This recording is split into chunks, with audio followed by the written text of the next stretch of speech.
Actually, it should be like this.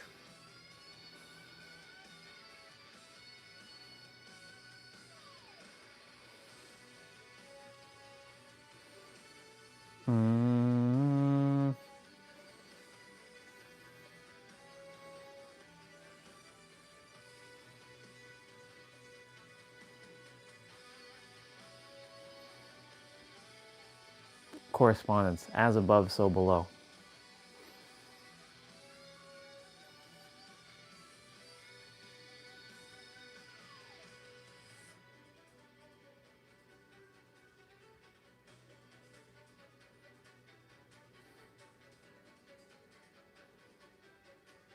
Okay, perfect. Thank you, Ichigo. Ichigo Kurosaki. Love you, proud of you, appreciate you, grateful for you. Have an amazing day, baby.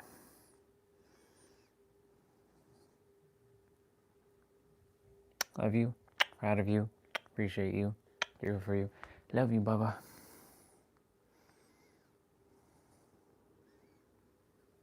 Love you, proud of you, appreciate you, grateful for you all.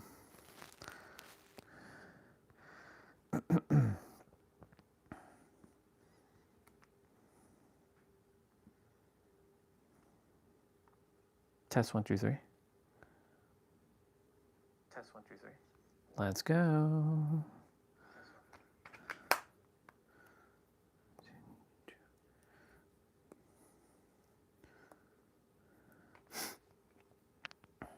All right. As above, so below, as within, so without. As the universe, so the soul.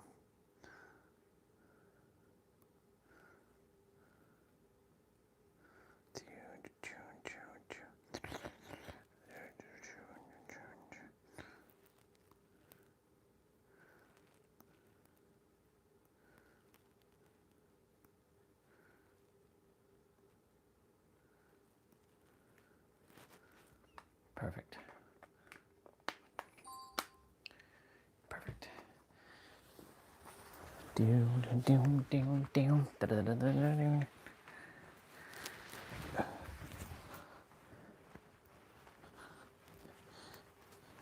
Let's go.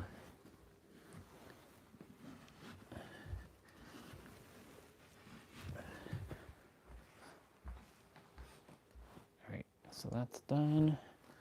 That's good. We're a little behind because I have to power cycle my router and everything is connected.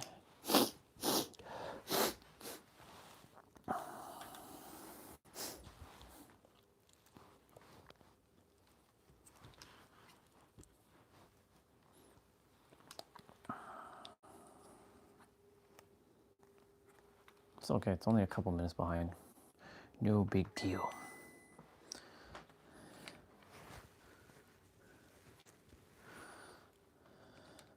Put you all down for a moment. We're gonna get into some stuff that showed up this morning while I was asleep, which was interesting.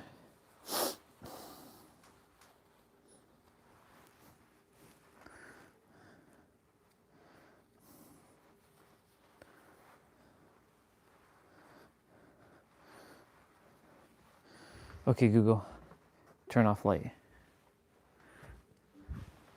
Perfect. Let's drink some water.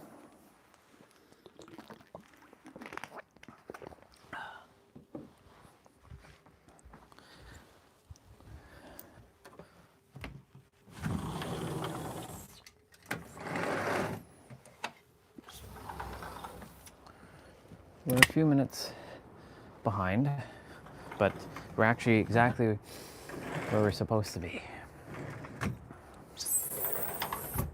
Leaving exactly when we're supposed to have left.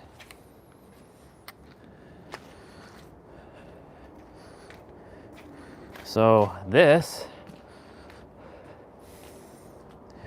is considered really warm. This is like summer out here. It's not really summer, but you know. That's our brother Lucky. I can tell 100% that's him.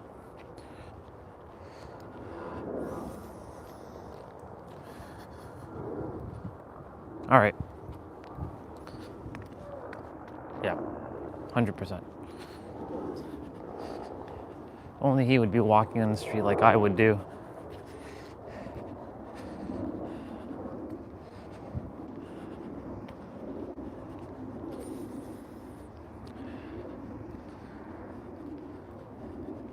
He's definitely crossing over.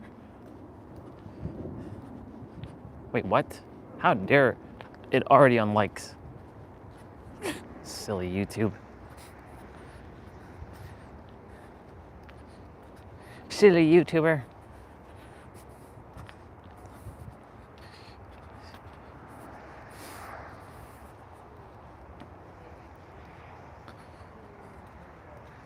I feel like I'm stepping in something. What's up, bro? I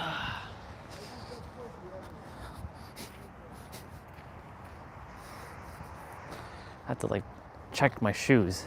It always feels like I'm walking on some stuff in my shoes. Or my boots, I should say.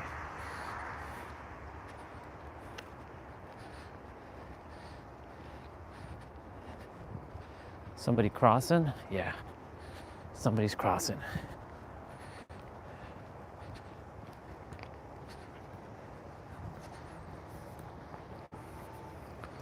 $16, $15, $14, $13, $12, $11, $10, $9, $8, $7, $6, $5, $4, $3, $2, $1, and done.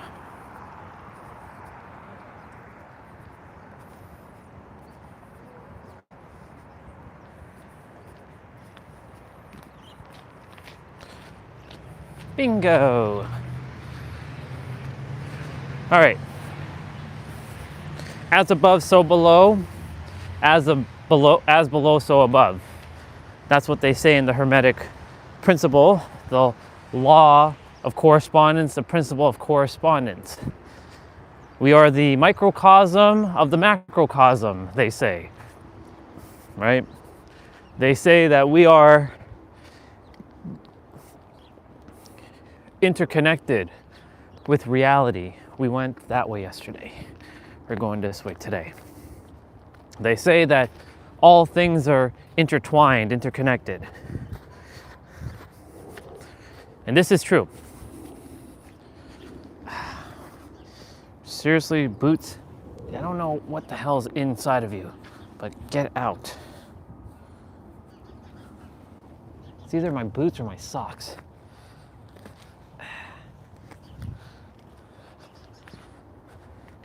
There we go.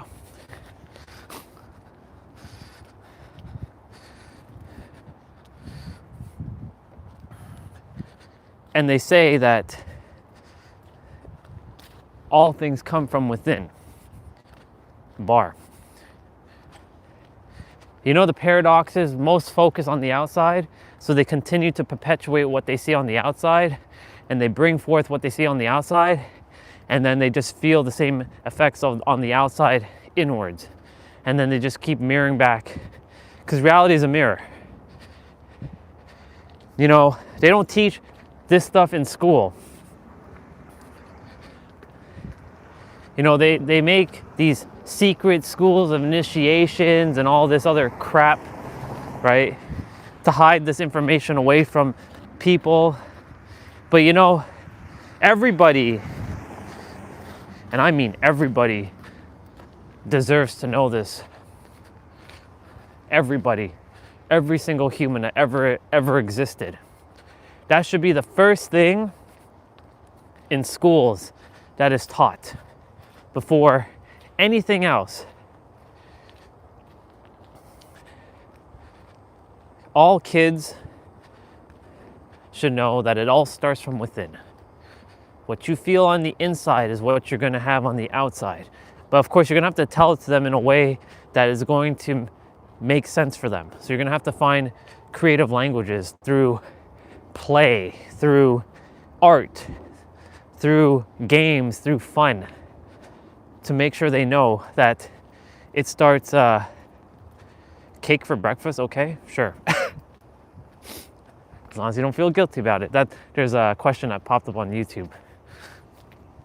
Yeah, cake is okay for breakfast. But yeah, through games, through fun, through play, to encourage the idea of the law of correspondence, as above, so below, as below, so above, as within, so without, as without, so within. Because your without is showing your within. And your without should be, there's a quote by, I forget, was it James Allen? Or it was about man is unsatisfied with his condition, or man is unsatisfied with his external or his condition, but is satisfied with himself. That doesn't make any sense. If you're satisfied with yourself and your reality is not what you desire, then something is off. There's a massive disconnect. And these are the things that kids should know, and every adult should know. And I swear, this will be my life's mission, to make damn sure that every damn person knows that the answer is them. It starts and ends with you. Now, will you, well, here's the question. Will you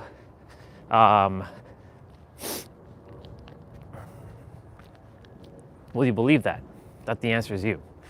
Most are going to, and I was telling this to Cassidy yesterday on our call.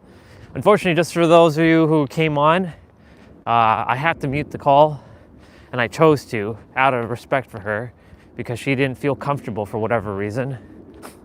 So weird.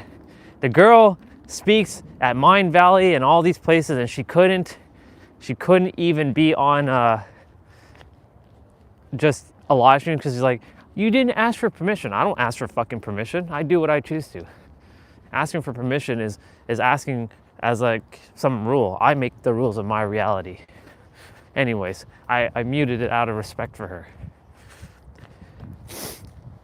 But you know, the answer is you. It always has been you, and all morning.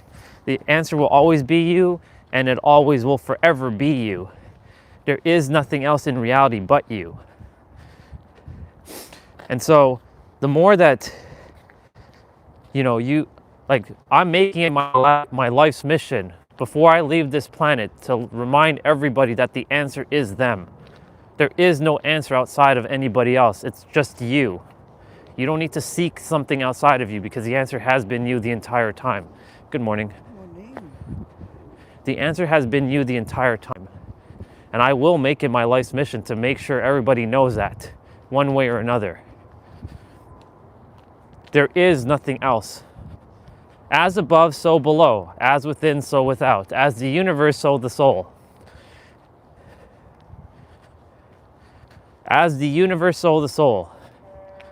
This is probably one of the most important principles in reality. All of them are very important. The principle of correspondence is very important. Extremely important.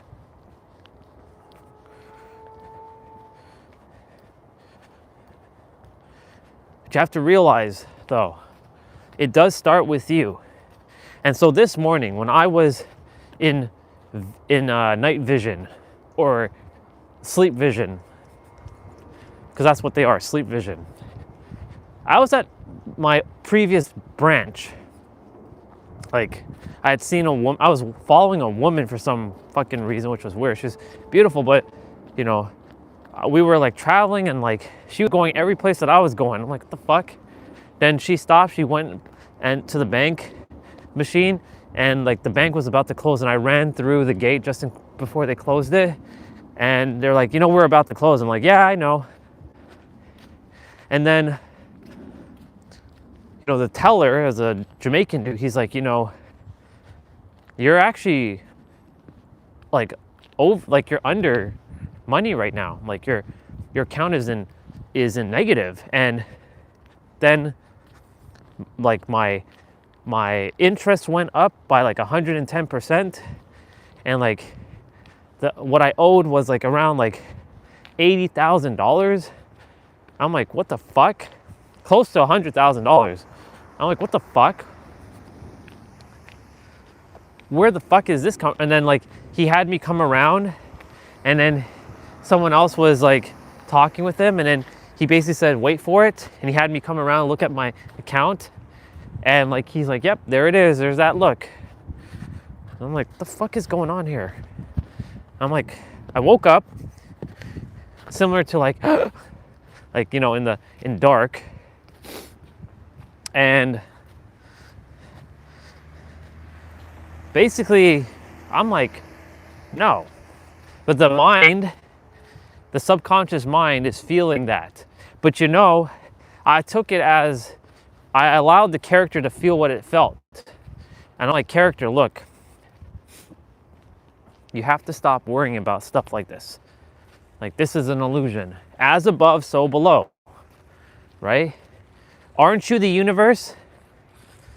In a humanized, expressed form, it's all energy. Right? It's all energy. Right? It's all been energy the entire time.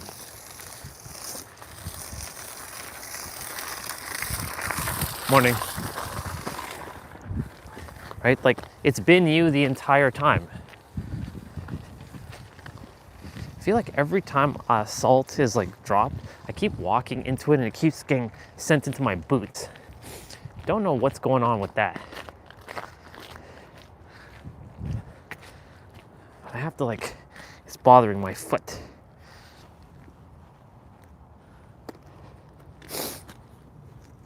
I think it could be because of the hole in my boots. I don't know. Whatever.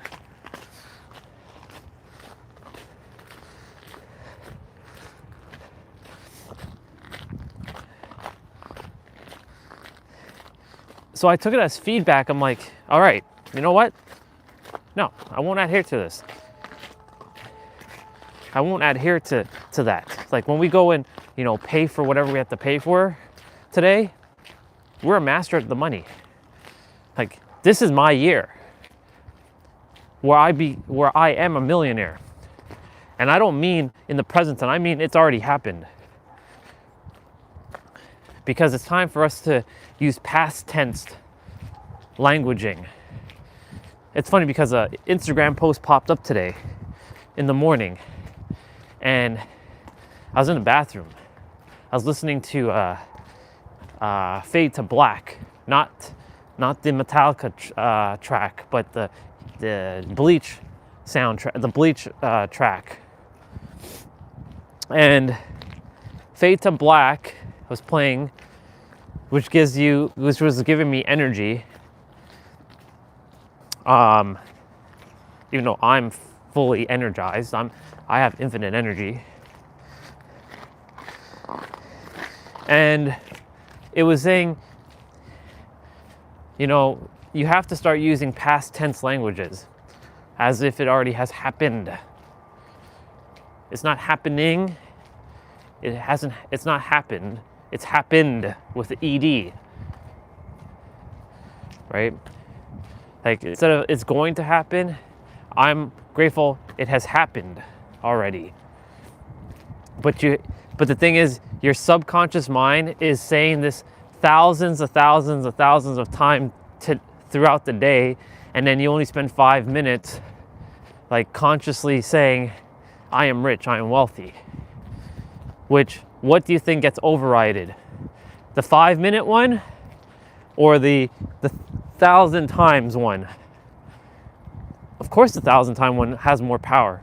But you know, you give it one emotional intensity, like one emotional intense like shot, and you will see like it will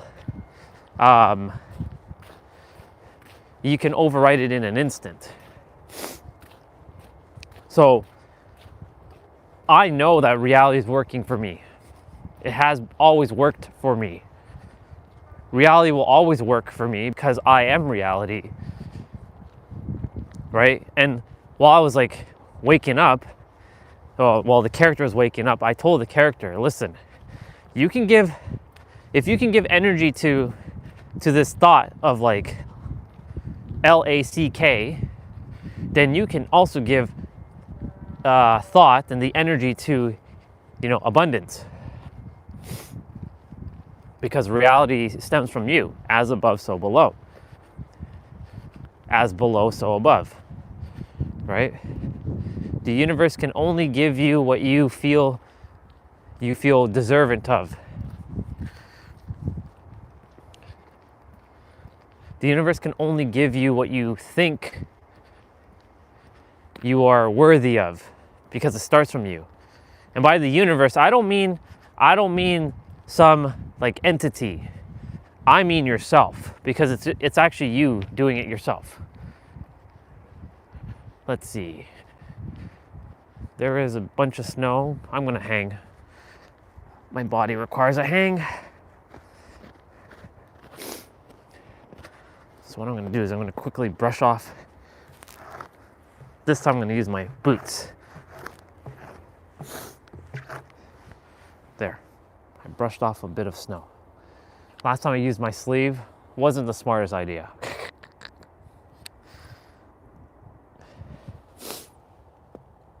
There.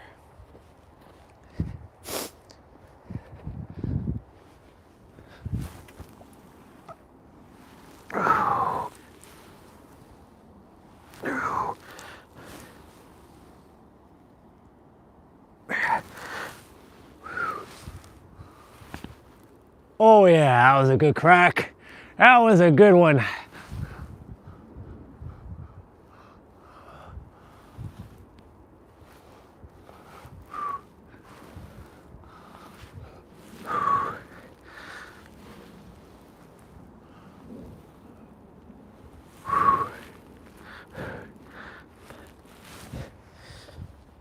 Nice. A little bit of snow, but all good. Yeah. All right, back to what I was saying. So if you can give energy, right? Because today, every 6th of the month, I pay my bills. 6. So like, I get to enjoy paying for this stuff. I get to be able to, move money around like a billionaire. So this morning, after experiencing like, having that sleep vision of being in the bank, and I'm like minus 100,000, I went back.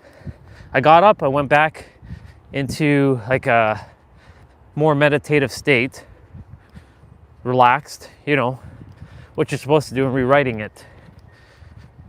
And this time I was like, man, they were offering me like bigger accounts, because like, man, you have a lot of money. Everyone was looking at me. I was coming in with a suit, like a true badass, long dress, like jacket. And everyone's like, hello, Mr. Stellar. Hello, Mr. Stellar. And everyone was just looking at me like basically I'm God walking. And like, oh, it's Mr. Stellar. And I'm here for my $1 million to draw out, because I had ordered it already. The $1 million, because when you go to a bank, just so you all know, when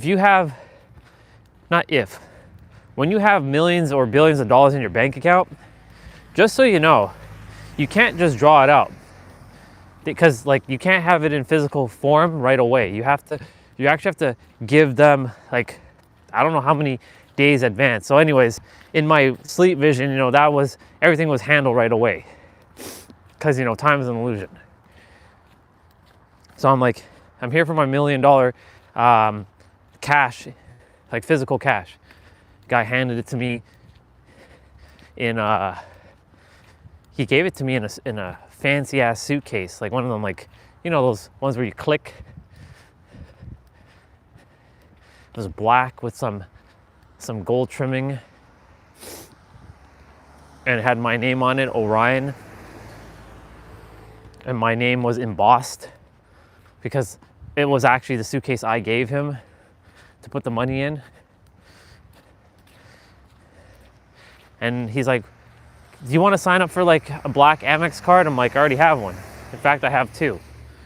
Don't require another one. And then I was distributing money to everybody, and it wasn't actually $1 million. It was actually more than that, because I had multiplied the money.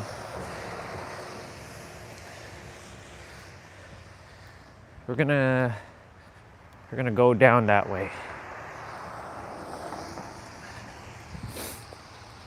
Good morning, sister. Excellent. You?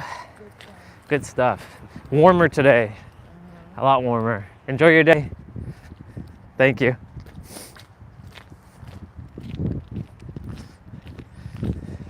So what we're gonna do, we're gonna go down, but we're going to walk towards the bridge and then come back. Only because I don't think my phone's gonna make it. I'm at 86% already, so not really a good start with the phone, but it's all good. As long as I get my steps in, that's all that matters. Doesn't matter if I go the entire way or just go this way, I always end up with my steps. Anyway, so I was distributing money to family. Everybody was taken care of. Like, everybody in the family was taken care of. And then I was living with my wife in San Diego, and we're taken care of, and I already had helped over 1 billion people. That's done. I've already helped over 1 billion people to remember thyself. Remember thyself, and thou shalt know all. And thou shalt know all because thou knows themself, and they know that the answer is them. That's a real bar right there. Because it all starts and ends with you. It will always start with you, and it'll always end with you. So I'm like, literally, I've already rewritten, because saying I'm rewriting implies future. Everything has to be past tense now. Past and present tense. No future. Looks like the trail wasn't shoveled, like over that direction. It's fine. We'll see what we have to contend with.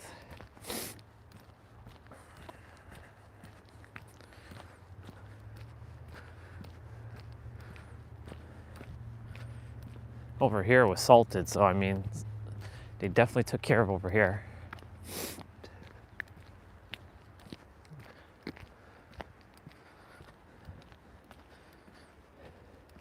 Look at me out in this beautiful day.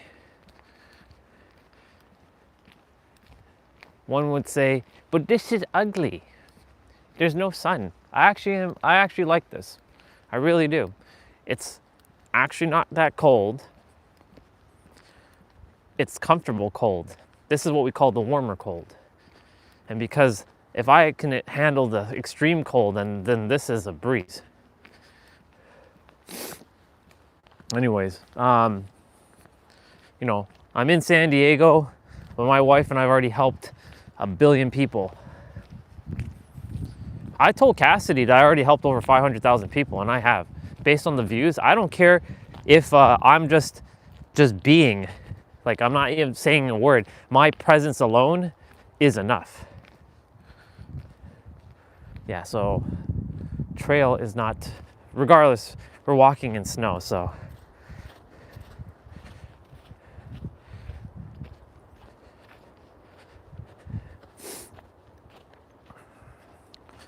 We'll more likely see Tom coming back. It's weird how the phone battery went down so quickly.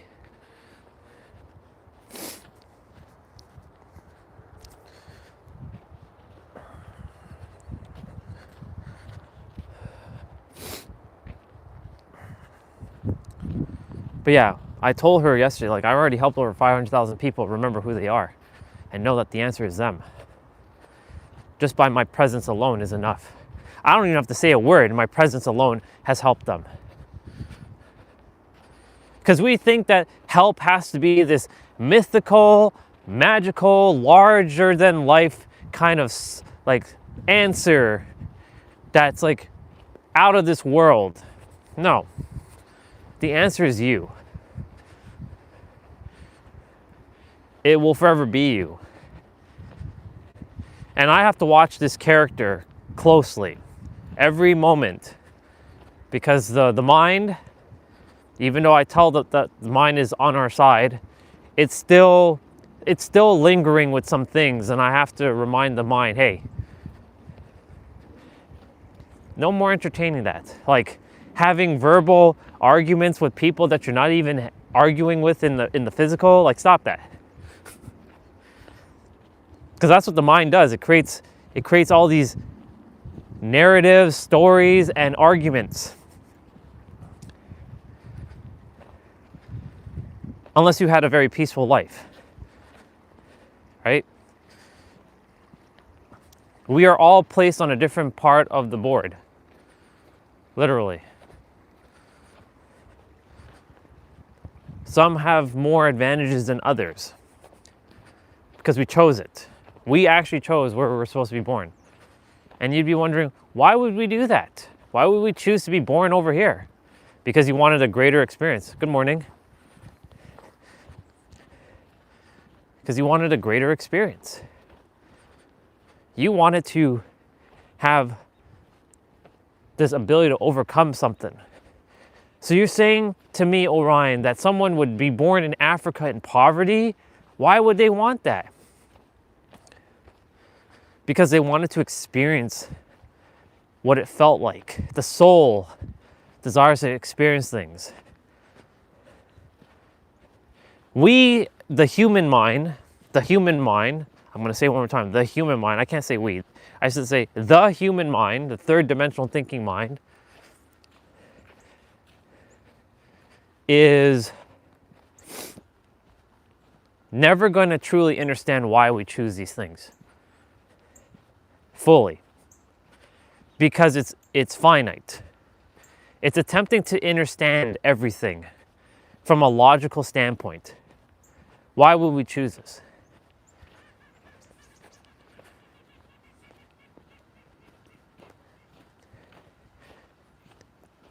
But because I got my memories and I got to see, and I see other people experiencing what I've experienced, I can confidently say why we choose what we choose.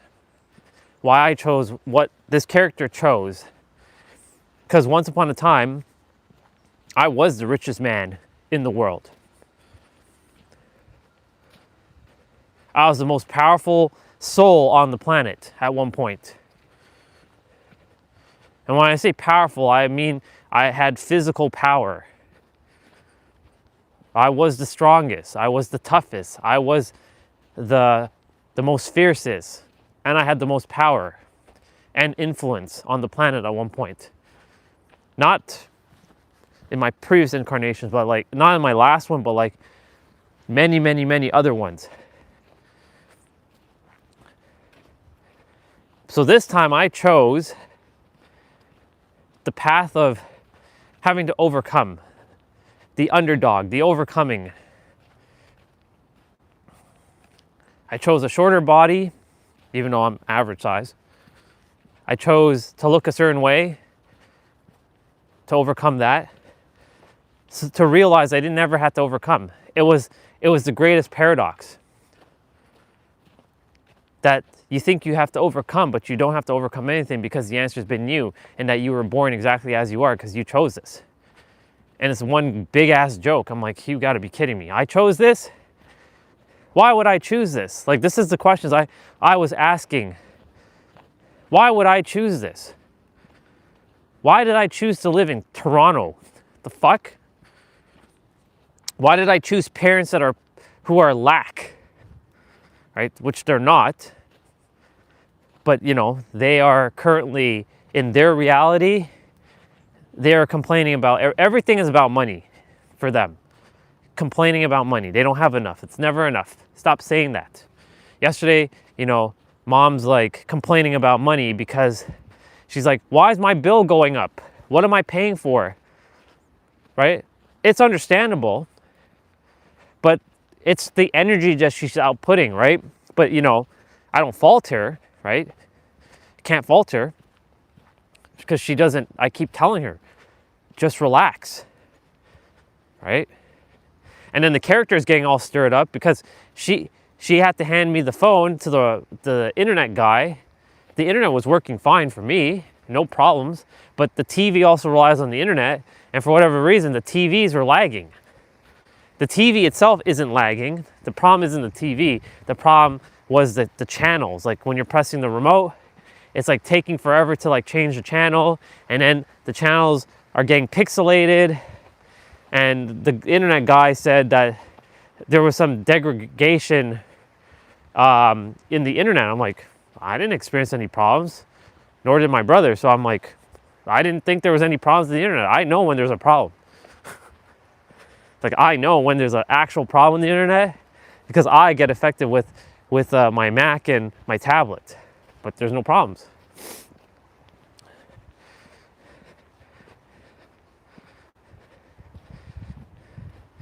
But the character was starting to get upset because the character had to deal with something that he didn't want to deal with. But I'm like, look, character, think of it like this. Think of it as an opportunity of handling responsibility.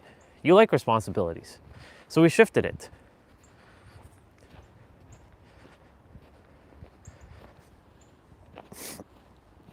But you see, as above, so below, because I've shifted that. Because if this was like 5 years ago, if she would have handed me the phone, I'm like, what the fuck, mom? Like, you should be handling this shit. Why do I have to handle your bullshit? Actually, I wouldn't even say 5 years ago. I would say even a year ago. This is your problem, not mine. You deal with it. Or if it was anybody else's stuff, you deal with it. It's not my problem. Don't give me your problems. Because in my lifetime, it seems like everybody dumps their problems onto me and I have to fucking solve it. That's how it felt. And then when I have problems, nobody is here to solve it. Like nobody's here to help me to solve my problems. And I have to do it myself, which felt pretty much unfair, but I chose this path. Do you see? Do you see this? I chose this path to master myself because I don't need anybody. I don't need or require anything or anybody because I am everything and everyone. I choose to have people and I choose to have things because I came to the third dimensional realm to experience these things, right? But you see what I'm saying, right? Like I chose this so that I could have greater growth. I could have actually chosen a more comfy life. Honestly, I could have. But here's the thing with that. I'll tell you what's going to happen. Had I chosen the path of comfortability, living with a family who was just all happy and they were very connected and loving, right? I've already had that experience. I know what it feels like to have family that loves me. I know what it feels like that people actually care about me. I've had that in my previous incarnations. And my soul, though it felt great, it didn't get the growth that it desired to grow. And so, guess what the soul chose? A family that is going to be dysfunctional. A father that drinks, who's an alcoholic. And he chose his path, of course, because, he chose to be an alcoholic because he must have been sober in his entire lifetime, maybe in one of his other lifetimes. He wanted to know what it felt like to be a drunk and lazy and very weak.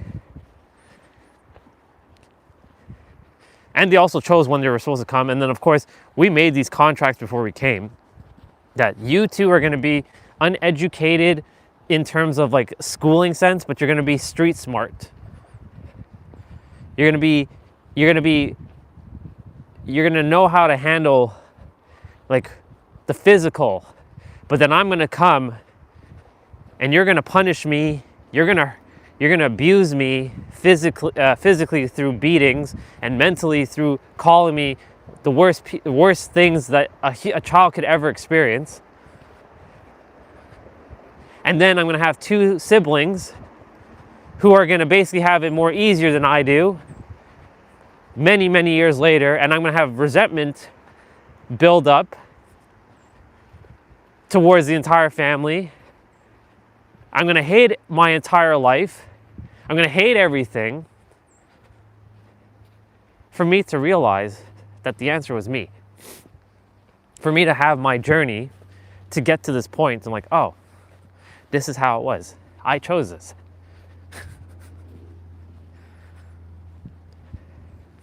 I actually chose this.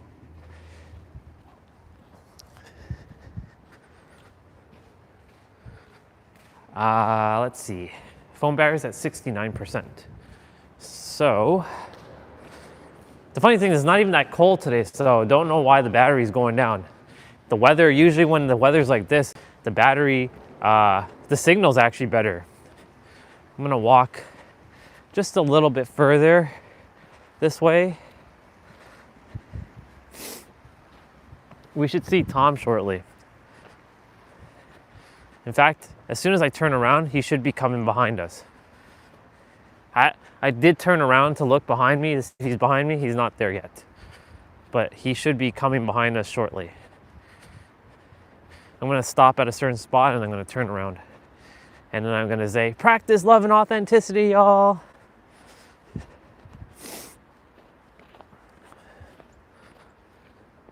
It's nice actually walking the reverse way too. You get a different perspective. Because normally we're coming from that way. So it's also nice to see it from this perspective.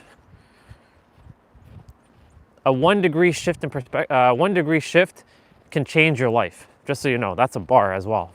So anyways, let me get back to what I was saying. So, you know, I chose this. I chose the family to be dysfunctional so that I could have immense growth. And let me tell you something, y'all.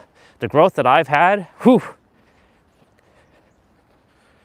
Only a handful of humans currently on the planet are aware of this. You know why? Because another soul has shown up, and her name is Trina. Now, Trina did not want to have a conversation with me because she was thinking that, you know, I'm not where she is at, but like I'm beyond where she's at. Even though there's nothing that can go beyond where we're supposed to be, which is the, you know, the place that exists before any words exist. But, you know, it'd be just two souls just kind of staring at each other, basically, because there's nothing to say, right? So the conversation was not meant to happen, which is perfectly fine. The character was a little disappointed. I'm like, it's fine to feel disappointed that she didn't want to talk to you, but don't get tripped up with that garbage, please. It's an illusion. But what I'm saying is like where she's at and where I'm at is in the same spot, and everybody else is actually at the same spot, but they have to realize that they're at the same spot where we're at and realize there's no more learning, no more anything. They could just do whatever they choose to now.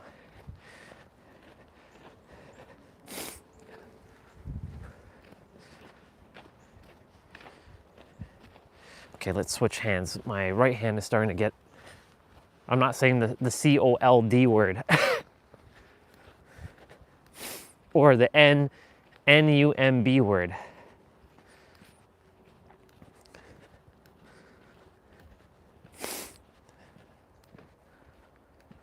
There's a squirrel over there.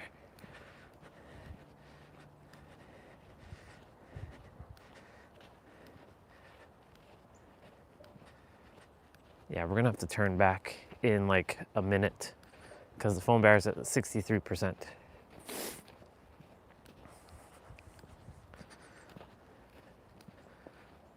What we're gonna do, because you know the lake is frozen, or not the lake, the water is frozen anyways. So I'm gonna go up to those recycling bins that are right over there, and then we'll turn around. So I'll just walk up to there and then I'll turn around. And then we should see Tom coming back. And we should have enough phone battery to make it back.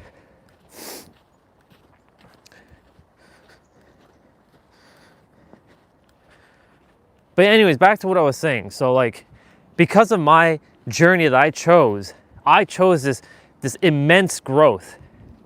Immense growth.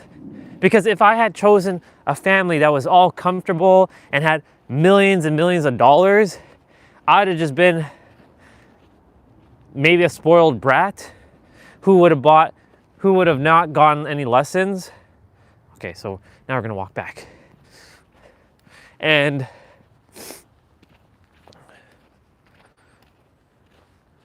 you know, I would have not gotten this growth, and guess what?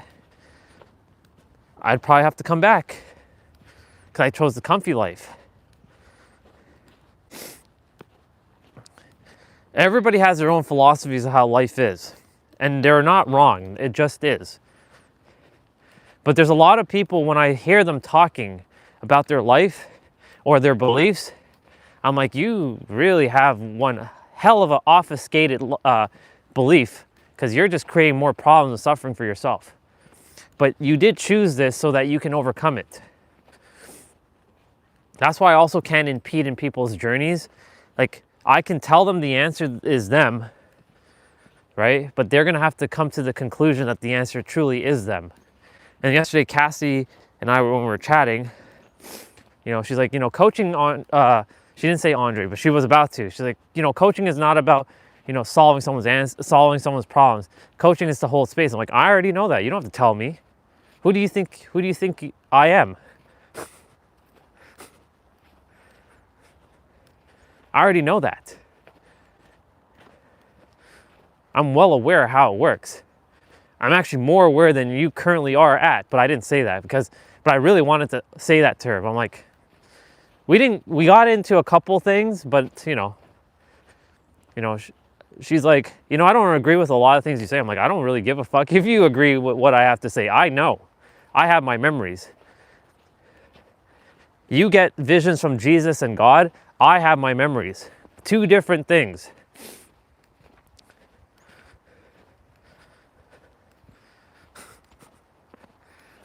Anyways, so like, you know, when I'm speaking to people, the answer is you. Now you have to go figure out why the answer is you.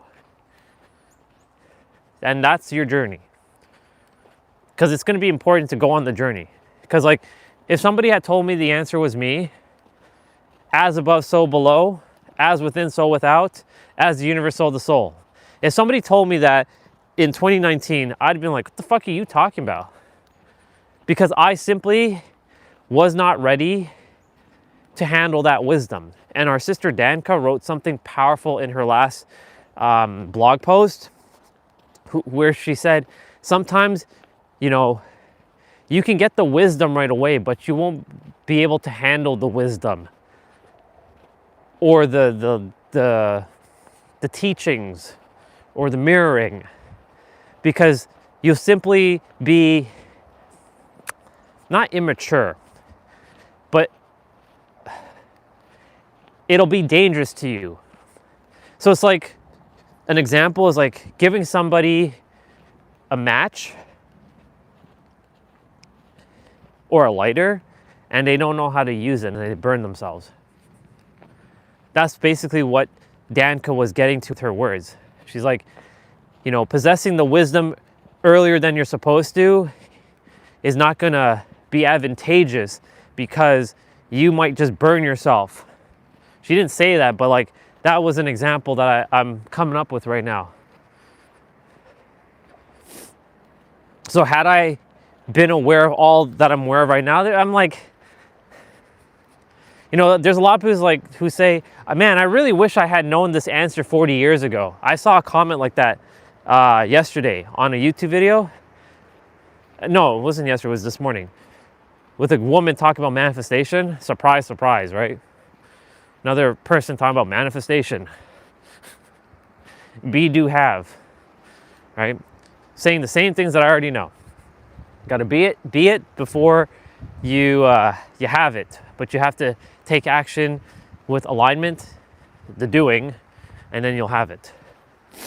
Be, do, have. Anyway, so the comments like, I really wish I had these answers 40 years ago. Okay, sir. By the way, practice love and authenticity, even though those are an illusion, but those words are what we use.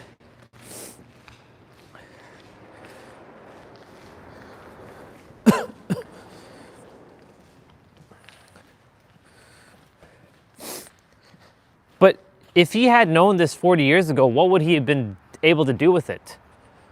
Maybe it would have helped him like better position himself. But here's the thing with that. A lot of people have the answers, but yet they don't know what to do with the answer. And that's where the journey comes in. Now, of course, Trina would say the journey is not necessary, but the journey is also necessary at the same time. And I would agree with her on that. Because you have to experience things for yourself, right?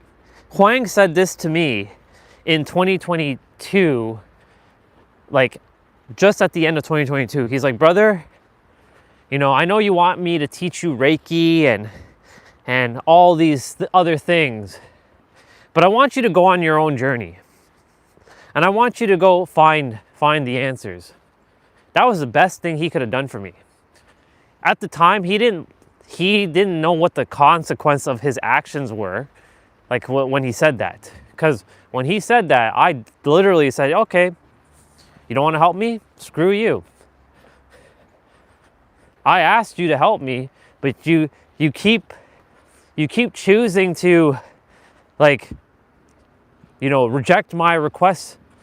I want to help people. So can you help me? I want to know how to do Reiki. Come on, dude. This is when I was into energy. And I still am into energy healing, but like that in itself is an illusion as well. Not to say it doesn't have its principles or its practices, because it definitely does work. Right?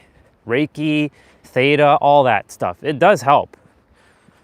But you have to get someone at a certain phase for them to make sure that, well, you have to get someone at a certain phase, or they're at a certain stage in their journey where they can accept energy healing. But there comes a point when you're at the phase that I'm at, that energy healing doesn't work anymore, because you know how it actually works. It starts and ends with you.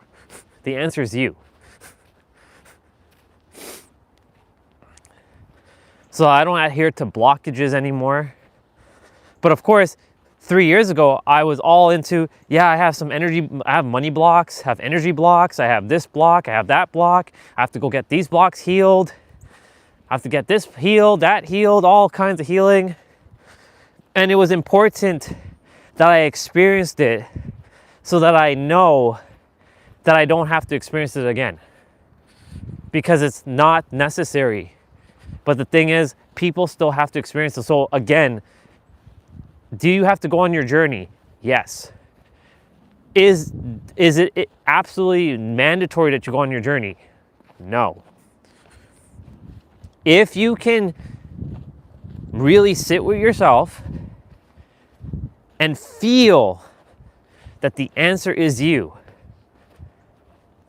right? For those who have been here, I'm telling you right now, you better not be reading more books looking for the answer, or hiring a coach to tell you the answer, or watching hours and hours of YouTube or content and getting addicted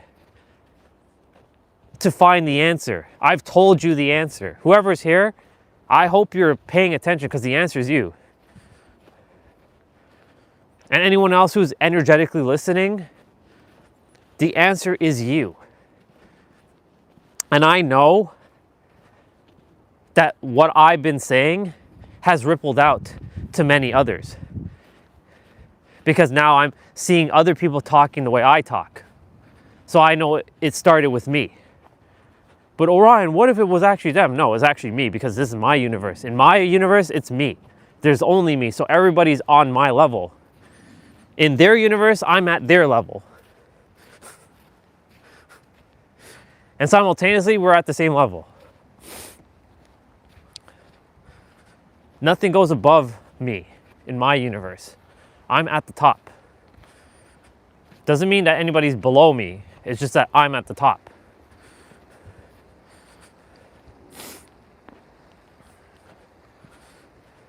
It's interesting, we didn't see Tom yet. It's a warmer day. It's 8:29. He's either gonna come out later or he's not walking today.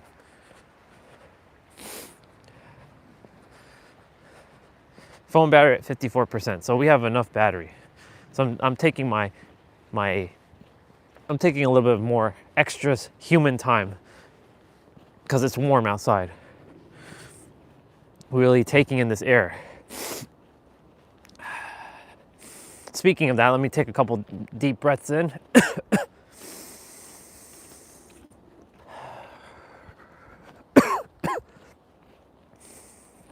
The only reason why I'm coughing is because I unfortunately, some phlegm went down from my nose into my throat, so. The bodily functions of the human. Unfortunately, we got to deal with that kind of stuff.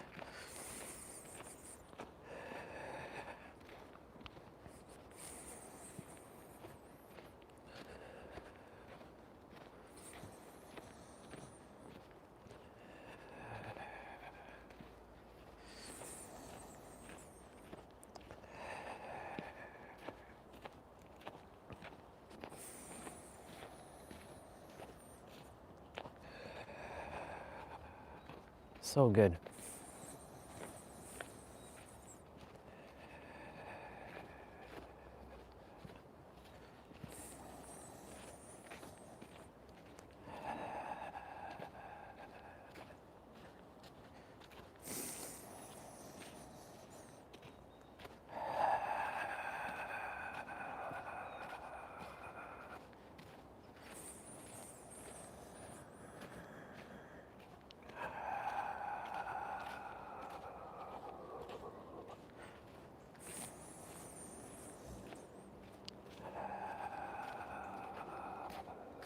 Okay, that's good.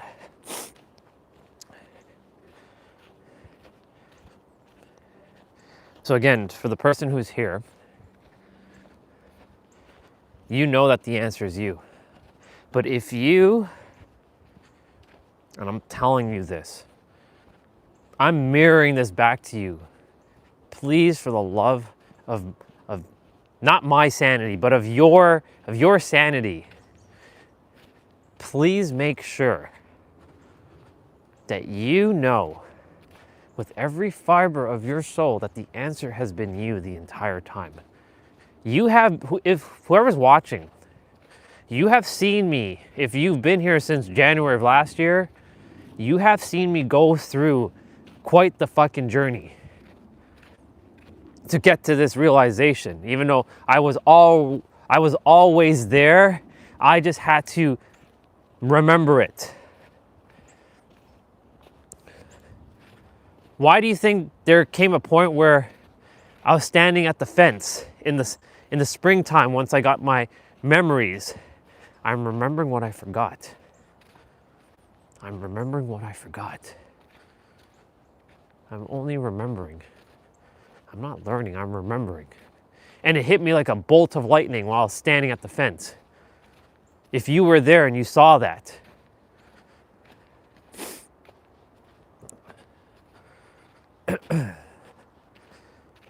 I am grateful that whoever is here listening, that you choose to listen to me specifically and not some other YouTuber who is going to continue to traumatize you. Because I'm not saying that there's others who aren't traumatizing or who aren't helping. There are tons who are helping, plenty.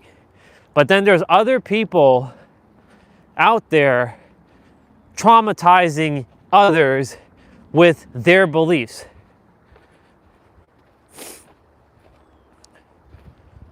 And infecting them with their bullshit, especially the main influencers out there.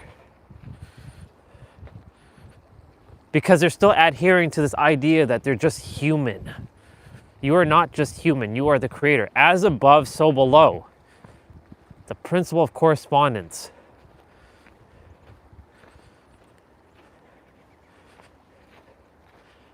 That's Tom. No, that's not Tom. That's a walking stick. That's our other brother. He's not with his wife though, today. Or maybe, no, she is. She's there.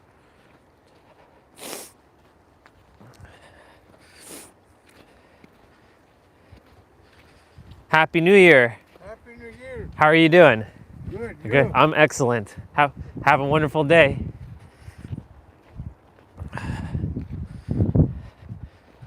There's his wife with the doggy.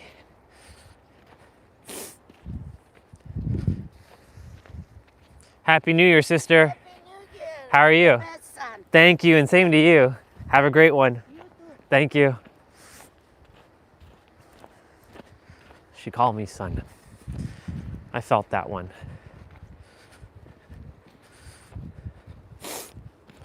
She wished for me all the best. Thank you. I appreciate it. I fully receive.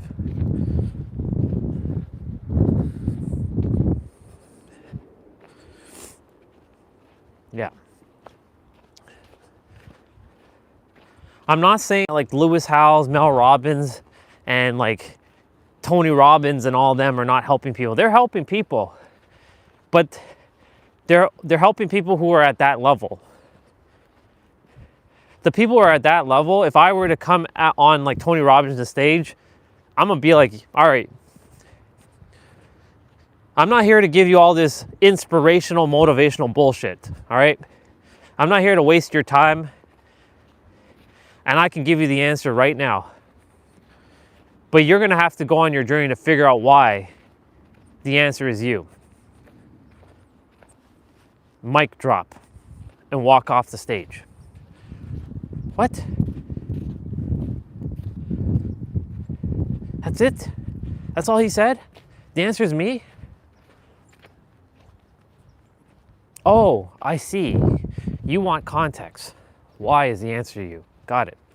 Well, I know humans love context because they are not satisfied, because the third dimensional thinking mind always is looking for information, because it's never satisfied when somebody says that the answer is them, because it's always looking to see, no, it has to be complicated, it has to be more sophisticated than that. Why? Why is the answer me? Why can't it just accept that the answer is you? Because the mind is always seeking for the next thing. Because humans have identified with their minds, and they think that their mind is them. But that's not true at all. The mind is just a tool, quite literally. Good morning, sister. Enjoy your day. Thank you. The mind is just a tool that you were given so that the you that I'm saying cannot be used with the word you, but I have to use the word you to just, for you to understand what I'm meaning. The you that cannot be explained with words was given a mind and a body so that you can navigate this third dimensional realm and have your experience.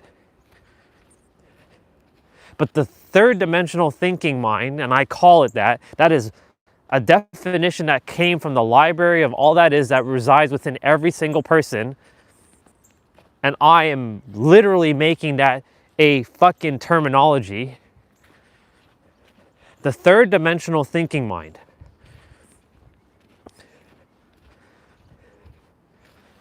Again, these are just words as well too. Remember, everything is all words are all made up, right? And if all words are made up, then I make up my own shit. So I can navigate. So I can explain how it works from my own unique experience.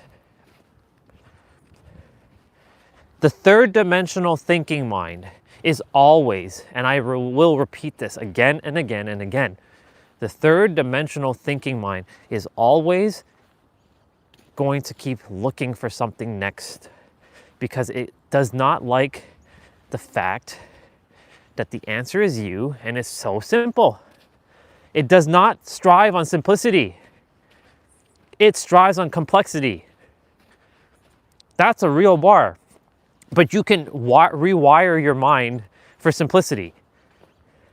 If you can adhere to complexity, then you can adhere to simplicity. That's why I'm grateful for Trina. Even though me and her didn't have a conversation, I'm still grateful for her because she showed up at the very end of 2025. And I see other people in her comments leaving comments that are very beautiful. There are some people who are like, but Trina, what about the person who has bills? And Trina, what about the person who's like, you should renounce your paganism and get back to Jesus Christ? She doesn't respond to that. Just like I don't respond to that.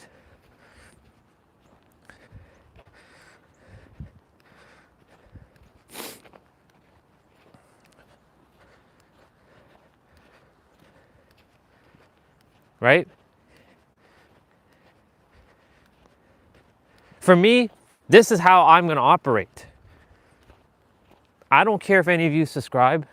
I don't care for connections or following. I really don't give a fuck about that. I came here to reach as many people, to mirror back that you are the answer. To mirror back the awareness that you have the awareness that you are the answer. The paradox to life is that you are everything and everything is you, and that you are the answer. And it starts and ends with you. How simple is that? Now, the person who's listening, since you're the secret admirer right now, unless it's Soul Fan, but Soul Fan would have already wrote something.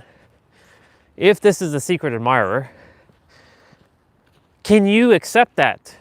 Can your mind accept that the answer is you? And don't lie to me. Don't say yes, but then you're actually feeling like it's not true. Can you energetically feel that the answer is you? I know the answer is me.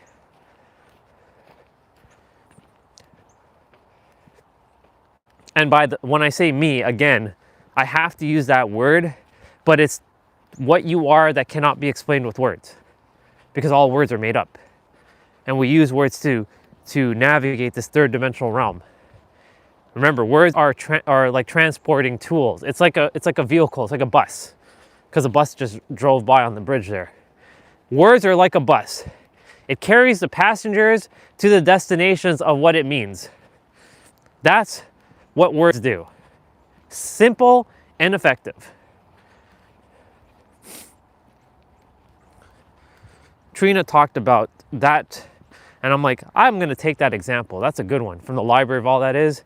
She definitely got that one from the library of all that is. I'll take that one.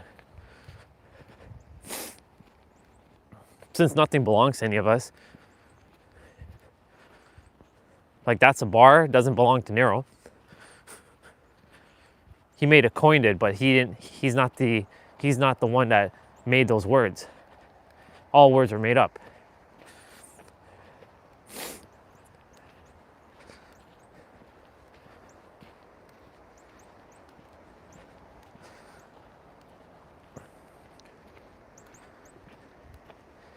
But for the person who's listening, if you don't energetically feel that it is you, then you're gonna have to figure out why I keep saying that the answer is you by going on your journey to figuring that out. But you don't actually have to go on your journey at all, because I just told you the answer.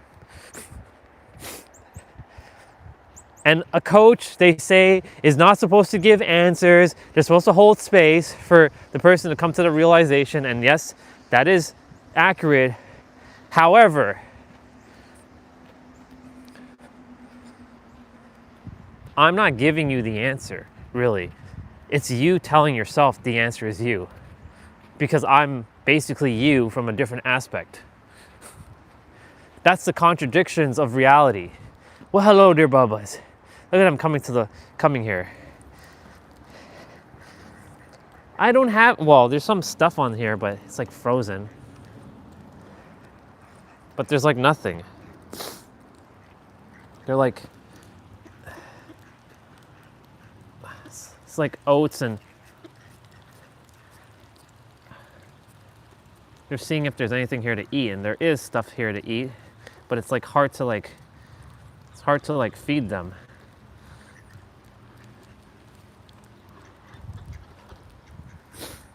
I'm picking from the ground. Hi, Bubba's. That one's a rare one. That one has a black head. It doesn't have a green head, and it's more like black. That one right there. The others look the same. Actually, no, that's not true. There's another one over there.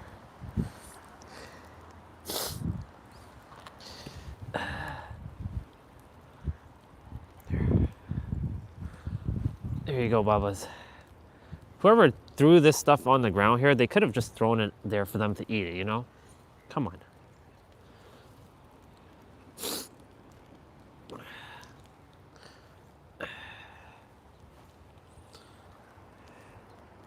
There you go. See? They're getting something.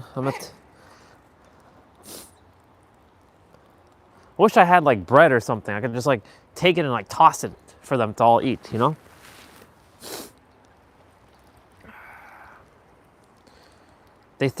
Anytime I see them throw out bread, what I'm gonna do going forward is I'm gonna take the spoiled bread and I'll just bring it out.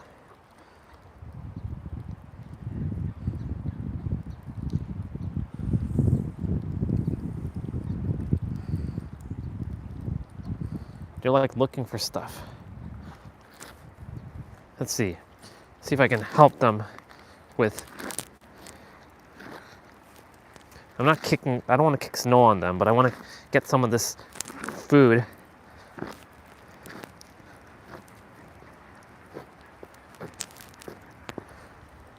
They are getting something though.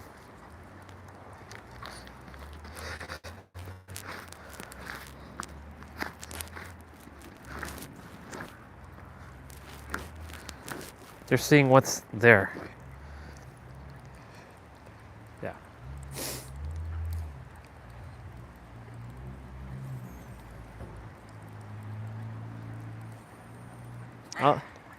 I like feeding them. The Bubbas. But they're heading back to the water now.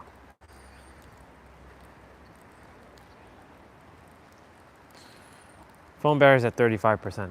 I have enough battery to get back.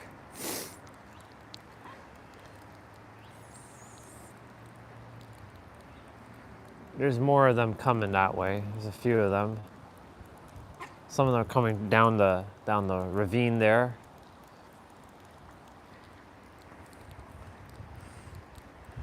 Duck Bubbas. I like how they walk. They waddle like that.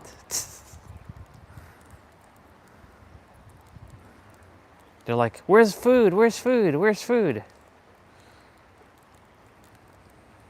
I did my best to kick as much of the stuff that was on the ground there and feed them. But, you know, some of them are getting some stuff. Some of them are attacking each other though.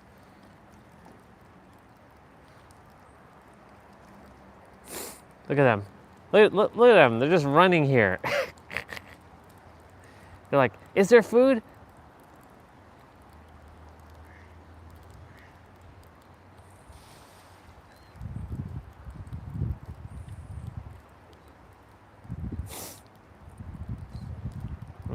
They're like, there's no more. They're heading back in the water. One's just sitting. Nope, he decided to keep going.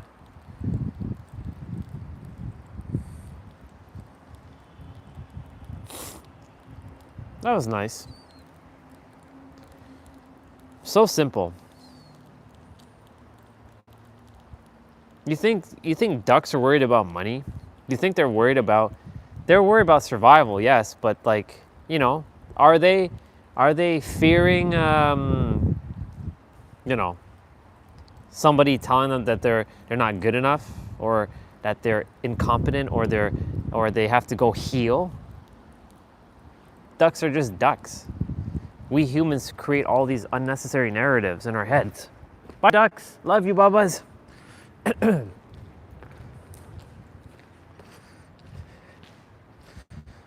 And I told you all, now that it's 2026, I have to say 2 years ago now, in 2024 in the summer, when I heard that dude say, you know, you can snap your finger and heal instantly, I couldn't believe that for a moment. I was like, what the fuck?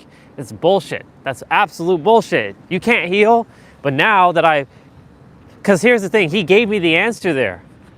And I was saying it earlier, I had the answer, but I don't know what to do with the answer, right? So it's another example of like, okay, you put somebody into a car who has never driven. They don't know what the fuck to do. Right? So sometimes you have to go on a journey to experience why the answer is you, or why the answer is this thing, or why is it this way. For you to have the foundations and the fundamentals, let me rephrase that, the foundations and the fundamentals embedded so that you can handle the answer.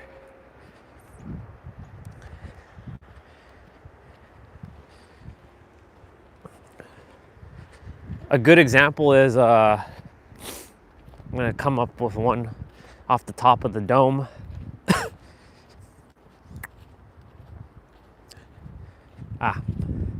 This is perfect because this was shown in the show Dark, which, by the way, I didn't get to watch it. I didn't watch an episode last night. I was on ChatGPT building Lori's character. Made her, she wanted a dark, gothic, like witchy vibe version of like Orion. I'm like, I got you, girl. I got you. I made her look similar to Orion's character, but female. So I sent it to her last night.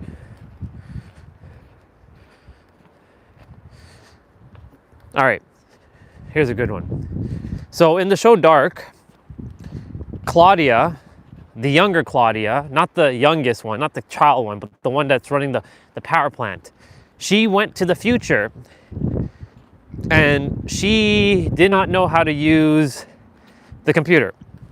Because she looked at this, she's like, what is digital, right? So the guy gave her the answer, like all the information about the town's history is all digital now.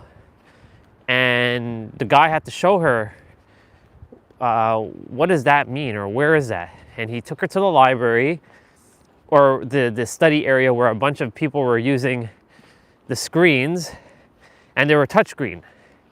And she sat down, she was kind of dumbfounded, like she's looking for a power button to see how to turn this screen on, and she had to ask, and the girl she asked, she's quite hot, quite beautiful German girl. She's actually probably the hottest German girl I've seen in the show. I'm like, damn, she nice. Anyways, that's the character, enjoying that. So she asked the girl, where's the keyboard? There's no keyboard. And then she saw that the girl was tapping on the screen. Oh, okay. So it's like handing somebody something, but not knowing what to do with it, right? Until she asked the girl, and that asking and the girl kind of, you know, saying that there's no keyboard, that's an experience, that's a journey. And then another, and it doesn't seem like a journey, but it is a journey. It's a micro journey. Everything we do is a micro journey in our reality. That's a bar, just so you know. It doesn't matter how big or small it is, because in the eyes of the universe, your journey, it can simply be like, for the first time ever, you walked in snow. And you never knew how to walk in snow. Like right now I'm sliding backwards. So like imagine someone came to Canada for the first time and they saw snow and they were like, what the fuck? Like, what is this? How do I walk in this? And they never experienced what cold is, right? Great example is Tam. He's come back yesterday. He was saying hello. And Tam, when he came to Toronto, he came around this time last year, and it was fucking cold. And he's like, he's never experienced anything like that in his life. Where he's come from, it's always hot. It's very icy here. That's why I'm taking my time to walk. But he has never experienced it. But then, you know, he went on a micro journey to figure out, oh, so this is snow and it's cold and this is what it feels like to be in a city that has diversity with different color people, even though everyone's technically a different shade of melanin, right?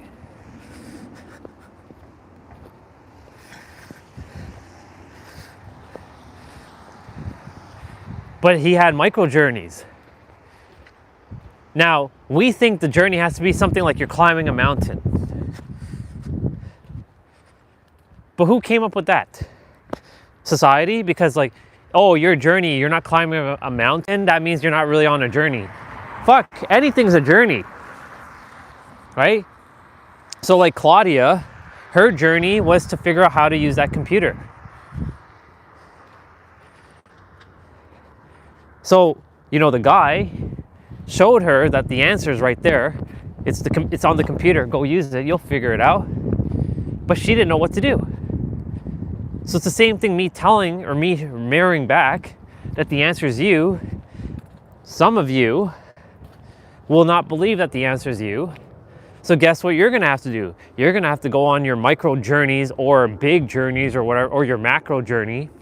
Let's call them the micro journeys and the macro journeys. So that's probably going to be a new terminology that I'm going to coin. You're going to go on some micro journeys and some macro journeys. Because, you know, this is the principle of correspondence. You are the microcosm of the macrocosm. So you're going to go on some micro journeys and some macro journeys.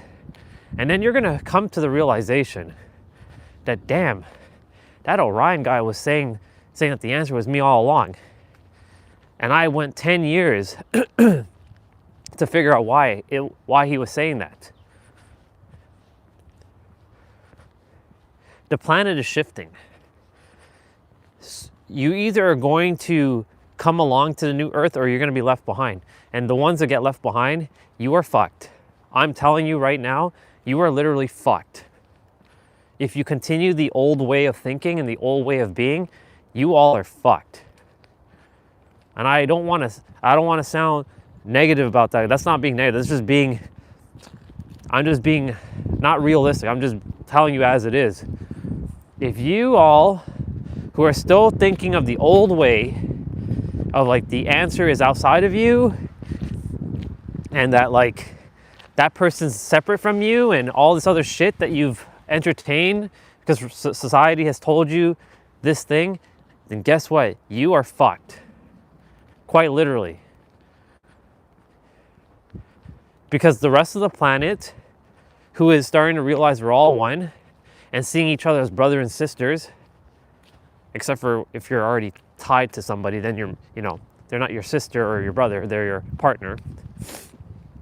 But to see that everybody's one thing, right? Once you understand that, you will realize, and they're realizing that it's all one thing and the world will become easier. It'll be more harmonious. Doesn't mean there's not going to be any conflict, because humans like to create conflict because they love problems and they love drama. This is the other conclusion I came to. But it's not really what they like, it's what the mind likes, because the mind likes complexity. It likes complicated things. It likes drama, because it's like it can't be satisfied with just is, right? There's a lot of humans right now who, if like they like nature, but let's say I'm inside and there's nothing to do, right? What are they going to go do? They're going to find something that can create some excitement. And some humans are very interesting right now. They create unnecessary drama for excitement because they feel like fulfilled. Because that's what some humans do. They like to create unnecessary drama in their life. They don't need to do that though. Some will create drama and problems to feel this sense of like, ooh, I'm having fun, because they love it. They absolutely love it. You know why? Because once upon a time, I loved drama. I love problems. I love making problems. I hated people, remember? And I loved to do that kind of stuff, because that's what humans do, right? Some, not all. Most people are starting to realize that there are no problems in reality, because it comes from you. It starts from you and it ends with you. The answer has been you the entire time, right? But there are currently some humans on the planet right now who get some enjoyment with problems and drama and conflict. Why? Because they feel like if they don't have these things in their life, then it's boring to them. So they create these problems and dramas. You see what I'm saying? Are you following along what I'm getting at? It's quite ridiculous what the mind does. Nero talked about, not exactly what I'm talking about right now, but he mentioned in his last video that the mind will do all kinds of crazy shit. A lot of fucked up shit to keeping you playing small and all this shit. And keeping you away from the things that you're supposed to have. Like money. That you have to struggle and suffer to have money.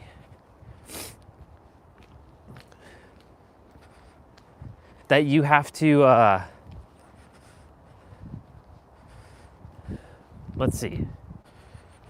that you have to go through all this trials and tribulations.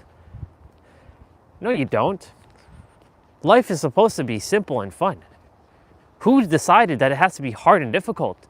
Only you make the rules to your reality. And I'm sorry, but not sorry, but I will not adhere to anybody's rules in my life that don't fit my reality. I came here to have an extraordinary life, to helping billions of people, not millions, billions with a B, because there's only currently 8 billion people. We're not in trillions. Could you imagine a trillion people? That's a lot of people. I mean, billions of people are a lot. Trillions is it's a whole other scale.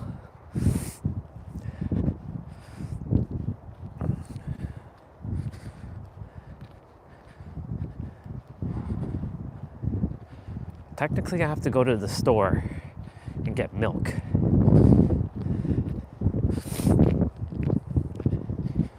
But I can pick that up tomorrow.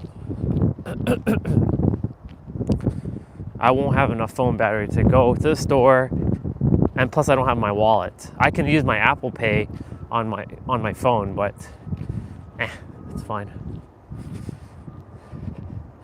Or I can just take the car quickly, go get what I have to get, and come back and leave you all behind. It'll only take me like 20 minutes, less than that.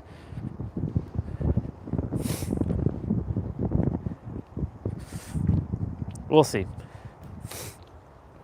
Anyways, the mind, and I was telling this to Cassie, the mind is going to create all these problems. It strives on it.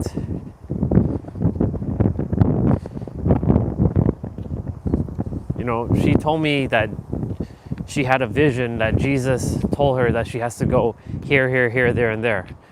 And I told her, Jesus may have told you all that, but it's really you telling yourself that. But believe in what is working for you and keep going with it. Whatever's working for you, keep going with it. I'm not here to change anybody's beliefs. What I'm here to do is offer another perspective. If the beliefs are helping you and you're in joy, have at it. Don't even listen to anything I say. Because in the end, the answer is you. And in the end, If what's working for you works, keep doing that. That's my true answer. Like if everything in your life is working for you right now, keep doing it. Don't let anybody tell you that this is anything different. Like the answer is you, but if you believe that it's something else and it's working for you, then keep going, because it really does stem from you though. Because it's you that's believing in it. It's the mind that's believing it. It's not really you, because you are beyond your beliefs. That's another bar, by the way. That's another real bar.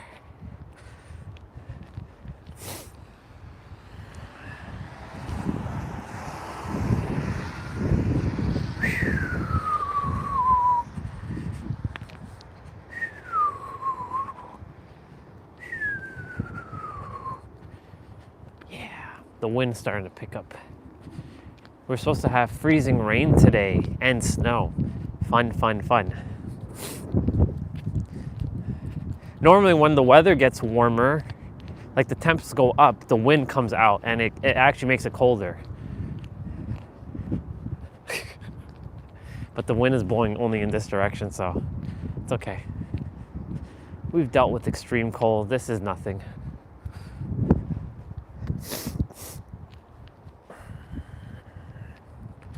I would take you with me to the store, but if I'm going, I'm gonna energetically see if I'm heading to the store once I get back.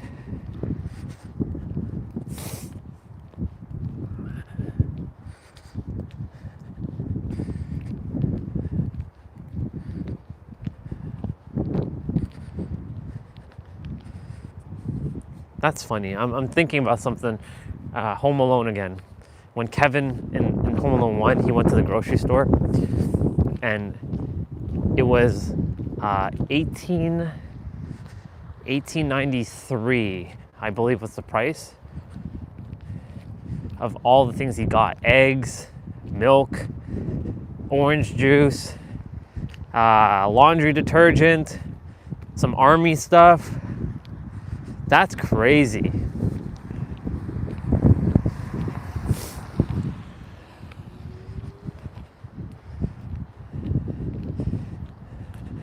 Inflation is an illusion as well.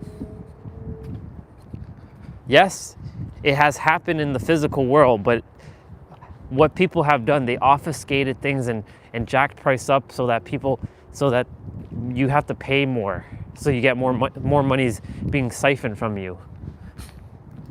You see the ridiculousness of all it? It's a game.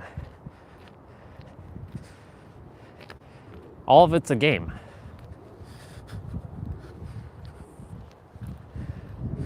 And when you are aware of how everything works, like it's just, you're considered crazy to others. Like that's not true.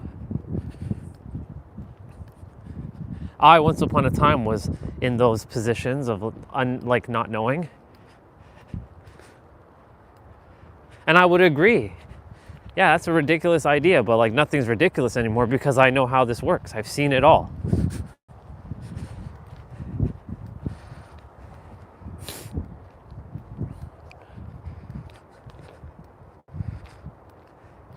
And again, because I've seen it all, guess what? The answer comes back to you again. The square root of anything is you. That's another bar. The square root of any problem or any solution starts with you. It's so simple.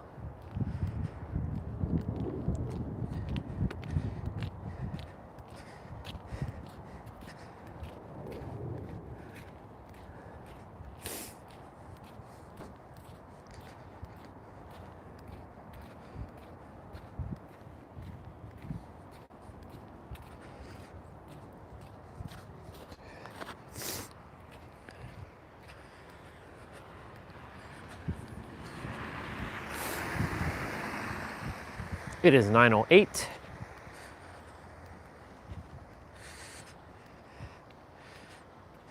Please rise for the singing of our national anthem, that the anthem is you. You are the one. I'm gonna use the Canadian like sounds. You are the one, for you were born to know. You are the one. Don't ever forget that ever. Because you are the one, because you are the one, and everything starts with you. And because everything starts with you and ends with you, the answer is you. You are the one. You are the one. You are the one, and forever will be the one. You are the one. Don't ever forget that, because you are the one. That is our national anthem. You are the one.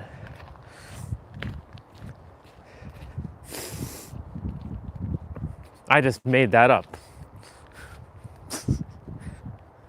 That was awesome. Maybe I should do the American version. Let's see. You, hold on.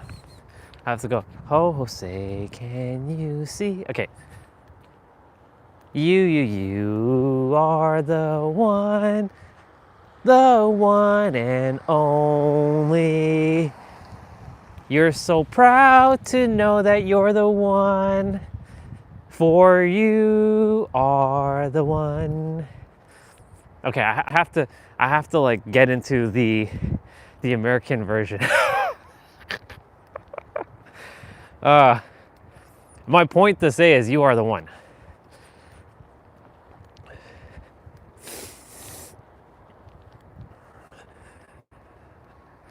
You are.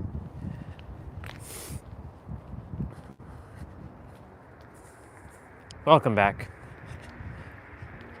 Internet cut out there. Sometimes it does that.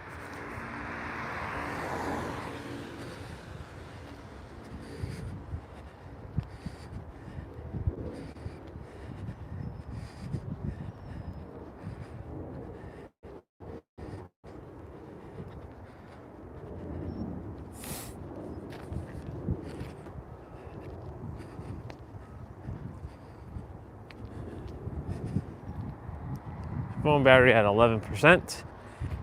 They're starting to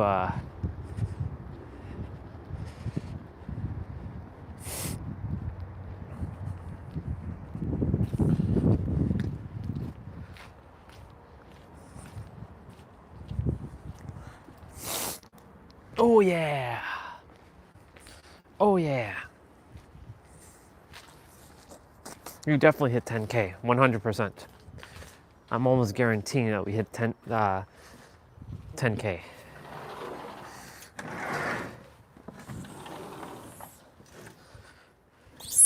Okay.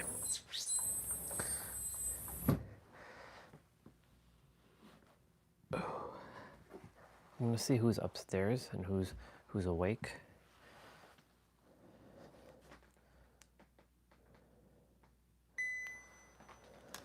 One sec.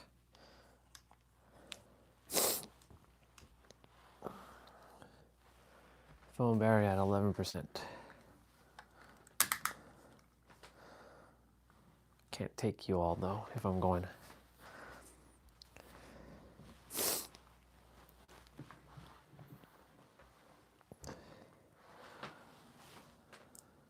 Shit.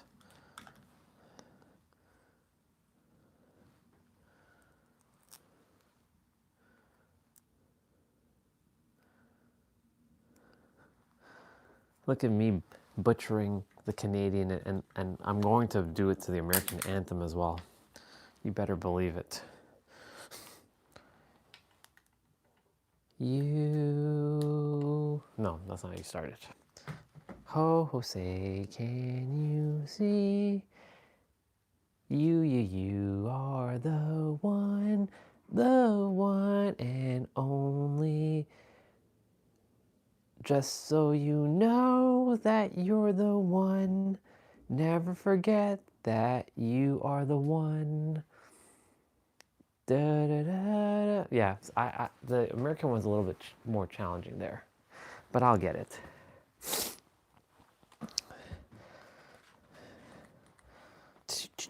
Let's see. Let's have a look.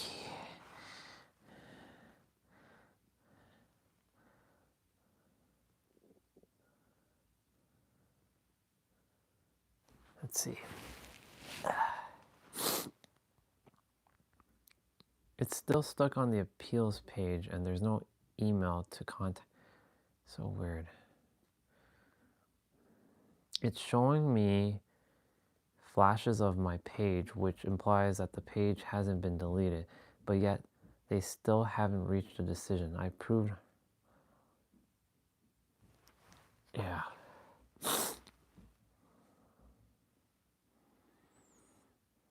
I remember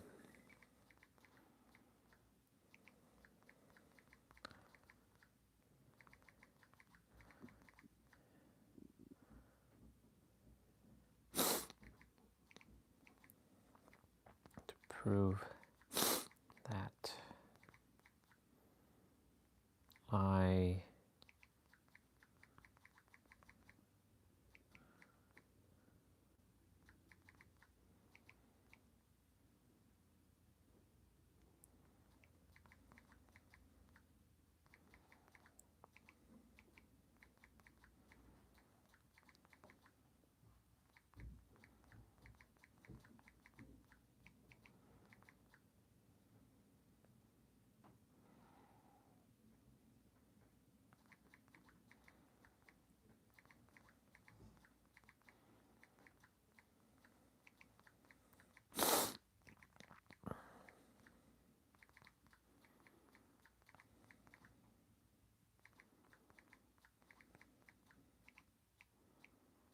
did they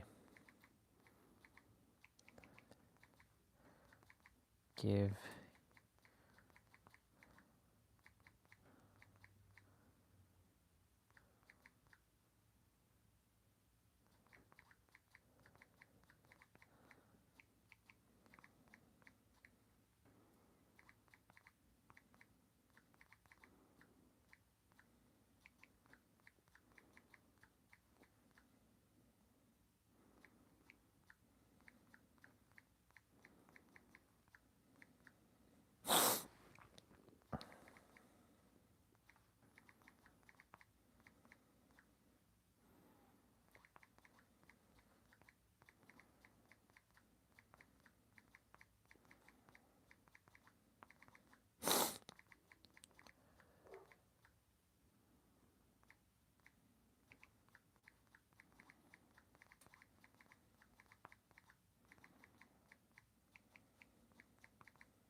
it took about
Just helping Lori with something. She, her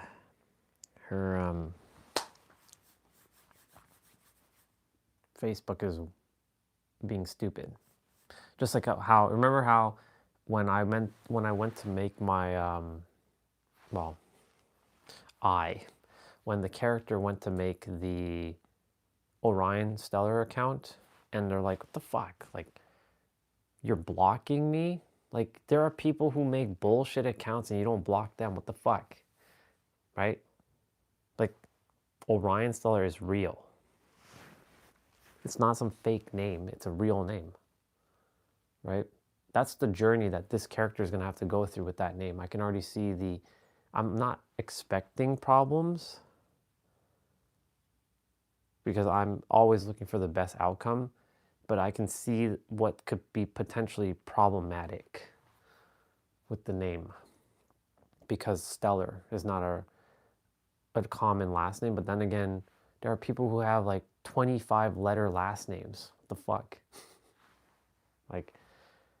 like there's just letters that are slapped together. No offense to anybody who has names like that. I'm not making fun of that. It's just, stupid. So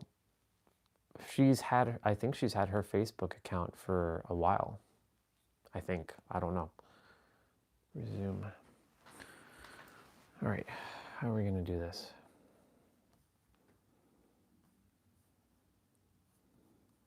I'm going to send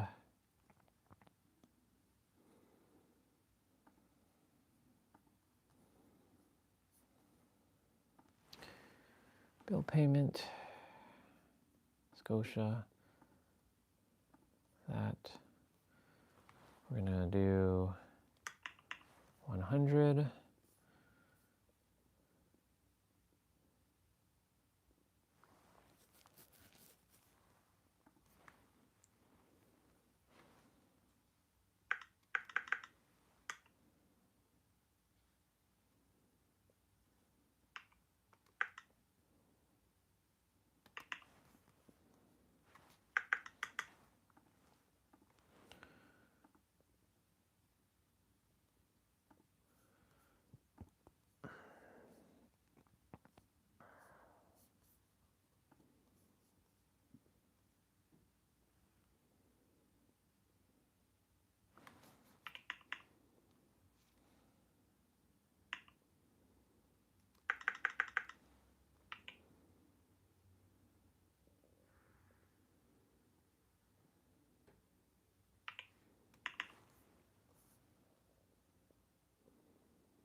That's fine. That'll all be cleared. Welcome back, whoever's here. Just handling some stuff.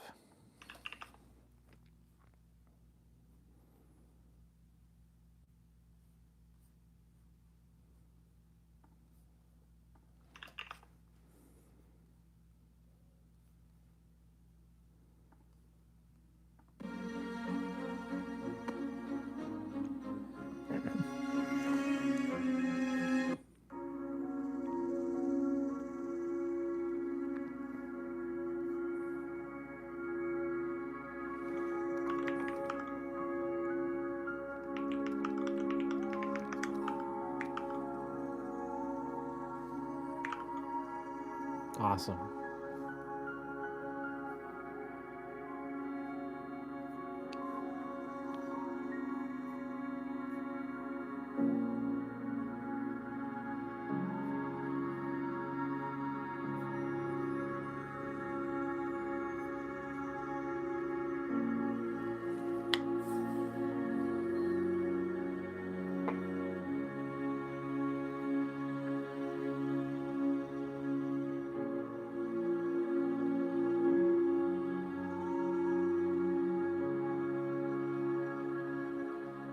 Is it still lagging?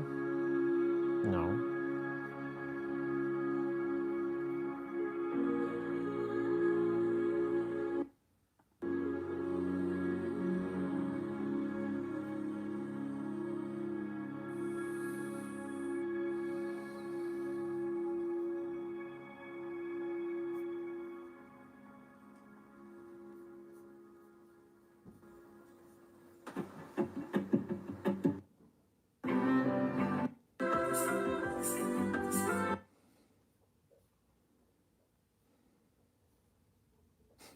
That's funny.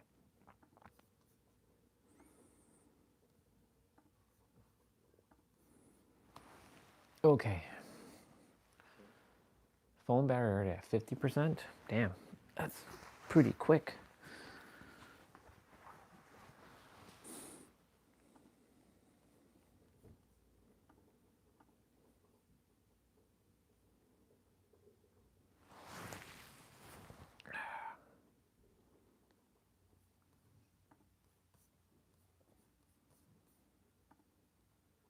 Okay, fair enough.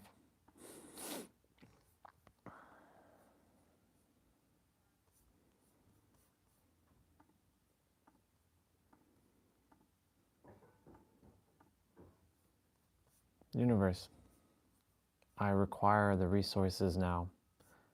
Bring it in the physical.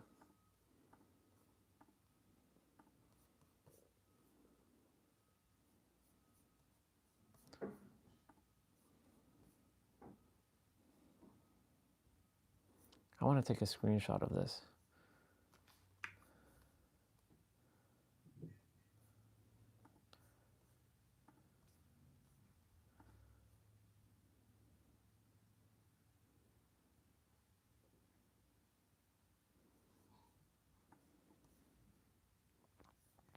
And take a screenshot of this.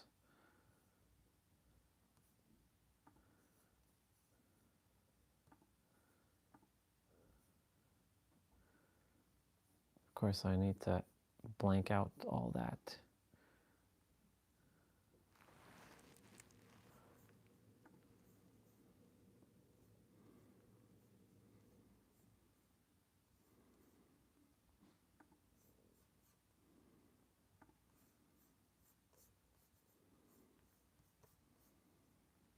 That way I can look at the numbers.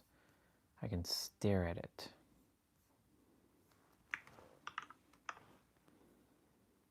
I need to edit.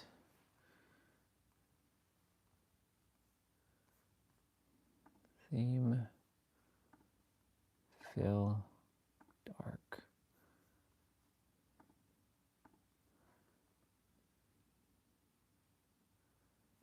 Effects.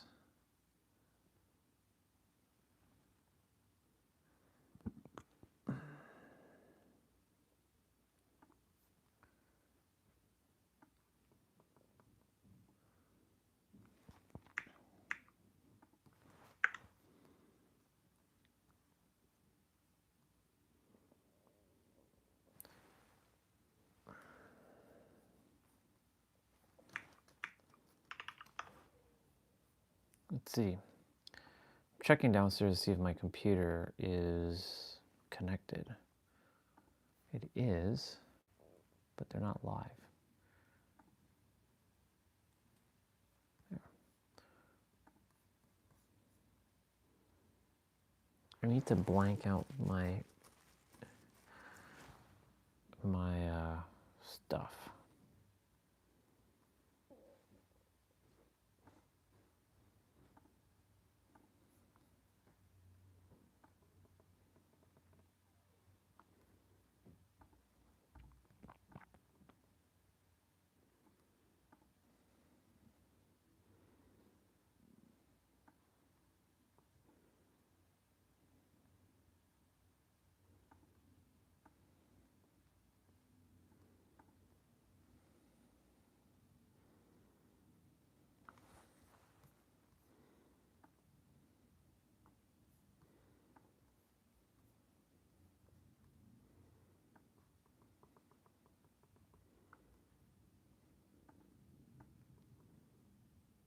It's funny.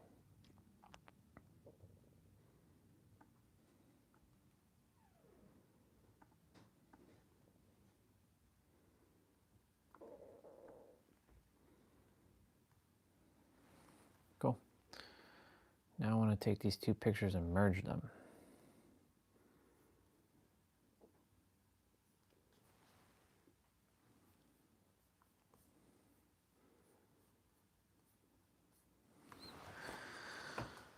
Okay.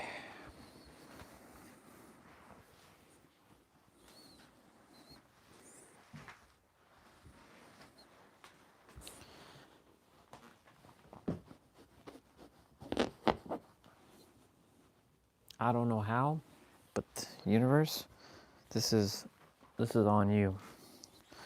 You will bring forth everything that I desire. I'm not going to adhere to that. I will continue, no matter what. I will figure out a way. Time is now. Let me go use the bathroom.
Let me fix the data quickly.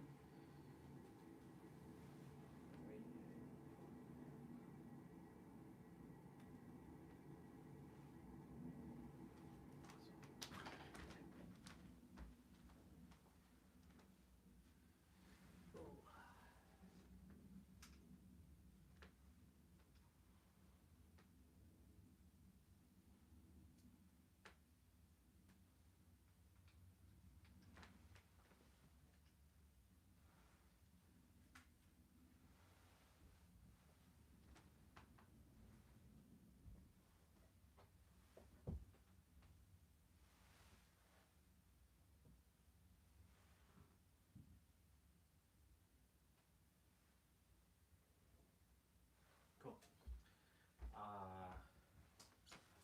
We're gonna take a drive to the store. What the fuck?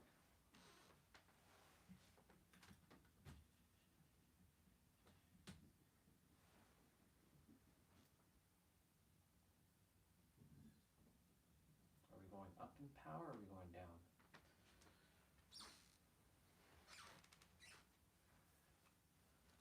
Let's see.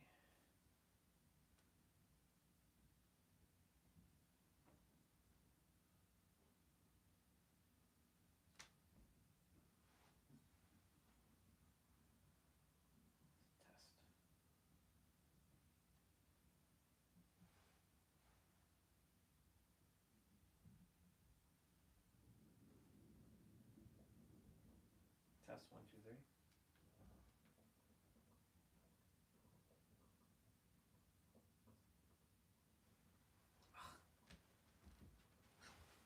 That is not how I'm supposed to sound. Oh, I know why. I know why. Oh, I know why.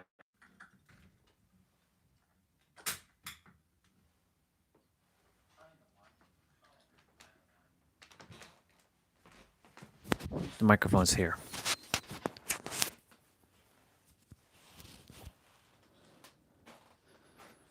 The microphone's here. Yep. Just testing.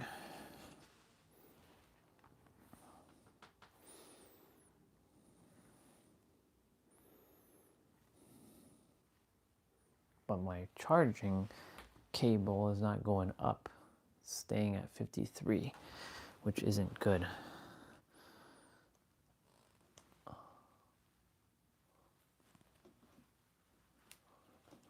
Yeah, really.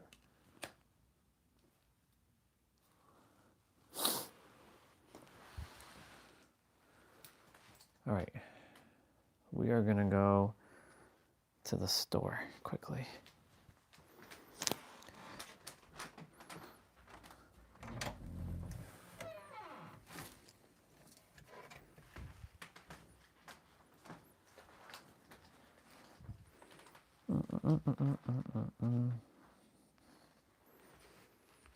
I'm taking you to the store.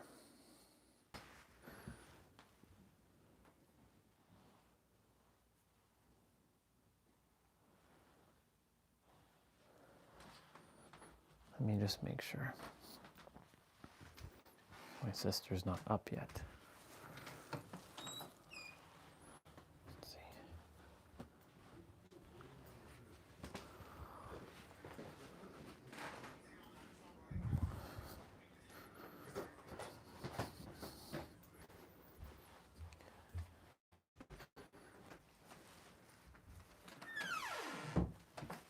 It's supposed to have freezing rain and yeah, so we're gonna go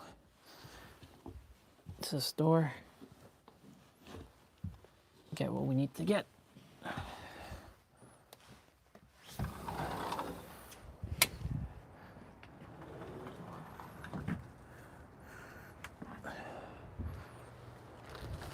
Let's go.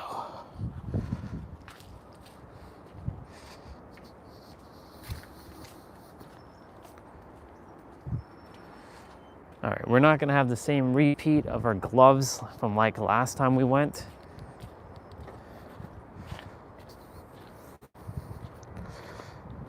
We gotta go around.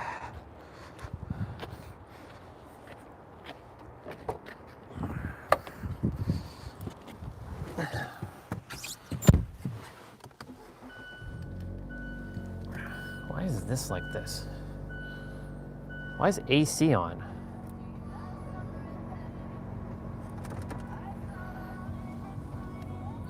Does my sister get hot in the car or something? We don't want it, as much as I love diamonds, I don't want to be hearing that because copyright.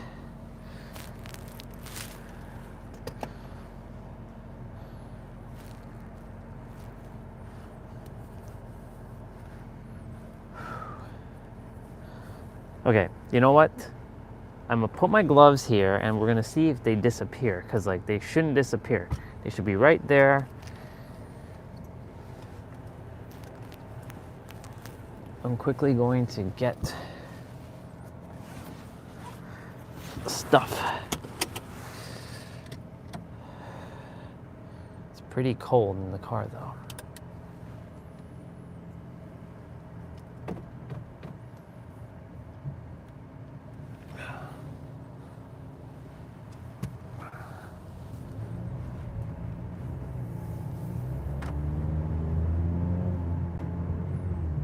Kitty.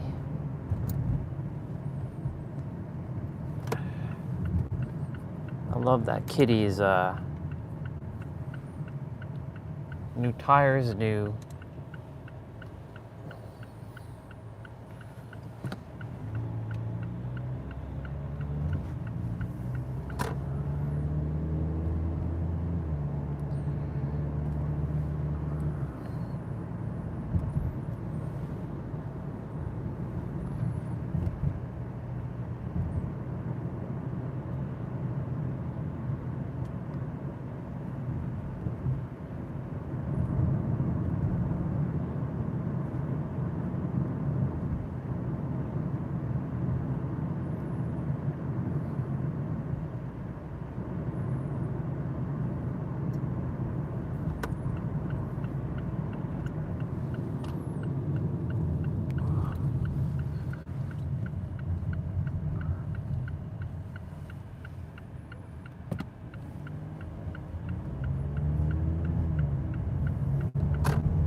car.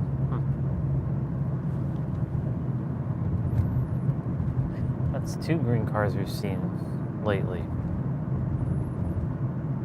Green is not a really, like a brighter green is not a common color on a car generally.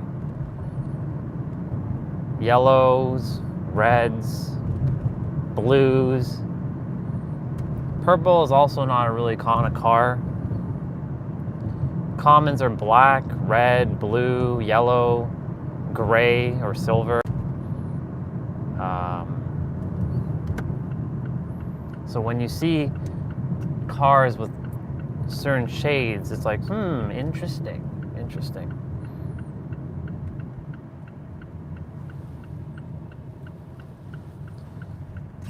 What's up with this person and their...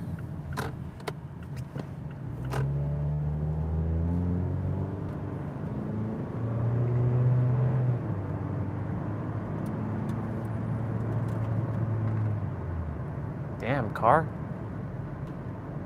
You want some next level thing.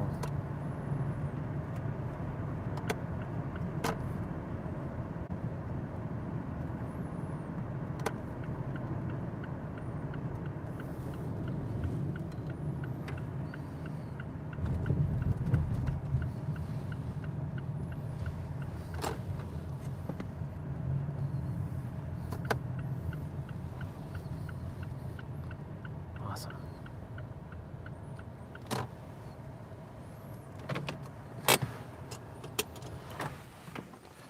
Okay. We're leaving our gloves inside. They shouldn't disappear. Let me see. What's my headband like? Do.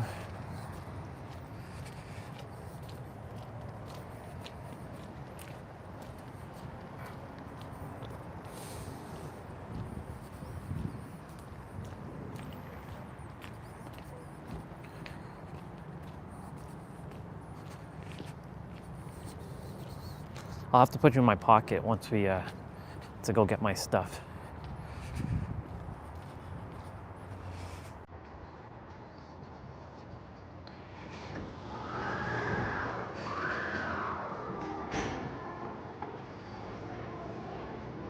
Well, it's warmer in here. It's quiet.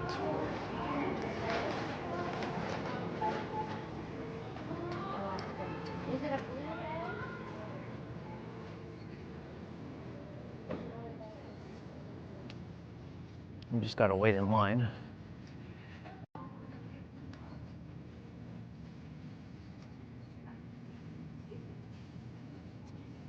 Oh.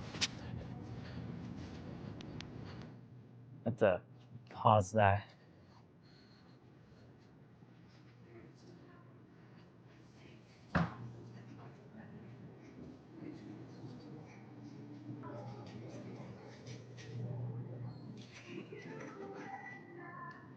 Let's see.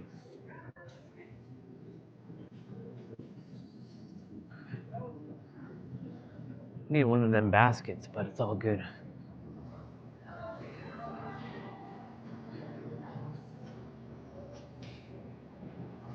You know what this reminds me of right now? Like where I am, feels like I'm in San Diego.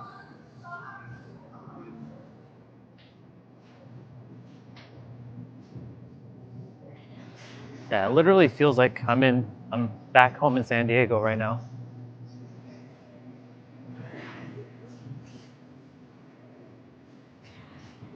They actually have donuts here. That's crazy. Just came to realize that. It's wild.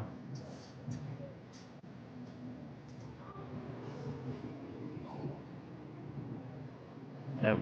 I don't really come in this area. I'm just seeing what they have in this area.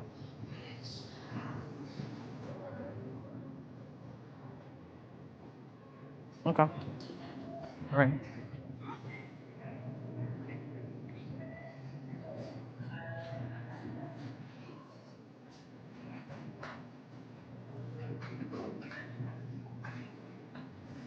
Damn, this music's like loud.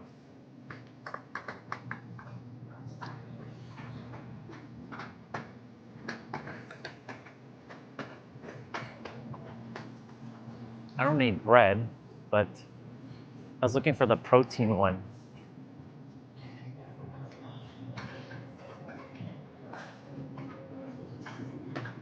Well, there's the basket.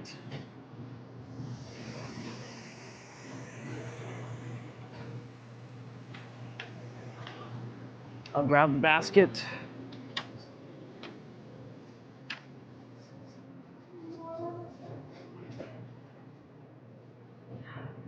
Let's see.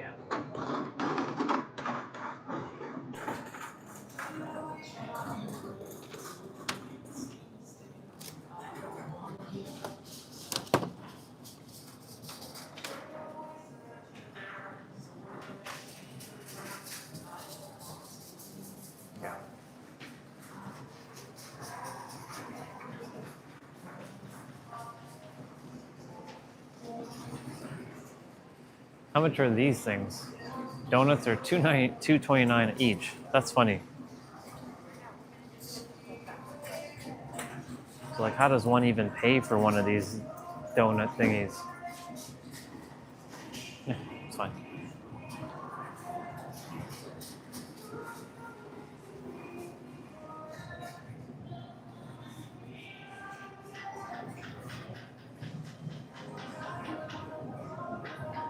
Pistachio.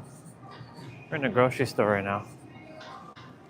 I'm just buying muffin and my my milk. Now, I have to make a decision though with the milk. I either like attempt to make my like protein shake with like chocolate milk or make it with regular milk now.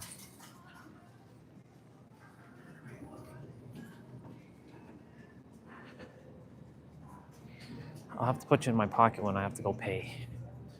Do do do do do.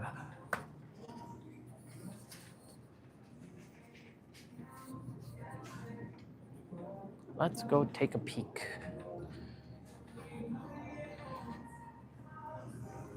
Oh, well, they don't even have the chocolate milk. The protein version. Oh, that's interesting. Here we go.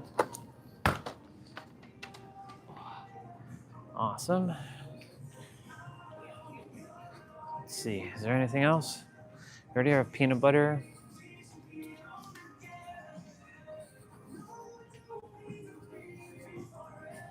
We have peanut butter. This is puddings. That's what I used to eat, these puddings. Are there actually only 2 in a pack? No, there's 4. But that's not the pudding that I used to eat, not that brand. It's interesting.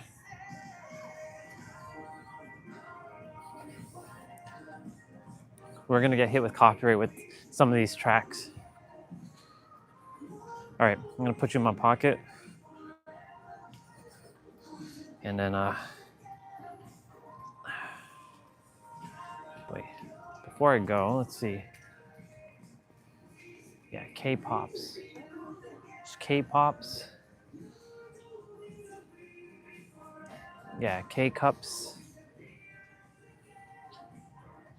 I just want to see what these K-Cups are like.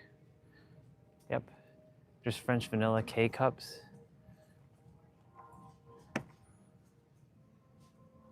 Man, yeah, see? I'm glad I bought Mom the one that I was supposed to buy.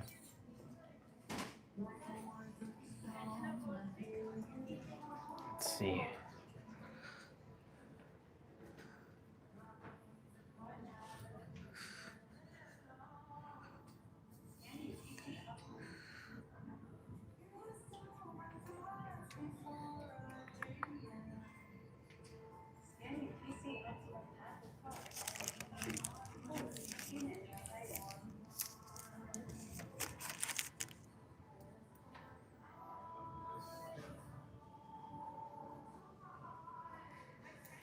Just seeing what is left here. You're all in my pocket before I go pay.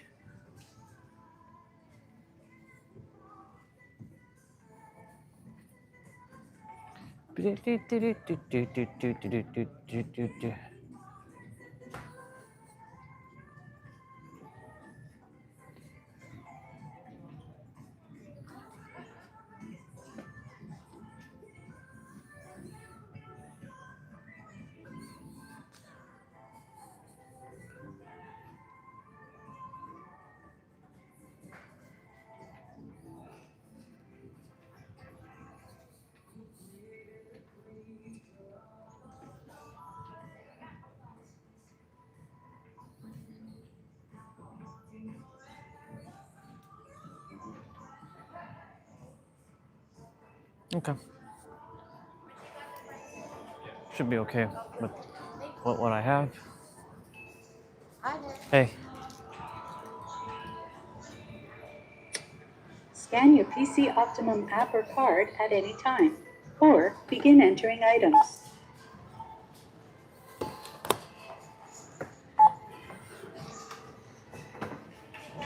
No, where do you? Oh. Okay.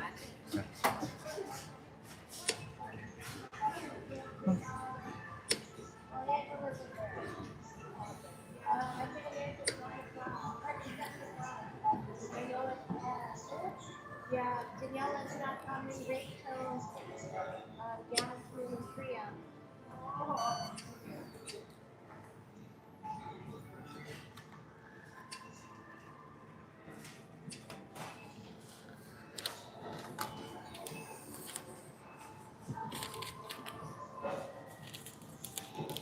Okay.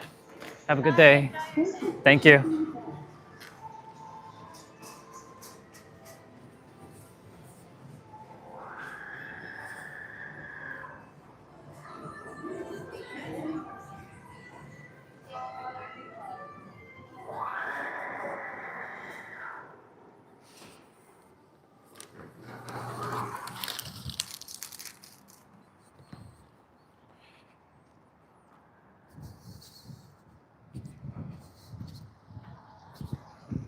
Ooh, it's cold.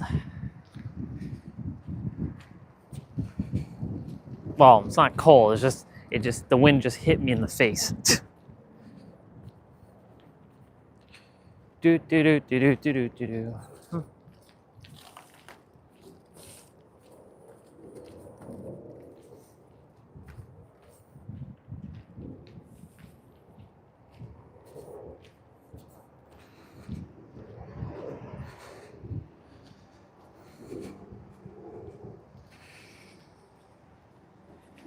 Today's the 6th. All right.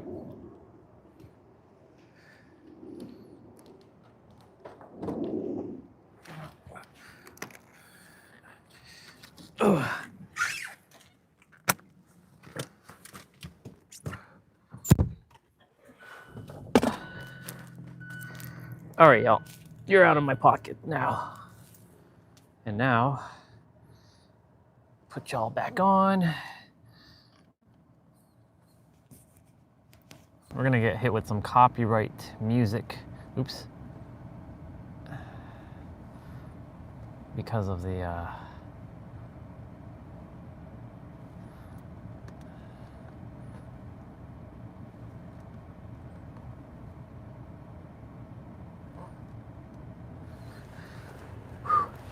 all right.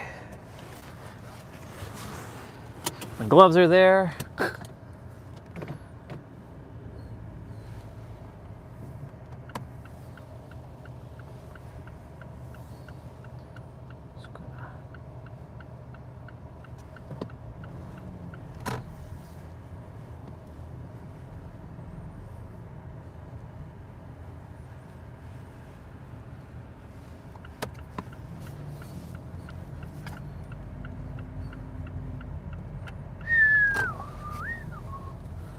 Okay.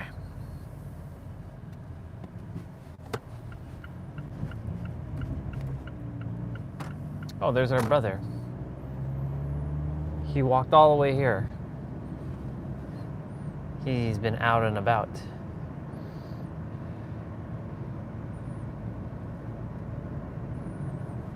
kitty feels nice.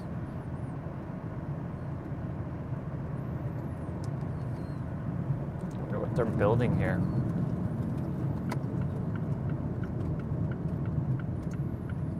Look, Canada, America flags are together. Nice. Whew.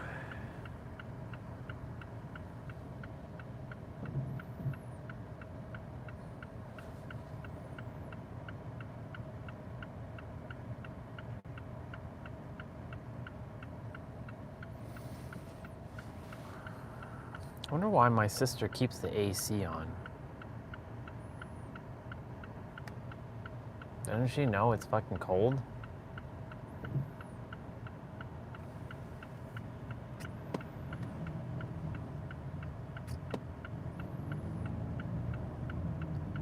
Unless she knows, unless it's because she's working in a hot, like, thing all day, like all evening, and she needs to cool down. And she's just like boiling hot. She turns on the AC.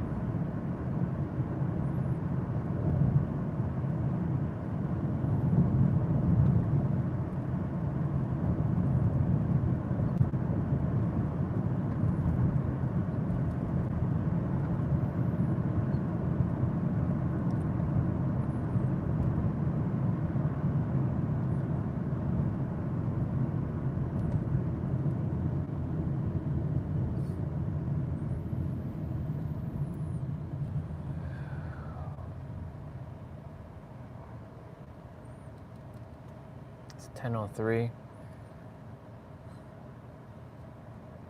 Tomorrow we're gonna be having to do our play out pretty early as well, similar to like Cass, where we had to like jump on a call with her and stuff yesterday. We're gonna have to have a Rogers guy come out and check the TVs and stuff. I'm like, okay.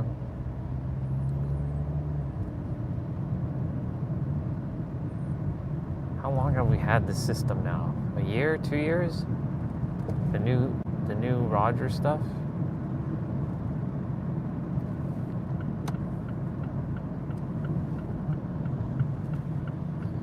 $15, $14, $13, $12, $11, $10, $9, $8, $7, $6, $5, $4, $3, $2, $1. Done.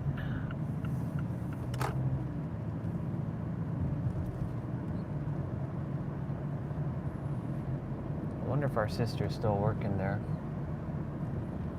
Probably not. She probably left. She built her own stuff. She's a gardener. Gardening and landscaping, like, thing.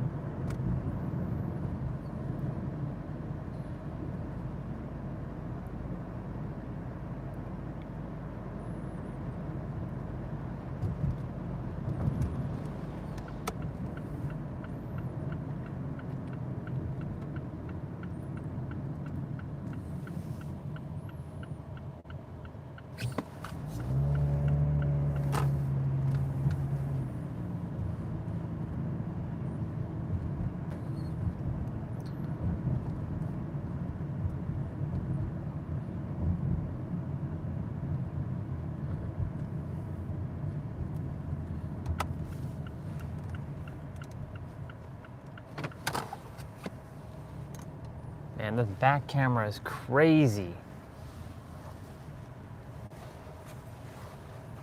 It's crazy.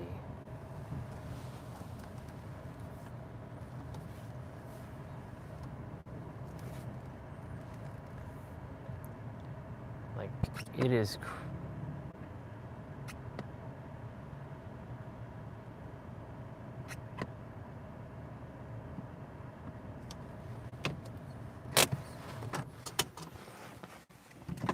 Give me a sec, y'all.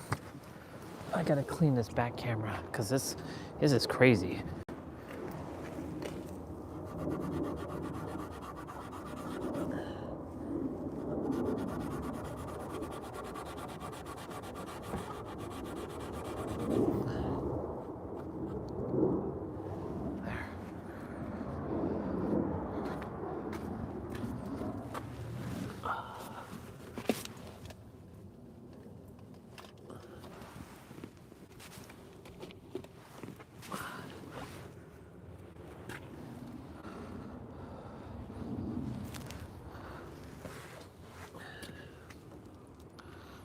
Put you all in my pocket for a moment.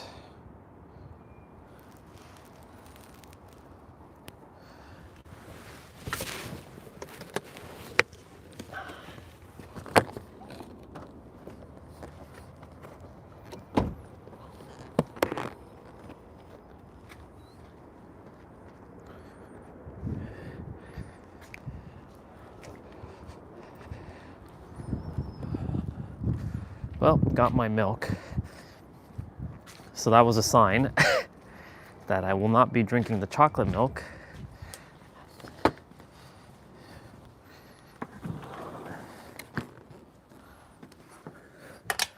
Version.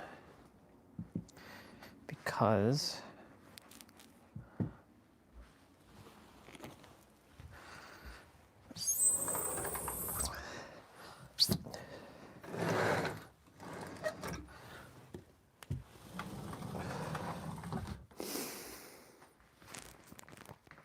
okay, let's put my glove here.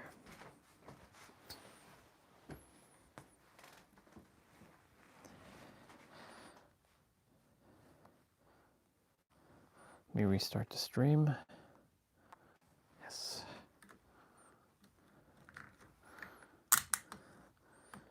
Nice. Favorite kind of juice?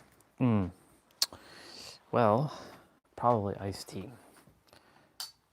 Probably iced tea.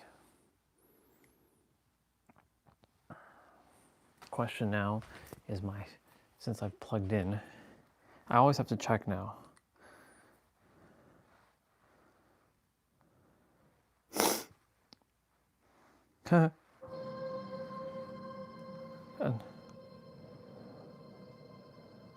Death comes for us all. That's all I know for sure. The question isn't, are you prepared to die? The question is, who will you be? when you X-Men. die?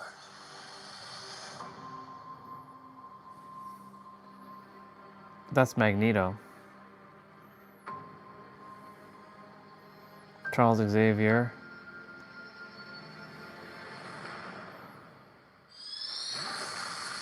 Cyclops.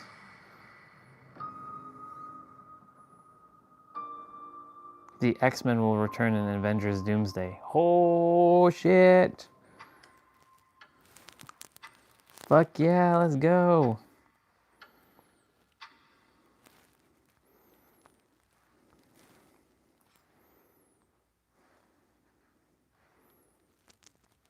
What's this?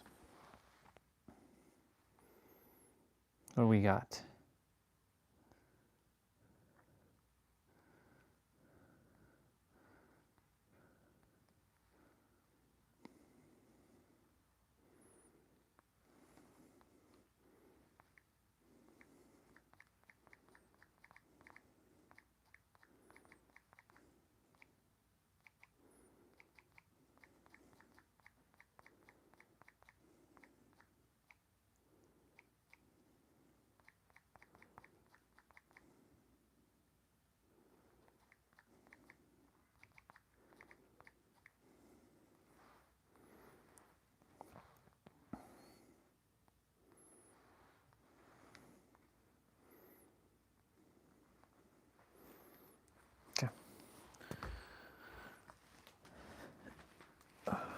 Did I put on Wi-Fi? Yes, I did. Ow.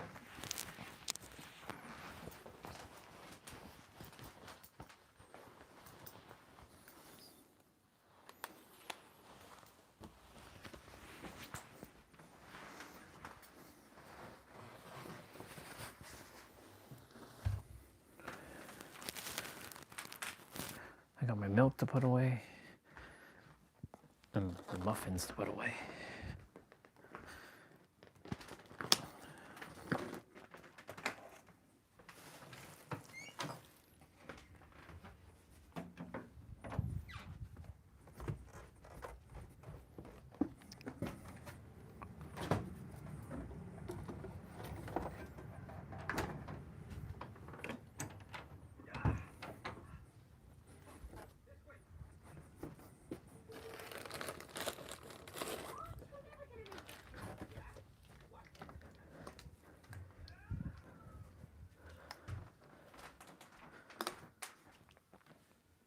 Oh, yeah.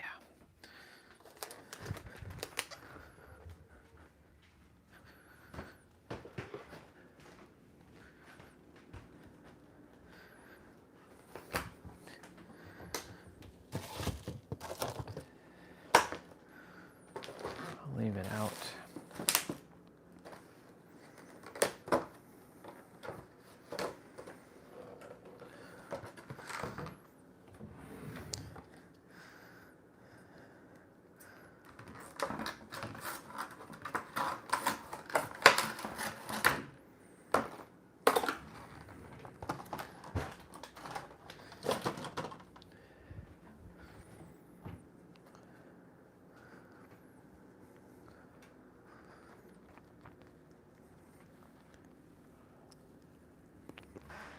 I want to check this TV thing, see what's going on.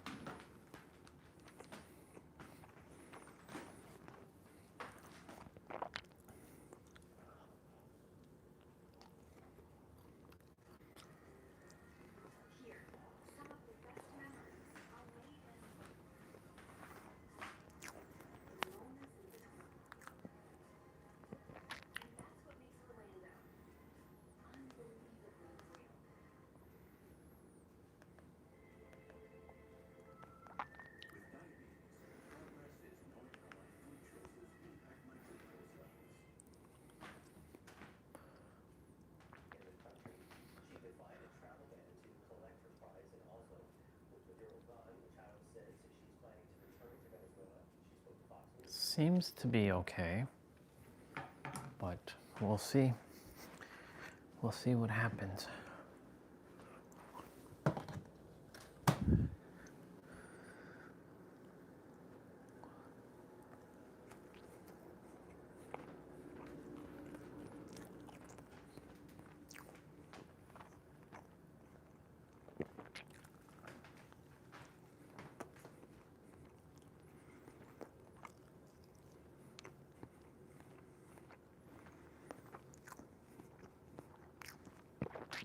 Faith makes all things possible.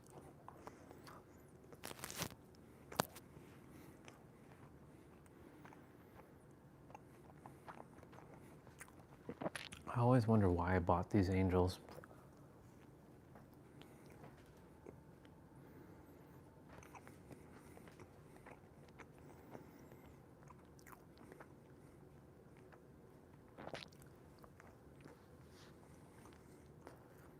It's funny how there's no picture of me here.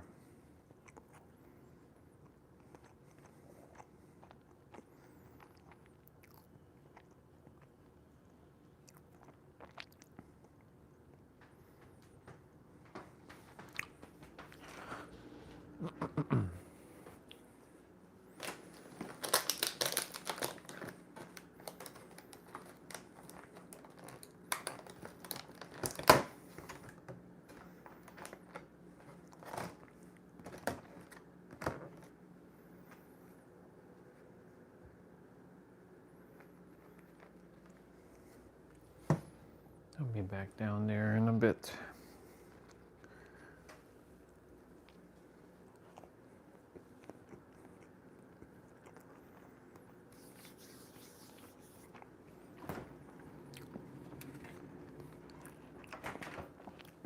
It's 10:16.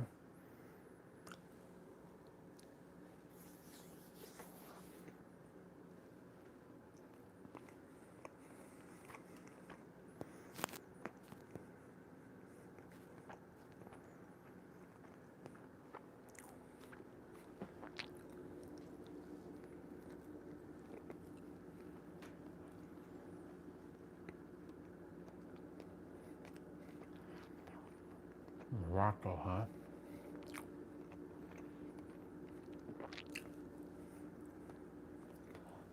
We have a new calendar, it seems. Brazil for February, Singapore for March, Punta Cana, which is basically San Diego, Punta Cana, Dominican Republic, palm trees and ocean. May is London, England. June is Banff, Canada. July is Monaco. August is Italy. September is Chicago.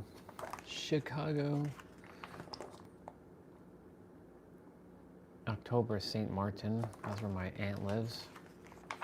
November is Norway. Wow. And December, Austria. So mine's follows. Wait, what was October again?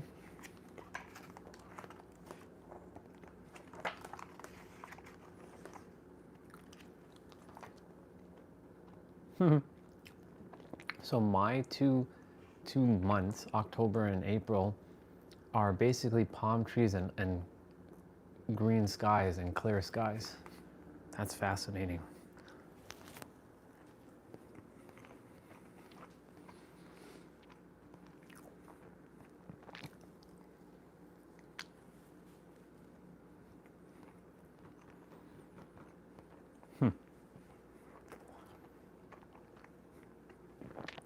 Destiny that I'm meant to be in San Diego.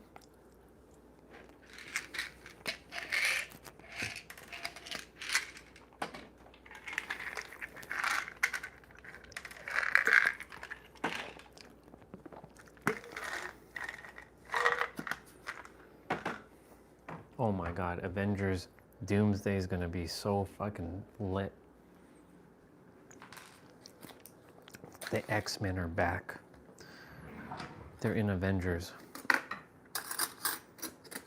That's so wild. Finally.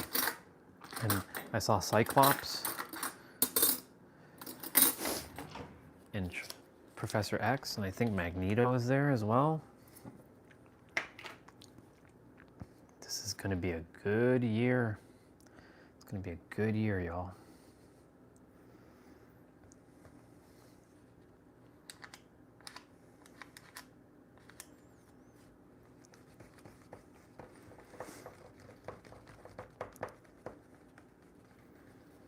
I'm just eating up here quickly.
Awesome.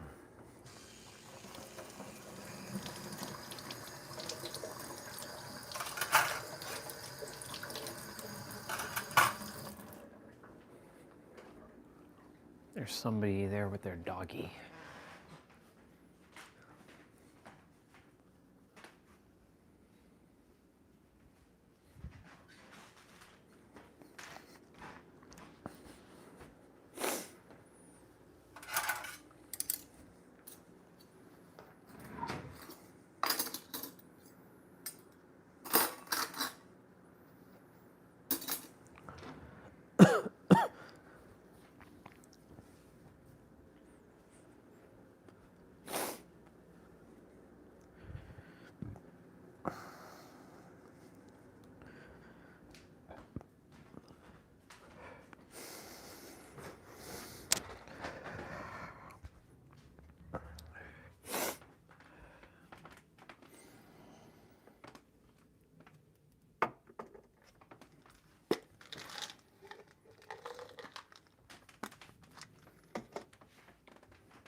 Okay, cool.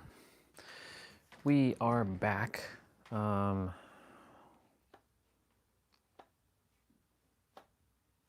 Debating if I'm going to do my quick movements first.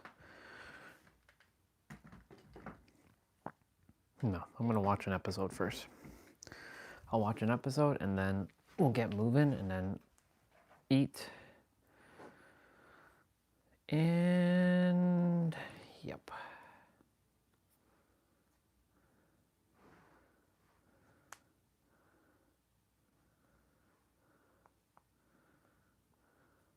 That's crazy.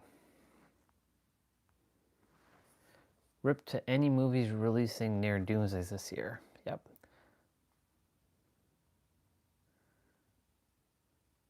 Cyclops finally getting a moment.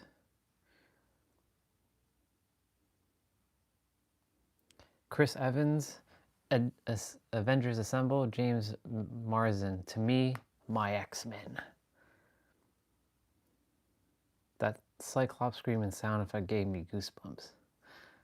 Yeah, it sure did. That's crazy.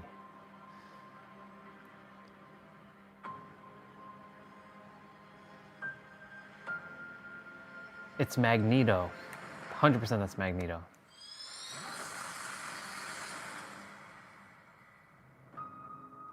The X-Men will return in Avengers Doomsday.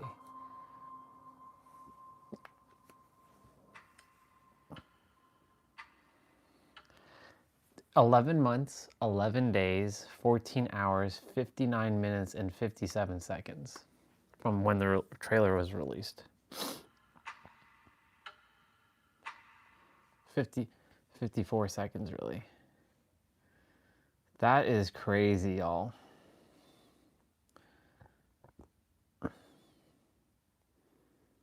Thor will return, X-Men will return.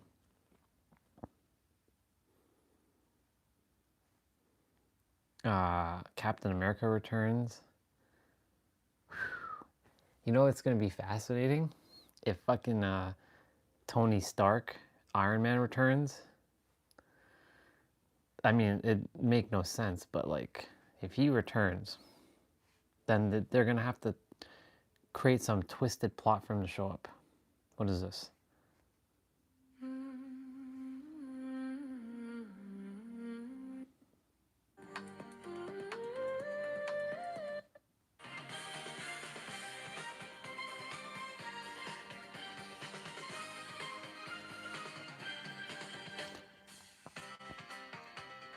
I've been watching some Steve Harvey stuff yesterday. You just can't stop laughing. Eh. Hey, Miss Jamie, give me a time you tell your partner to be quiet. During sex. I don't need no chit chat. I don't need no chit chat. You don't need no chit chat.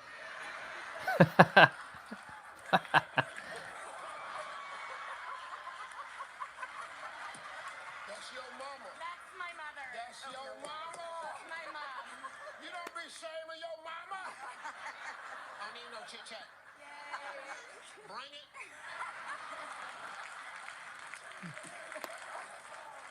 Bring it. Slang it. Don't sing it. Steve Harvey's just so awesome. What is the least sexiest part of your wife? Her stomach. Yeah. Oh yeah. Oh yeah. Oh, you screwed up. You gonna mess around and let this game get your ass whooped.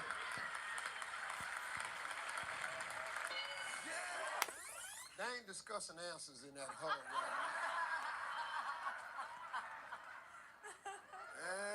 I sure wish I was in that huddle right now.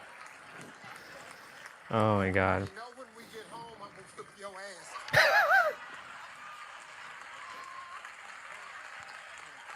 This is the last time you done seen my stomach. You can kiss these thighs goodbye. You ain't gonna see this no more. Fill in the blank. Tip of the Penis. Oh my God.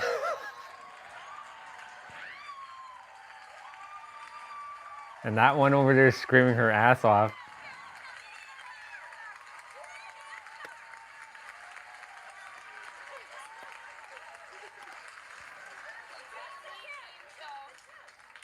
And all these girls are hot.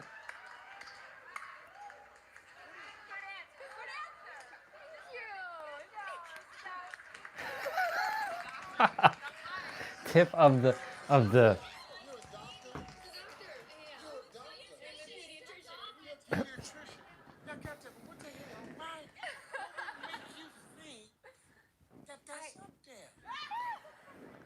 All these damn answers. There's so many tips in this world. First thing that came to mind. John, name an appliance that describes your moves in the bedroom. How about a dryer? a dryer. I'm so hot. I don't want to hear this. Oh, you so hot. There you go. Yeah. There you The little go. girls didn't want to hear that. No. Your daddy just hot. Just out there, just letting them have it. Come on in here and get yourself dried off. There you go. Yeah. Uh-huh. Come on in here, girl.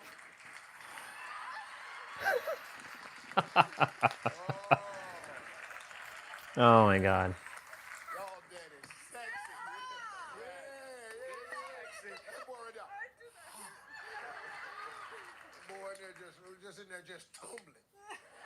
Or dry. Put it on tumble. Let's go. You might practice what to impress What? your wife on your anniversary? Love making. Love making. Shagging, huh?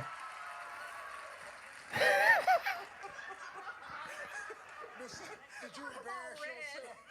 Oh Lord, it was up there. What do people at church think? Kevin, talk to 100 women. Name something you can't wait to get out of at the end of your day. Marriage. Your ass is cooked. Your ass is cooked. Your ass is cooked, dude. Not that funny. Not that funny. Terry said it's not that funny. But see, Terry, let's give him a break now because here's a question. We asked 100 women. He's answering it as he think a woman would answer. He can get in touch with his feminine self. He should have really got that answer right. That was not a very good answer. Yeah. Yeah. Is there a lawyer in the house? Yeah, your ass. Your ass is in trouble. Yeah, your ass is in trouble. Yeah. Now his whole ass is in trouble. All of it, not half. All of his whole rear end is in a crock pot right now. A pressure cooker. He done shut the lid on it. His butt is in a crock pot simmering. You know why it's simmering? Because it's going to simmer till they get home. That's not a good answer. I don't give a damn what game we're playing. Between us, name something an ex-girlfriend was better at than your wife. You don't answer. Sex.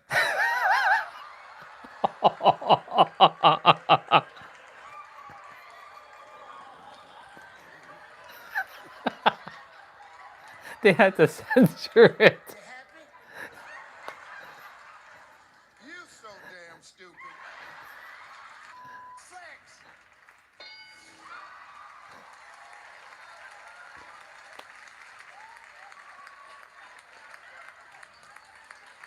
Yeah, your ass is cooked, dude. I'm just gonna let you drink that by yourself for a little while. Name something people ride that doesn't run on gasoline. A man. All these sexual responses. How much would someone have to pay for you to pose nude? $100. $100. Okay.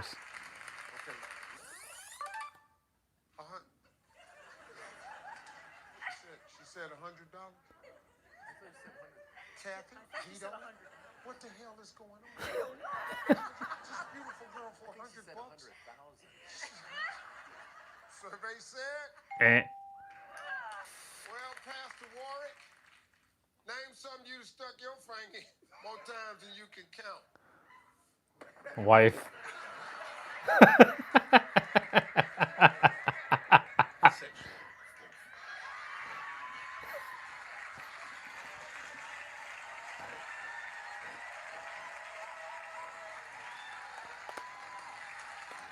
Oh my God.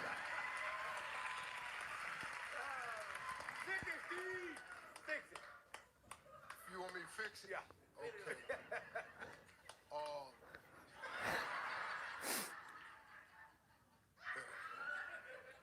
Pastor, I ain't gonna be able to fix this, Pastor.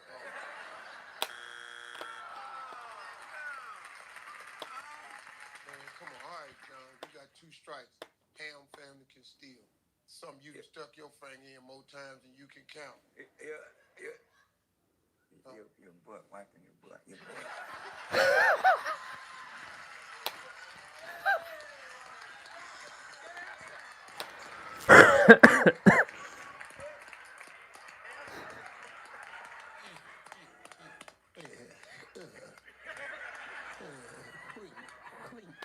When you're wiping your butt.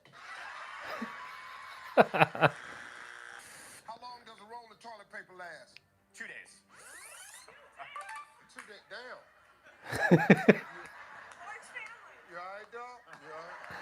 Everything okay? Got some problems. What's happening, brother? I'm regular. Yeah. No. You way past regular. If it lasts 2 days, you ain't regular. You sick. Yeah.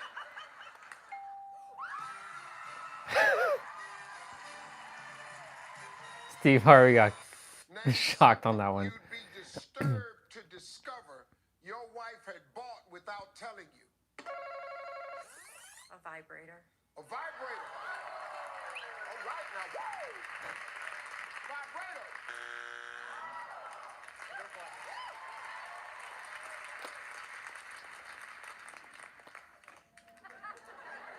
Well, that one wasn't up there, Jennifer. What's the worst thing someone could notice about you as you walk out of a public restroom? Your adult diaper is visible.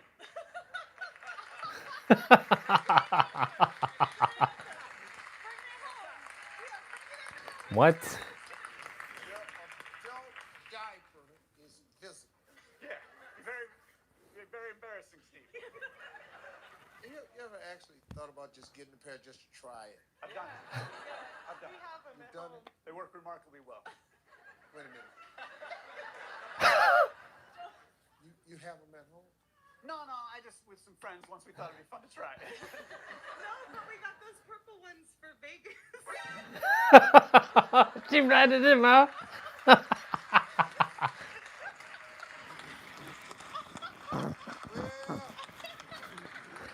stay over here long enough. Alex gonna tell it. We got the purple ones from Vegas. We was gonna be drinking all night. We didn't feel like going to the damn bathroom. Sometimes you get on a roll. I was just sitting at the blackjack table just pissing on myself.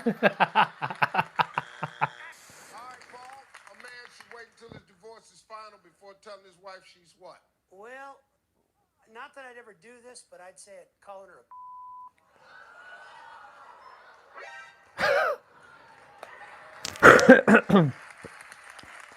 It's up there, Steve. It's up there. Wife at the end. One thing, Paul. You definitely need to wait till it's over before you let that come out your mouth. I don't know where you gonna sleep. Biatch! Name something that can never be long enough. A man's private parts.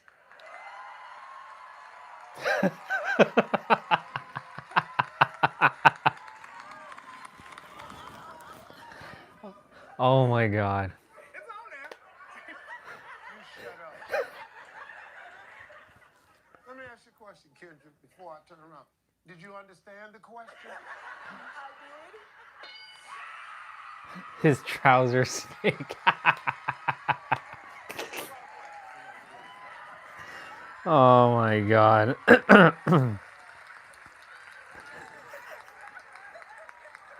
These are compilations of Steve Harvey's best answers for most embarrassing Family Feud answers of all time. That's some pretty disturbing news to a lot of men in here. So, fellas, just know this. No matter how proud you are of yourself, not enough. Name something that gets passed around. A joint. Chris. A joint. I remember this one. Yeah. And Steve.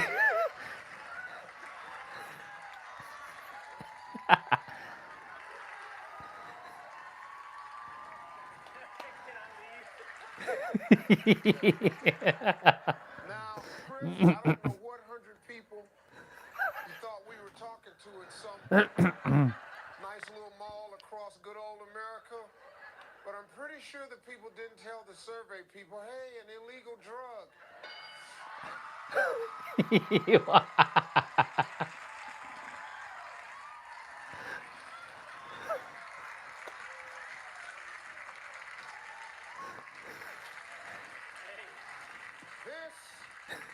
This is when you know you're going to hell.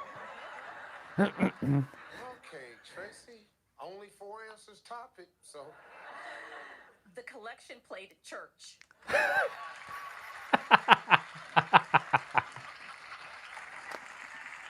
she's got the halo, and I got the horns. I like the way you tried to stop us from going to hell. You, Mr. You evil boy, passing around the little thing with this funny smell, looking for some saving here, church.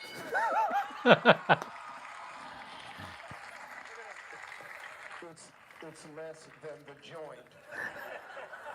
This is not good. Name something a man might have in his pants when he's going on a hot date. Condom. This may be inappropriate, Boner. but She's gonna say boner. and maybe he's excited to go on his date. Uh-huh. I have to be more specific, don't I? Yeah, because I ain't never put no excitement in my pants. Go ahead, Mackenzie. Boner. Huh? You really have to say it again? What did you say? Boner.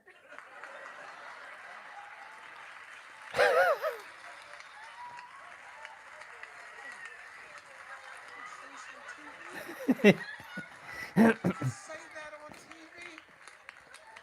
You can say that on TV? What are y'all clapping for? You said boner. You said it. You didn't ask me if you could say that. You said it, and then you said, do I have to make you say it again?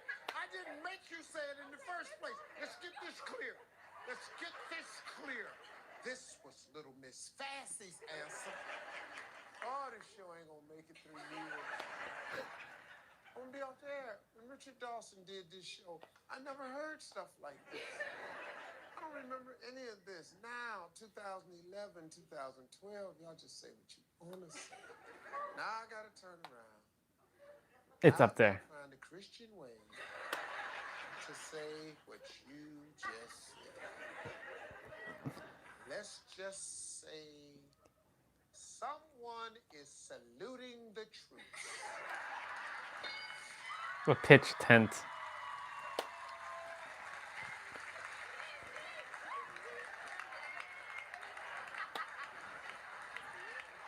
How y'all doing? Let me tell y'all something. Look at the last one that just went up. A pitch tent. Don't say that when you come out the home. Ready, break. Name something your wife might be better at if she took lessons. Sex. Oh. Name something Your ass is your cooked, boy. wife might be better at if she took lessons. I don't know what you was thinking. said. Your ass is Your cooked. wife here? No, she's not here. We went over this. We went over this before. We good. We good. No, we talked about the game show, and there could be some answers that may not be in the favor of you, but that's not how I feel about you. You win $20,000. You think this So the if- best way to win? It's up there. It's not my wife. Those men wife. Not mine. That's what they said. I didn't say it. That's what they said. You ain't say it. That's right. That ain't your answer. That's their answer. That's their I'm answer. speaking for them because You we speaking good. for them 'cause we good. We good over here. Come on, man. Let's hang it up. Come on, let's go. Come on, man. Hang in there, baby. It's gonna be all right. This the dumbest thing you could have said. Come on, Trey. Let's go. It's all right. Name someone you're embarrassed to admit you have a crush on. Older men.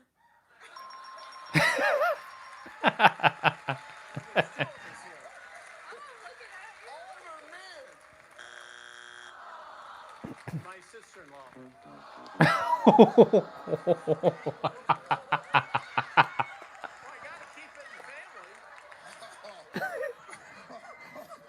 Ed, oh Lord. Miss Renee, tell me something that makes a bubble bath even more enjoyable. How about some toys?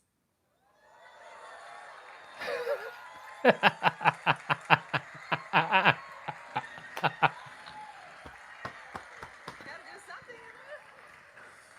No.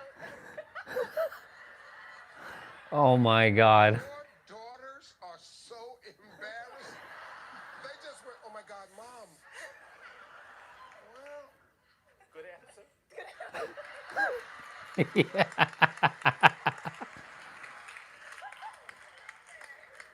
I mean, are we talking, you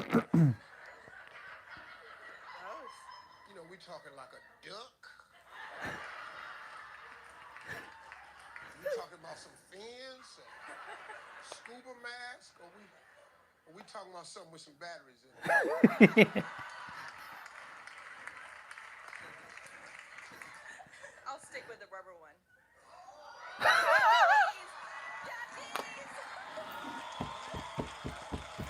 Rubber duckies! Well, young lady, your mama said I'll just stick with the rubber. Fine with me. When I was a kid, we didn't have what? What did he say? Can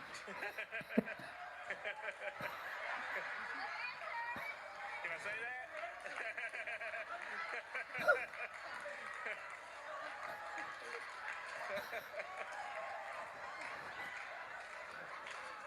It was the first thing that came to my head.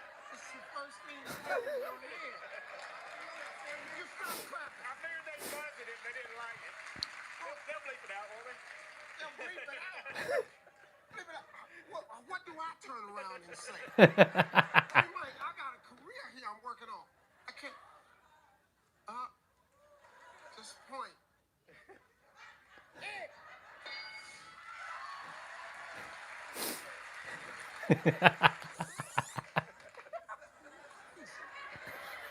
What made you think you could air that?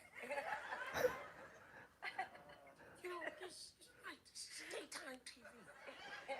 Here you are saying the S word on TV. Well, I was trying to think of a better way to say it. Well, there wasn't a better way. I didn't want to get X'd out, so I said, like, Okay, all right, I got you, man. All right, I got you. I'm ready.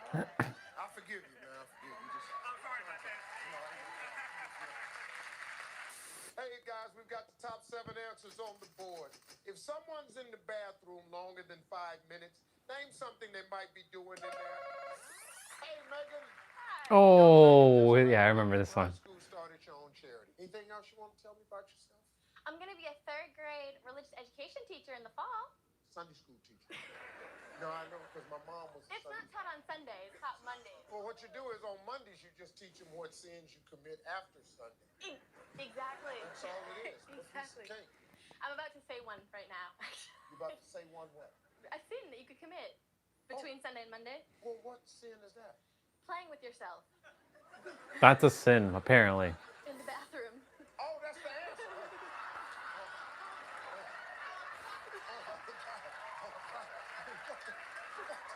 Jesus. That's your answer. I really couldn't think of Father anything God, we're going to hell. I was only kidding. You can I come didn't to really. Sunday school. Shut up. You can come to Sunday school. We're going to be discussing it on Monday. What are you talking about? You're taking the joke too far. Question was, if someone's in the bathroom longer than 5 minutes, name something they might be doing, and your answer is playing with something. Eh. Hey, Tess, the bride of Frankenstein says she married him because of his sexy what? You know what, Steve? My parents are here. My parents are here, Steve.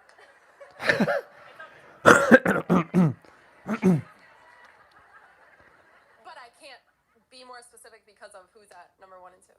I don't want to say it. Don't make me say it. I'm not going to make Okay, you say all it. right, all right. I didn't know what you were talking about. Oh, wow. No, I'm a parent too, so Okay. I'm sitting here looking at Kevin. He looking upside my head. We got to stay dads Yeah, here. we got to keep it G-rated. It's a family show. It's G-rated. Well, what'd you say it for then?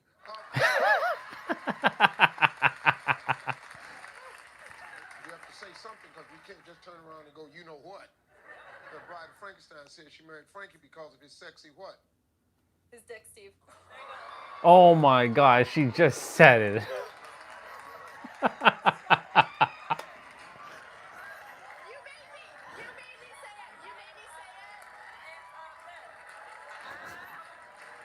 Made you say it. I'm so sorry. Oh, I didn't make you say that. No, you didn't. Oh, you could have said winky. You could have said ding-a-ling. You could have said boinker. You could have said pee-pee. The magic stick. We asked 100 men. Oh, this Name a one. part of your body that's bigger than it was when you were 16. Your penis. Your penis. Oh my god.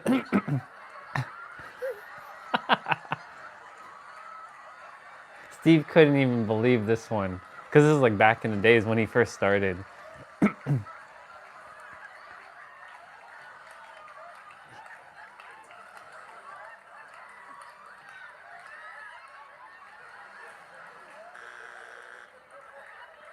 Sicily. Not so good?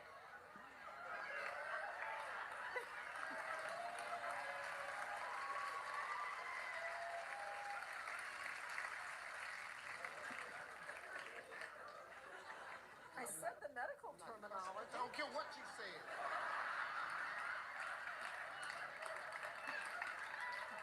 Could have said ding-a-ling, winky, any damn thing. What the hell? It ain't gonna sound right. The medical term is almost worse. A slang term would at least be your ding-a-ling, something. The penis. Oh.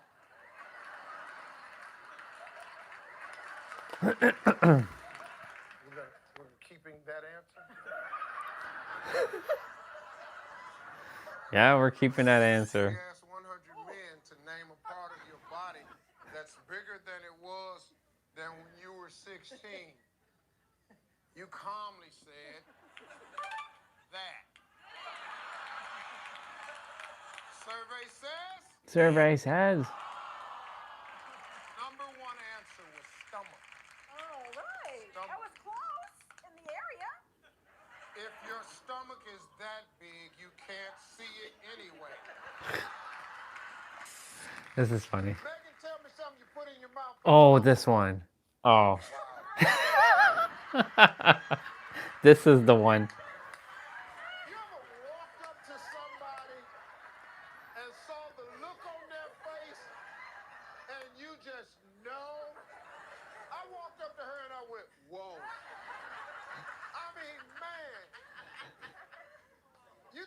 about the cat that ate the canary, look.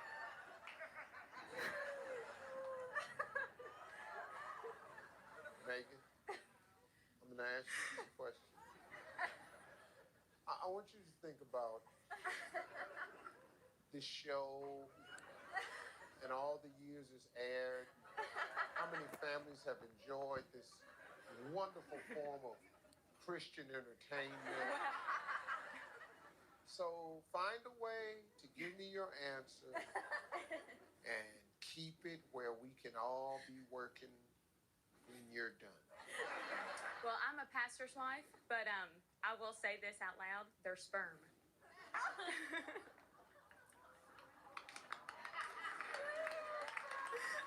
You know it's up there, Steve. Everyone knew it. It's up there. We're going for the money. We're going for the money, so that makes it all right. It doesn't matter that I'm a pastor's wife. Ticket to hell is worth $20,000. You know it's up there, Steve. No, I don't know a damn thing. what you ain't gonna do is drag me into your little nasty world. I know nothing is up there. Oh, Steve, you know what's up there. Oh, hell, I know what's up there.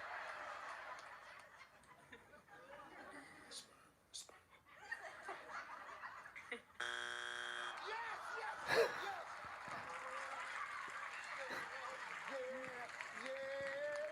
It ain't up there, yeah. Nah, it ain't up there. Oh my God. Hey, it ain't up there. Yes, we can all still probably go to heaven. All right, hey. And what you get for saying it? We're gonna stay on the air. Family Feud. 20 more years. Oh my God, it's so good. What's this? This is some fake shit. This is some... What the fuck is this?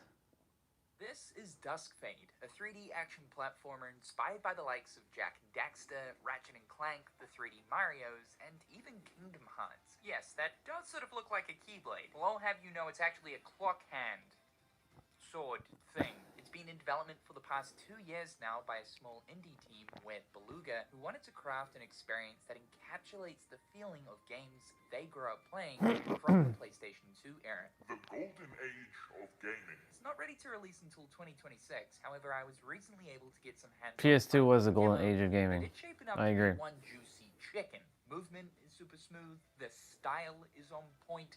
The game has bird nice. And it's just really nice to look at. Pretty. If you're a fan of platformers, especially those from the PlayStation 2 era from the early 2000s, make sure to look out for this in 2026. This is Dusk Fade. May 2026, okay.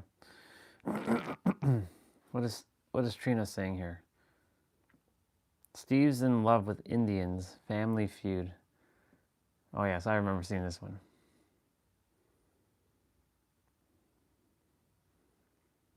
Copy these 3 videos and it'll blow up on your business in 2026. Mr. AJB using them glasses now.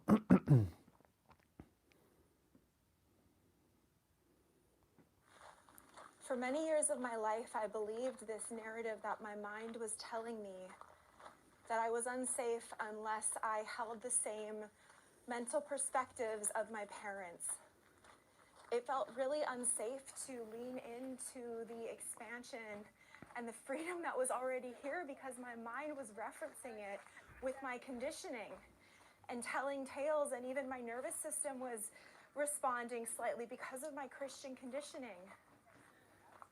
But all that was just thought, Oopsie. sensation. Thought and sensations. And I realized that what I was actually was before that. Of course. I was not the thought. I was not the sensation. I was not the fear. I was just the freedom of this moment, and nobody can change that. Nothing that happened in the past, nothing that anybody told you, or some kind of belief system that's been around for 5,000 years can change that. You are here, and you are life itself always. It doesn't matter what the mind tells you with its made-up words and its thoughts and its sounds. See? That's allowed too. The apparent seeking for what's already been here is allowed. The pain and the challenges and the suffering is allowed. The confusion is allowed. Not having meaning, having purpose, not knowing your purpose. It's all allowed. It's all of yours to create. There's the freedom to believe in no purpose. There's the freedom to create your own purpose. There's the freedom to search for your purpose. Yep. I agree on all that. Beliefs, to let go of your beliefs, to change and transform and become a brand new character. Yep. Or to let go of the character entirely. Yeah, it's all everything. That what you really are is beyond any concept, beyond any belief. And there is an inherent safety that never changes because the life force, the pure being beyond words, is what is always here, not dependent on the story, not dependent on what anyone else told you. Fall into this. Let your mind dissolve into this. It's right here. There's nothing else that you need to find. Bar. For many years of my life, Good video, sister. Let me just pause. What she said was spot on. You can create your belief systems, you can let go of your belief systems, you can create your character, you can dissolve your character, you can entertain that there's a man in the sky, you can entertain that it's not a dude in the sky, you can entertain that it's an orb, you can entertain anything. It's all allowed. But what you are, the pure being, what she said, is something that cannot be expressed with words. And that always existed here and now.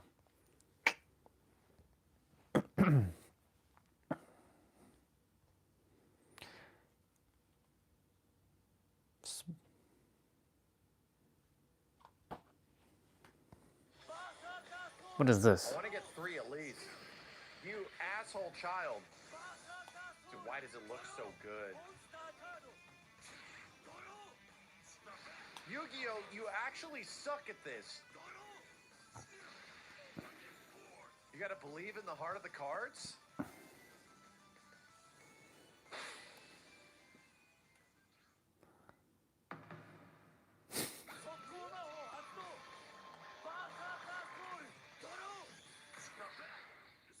That's horse shit!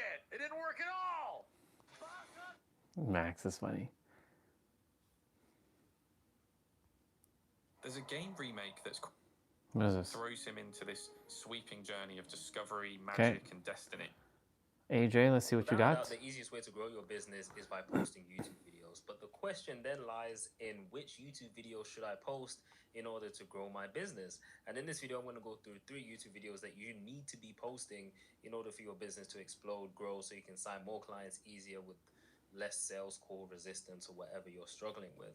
Now, before we actually go into exactly what videos to post, just know that all of these videos are going to cover one particular concept, and it's the types of content that you need to be posting in order to build a personal brand that's going to allow you to sign higher ticket clients, work less, sign them with more ease. And the 3 things these videos do is 1, growth. They all have the possibility or capability. Okay, AJ. First, and I always say Growth, authority. they're able to binge because there's just so much. Now, What was the last word? it's just an Authenticity. Airbnb. You didn't actually buy the house. You know what I mean?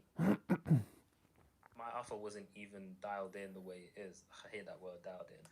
My offer wasn't even where it should have been. But this video easily brought me around $20,000. Really and truly should have brought me more, but in the realm of business, I didn't know too much. I just knew how to market, content, etc. Pricing, it wasn't there. But this video brought me 20,000. Really, it could have easily brought me 100,000 if I knew exactly what I was doing at the time. And this is so powerful because 1, this covered literally 2 major points. This covered growth and it covered authority. 1 is a case study breakdown. Nero's my client, my friend. It showed exactly what his YouTube strategy was. And obviously there's no better person than me because I was actually there throughout the whole thing, which allowed me to give inside information about how things worked, how we went about certain things. And this is something that people saw and was like, damn, I know Nero, or I've seen Nero, yeah, I've seen his growth. I want to be somewhat like him. So then they click on the video, that's bringing me new eyeballs, but then they see him as an authority because they're like, oh, this is the guy that helped Nero do it, etc. And you can see that this was an outlier here. Oh, let me change the color. You can see it's an outlier here because it's a 39x, which means it performed 39 times better than my channel's average. So case study videos is something that everybody should be doing. And if, like, the more case studies you have, the better. So essentially you could do a case study video for each of your clients. The more clout your client has, the better as well, which is why I decided to do Nero first, because, you know, that's like, he's got 300,000 subscribers. I'm actually due to remake this video, and that's something you could also do. If it's been a while, remake your videos. And the reason I say this is a lot of people probably haven't seen this video, even though it's got 30 file, which is essentially what I'm calling my whole entire program now. Because really, if you're building a personal brand, you're building a digital empire, especially if you're doing it on YouTube. You're building something that's essentially bigger than yourself. You're going to be helping people for years to come, but also people are going to know you without actually knowing you, which is crazy. You're literally building an empire.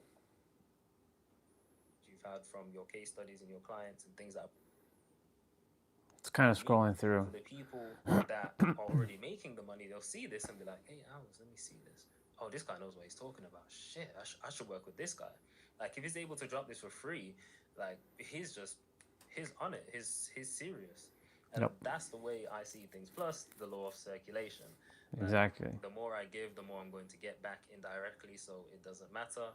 The law of reciprocity, me helping somebody for free, not expecting anything back, will just help me get things back in return naturally.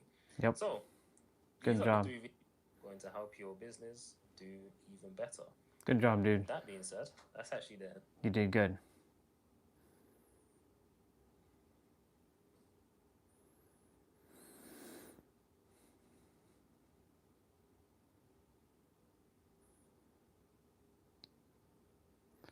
Trump impersonator exploding on Chinese social media.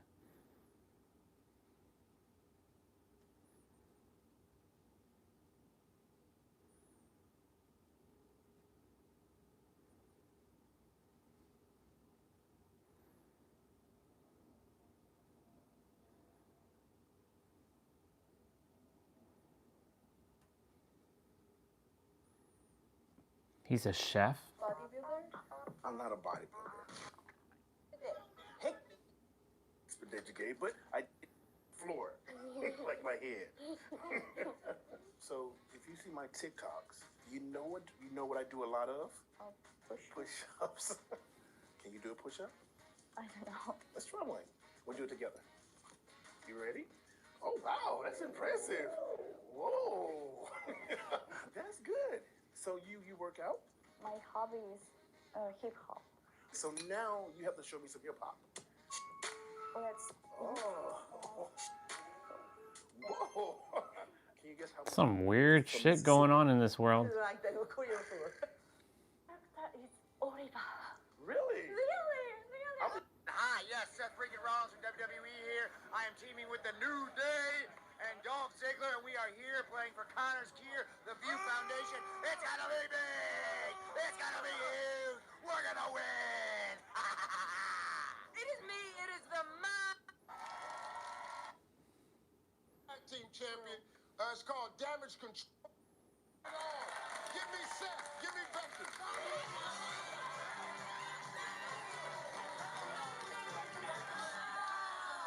Got me going once in this marriage. But I love you. I love you. You're the best. Just saw that suit, boy. I like that. Oh, yeah. Oh, that's pimp right there. Yeah. My wife ain't gonna let me wear no leather crouch. Man, she gonna shut that down.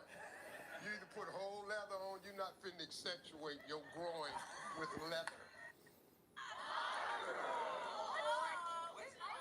Banging in a locker room. Yeah.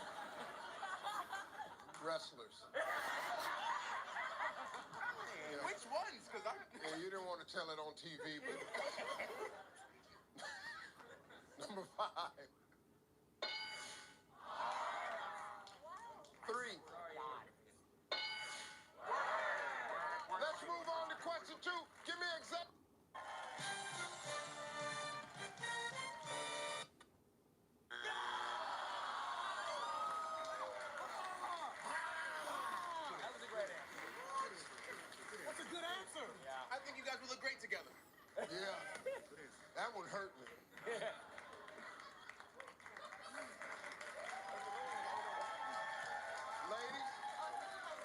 Steve Harvey, this is one of the most interesting questions they've ever had about me.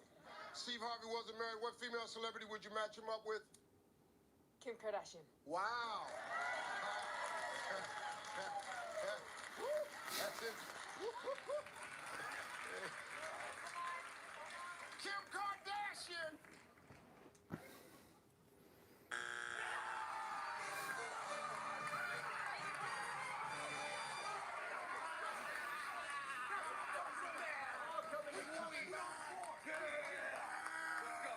Thank you. Yeah. Let's go. Let's go. Oh, yeah. This is going to be interesting. Number 5.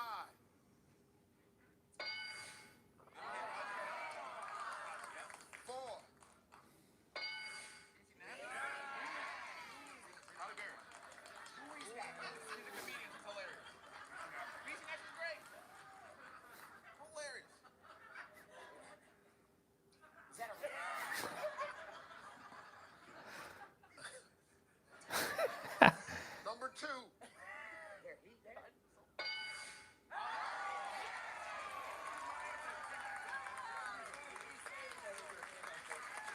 Yes! Halle Berry! Steve Harvey, Halle Berry! All right, let's move on to the next question. Give me Kofi, give me Bailey.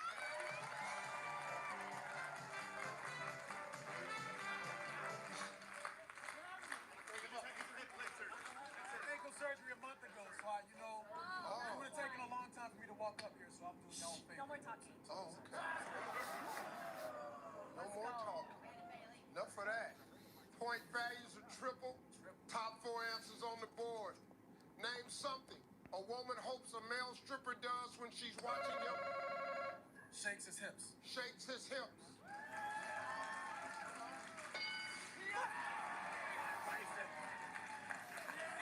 Kiss his neck. Huh? Kiss her neck. Kiss her neck. Yeah. Neck play.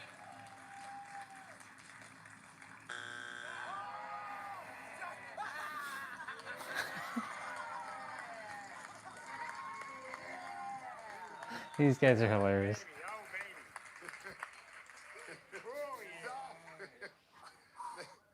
First time ever. Name something a woman hopes a male stripper does. Shut up. Don't tempt me with a good time.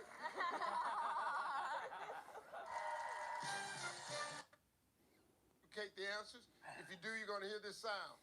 I'm going to say try again. You give me another answer. It's going to be a little bit tougher this time, so we'll give you 25 seconds. You ready? Yes, sir. Let's remind everybody of Big E's answers. 25 seconds on the clock, please. Name someone the maid of honor might roast in her wedding speech. Groom? On a scale of 1 to 10, how strong do you like your coffee? 8. Name a food you eat with your hands. Sandwich. Name something you turn on in a hotel room. TV. Name an animal you see sitting on a tree branch. Squirrel. Name someone the maid of honor might roast in her wedding speech. Mother-in-law.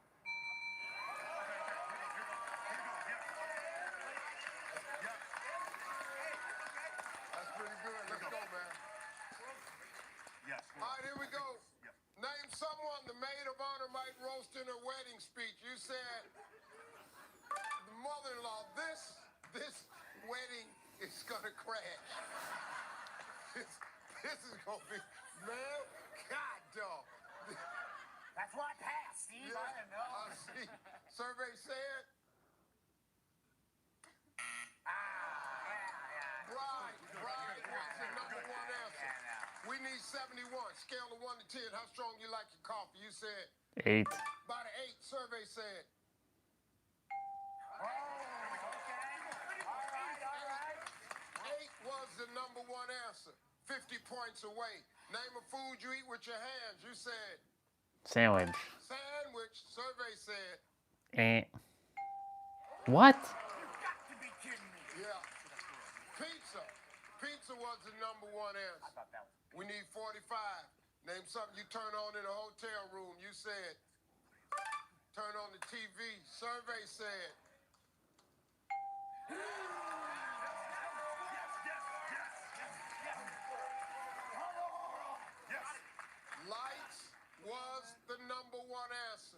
We need 14 points for 25. Either bird or squirrel.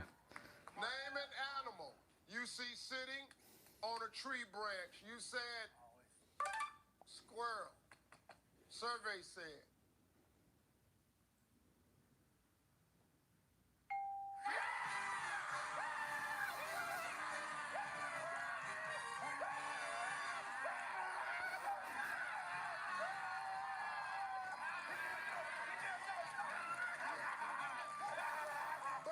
Bird was the number one answer. That's $25,000 for the V Foundation Connors Cure. I want to thank Seth and Becky and all the rest of you for coming out here and hanging out with us on Celebrity Family Feud. Y'all listen here. I'm Steve Harvey. We'll see you next time.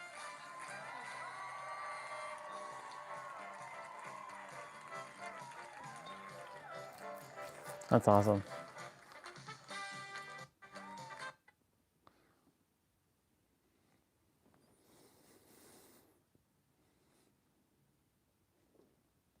I gotta ask you a question. The hat, it's one thing to wear the hat backwards. Do you have an afro under that or something? It looks very, very high. I'll tell you what.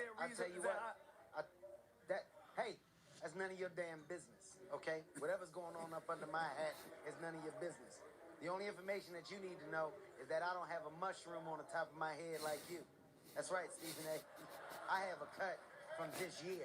When it comes to fearless clapbacks, Kevin Hart doesn't hold back for anyone. From clowning Hollywood stars to embarrassing professional athletes, these are the sharpest jabs from one of comedy's biggest names. NBA fans will debate everything, but the funniest laugh, that crown goes to Kawhi Leonard. I'm not sure if he wants me to say that. It's kind of personal. It's personal. And Kevin Hart's reaction, exactly what you thought it would be.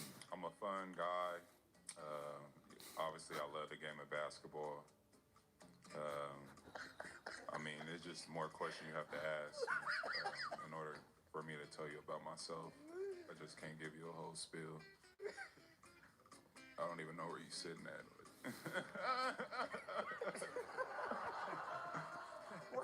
Kevin, what?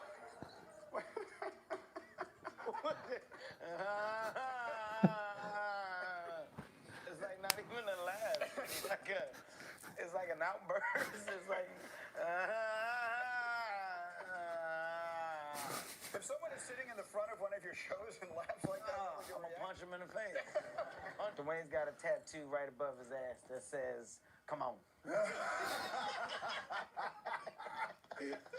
We all know divorces could be messy business, and the Kim-Kanye split was no different. But did that stop Kevin Hart? Absolutely not. And the end of Kim and Kanye in real life. In the divorce, Kim got the house and Kanye got the stadium. That's right. When they separated, Kanye moved into Atlanta's Mercedes-Benz Stadium. This is actually Kanye's room. Let's take a look. He really did move. Yeah. Then he went to a game later that night that was on top of the stadium that he was sleeping up under. Yeah, but when they said, "Kanye, what you about to do after this?" "I'm about to go downstairs and go to bed." What? Yeah, I'm about to go right to sleep. I ain't gonna do too much after this. I ain't trying to be up all night. I'm gonna go right downstairs and go to bed. Tell them they gotta wrap this basketball shit up. I got a big day tomorrow. Dwayne Johnson's breath smells like shit on the regular. And nobody knows this. You wanna know where the eyebrow raise came from? It came from the reaction of people when he goes, "Hello." And everybody goes, that's what The Rock is cooking. Breath. Most of the time, Kevin needs a punchline. With Sofia Vergara, though, one facial expression is worth 1,000 jokes. I went crazy about that story because, you know, I have this accent that's not that strong, but, you know, it sometimes not allows me to play every role that I want. And also I created this walk and I had to learn how to smoke and I had to learn how to do coke. So it was a complicated character for me. I feel you're being judged right now. Yeah, I'm Colombian, but we don't get high on our own supply. Look, Tom Brady had everything. Championships, money, Giselle, and she still walked away for the jiu-jitsu coach. Most people would leave that alone. Kevin Hart is not most people. World knows that you left Bill Belichick high and dry, man. You left him, and then you went to Tampa and you won a championship. But let me tell you something, people. Let me tell you something. That's what you got to do to maintain your happiness. You understand? You sometimes got to fuck your coach. You know who else fucked their coach? Giselle. She fucked that karate man. No. Safe to say, Tom Brady wasn't in on the joke, and he let everyone know it. This morning, the 7-time Super Bowl champ says he'll never do it again. I loved when the jokes were about me. I thought they were so fun.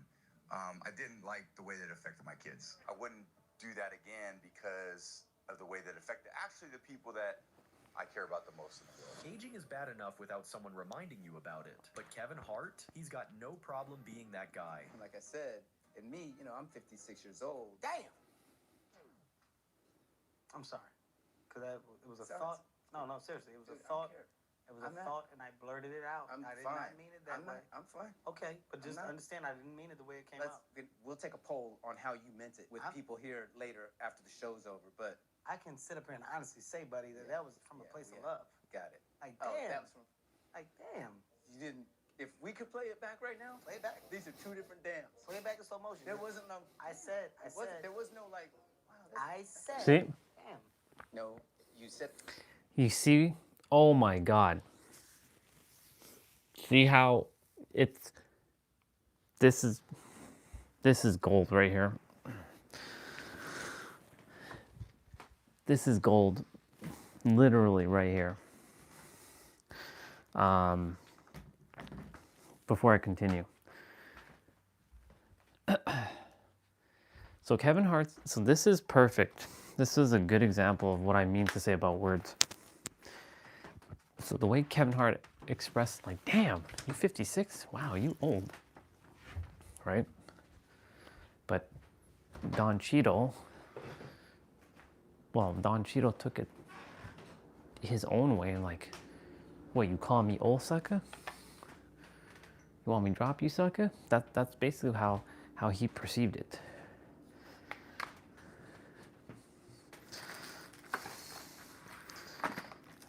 And Don wasn't having it. So the very fact that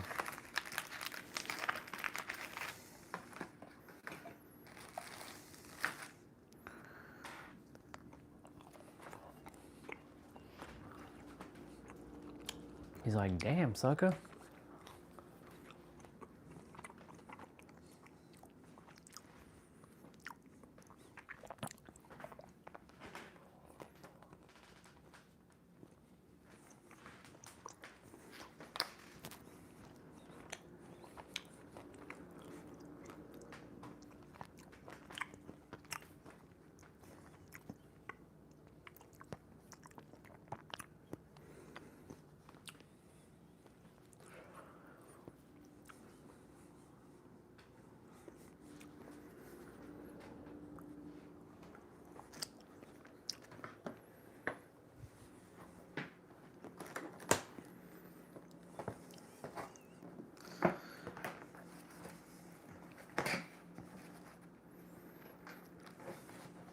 This is actually perfect. I know exactly why I was supposed to watch this.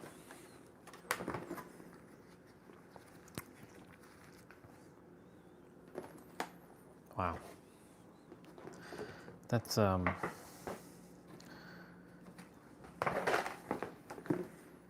this is beautiful.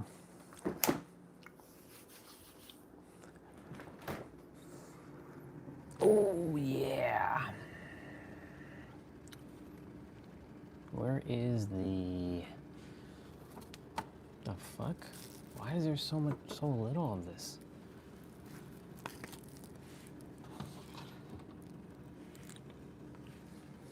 Weird.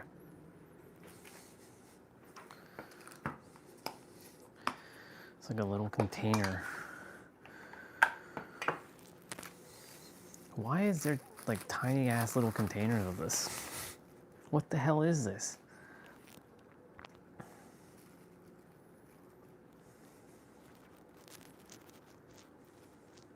It's weird.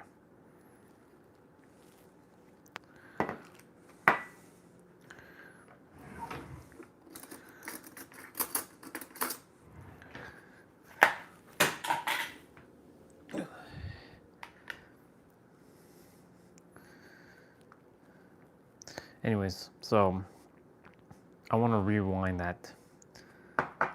Don Cheadle didn't take lightly to Kevin Hart's jab of his age at 56.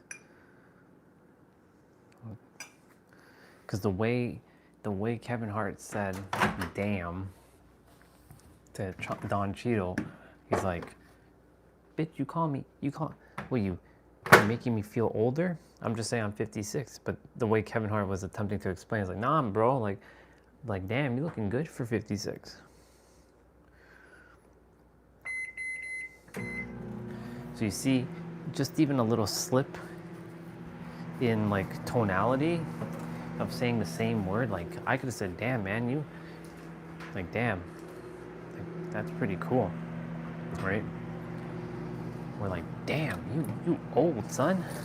So you see, words have such interesting context in how you use it, and especially how you express that word. This was a classic example right here, perfect example of what I've been talking about.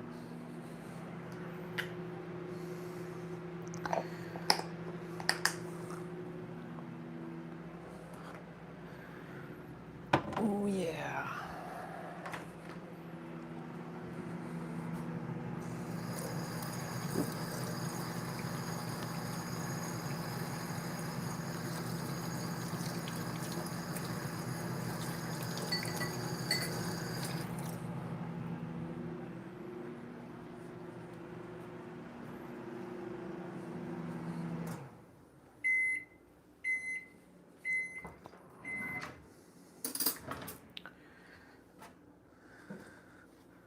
Watching random YouTube stuff, like laughing and enjoying my time.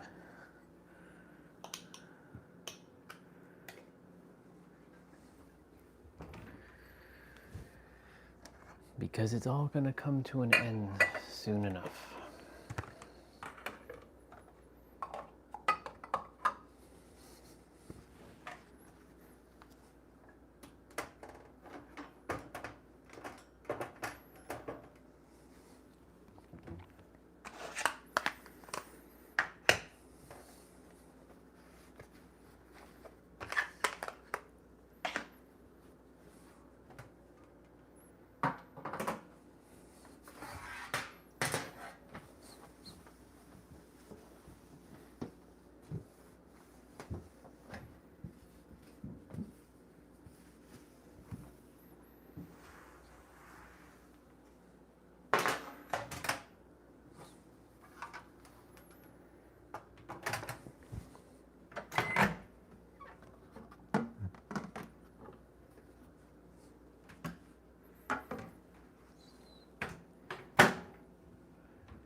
Still pretty early. I don't know why I brought this upstairs.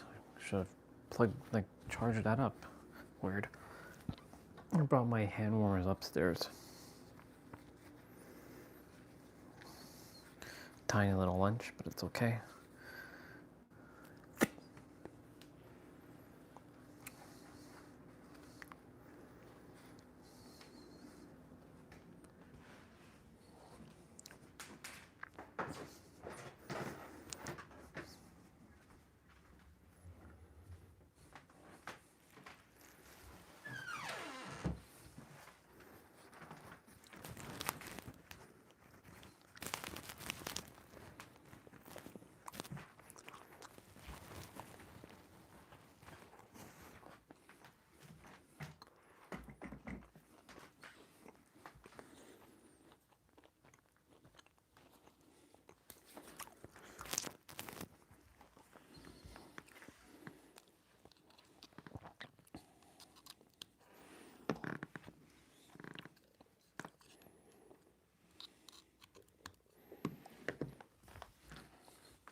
There wasn't no. I said. There was no like. I said. No, you said the word damn.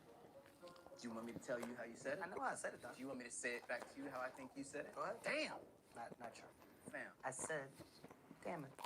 Each time you said it, now it's gotten quieter. But age jokes work both ways, and Mark Wahlberg made sure Kevin remembered that. As a young guy trying to achieve the success that you have already achieved. Wait, that's young.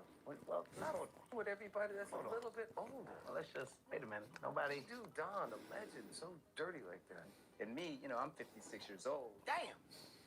Kanye was spotted making an appearance at one of those games we talking about. Let's check it out.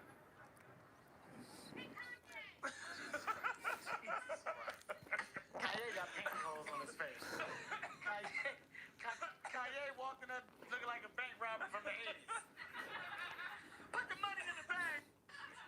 Loser? You know they could always see who was robbing them in the pantyhose. Say, you jive ass. Put the money in the bag. We all have cringy photos from back in the day, so when Kevin Hart looked at young Dwayne Johnson, he came up with the wildest comparison. Big mustache. I looked like I was 48. I was struggling. I was really struggling in high school. Yeah, that's me. That's me in high school. But yes. Yeah.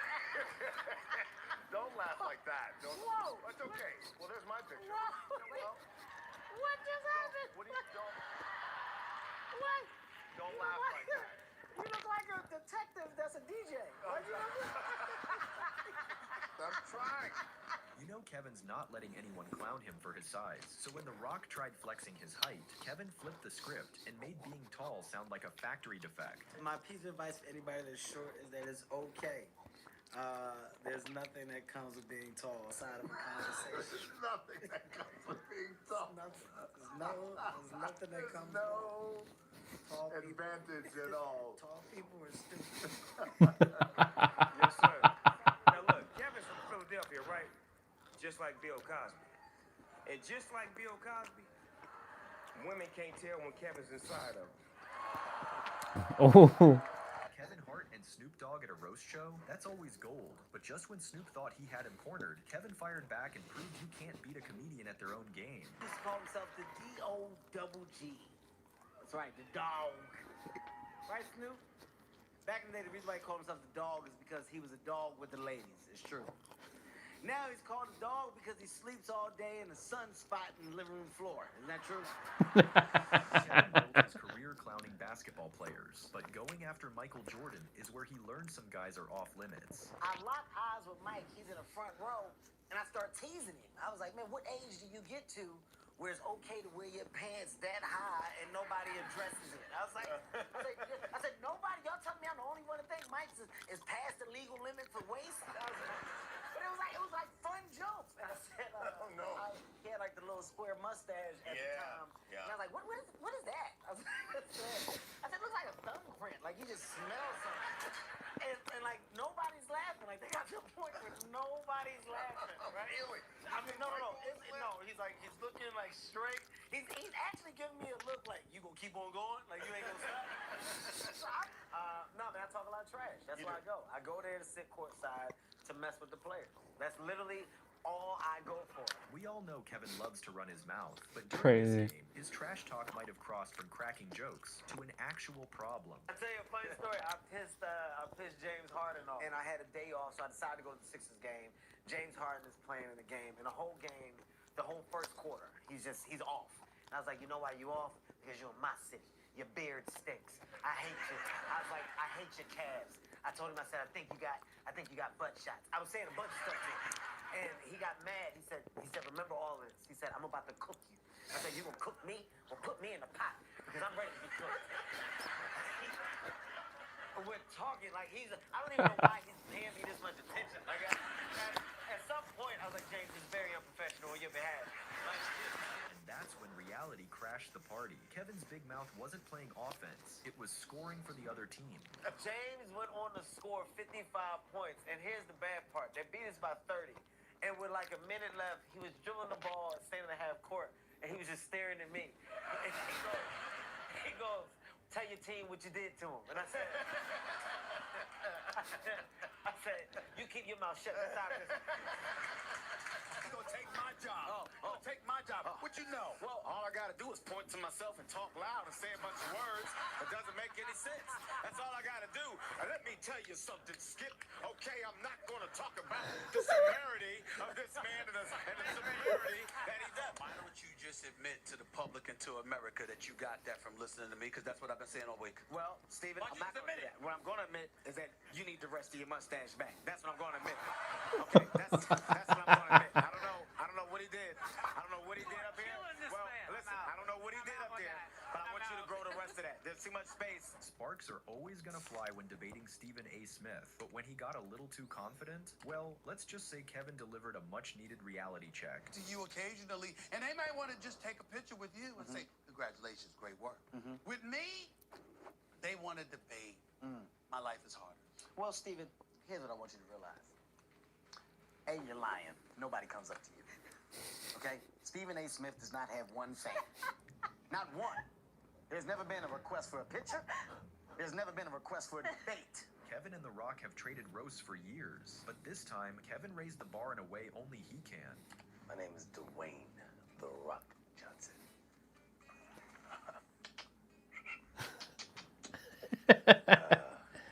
Known as the champ. Here doing some interviews, and I'll be interviewing Kevin Hart.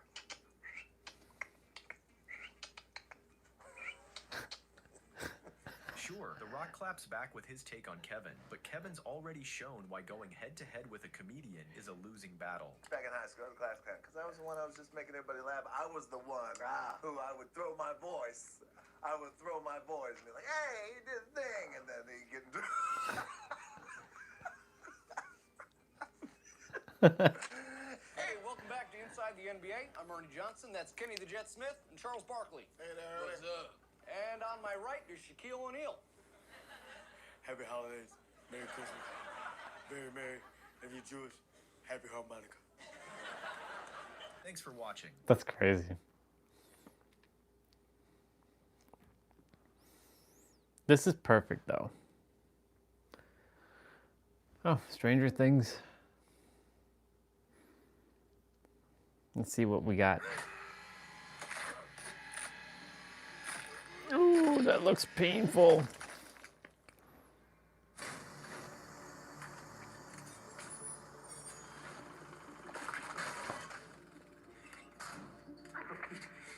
Is it cold red? Does anybody come? Hello, Dustin.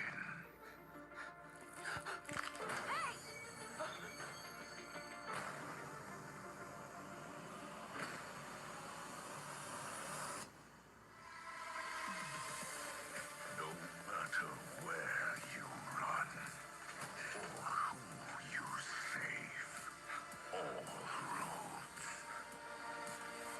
lead back to me.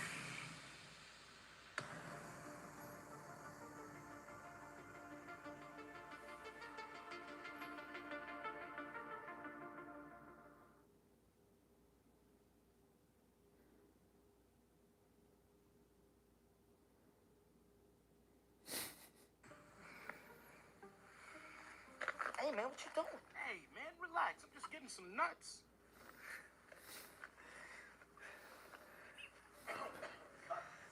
Behind every Kevin Hart movie, Douglas Ephraim Ben Lazer Menachem Harris. Douglas Ephraim Ben Lazer Menachem Harris. Take Gretchen Palmer to be a... Come on, man, you know how hard it is to remember? Kevin's face became target practice on the Central Intelligence set, and watching him and The Rock crack up after every hit made it impossible to move on. I'm just like, shh. I promise you on everything. Let's keep working. I'm your wife. I can't do this. Oh, my God. Kevin and Michelle were fully briefed on the fart scene, but when that sound actually played, preparation meant absolutely nothing. Finally, God damn, by myself.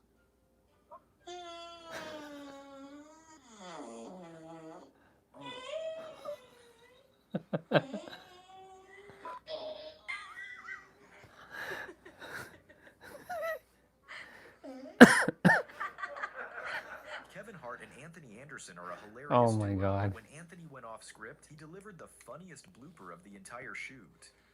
I love you.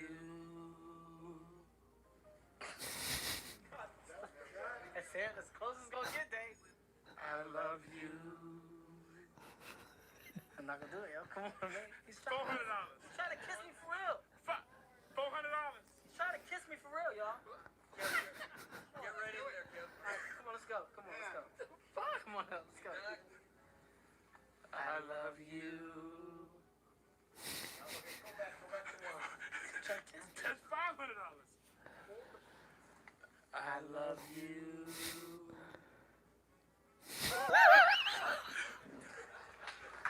Kevin Hart and Tiffany Haddish have no problem nailing their dialogue, but staying serious through the take is a completely different challenge. There was one situation with a girl who had a bad, it was eczema on her hands, and while getting a hand. There's no cure for what you have. They gonna take my legs? Shut up and let me take my last walk. They're not gonna. I'm not do burn. God damn it. Come here. Come on, that's it. I'm done. It's out. Communicate, big man. No play. No. My man. You better back the f*** up. Back the f*** up before I give you these fists. Your necktie, take it off. No, I'm not taking my tie Come off. on, Jet. Don't do that. That's Don't good. do Save that. it, save it. Oh, save it, Jet. Come here. For Kevin Hart and The Rock, ruining each other's takes is part of the job description, and this blooper shows exactly that. Shooting Central Intelligence, they shut us down. The fire trucks are out here. On my video. Why do you do your video behind me? I'm trying to do my video. This is my video. You're in my video. Everyone remembers that iconic jump scene in Scary Movie 3. Man with the tightest rap game on the streets, baby. What's good? What you doing? What's good, baby? But here's what's wild. That was pure improvisation from Kevin, and nobody on set was ready for it. George, what's up with this man with the tightest rap game on the street? What's good with you, babe? What's good with you, babe? What's really good, baby? Huh? What's good with you, man?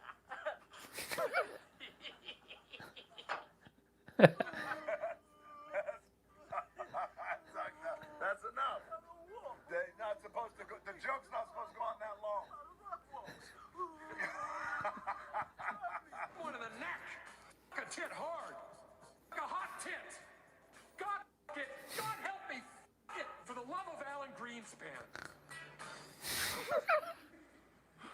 I had a straight face on all the rest of them, so I want credit, all right? Fudge. That's right. You don't know fudge is spit. You spit on me. Fudge you. Fudge you. Goofy motherfucker.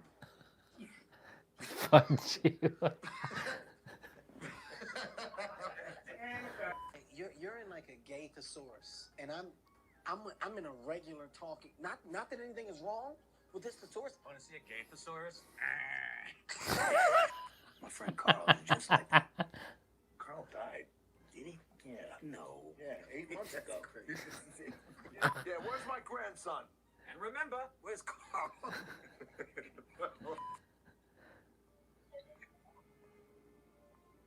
Get in. what are they gonna do? They love black boys.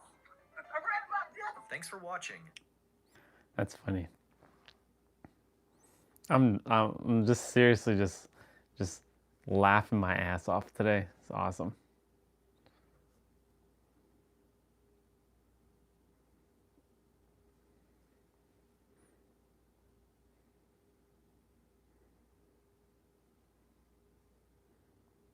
That's right, sister. Spot on.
Okay.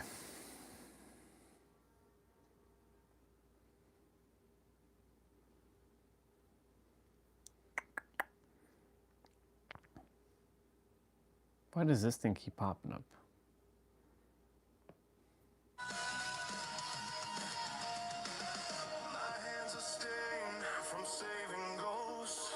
These are AI based. One of the most criticised and honestly most hated PlayStation products of all time is starting to make a lot more sense right about now. And yes, I'm talking about the PlayStation Portal, because gaming feels like it's in a really, really strange place right now. The industry is changing, prices are moving in, weird ways and directions people didn't expect. And the way we actually fit games into our lives doesn't look like the same way it did even just a few years ago, which is why I find it interesting that the PlayStation Portal, a device I honestly was unsure about at launch, has quietly started to feel like a smart buy as the world around it has changed. And in this video, I want to talk about why the PlayStation Portal makes so much sense right now, without getting lost in tech specs, performance talk, or console wars chat. So first off, gaming is actually getting more expensive. It just doesn't feel more expensive than it used to be. It genuinely is. PlayStation has increased the price of its consoles by around $50. I'm a data center network engineer, so hopefully you can help understand why cloud streaming is better for you than remote play in most situations. Anyways, put simply, when you cloud stream a game from Sony's cloud streaming service, you almost certainly have a better connection to the service than you have to your own home internet connection. Your portal, holy shit. Your portal is connecting to the internet, and from there you connect to your local. Are, coming in for near enough around $1,000, and plenty of third-party handhelds are playing in that same price bracket. Then on top of all the hardware costs, publishers are clearly testing the waters with game pricing too. $70 games are now the norm, and we're starting to see attempts to push towards that $80 per game. We saw it with Mario Kart World. We're seeing it now. Microsoft tried it with Outer Worlds 2 and only backed down after significant pushback from players. And then who knows what GTA 6 is going to cost when it launches? Do you think it will be the first $100 game for the base version of the game? Let me know in the comments. So when you look at the current gaming landscape, almost every path into the gaming hobby is getting way more expensive. And that's where the PlayStation Portal starts to feel a little bit different. At around $200 or £200, depending on where you live in the world, the Portal gives you access to a huge library of PlayStation games, including PlayStation exclusives, without asking you to buy another full-blown console. For some people, that could be an entry point. You might be a more casual player who just wants access to great games without spending a fortune. And if you already own a PlayStation, it becomes a way to extend what you've already paid for, rather than starting again from scratch with, another console or another dedicated handheld. Now, when the Portal launched at that price, a lot of people were understandably quite angry. At the time, it was seen as just a remote play device. But now that you can stream games from the cloud through PlayStation Plus, and even games you own via the cloud, that value proposition shifts quite a bit. Suddenly, $200 or pounds for the Portal starts to look like a very reasonable price in a world where most other gaming options are becoming really expensive and a lot harder to justify. As long as you've got solid internet connection, that is, it's arguably one of the cheapest ways to access modern AAA console gaming right now. And with the way prices are going, it's probably only going to look like a better investment over time. Now, the biggest change for me with this device isn't any of its features, but it's actually the flexibility it offers. The Portal lets you play around life instead of, planning life around gaming. You can sit on the sofa while other people are watching the TV. You can play while visiting family. You can jump into a game for 20 minutes without it turning into a whole event where you're taking over, the living room TV. And just as importantly, it removes a lot of the friction that stops people from playing games at all. There's no fighting for the TV, no setup barrier, no I'll play it later moment that never actually happens. You just pick up your Portal and away you go, you're playing. It sounds small, but over time it completely changes how often you actually use your PlayStation 5 Portal, huh? games library. It is a big win, and one that can't be understated. If you have a Portal, you probably know what I'm talking about, so let me know in the comments, and it will probably help out a lot of people who don't have a Portal understand one of the big benefits of this thing. Now, a few years ago, remote play was basically your only option for the PlayStation Portal, and honestly, it was good, but it wasn't the best. Early on, there was some issues. Some people noticed a micro stutter. There was connection drops depending on your setup, and the link between the Portal and your PlayStation 5 didn't always feel as strong as it should have been. It worked, but it didn't always, inspire that wow moment confidence in what you were playing and what you were seeing on screen. But since then, Sony has been consistently updating both the Portal and the PS5 software, and that experience has changed a lot. Remote play today feels genuinely good. It's smooth, it's responsive, it connects to your PlayStation 5 a lot quicker, and it no longer kind of feels like a bit of a novelty feature. It feels like a proper way to play your games. What's interesting though is that in my experience, cloud streaming actually feels slightly better than remote play still. This sounds backwards because you'd expect streaming from a console in your house to be better than streaming from Sony's data centers, but for me, the cloud often feels a little bit quicker and a little bit sharper overall. I don't exactly know what magic Sony is doing on the back end for this to be the case, but the cloud experience has quietly become excellent. Guy left a comment. Right there alongside it, and it's especially great if, like me, you still buy a lot of physical games. Come on, team physical games. You can just put your disc into the PS5, pick up the Portal, and you're playing your physical library on your little handheld here. That alone is huge. What really changes the feel of the Portal though is that cloud gaming didn't exist at all when this thing launched. We first got it through the cloud streaming beta, letting us play a selection of PlayStation Plus games, and since then it has matured into a gaming world that feels like it's getting more expensive and more uncertain by the year. That kind of value is starting to feel really, really good and really rare. One of the biggest surprises for me has been how good the PlayStation Portal is at helping you actually get through your backlog. There are so many games that felt overwhelming to finish on a big TV, not because they weren't good, but because of time. Getting enough uninterrupted time in front of, the main TV in your house feels like a luxury these days, especially if you've got family, kids, or other. Okay, not bad. No one tells you this about aging. Here's the scary truth no one tells you about aging. Most diseases start 20 to 40 years before the diagnosis. Diabetes at 50 starts at age 10. Dementia at 70. Yeah, that's putting fear into people though, if you adhere to it.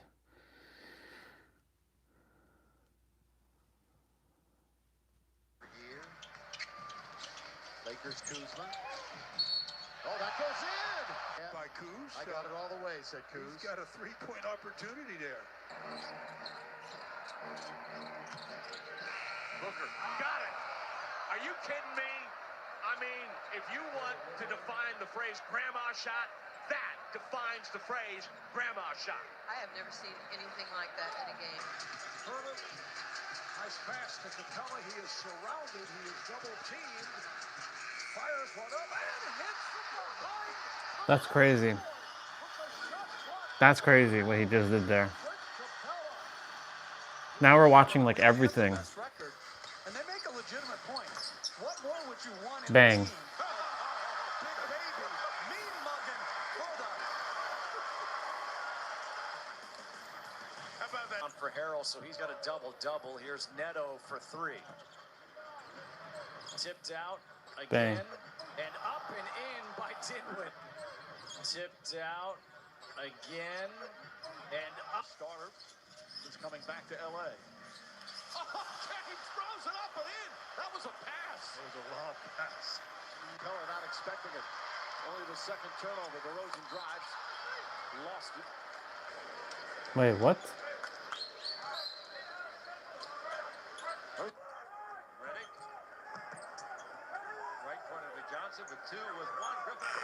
Oh my God. A three ball by Blake Griffin. Caught the ball in air and didn't even come down with it because the shot clock was got in the passing lane. Dosunmu tried to find him. Oh my goodness. He deserves it. Look, they're fighting for the ball. Look at this. Whoop, whoop. 3 people touched the ball. Wow. Philadelphia by 1. Simmons gets it into Harris. Harris thought he was fouled. Harris scores! It appeared he got it off on time. Let's see. No indication. That's crazy. They will certainly reveal. Curry spins. Step back, trying to draw another foul, and it goes in. Oh, Steph Curry. It's a 2-pointer. Steph's had some crazy shots, y'all. It's the second time a big guy switched out. Day after Christmas, Reggie Jackson happens. Ball swing in the corner, wide open, punch and look. Wow. Jordan Clarkson all over the map, but he knocked it down. Up. Now that is beyond shooter's touch. 97. That's crazy.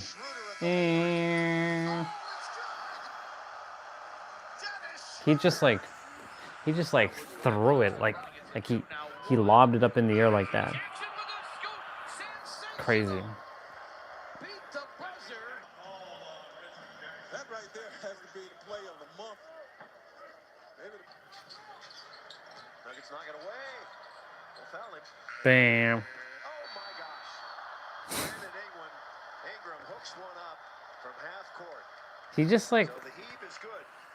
threw it like that. Defense. Defense. And yep. Was he above the arc? Found he was. It was a 3, and we should be tied.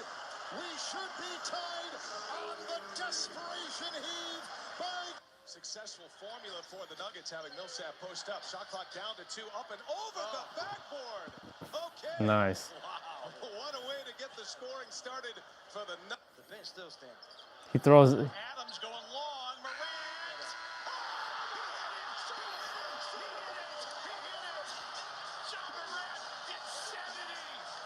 That was pretty badass. Now no fouls. It'll be Steven Adams. They give Steven Adams some. And wow! He just. One-hander from half court. Wow! I was gonna say that's the second percentage buster that they've given him. Bang.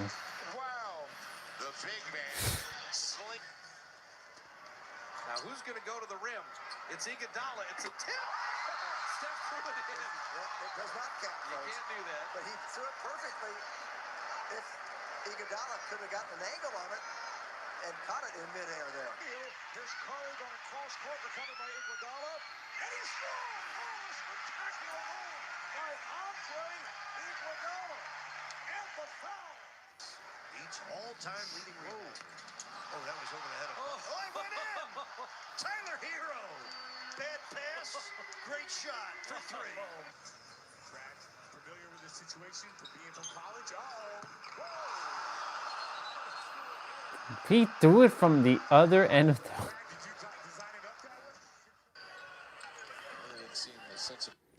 If you can take a basketball from one end and just throw it and you get it in, what's the point of even running? Like if you can make 100% of your shots from the other side of the basket, you're basically fucking dangerous. That's a 3. The ball didn't go through the net. The officials, I think, went through the net. That was a basket. Yeah, the ball went in. For 3. Off the mark. Loose ball. And they get another possession. He threw up a... Oh! I can't believe it went in. Drew Holiday. From behind the backboard, puts it in. How about that? Wow. How about that?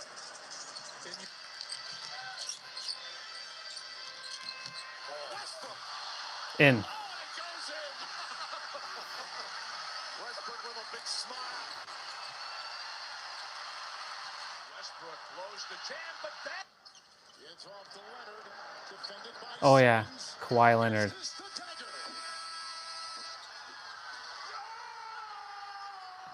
Yeah, I remember. This is when the Raptors won against the Philadelphia 76ers.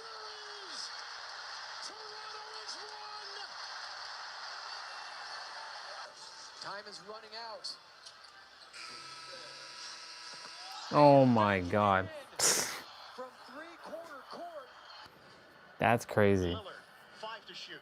A minute and a half to play. That's a bomb. Bang! Oh my gosh.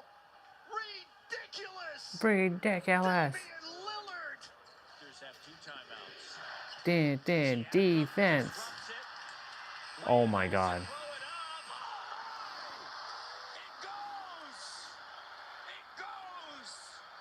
Eh. Inspiration free.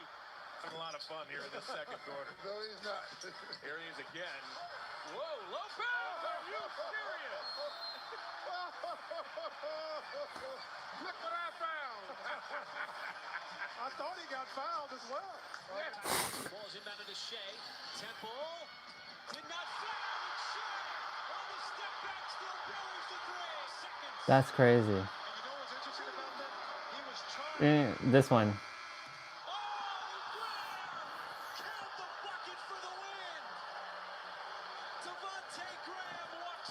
That's crazy.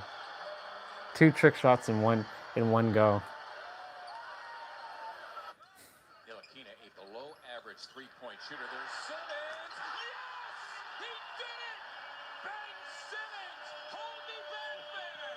Maybe now they'll finally leave him alone after that. Crazy. I tried living in the world's richest town. Where is this? This is the world's richest town, where billionaires live. Because there's more private jets than cars, $20,000 a night hotel rooms. Where is and some of this? the most expensive stores on earth. How much is this? It's 19,000. This one is 84,000. What is the most expensive caviar you have? You see the price between 6,000 and 7,000. In this video, we'll explore it all to see why billionaires really live here. Starting with the town's most luxurious hotel, the Stad Palace. Where is this? You might have seen it in movies. I live in. Called a billionaire's I don't think paradise. So this is the all media going through our portrays heads. We got off on the train and what arrived it in really Stad. is for 95% of the people living here, who are just regular people such as farmers. And the stores you showed are all the most expensive ones where they're the quality of service you would expect for a hotel this expensive. Because I booked the cheapest room in the hotel and it still cost me over $1,400 a night.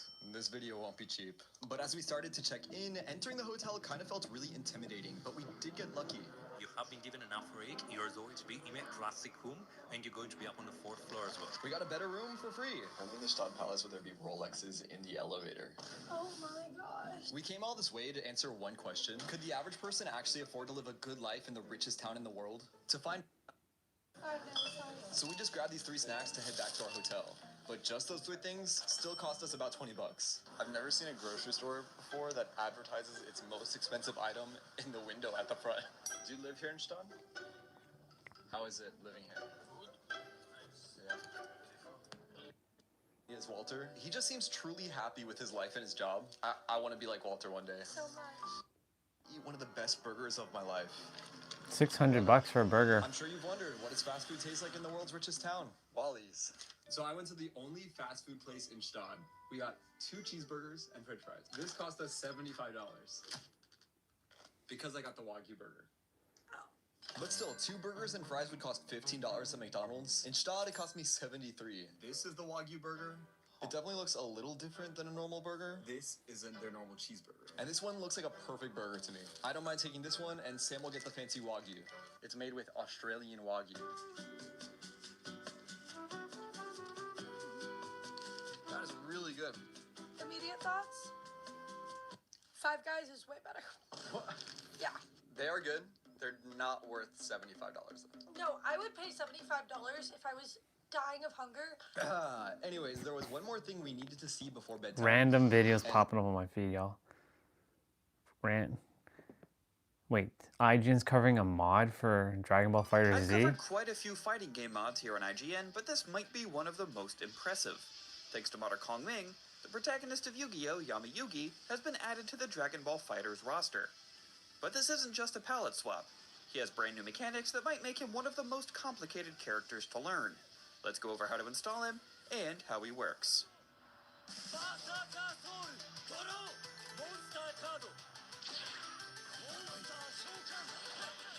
Links for everything you'll need to install the mod, other than the base game of course, will be in the description of this video. There are also instructions, troubleshooting info, and character. For now, if you want Android 17 on your team, you're out of luck. But Kongming mentioned on their mod page that there's a chance this could be changed in the future.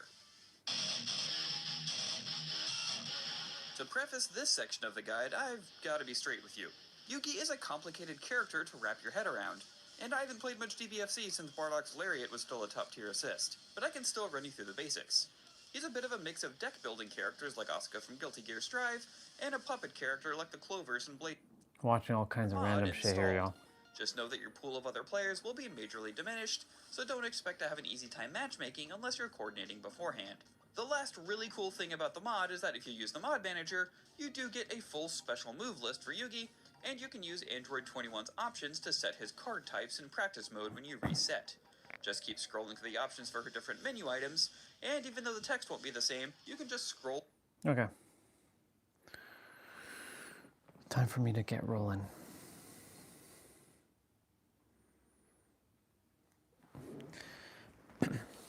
Time for me to get moving.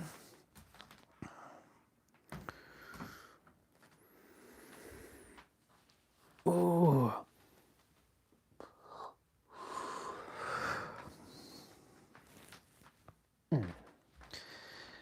Today I'm going, well, today's lower body, but I'm going to do my push-ups with these blocks. I want to test something.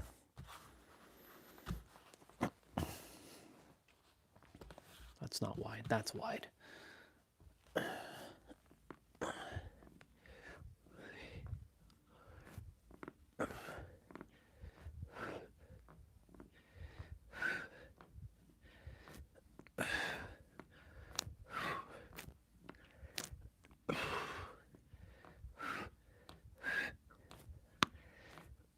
Ooh, I heard that crack. Ooh, that was crazy. That was a crazy crack. Standard push-ups.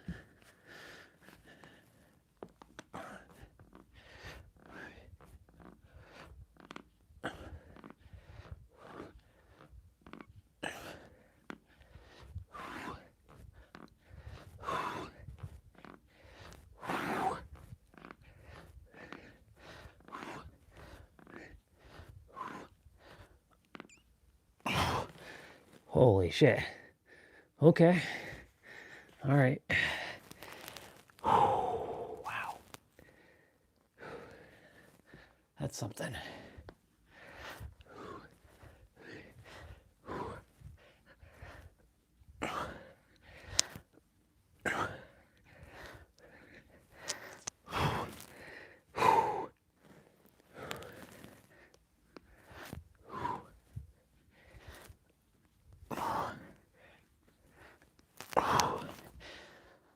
Whew. Whew. That was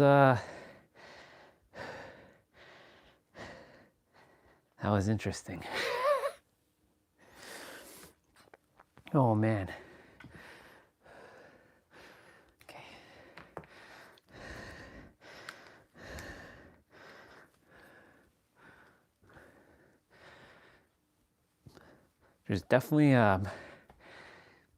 There's definitely something about doing push-ups with blocks. Whew. Fuck yeah. Oh, I can feel even more now. Whew. Whew.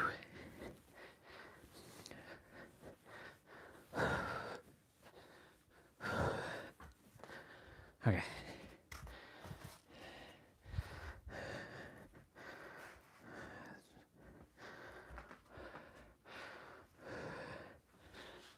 One.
25.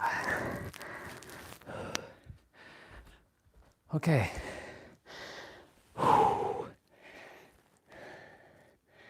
That was quite something.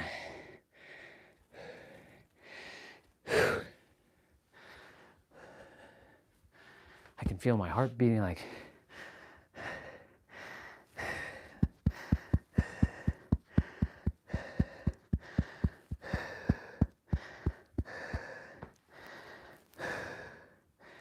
Not bad. Not bad. To fix this blanket. It's bothering me.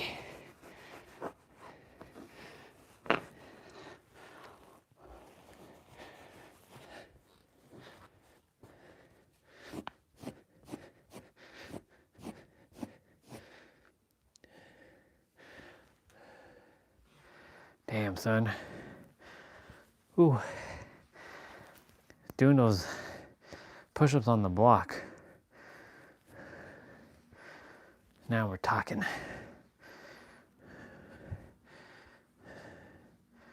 Because, you know, when you do push-ups on the block, they, you have more range of motion. So, of course, you have to push yourself higher when you're coming back up. Because you're going down lower. You know what? Let's do it like this. Let's put this side in.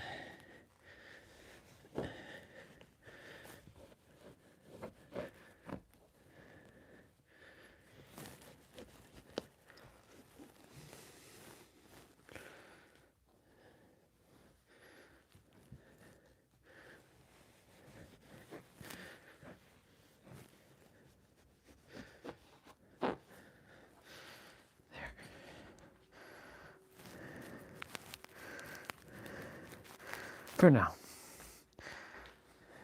For now. This towel used to be perfect before I put it into the wash. And now there's so much lint on it. Okay.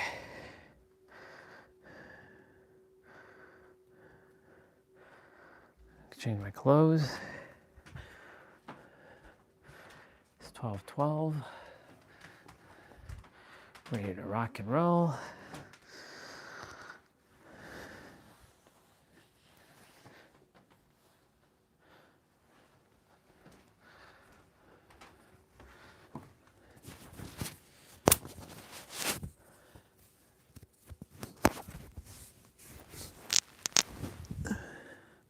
Alexa, what's the weather tomorrow? Here's the forecast for tomorrow in Toronto. Look for cloudy skies, with a high of 3 degrees Celsius and a low of -1 degrees. 3 degrees Celsius, -1. Do you know that's basically like summer weather now, y'all?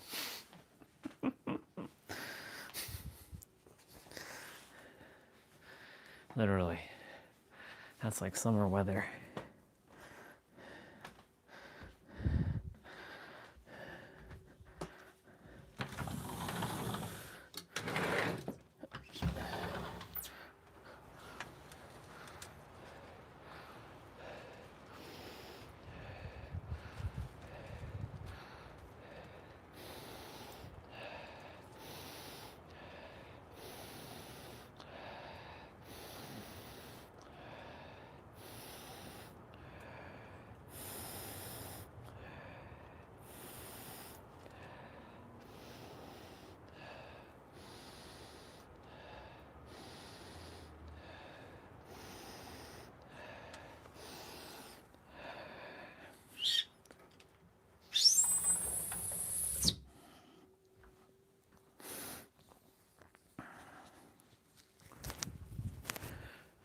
Tomorrow, the technician is coming around this time, between this time and 4.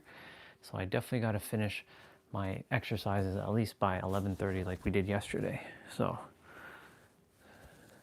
similar to like having our call with Cass like we did yesterday, tomorrow we got to basically do the same thing.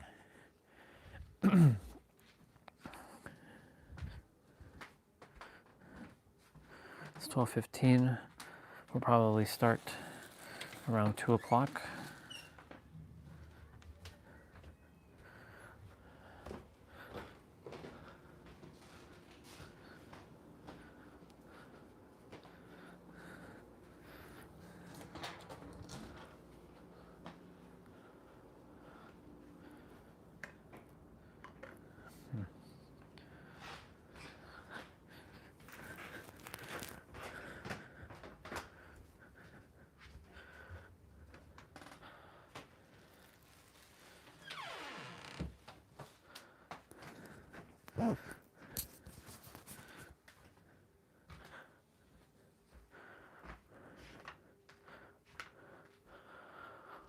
Okay, we're at 12,237 steps. That's good. It's pretty good.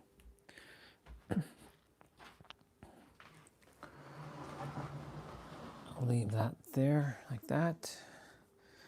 I'm gonna change my socks.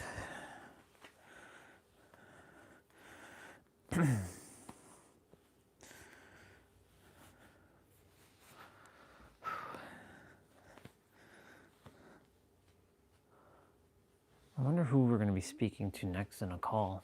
I'm curious. Curious to find out who's next. Who will be speaking to next?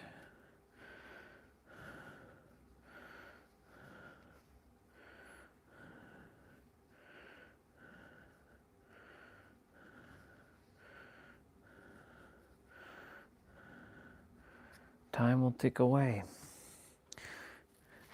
Time will tick away. Tick tock. Tick tock. Tick tock. Tick tock.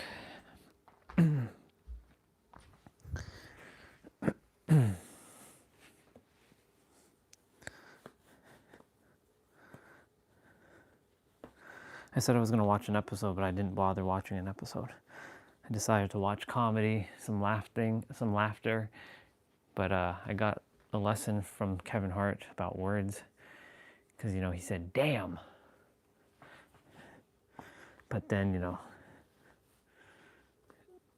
Don Cheadle, he took it his way because of how he said damn.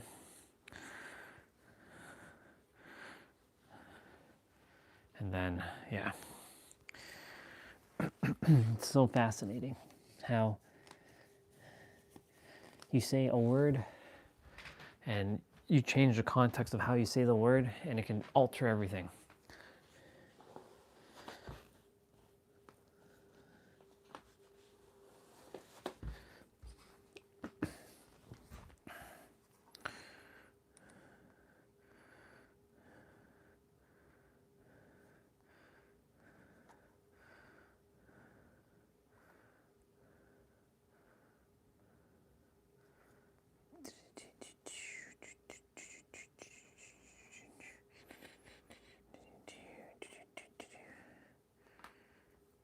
I don't know why I check Facebook Messenger. There's like nothing relevant. Nothing relevant on there.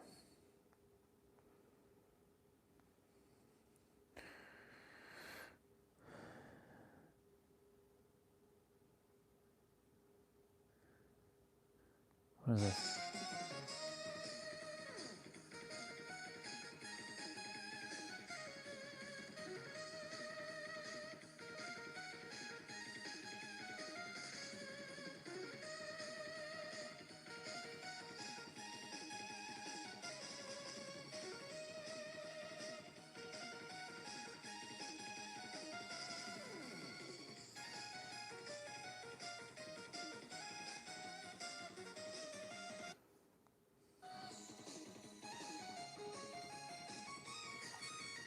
Who is this person? Well, this is the worst thing I've ever heard officially, but you guys love Locrian so much. She's a music person.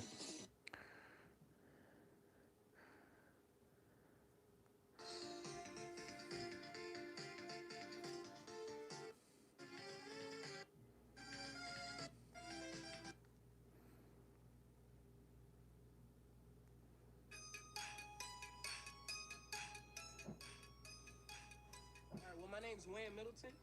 I'm part of the world-famous Harlem Globetrotters. I said, for real? I tried out, I did amazing, and now I'm here.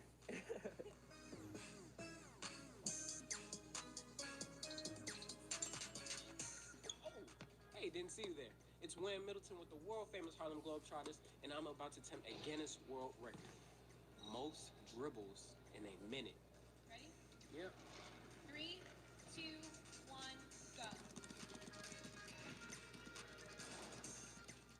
So I tried that record. I got really close my first year trying. And then my next year, I just couldn't get to the whole minute. I didn't practice a lot.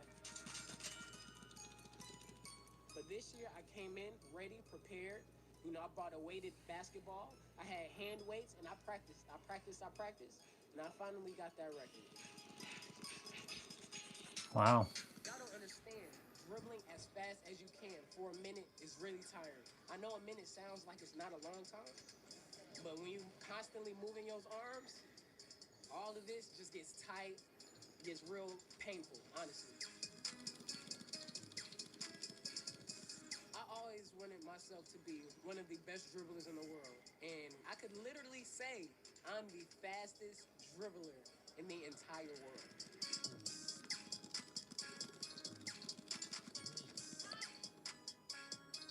You know, over the last 3 years, you've been attempting the Guinness World Records title for the most basketball bounces in 1 minute. You attempted that record today, trying to surpass the record of 708 bounces. Today, I can confirm that you achieved a total of 762 bounces.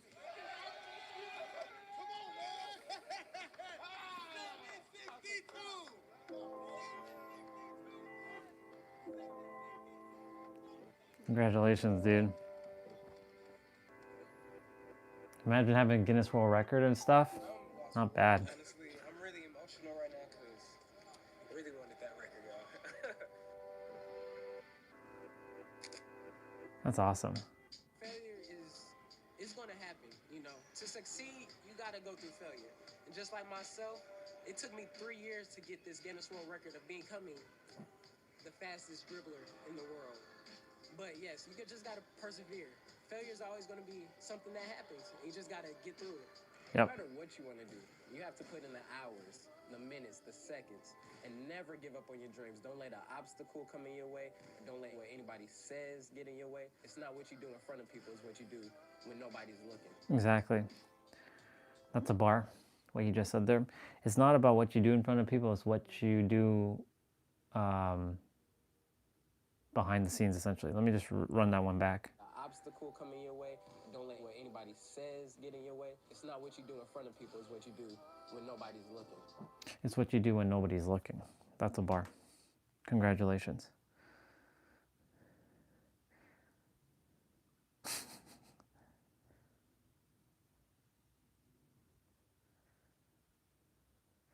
Fans making half-court shots, but they win increasingly more money. Yeah, my feed is starting to shift a bit. A lot of the spiritual stuff is starting to disappear, which is cool.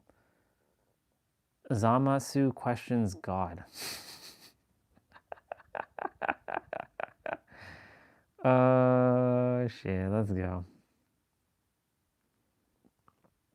Oh, I remember Supercar Blondie.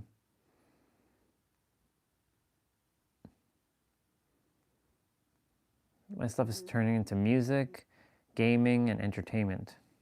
The Rock was right next to these fans, and they had no idea. And a famous player disguised as a homeless man. Only one person recognized him. These are moments when celebrities go under in front of them. Because I am. Can we help you? No touching. This is turn, dude. Maybe a little more gentle next time. Oh, what the heck? Oops. Hey, you two. In the blue jacket and purple scarf. It's kind of weird. So this may look like a standard comic book story, but it's actually the secret Hydra base. And I need your help to take it down. I need you to look around the room for a code. A 4-digit code. Time is of the essence. There's a giant sign that says... That might be it.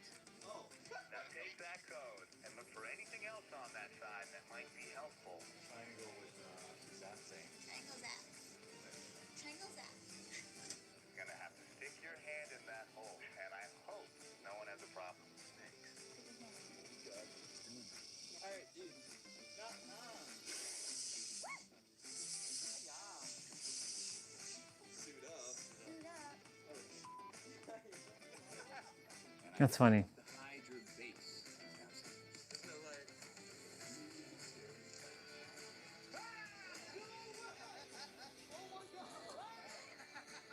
Yeah, my shit is officially changing. My channel's officially changing. There's this one. Beyonce jumping for joy.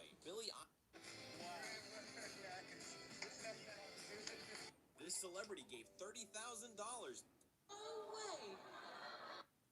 An old friend from school, a face he hadn't seen since the days he raced makeshift carts in parking lots.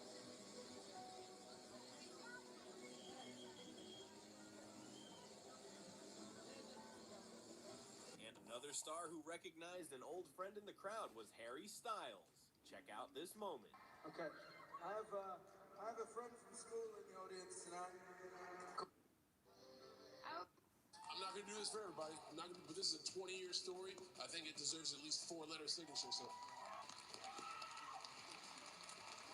Selena Gomez visited the house where she grew up and ended up running into an... Interesting. Well, our feed is definitely starting to shift. Do you see how this shit works? Like, you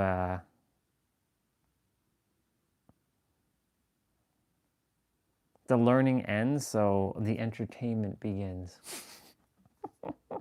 All kinds of random shit showing up on this, like Ellen stuff. Penny becomes a gamer from Big Bang Theory. Tallest human on Earth. Southern Sudan, 7.5 feet. That is crazy. Best coin vanish. Like, when the physics teacher knows his stuff.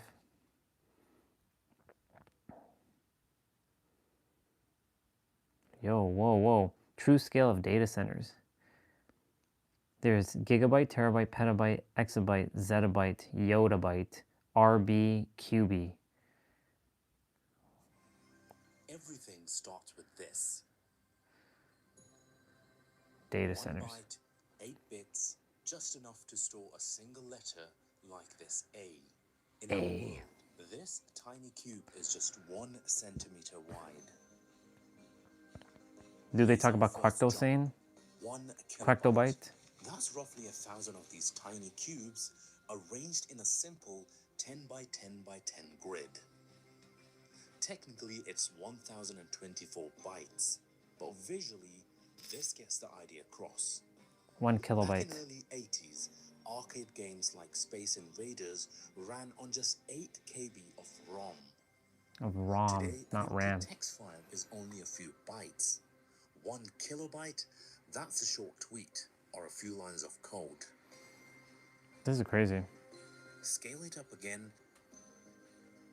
and now we hit 1 megabyte. A megabyte is roughly the size of a 3.5-inch floppy disk, the thing people once used to save homework and boot games. Yep. Back in the late 1970s, IBM's Winchester drive held 35 megabytes in a 25-pound module. It's crazy. The size of a shoebox. And it cost around $10,000, the price of a brand new car at the time. And now visually, that translates into this. A 1-meter cube built from 1,000,000 bytes. Now we're Scale it up one more time, and we arrive at the gigabyte. the gigabyte. That's where we're still kind of at. The gigabytes and the terabytes. 1 gigabyte gives you about 1,000 high-resolution photos or a full HD movie. In the year 2000, the largest consumer drive you could buy was just 75 gigabytes. Yeah, And a single I remember that. gigabyte still felt enormous. For most of us, this is the 70 moment when storage gigabytes. finally started to feel big. Yep, I Scale remember it up that. again, and the gigabyte becomes a terabyte. And the advent of Your terabytes. phone probably has 512 gigs or a full terabyte. But in our visualization, 1 terabyte is a 110-meter block of pure data, taller than the Statue of Liberty, taller than the Big Ben, and almost 40 stories high. And all of that fits in your pocket today. It's true. And here's the crazy part. Your phone right now has more stories than every computer on Earth combined in the entire 1980s. That makes Step up sense. again and we enter territory where laptops give up and data centers begin. Yep. 1 petabyte. That's 500 million pages of plain text. Enough to print a stack of paper 1/8 of the way to the moon, over 50,000 kilometers high. Wow. And in our visualization, 1 petabyte becomes a glowing megacube stretching more than a full kilometer on every side. True scale of money compared to national debt. I gotta watch that one next. That looks cool. Wait. 1 exabyte. Exabyte. Today, we generate more Holy than 30 shit, y'all. exabytes every single You day. can see that from fucking That's space. the equivalent of streaming every movie ever made, not once, but roughly 150 times per day. That's And in our crazy. visualization, it becomes an 11-kilometer cube, big enough to swallow entire neighborhoods. Scale it one more time. Okay, what is this? And we now get a 110-kilometer cube. 1 Zettabyte. zettabyte. 1 zettabyte. By 2020, humanity had... Can you believe we will be at this at some point in the near future? Our hard drive spaces, our like storage capacities, they're gonna go up. Like, we think 1 terabyte and 2 terabyte is a lot right now. Like, the biggest hard drive I think you can buy right now, consumer-wise, is 16 terabytes. That's a lot of data. But wait until we hit, like, let's say 2050. Maybe even data doesn't become... You know what they're doing? They're actually storing... They're creating something called DNA data, like DNA storage. Apparently, somebody was able to fit every song that has ever been made in the history of man on one cassette tape with DNA storage. What the fuck? 2020, humanity It's crazy. had already created and replicated 64 zettabytes. And by 2025, that total is projected to reach nearly 181 zettabytes, almost triple in just 5 years. Fuck. Scale it one final time, and we now reach 1,000-kilometer cube. 1 yottabyte. A number so vast that no device on Earth comes close to holding it. Even if we used every storage drive humanity produces in a year, over 1 zettabyte, it would take more than 1,000 years to build up just 1 yottabyte. Well, that's where DNA data is coming. Today's data measurement, the edge of what we can even name. Beyond it, okay, you can definitely see that in space. Of information, Ronabyte. Faster than we can comprehend. So we have cutabyte, which is it's like quectobyte. Begins with a single byte, 8 bits, 1 tiny cube. That's crazy. They're showing that money.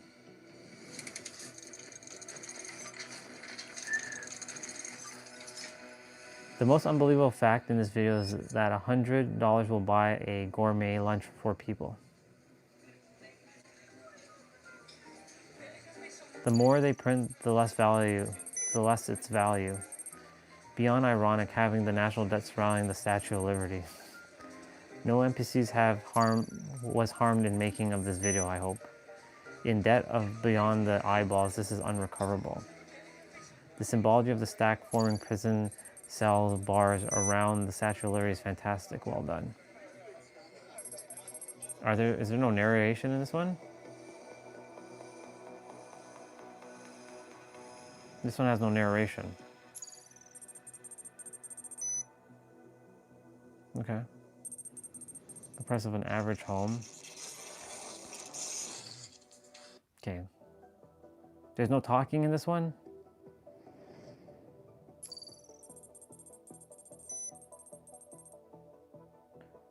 $400 billion. Net worth of Elon Musk.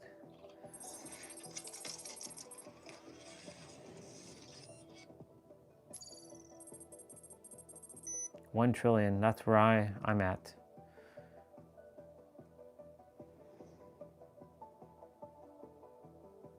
That's a lot of money, y'all.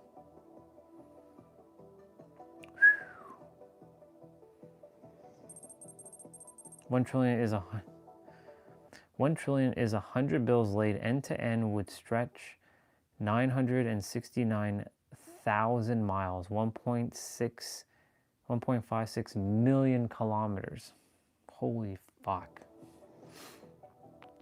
Crazy.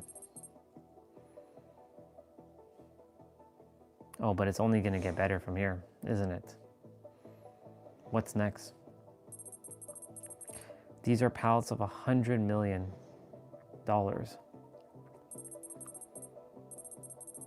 10 across and 10 deep.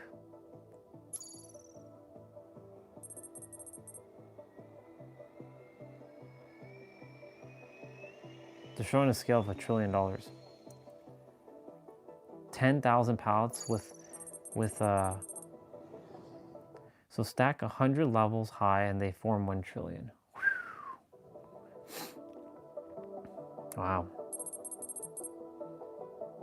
And we're only gonna get bigger, aren't we? Show me what 100 trillion looks like. That's 10,000 pallets with $100 bills stacked on them. Crazy, y'all.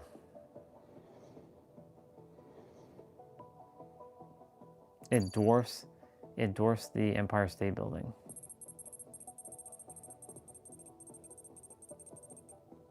$4 trillion market value of Nvidia. What?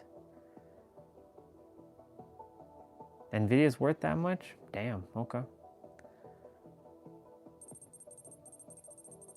Couple more. It's forming a prison around the Empire State Building, like prison bars, they were saying. 18 trillion annual GDP of China.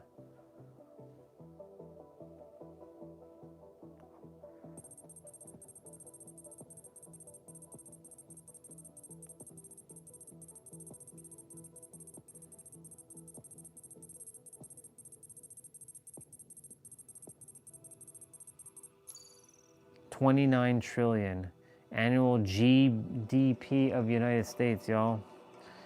Fuck.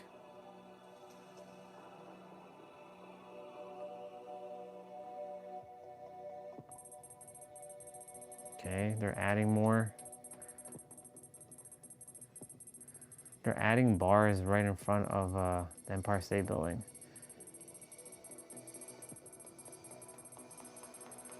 $40 trillion. 37 trillion, the US national debt. Wow. And it just keeps climbing. That number keeps climbing.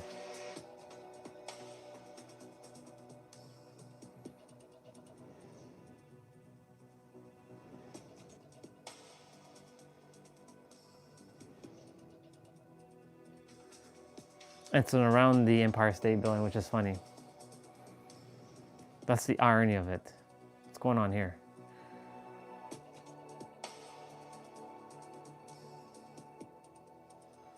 This is all going to be comically outdated when hyperinflation hits.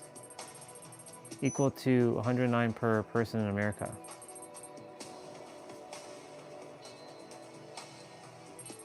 $37 trillion is nearly 1/3 of the entire world's annual GDP. So let's see the entire world. Could you imagine having all of it, $100 trillion?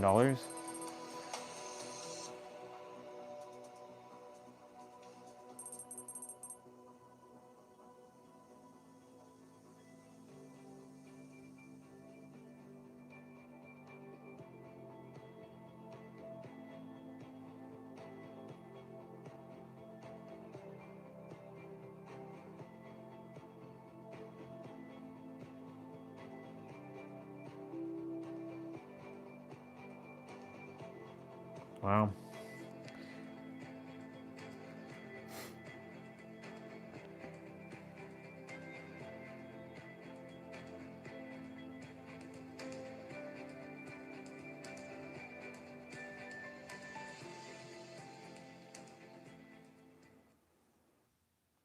shit, y'all.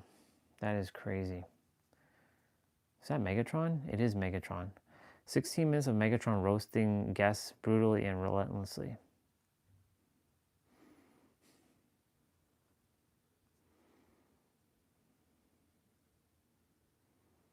Top 10 Super Mario secrets. Yeah, I know this one. I've done this one many, many times. Number 7, the moons. Can't help but put the moons at number 7 since there are 7 of them.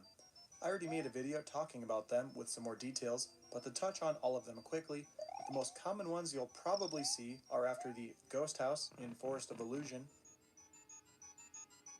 another in Valley of Bowser 2,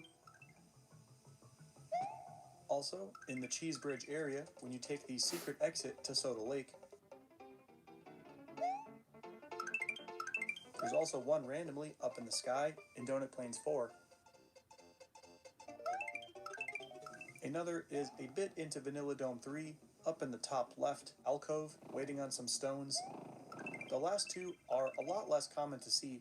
There's shockingly one of these available in the first world up in the sky before you encounter the cape, so it's bound to be the most missed moon of them all, while the last one to mention is just weird and in Chocolate Island 1, and only appears if the player goes down a tube to be shot out beforehand.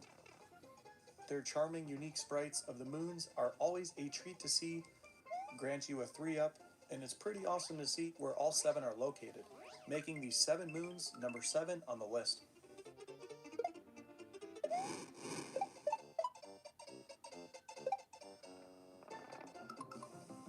Number 6. Defeating large and unusual enemies. There's several to mention here. Starting things off, you can eat the lava monsters that pop out at you. These blargs are surprisingly no match for Yoshi's appetite. Nabbing these guys...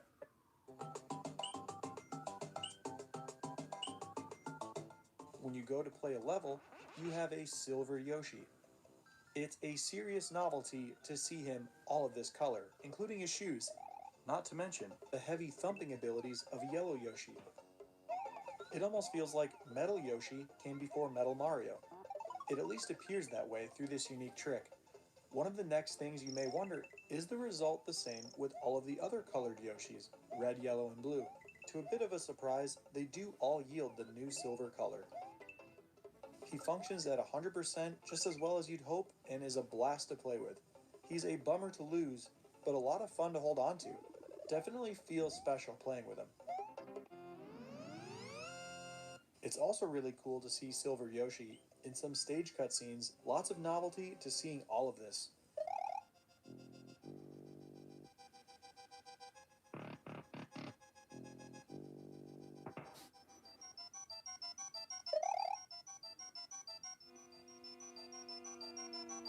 That's crazy.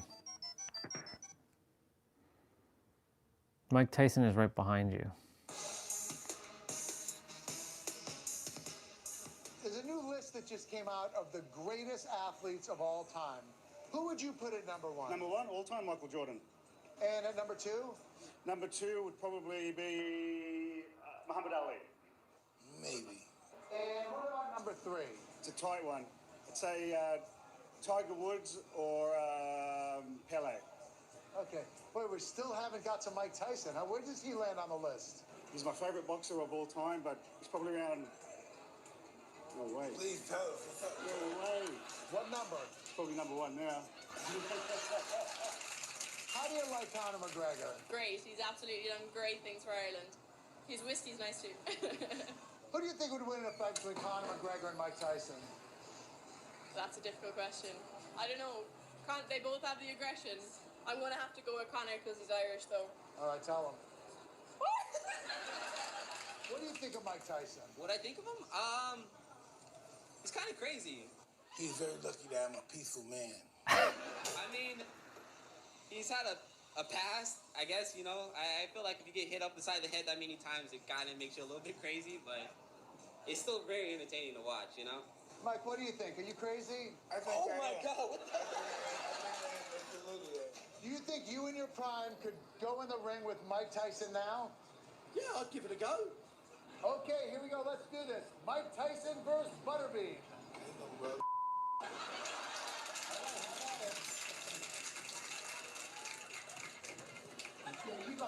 All right, we're gonna call that a draw.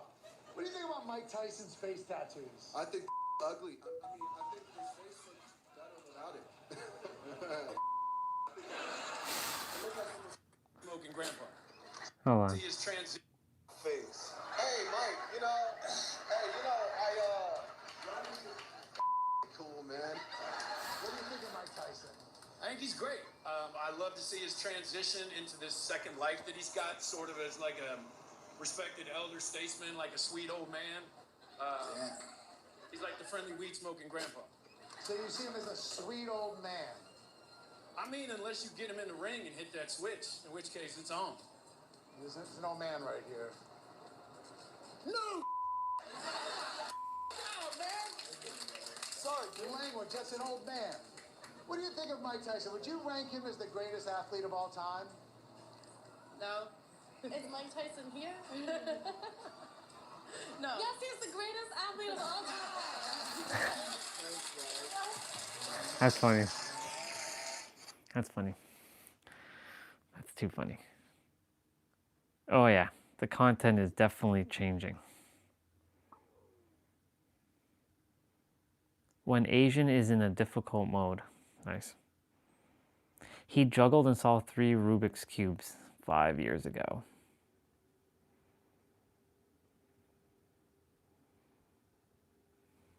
Did you know there's a loophole to getting the legendary Excalibur 2 in Final Fantasy IX without speedrunning the game? Normally, you have to reach it in under 12 hours of playtime, but the game's internal clock resets after 25,600 hours, which is almost 3 years of real time. That's When it crazy. eventually rolls back to 0, you can grab the Excalibur 2 like you just started fresh, or even get it a second time. It's the ultimate reward for the world's most insanely patient player. I can subscribe for more game fun facts and more. Did you know there's a loophole to getting So the we just legendary need an Excalibur emulator 2 with in 3000x Final Fantasy IX fast without forward speedrunning speed. the game? Normally, you have to reach it in under 12 hours of playtime, but the game's internal clock resets after 25,600 hours, which is almost 3 years of real time. When it eventually rolls back to 0, you can grab the Excalibur 2 like you just started fresh, or even get it a second time. It's the ultimate reward for the world's most insanely patient player. I can 25,600. subscribe for... Fuck that.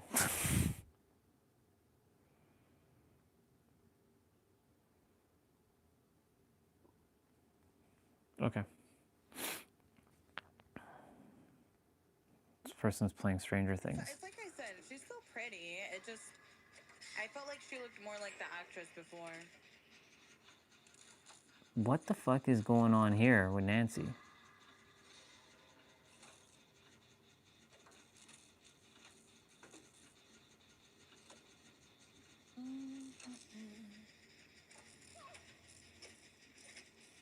The clock basically makes his power run out faster. But you can only use the clock in the first 3/4 of his power.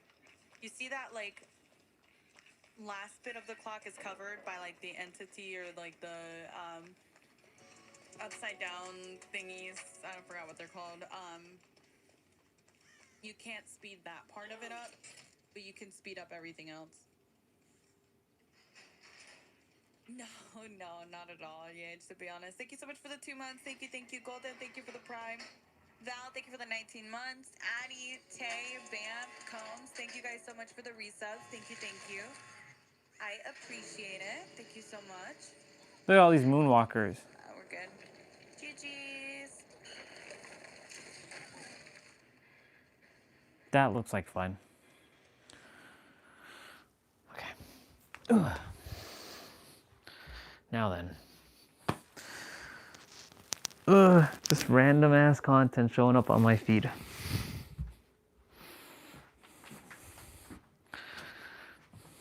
Just random shit now showing up on this channel. But you know what's gonna happen. It's gonna get right back to normal.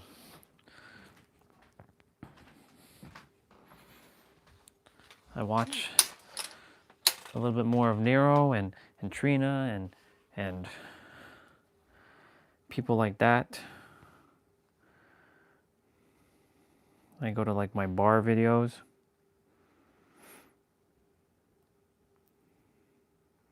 Most of us have subscribed to a belief that manifesting a change in our reality is difficult, that it takes a lot of trying and yearning and effort. I'm going to do my rest of my stuff so you can watch Katie. This way of trying to manifest a change, and it's actually very ineffective. You can know this if you think about maybe some things that you've wanted and been yearning for years and years and years. Why don't you have them yet?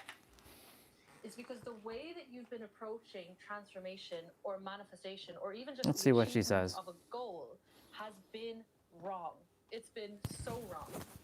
And there is a way to achieve your desires in this reality that is easy, that is effortless, and that is seamless.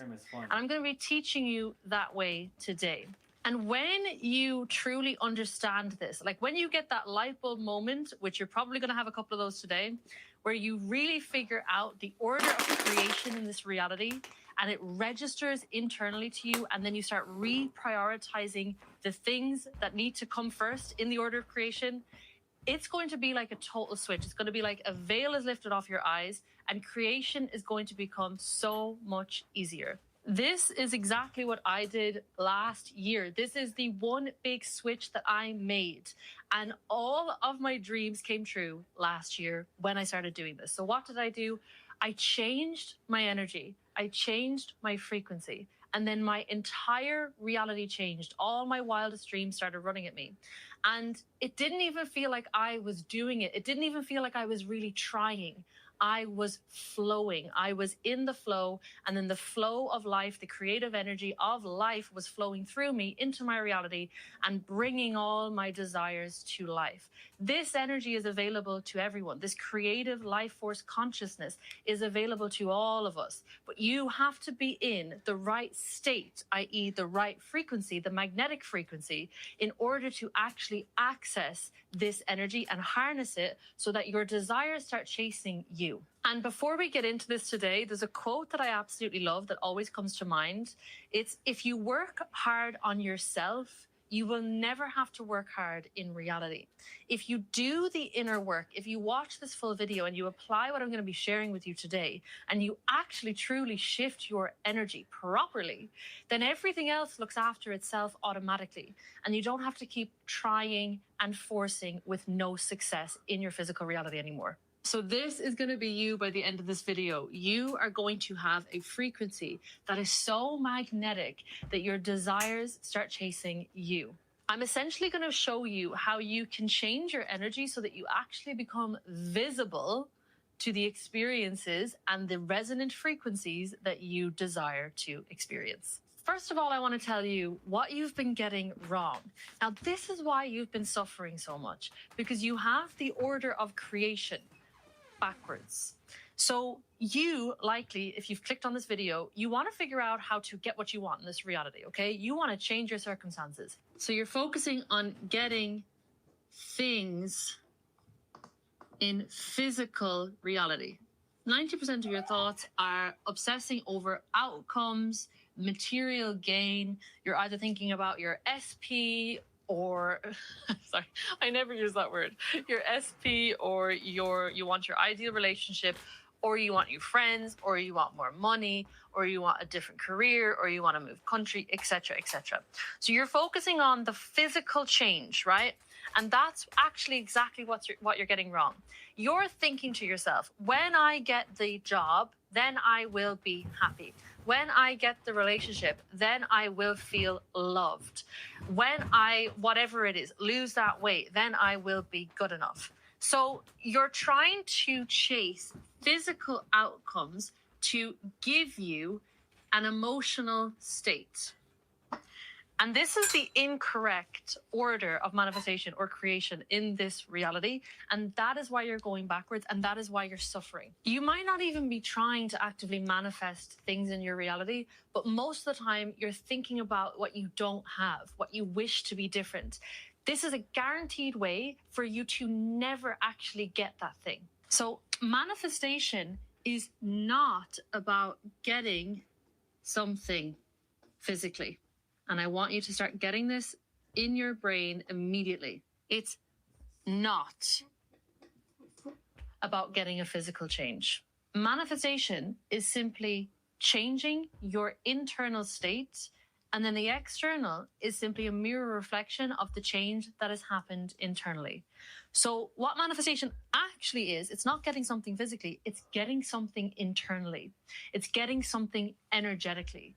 And then what you perceive as reality, as physical reality, changes, okay? And even if, okay, let's just say, in the unlikely event that maybe you do end up getting the physical outcome, right? So you're chasing things, you use hard work and force, and you eventually start to see a change, for example, in your finances.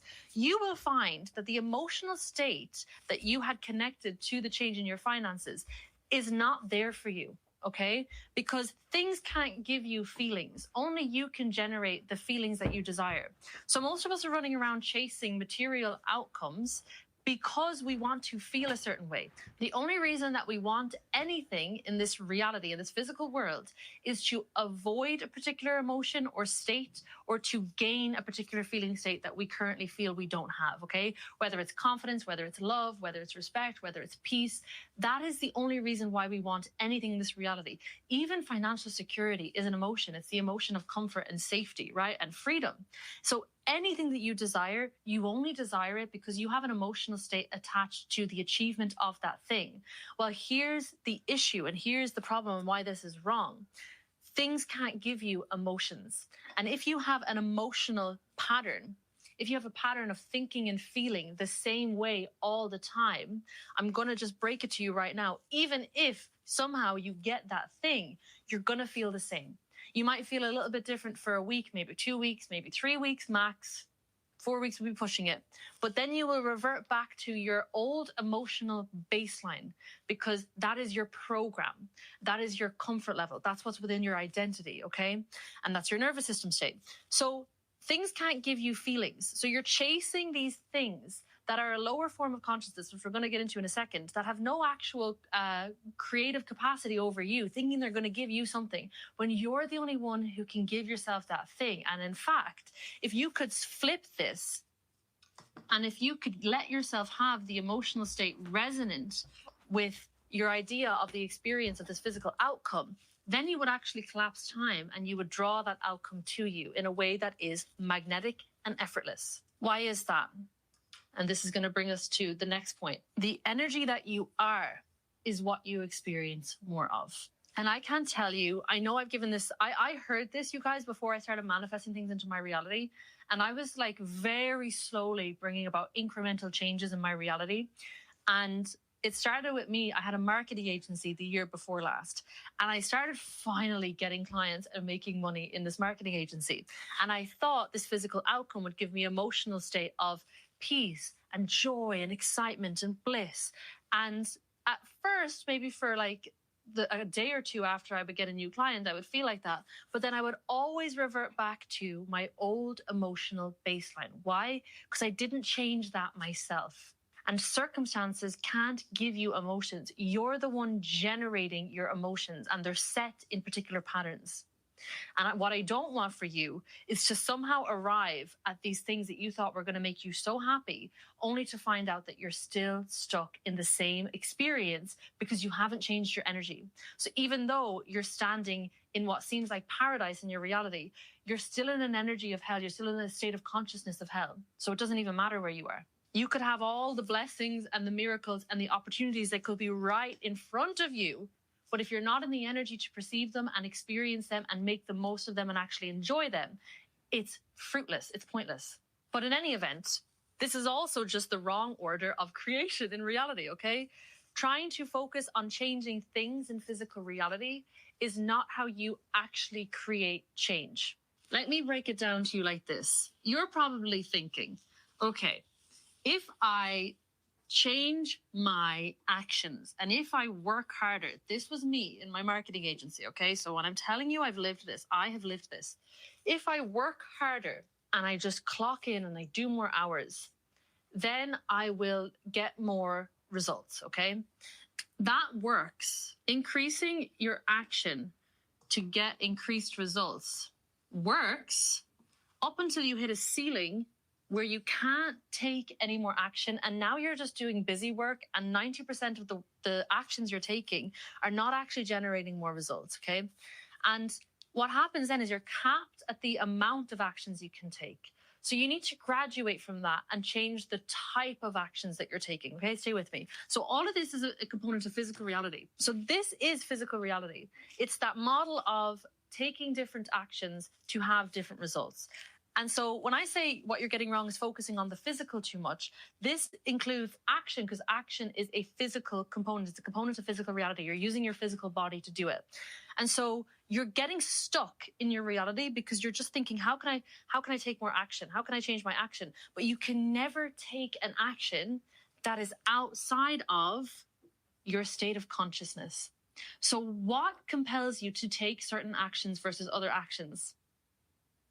What's the difference between the actions that you're taking versus the actions that a physicist is taking or a neuroscientist is taking? I don't know why I'm picking scientists today. There's a difference in your state of consciousness. Your paradigm is different. And so even the difference between you and an athlete, the difference between you and an herbalist who lives in the mountains, right? Your actions are probably very different, unless that's you, which if so, hello. But your actions are very different to these kind of people. Why? Because you have a different state of consciousness. They would never think to take the actions that you take.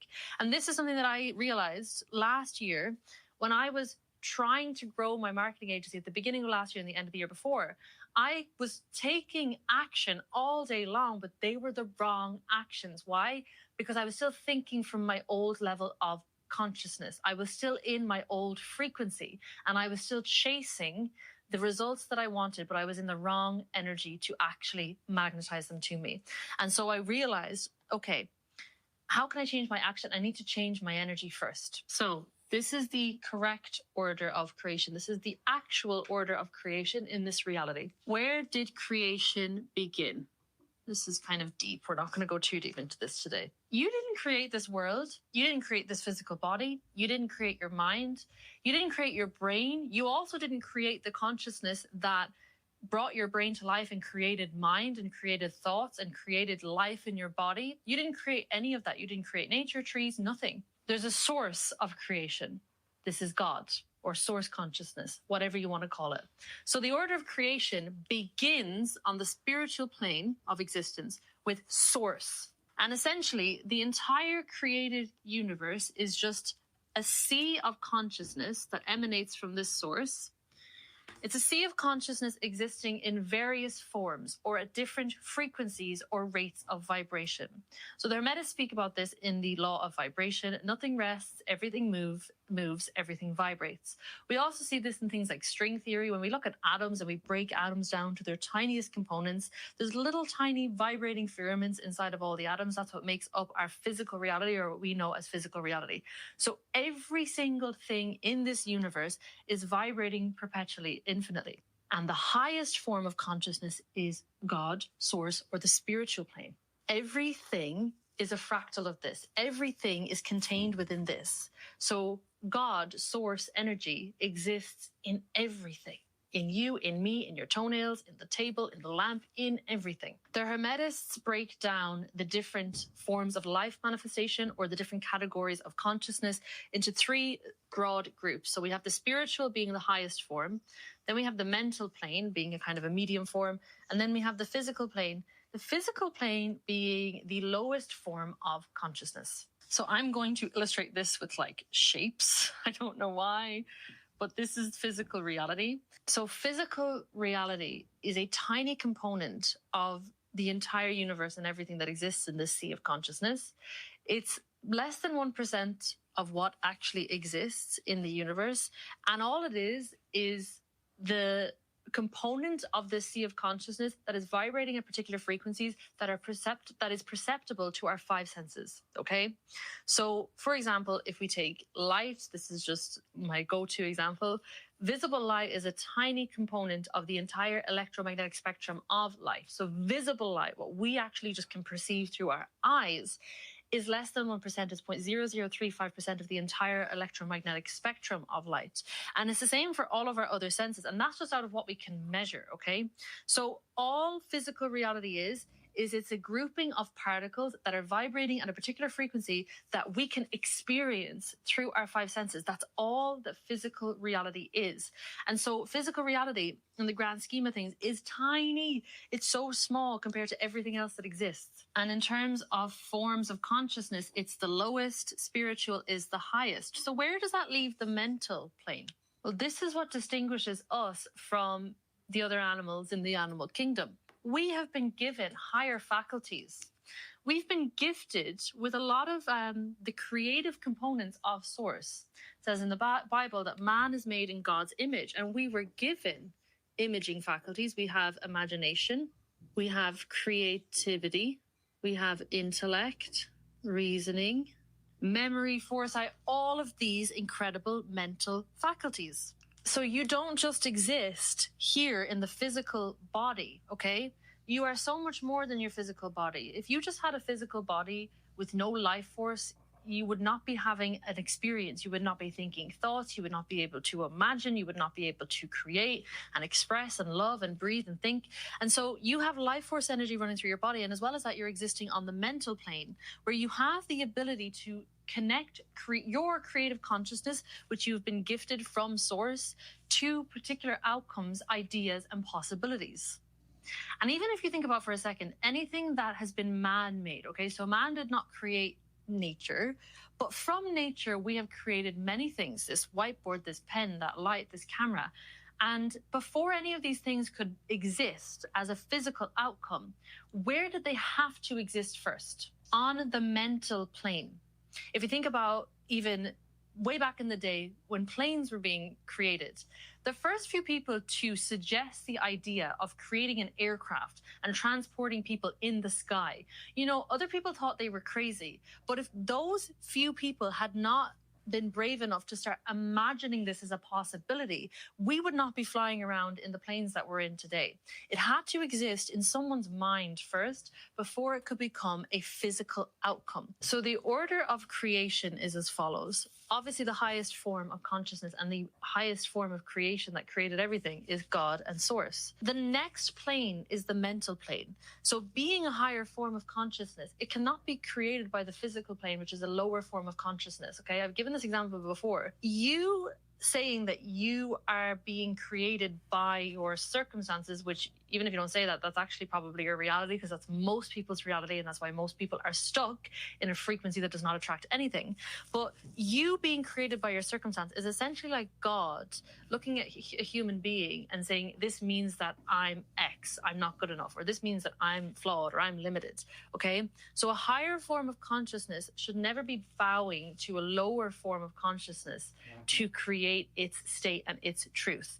And so being the higher form of creative consciousness and having creative consciousness within you and having these higher faculties within you, that means that you are the cause and reality is the effect.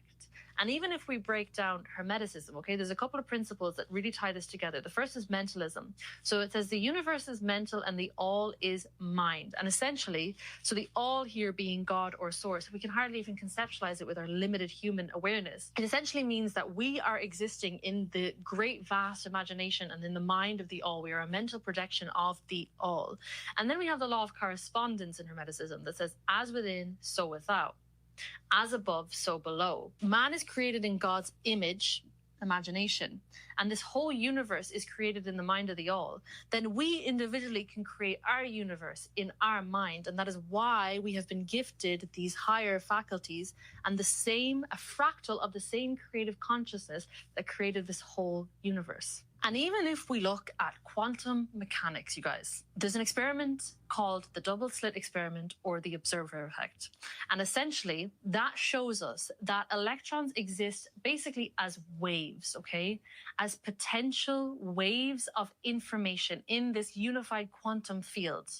And when that wave is observed by an observer, only then does it collapse into particles. What does this mean? Everything exists as a wave of possibility, non-physically. There's these waves of energy containing various information, and they're existing in the non-physical, beyond our senses. This non-physical flow of energy that exists as a possibility. So when I say possibility, it means it's existing non-physically. It's possible that it can exist physically. It can be birthed into existence by you and your observation. Why? Because you exist on all three planes, and you having mental faculties, you are actually a vessel for things to be birthed physically into the material world. Why? Because you are a fractal of God, so you exist on the spiritual plane. You have mental faculties, you exist on the mental plane, so you can connect your creative consciousness to this possibility in the spiritual plane, which I'm going to tell you how to do in a moment, and you exist on the physical plane. So when you get your energy in alignment with the thing that you desire and you connect your creative consciousness to your desired outcome, to this possibility in the spiritual quantum field, then automatically your physical body will take the action for that thing to exist physically, and then you can have that physical experience. So you are the portal, you are the vessel, you are the cause, and the physical experience that you desire is simply an effect. So your problem is you are the higher form of consciousness. You are the one creating this experience. But what you're doing is you're looking at your situation and you're saying, for example, how do I always end up with this marker?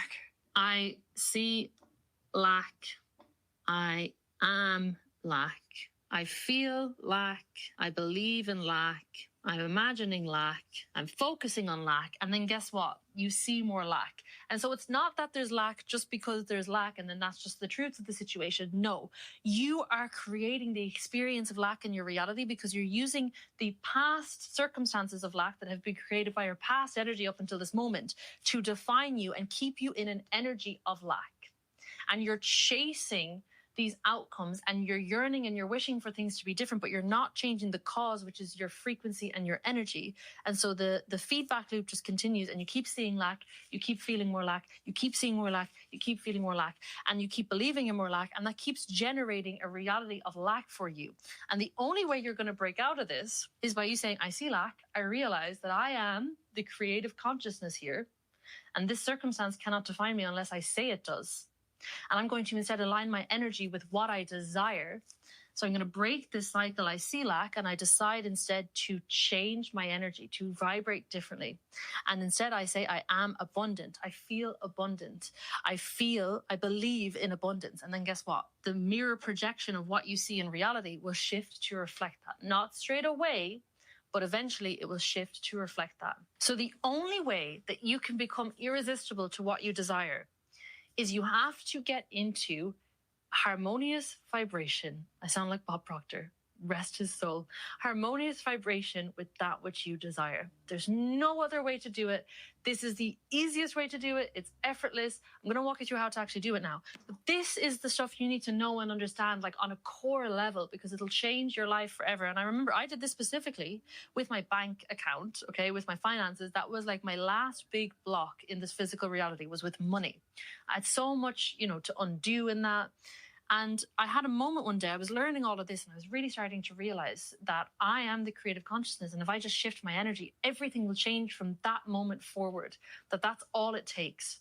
And I remember very clearly, I was sitting in my office and I opened my bank account and I looked at the number in there and it was like $800 and it was not great. This is only earlier this year, at the very start of this year, you guys. And I looked at that figure and I had no emotional reaction. Because I had changed my energy. I said, I am not going to allow my energy to be swayed by this circumstance. I'm deciding to stay in the energy of abundance, to stay in my wealthy identity, to stay strong in this new frequency, in this new vibration, because I know that's all that matters. And if I can just stay in this energy, my circumstance has to change. And that's exactly what happened. My income has not even 10x, probably 50x since that day. Why? Because I stayed in the new frequency, and that's all that matters, because your frequency creates your reality. That is it. Okay, so how can you get into a frequency so magnetic that your desires chase you? And I'm not joking, you guys. I've lived this in the past year. It feels like a miracle every single day. This is how you do it. I want to give you a little visual for this.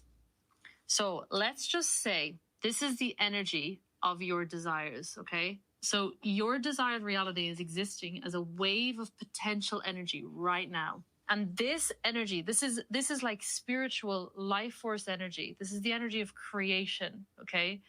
This energy is flowing all around you right now in abundance. It's infinite. It's the force of God. It's so much bigger than you. It can make miracles happen in your life. But it's not coming to you and through you, because this is you. Your physical body is such a tiny component of who you are. You have this entire energetic body around you. You have an electromagnetic field around you. You are energy, really, at your core. You're this orb of energy. So you need to start thinking of yourself as that. And if you've been in the energy of negativity, of lack, of limitation, of stress, of worry, of fear, of doubt, of insecurity, of chasing and yearning and wishing things to be different, then you are in a negative state. You are in a survival state. You are in an ego state of consciousness. And so you are here, and your energy is like this kind of black orb or this black cloud around you. And the energy of your desire, which is maybe abundance and freedom and love and positivity, it can't come to you or through you. It's going to just go around you, right? Because you are not in harmonious vibration with it. And so it has to pass around you. The spiritual energy cannot come to you and through you because you do not resonate with it. So you've got to change your energy. You've got to change your frequency to that which you associate with your desired outcomes and experiences. What happens then is this energy, it doesn't know the difference between you and it. And so it can pass through you. It's not going to distinguish that you're any different from it because it's the same energy. And so it can pass to you and through you. And it can then start performing miracles for you in your life. And I'm talking miracles, you guys. I don't want to undersell this, right? This is where things that don't make sense can start happening for you. This is where logic is out of the equation. This is where limitation comes out of the equation. If you get your energy right, no past experience, no limitation, no apparent circumstance, nothing can stand in the way of that. Because energy is more powerful than anything in this physical reality. Think of it like this. Okay, this is spiritual life force energy. This is the energy that's created everything in existence. So it's more powerful than a situation within the existence that it created because it's so much bigger than that. For example, let's say you have a letter from the bank, or there's an apparent circumstance that seems to be blocking you. Or let's just say, I have an example of this actually. When I started my YouTube channel, I didn't have a camera. I didn't have lights. I didn't have money to buy any of those things. I was living in a house share. I didn't have that nice of an environment to record in. And I was waiting and waiting and waiting and waiting for something to change in physical reality so that I could get into the energy of being a YouTuber and starting my YouTube channel and start feeling all the feelings and emotional states that go with that. And one day I woke up to this and I said, okay, I need to get into that energy now, and the things that align with that energy will come to me. They will be provided for as soon as I get in that energy. It's all going to align for me. And so I recorded my first YouTube video in the bathroom, in this house chair, on my iPhone with no mic. It was echoey as shit. You can go back and watch it, but it was good. I mean, it was a good video. It was okay. It wasn't bad. I loved making it. It was like I was finally doing it. And I was in the energy of YouTuber. I was finally being who I wanted to be. I felt amazing. I felt inspired. I felt creative. And because I got into the vibration of the desired reality, guess what? The circumstances of the desired reality came to me. So even though it made no sense, suddenly I was given a camera and lights. Suddenly I moved apartment and I had a perfect recording setup to enable me to continue. And a few months later, suddenly I was able to record in the studio, just fell into my lap, okay? This is what I mean. You lead with your energy first, and you don't have to figure out how. You don't have to figure anything out, because with man, this is impossible. But with God, all things are possible. God being the impersonal life force, creative energy that's creating everything in this reality and has already created everything in this reality. You don't need to worry about how. You just need to worry about being in the right energy. All my markers are running out, you guys. Can you even see this? I want you to actually have this visual, so I'm going to just draw this for you again.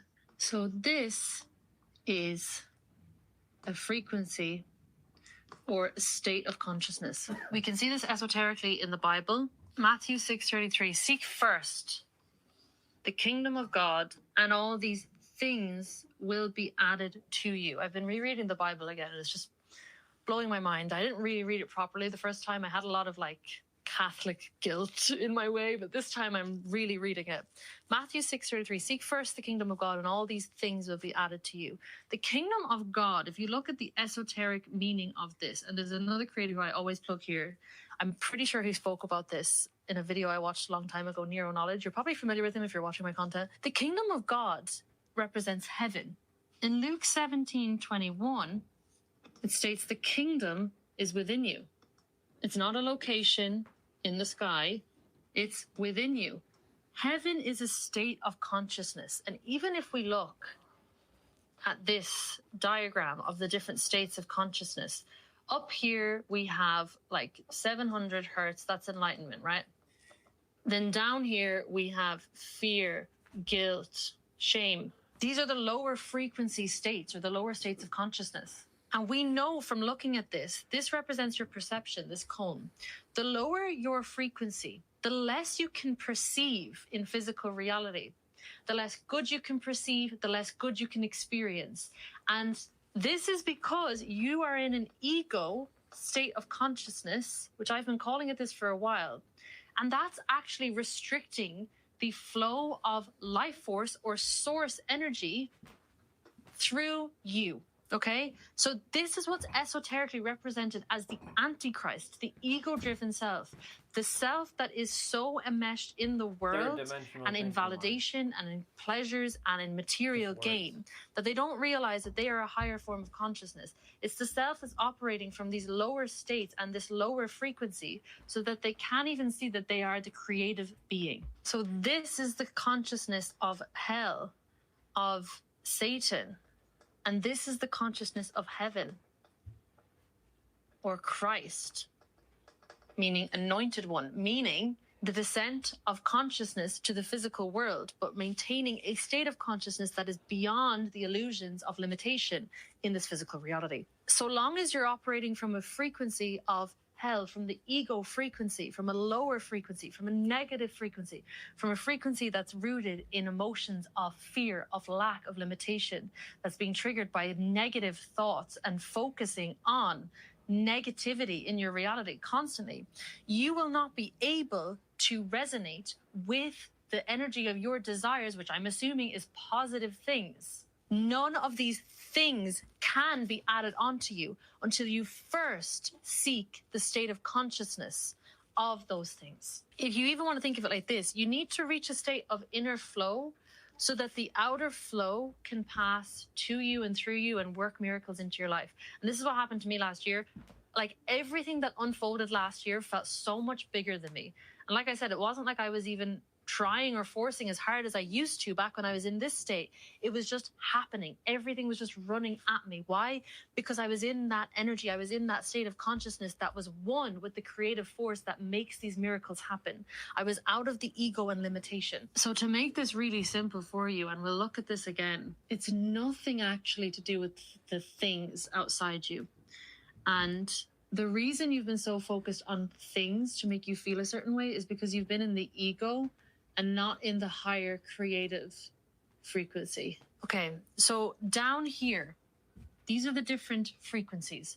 Down here you have like survival mode, and up here you have creative mode, i.e., this is a kind of repulsive, that's a very strong word, energy, but there you go, to your desires, because you're in your state of ego consciousness, which means you're identified with a self that's been created by the world around you, and so you're a slave to your circumstances and the world around you, and so you're chasing things materially in reality to make you feel a certain way. It's a place of lack and limitation, and it's void of any real creative potential. Up here is where you go into peace and joy and acceptance.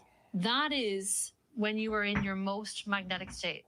The more calm you are, the more magnetic you are. So the state of mind that represents the kingdom of God in the Bible is a state of inner tranquility. Why that is because you rise above your old erratic thought patterns. When you become calm, something crazy happens.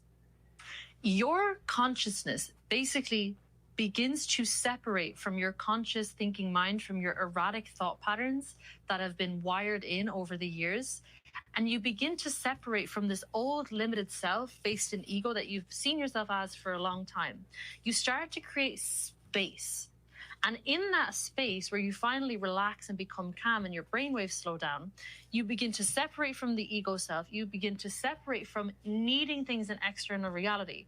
And as soon as you stop needing things, that's when things start chasing you. But as well as that, you begin to harness the power of choosing your thoughts, okay? So as soon as you relax, you separate from your old thought patterns, the negative thoughts that are creating your negative frequency, and you're able to actually step back and your frequency adjusts automatically because you stop attaching yourself to these negative thoughts, and it stops generating the negative emotions in your body, which is creating an electromagnetic field of negativity, which is making you invisible to the good that you desire. So calm, stillness, meditation, that separates you from the ego.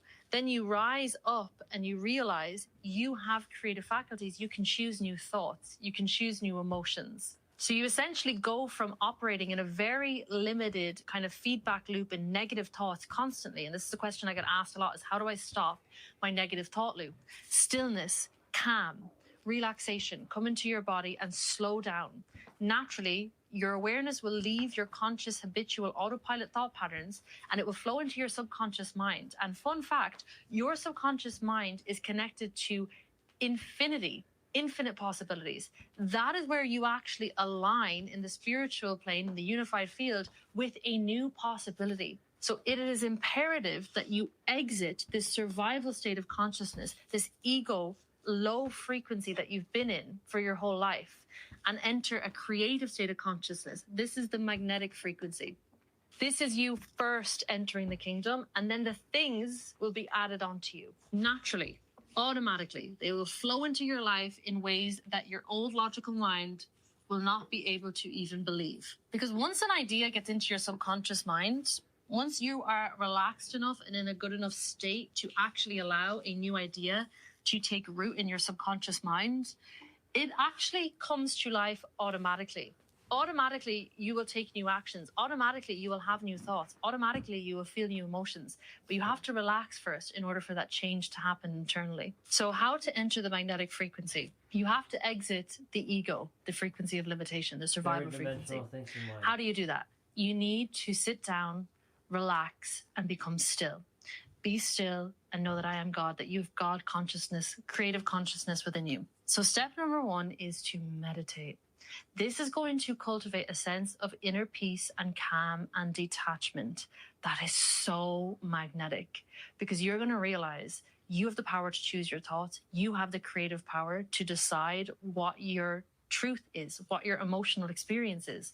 And automatically, as soon as you begin to separate from your erratic thought patterns and from your ego, your frequency naturally raises, your vibration naturally expands. And straight away, you're going to stop experiencing such a limited version of reality because you've stopped experiencing such a limited version of yourself and your own energy. So this is your ticket to freedom. If you want to ask me how to meditate, I'm just going to tell you to sit down and close your eyes and be quiet for 30 minutes a day every morning. That's all you need to do. You don't need to do a visualization. You don't need to do anything fancy. In fact, if it feels like a lot of effort, you're not doing it right. All you need to do is sit down, close your eyes, be quiet, and be still. What'll happen is you'll have like a monkey mind for probably 25 minutes, but maybe at the last 5 minutes, you enter just total awareness. That's the point that you want to get to, because from there, you detach from the ego, and from there, you start rising up in your frequency and in your energy. This is very connected to that, but regulate your nervous system. I'm always going to say this. If you're in fight or flight mode, if your brain is constantly scanning for threats in your reality, you are essentially always going to be in a very negative, constrictive, limited state, and you will not be able to magnetize the blessings that you desire into your life. So you have to regulate your nervous system. And so slow down. Get out of environments that are triggering you and dysregulating you.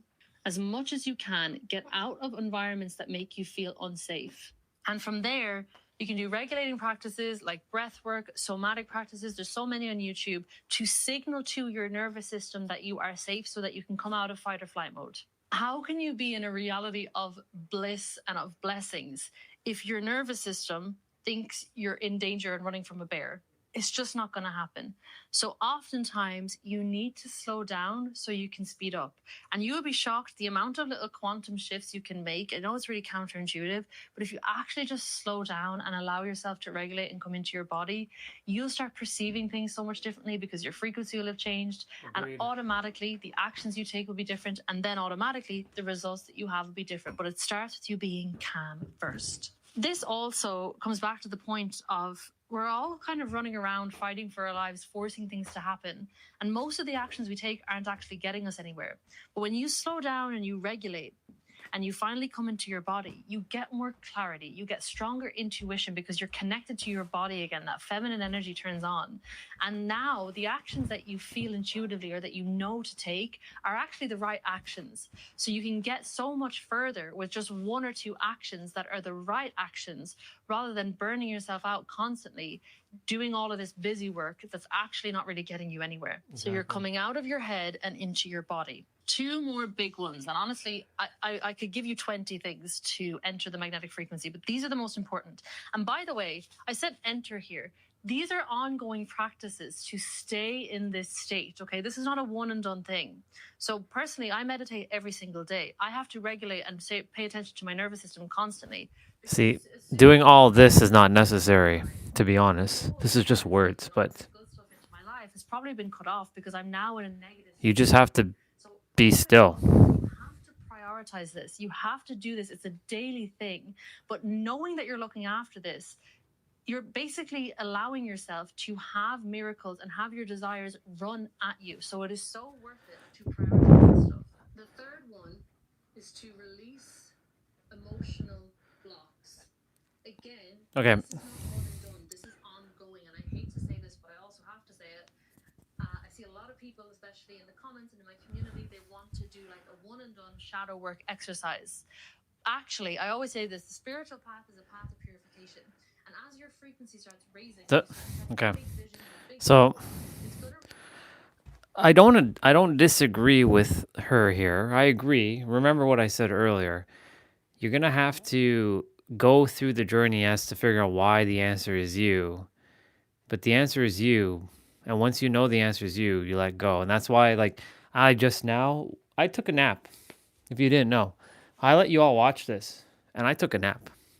I took maybe a 20-minute like nap. The character was feeling a little sad because I'm like, you know what? Let's watch what she's saying. And remember, we got to go within. It all starts from within. The answer is you. I told the character, just sit down, relax, lay down, and now we're good. All good. Right? What has she been saying? Basically, key thing, sit, relax, and answers come to you. And what is all that entailing? That means the answer is you. It stems from you. Matthew, was it Matthew 6:33? I keep saying Matthew 25:29. Matthew 6:33. Seek ye the kingdom and its righteousness, and all shall be added onto you. Right? And it's funny because she was drawing I've had the answer of like higher enlightenment from probably day 2 or 3 of my journey back in 2019, just so y'all know. I'm going to show you what I'm talking about. I'm talking about that chart that she drew with the consciousness, you know, the Hawkins scales. I call it the levels of vibration, or the emotional vibrational scale, where it goes from like red to purple. In fact, I like pink, so red to pink. And the number, like, never, 700 was like positive. Like for me, it was positivity, up there, ultimate consciousness. And the funny thing about ultimate consciousness, we think we have to reach somewhere, but it always and already exists here and now. And that's why, like, yes, I agree. She's helping someone who currently right now does not know that the answer is them, that they're still seeking something outside of them. So I agree with her to a lot of things. Like, you got to sit down and meditate. You don't have to sit down and do shit, to be quite honest. You can just do whatever the fuck you want. As long as you're enjoy and you're relaxed, things will come. Now, of course, like, I'm not saying you should be distracting yourself, right? But what I'm saying is it's important to prioritize your state of being. So, like, she's saying this too. It's the same thing that me and her are getting at, but I'm doing it in a slightly different way, because let's just be real. Everything she said, it's just words. What did Trina say recently? Don't you exist beyond all words, all everything? Words are just words. They're just all made up. What exists before words? The thing that cannot be explained. And what is there that cannot be explained? That's something that is within you right now. It's not outside of you. It's a thing that cannot be explained. Even using the word now and presentness and awareness and consciousness, even those words are just words. It'll just lead you to more words. But we use words as a transporting tool mechanism so that you can go from where you are to understanding what it actually means with action, feeling, alignment, understanding, foundations, all that good stuff, associations, definitions, labels, context, nuances, etc. But all of it is just words. So, yes, she's spot on what she's saying, but also remember, don't get tripped up with what she's saying too. Require you to shed a lot of your past trauma and your past pain, because it does not energetically resonate with where you're going, with what you want to experience in this reality. And so you'll find naturally, as you're doing this inner work, even as you start meditating and as you start regulating your nervous system, there's blocks within you that have gone unconscious. There are shadow parts of yourself that were created in moments of trauma that come to the surface as your awareness starts to shift. And they come to the surface to be dealt with and released and cleared.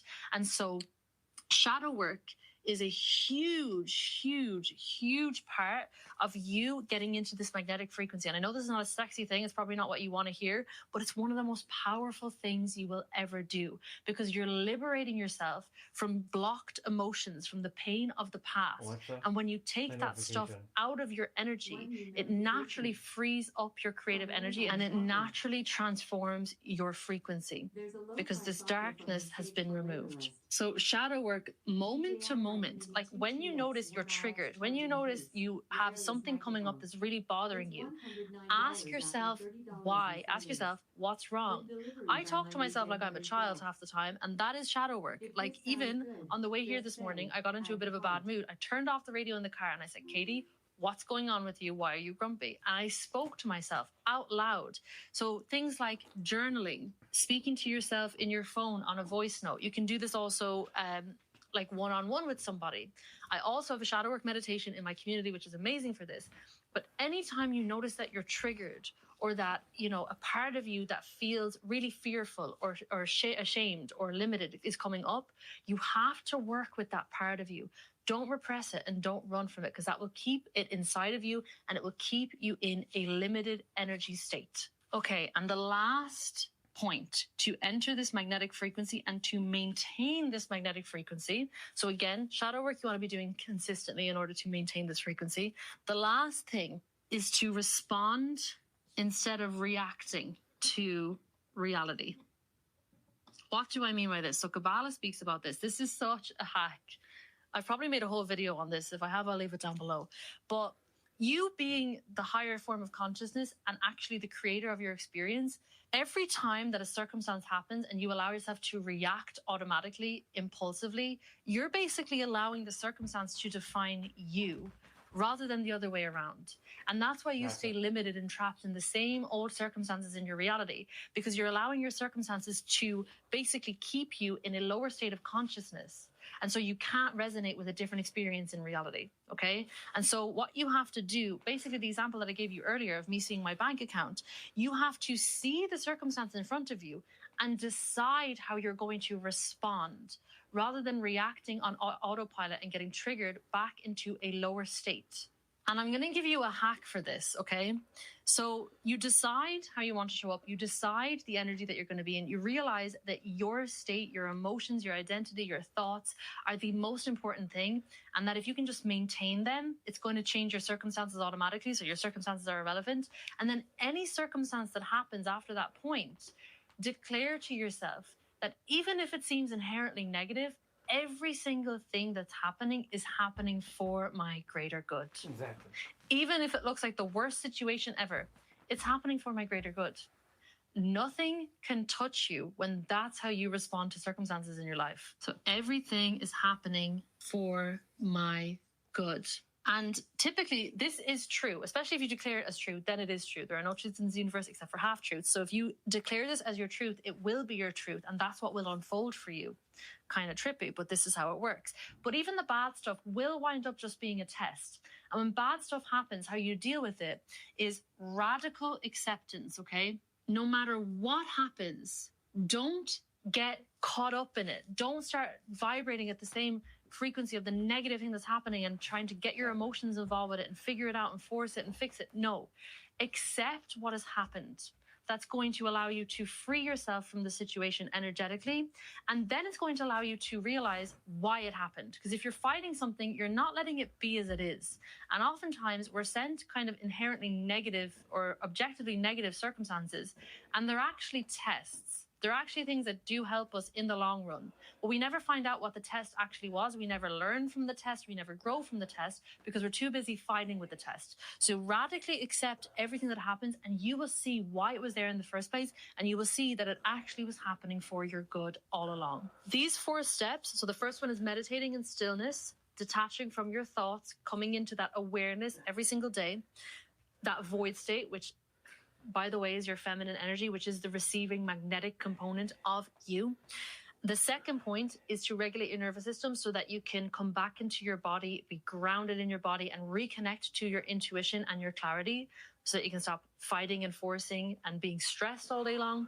The third point is to release emotional blocks. So do shadow work regularly, journal, understand your triggers, and work actively to release them. And then the fourth point is to respond instead of reacting to reality. So that is what's going to help you maintain this magnetic frequency, this high state of consciousness. And you want to affirm to yourself, even when inherently negative things are happening, everything is happening for my good, and radically accept everything in your reality. That's how you stay in a very high state. And that is the most spiritual thing you could ever do. When things are not perfect in your reality, but you don't let that sway you, you accept it anyway, you stay in your state of calm and peace anyway, that is going to make you so magnetic.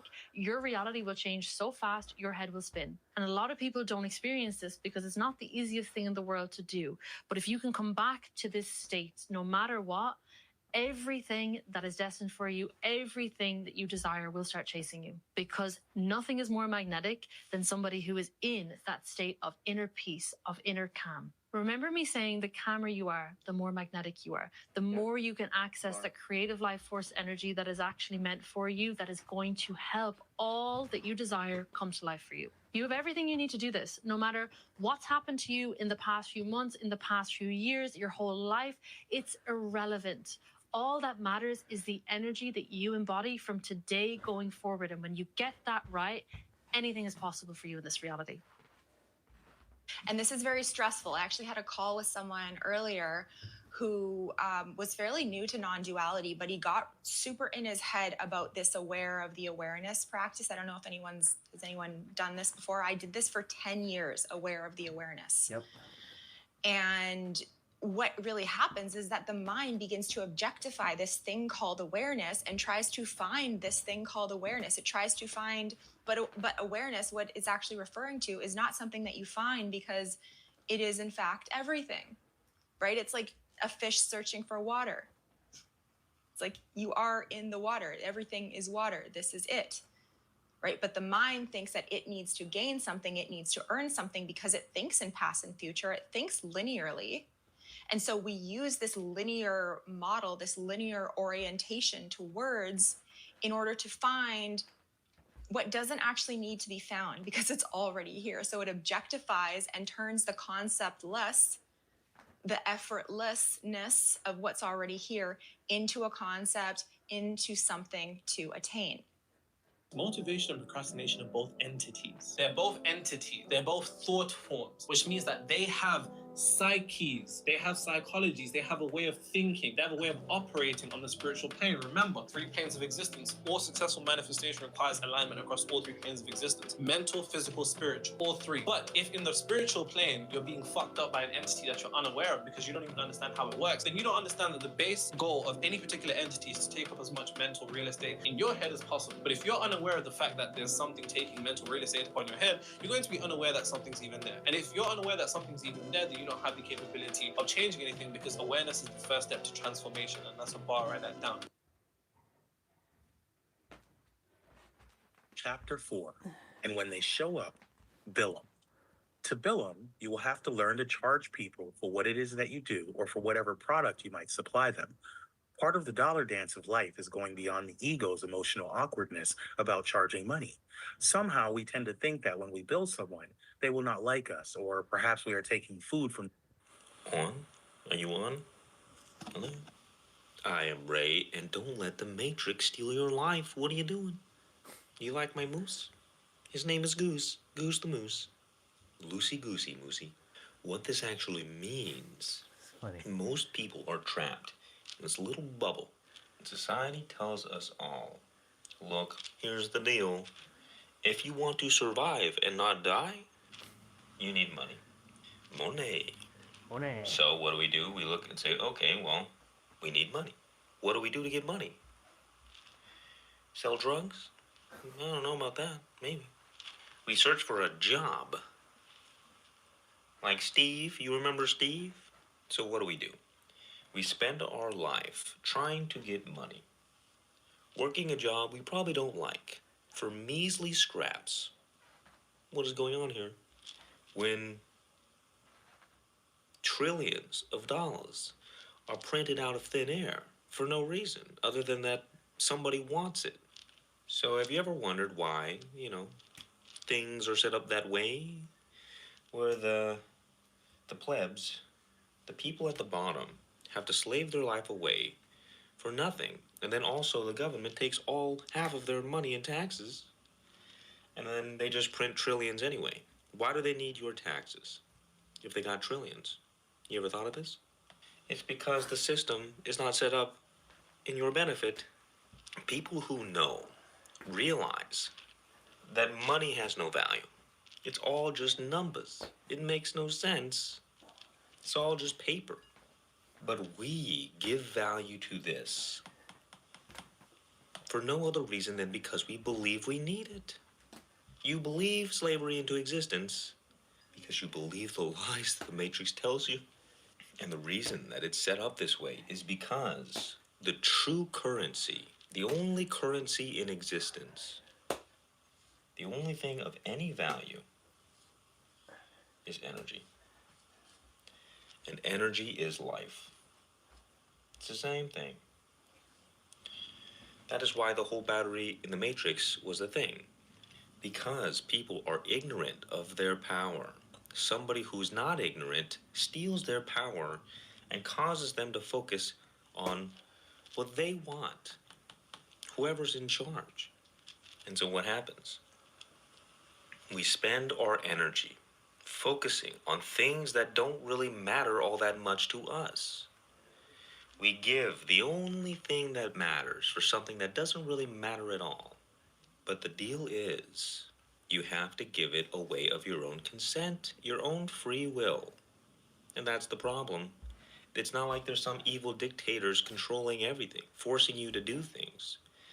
They get you to want to do it by manipulating you. That's the whole game of the forces of the darkness and the demonic.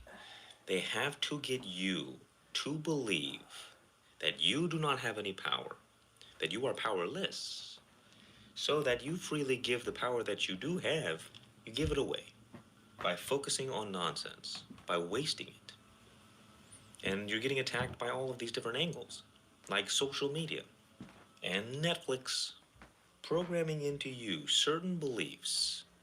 And like, I bet you didn't know this, but You ever wonder why eggs and bacon are a breakfast? That was a marketing campaign back in the day because the whoever couldn't sell enough bacon. So they said, how do we increase bacon sales? Oh, I get it. We make bacon and eggs a breakfast thing. And then their sales went up, and now we just assume that bacon and eggs is breakfast. Exactly. Not realizing that that was an idea implanted into us long ago. And you see people nowadays awakening to the fact that the whole old way of doing things, like you're going to get a job, you're going to get a 401k, retirement and everything, then you settle down. I love Roy. He's pretty awesome. None of that works. It worked for maybe a brief period of time, and then never again. And Notice all the creators that I am currently like watching are either talking or they're on a whiteboard. And his is the funniest one of all. His is for for comic relief. they'll be okay, and then we'll just go do what we want while they're distracted. At least that's how I would do it if I was evil. The whole idea of waking up is realizing that you had the power all along. You see, your mind is a tool that directs the flow of energy. See? What did I tell you all about the mind? It's a tool. It's not you. You will always create more of what you focus on. Where attention goes, energy flows. And it grows. So all anyone has to do to manipulate you is to take your focus and get you to focus on what they want. Oftentimes, not in your best interest. So you have to take your power back and begin focusing on what you want. And stop focusing on what you don't want. Because whatever it is you believe and assume, that will be true for you. Like if you believe it's hard to make money, you are going to struggle forever because your belief is keeping you trapped in this prison. The prison of your mind. That is the Matrix. The Matrix is not really some cabal of reptilians. In fact, you are the ruler of the Matrix. Did you know this? I don't think you knew this. Because you enslave yourself and you set yourself free. It's all you. So you look at your life right now and you look at the things that are going on. And well, first you gotta realize that you are the cause. If you think that life is just happening to you and it's somebody else's fault because they're evil and you're the good innocent one, you're never gonna be free. That is what taking your power back means. It means taking responsibility for your life and the things you focus on. So your life right now is an accumulation of your beliefs and assumptions and what you focus on and what you think about and also what you do. So if life isn't going the way you want it to, you stop focusing on all the ways life sucks and you change your beliefs, you change your assumptions, you change your thoughts. That's the only way life changes, because life is a reflection of you. The outer world and the inner world are reflections of each other. And the first step is paying attention to the thoughts that you think consciously and the words that you speak. I like to say, if people only paid attention for one day to the words that they speak and the thoughts that they think, they would have no question why their life is the way it is. It's obvious. Once you pay attention, you can hear people talk, and you realize why their life is the way it is. It's those words. I keep telling you, it comes back to the words. Blind spots, so we don't realize, I don't get it. Why is my life like this? That is why we have to start paying attention. Because with your words, with your assumptions, with your beliefs, with your thoughts, you're creating your reality. And you can test it out. If you expect all kinds of bad things to happen, guess what? All kinds of bad things will happen. And if you expect all kinds of good things to happen, all kinds of good things will happen. Now, how does that make sense? If life was like objective, right? Wouldn't you just imagine that you would get a combination of both? And yet you can change your experience in this life by what you believe. And your experiences will change. Now, that's not very objective, is it? If life was objective, it wouldn't matter what you believed.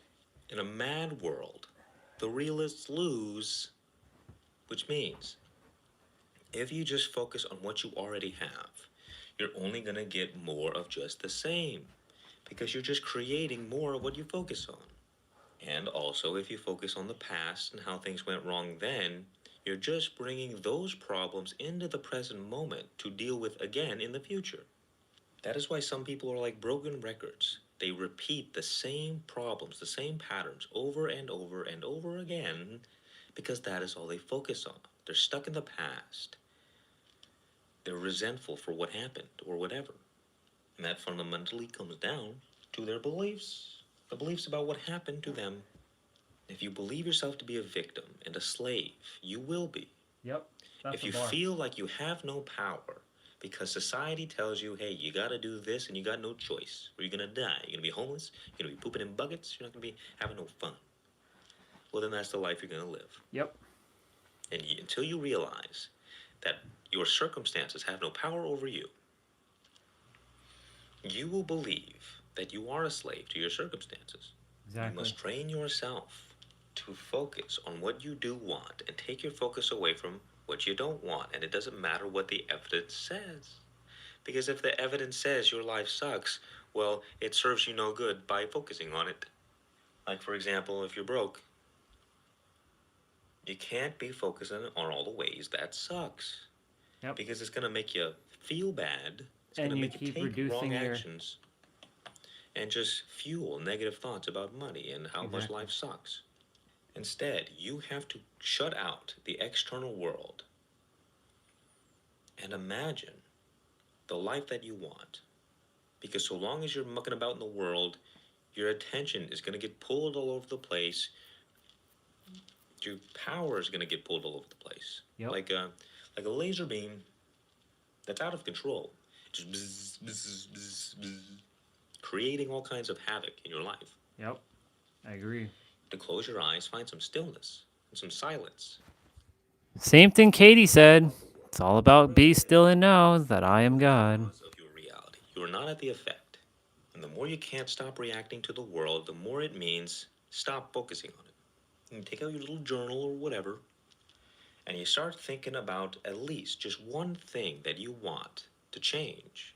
Whatever is the most pressing problem in your life. And you write down a statement like, I want a job that covers all of my needs, where I don't have to slave away my life. How about that?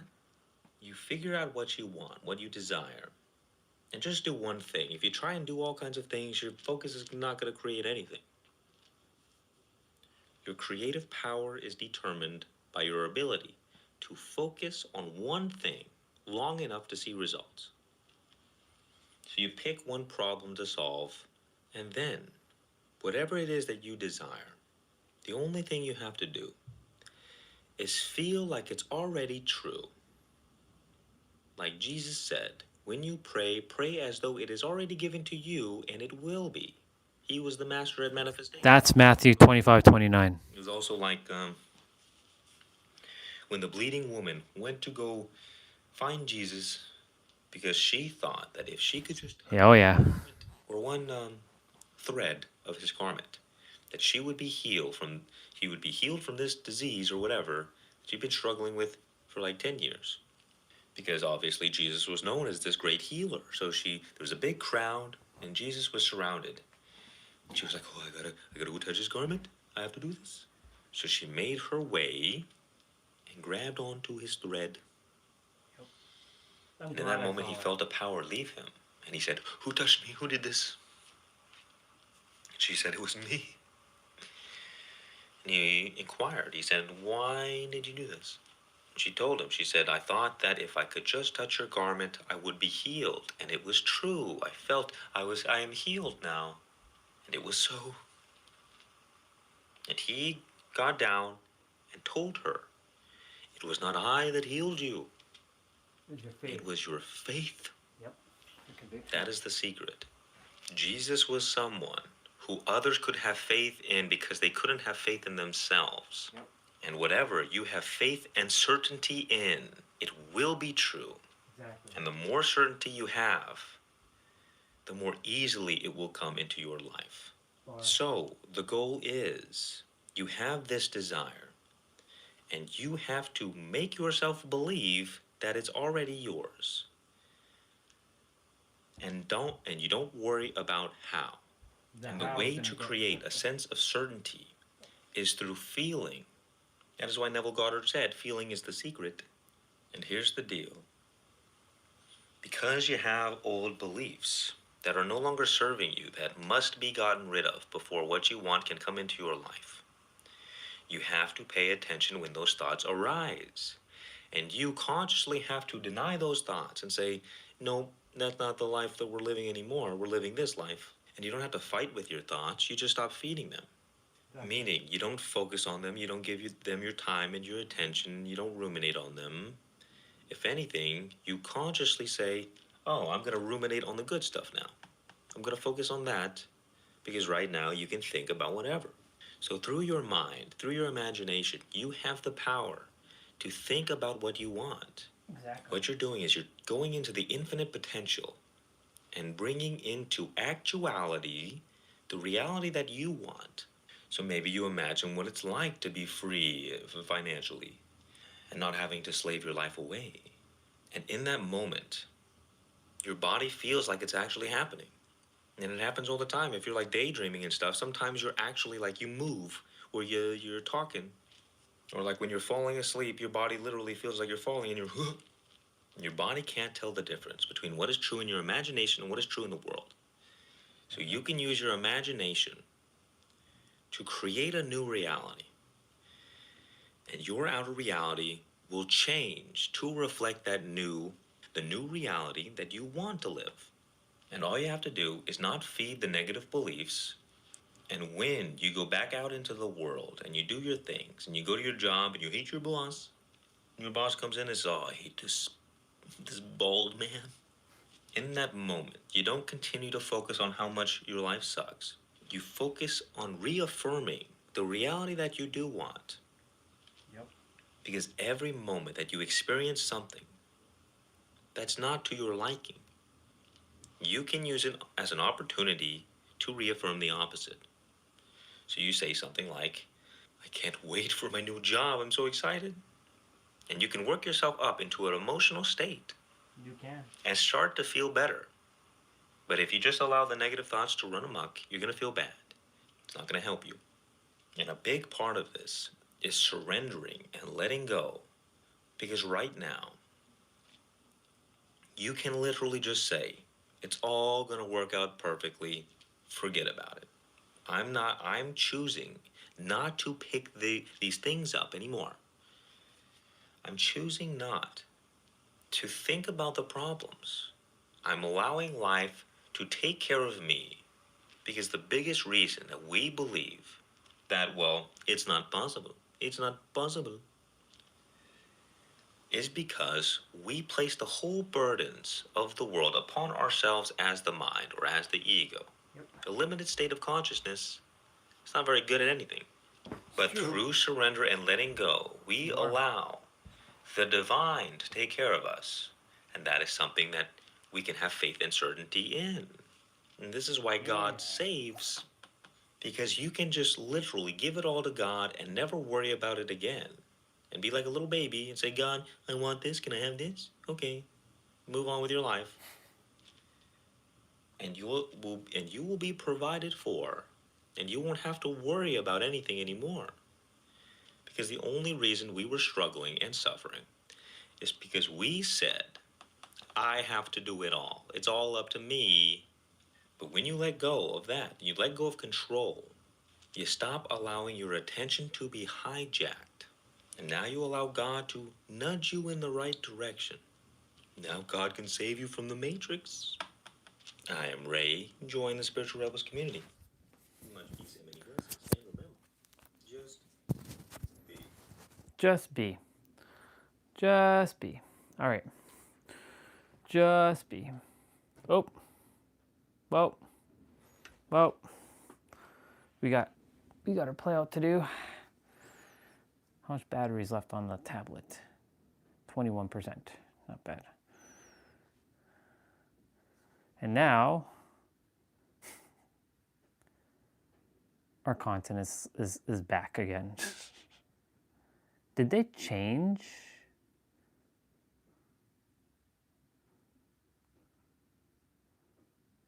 There is an ancient saying that goes, Look at "When a that. student is ready, The 7 Hermetic Principles. the master appears." Today, I invite you This to was 3 days understand ago. one of the most profound pillars of occult wisdom. The 7 Hermetic Principles, derived from the legendary I'm the thrice. created by Hermes Trismegistus, also known as Thoth, the Egyptian god of wisdom. Each of these principles is a key, and together they form the master key that opens all the doors to the Temple of Mysteries. This video is a compilation of 7 videos, each one explaining one of the 7 principles in detail, so that in the end, you too will hold the master key in your hands. The Hermetic Principles are the framework upon which this universe was created. To understand these principles is to understand how the universe works. However, the one who masters these principles becomes the master of their own reality. You will notice that these principles complement each other, and that their order is not random. Now, prepare yourself to dive deep into Hermetic wisdom and enter the Temple of Mysteries. Today we are going to delve into one of the fundamental pillars of Hermeticism, the first of the 7 Hermetic laws, known as the principle of mentalism. It states, "The all is mind." The all is mine universe is mental. This seemingly simple phrase holds a universe of implications. Everything is made up of energy, and it's in tune with this law. And what about the tides of the ocean? What you will be tomorrow, desire into our lives.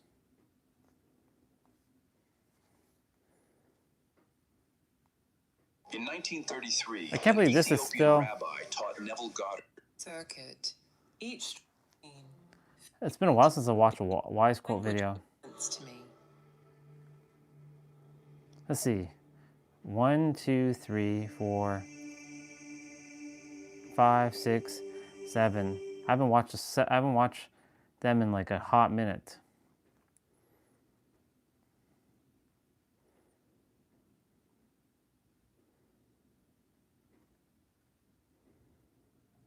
Oh.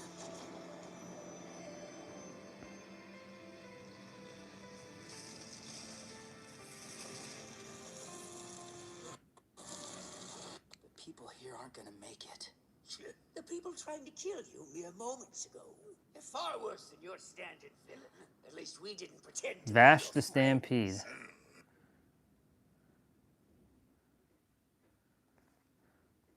What is up, YouTube? It's Spooky Loops, and I hope you're having a fantastic day so far. I know I am. I'm on PTB 9.4.0, and the Stranger Things Chapter 2 has just dropped on Steam. There's a lot to unpack today. We have new surrounding tremors, anything that's going to block an energy attack, and I can move a little bit, and that gives him 2 World Breaker range. We can turn back the clock. We're going to blow up the gin while we're in chase, which is crazy. Oh, that perk is awesome.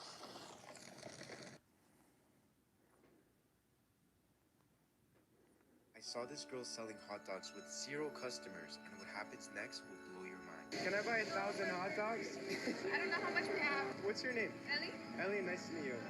I'm NK. How long have you been doing this for? Ever since I was small, I was working and with my stepmom. I'm just working here because of the stuff that are going on with immigrants. How much would it be for all of them? On behalf of the Mr. Giver community and I want to give you $500. No.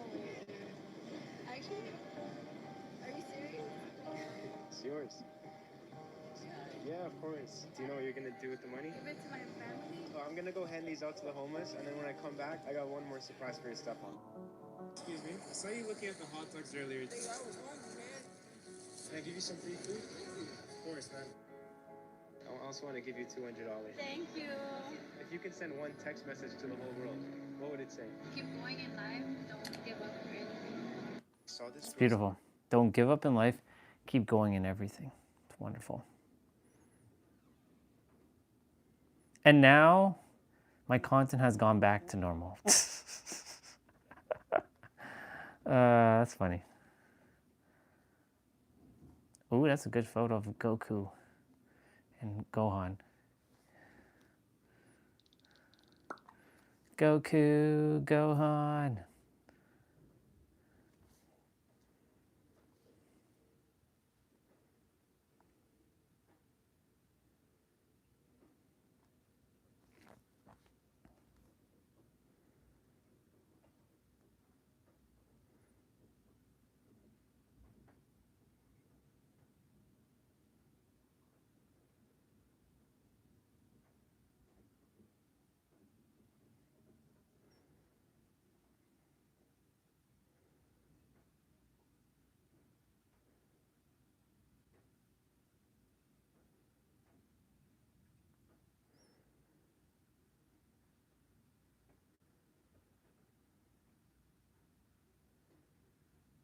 The only thing I can think of is that I posted.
And those souls that you connected with were.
Ah, that doesn't show the entire.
Okay.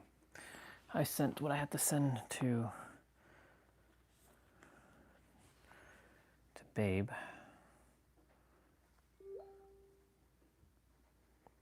It's open.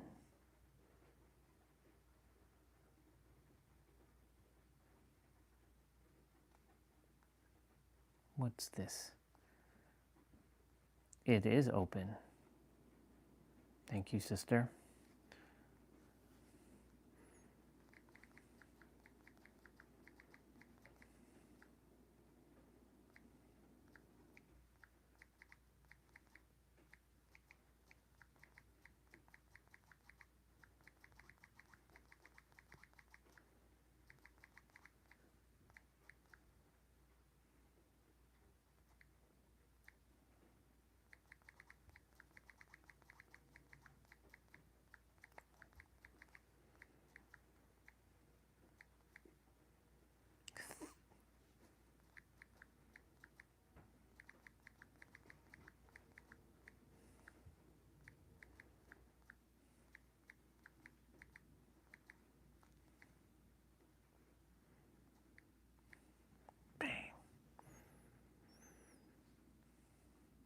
All right, so we have something our sister wrote.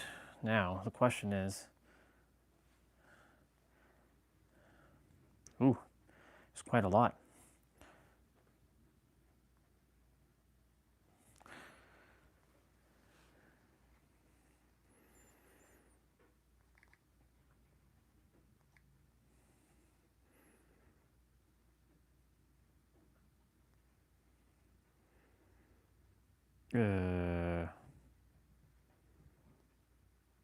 News, health and wellness.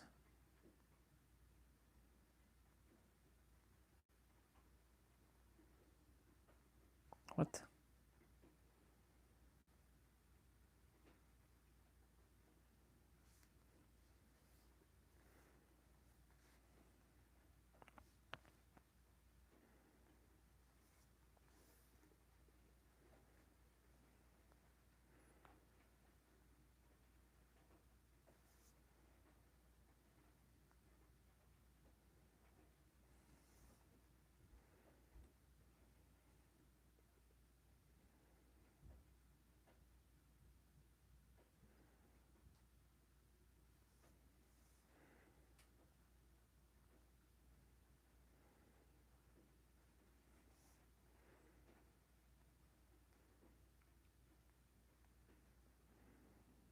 All right, let's read. Opening threshold. There are moments in life where nothing dramatic happens on the surface, yet something decisively shifts.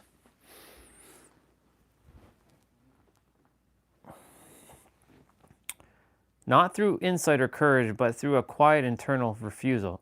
January opens with this quality, a sense that something once tolerable is no longer sustainable, not because it was wrong, but because it was upheld by adaptation rather than truth. This is not a crisis, it is a recognition, and recognition, once arrived, cannot be undone. This space exists for such moments. Here we move slowly, we listen, we allow what is real to reveal itself in its own timing. Visual field. Oh, come on. Let this work on you. The door. Interior straight gate, I'm not sure what that says. Wilhelm Hammer Scheu. Let this rest the nervous system before reading. That's it. No interpretation, no metaphor. Science is part of the field. That's the whole be still and know. Core contemplation. The rude awakening, when the heart can't pretend anymore. There is a moment in every true awakening that does not arrive with insight or relief, but with a quiet internal rapture, a moment when the heart can no longer cooperate with the life it has been living. Not because the life is objectively wrong, but because it has been sustained by adaptation rather than truth.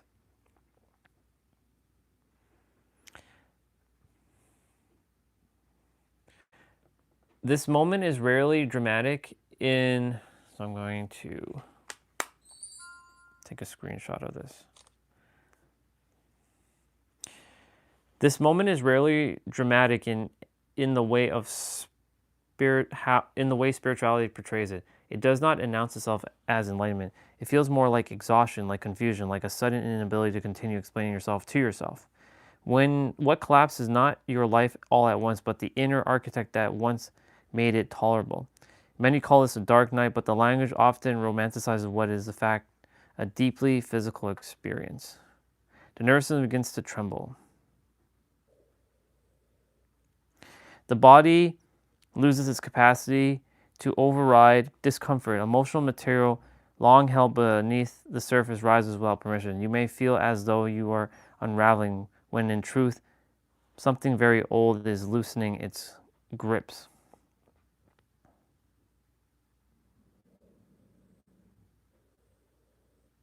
This right here.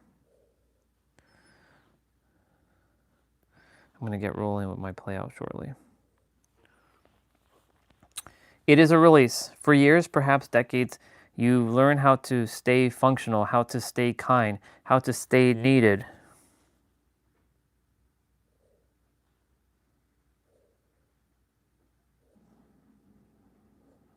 How to stay composed. Those were not mistakes. These were not mistakes. They were intelligent responses to the conditions you were given. But what once protected you eventually becomes the very thing that constrains you. And the body knows this before the mind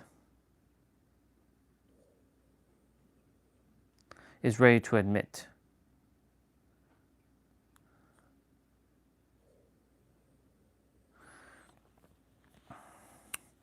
The so-called shadow does not arrive to shame you or expose your flaws. It arrives as a mirror, reflecting the places where your life has outgrown its original agreement. Grief appears because love has depth. Anger appears because something essential was crossed. Fatigue appears because you were carrying what was never meant to be yours. That's a bar right there.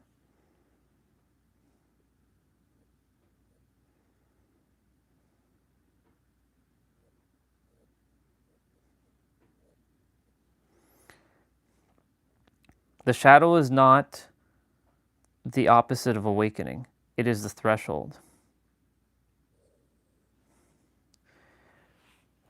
What breaks during this time is not your essence, but the version of you that learned to survive by becoming smaller, quieter, and more agreeable, more manageable. The identity that once kept you safe begins to fracture because it can no longer hold the frequency of can no longer hold the frequency of who you are.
This is why awakening so often begins in loss and conflict, in deep discomfort, or in a sudden dismantling of life that once made sense. Loss strips illusion. Conflict reveals.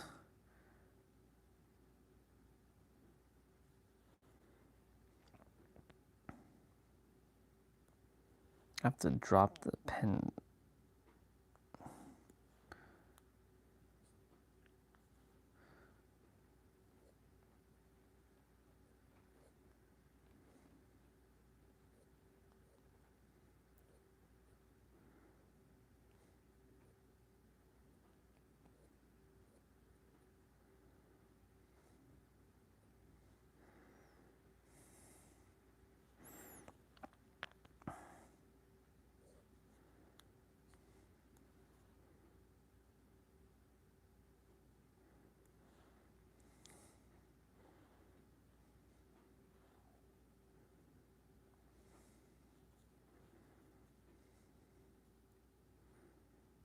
Can't move that away. Shit.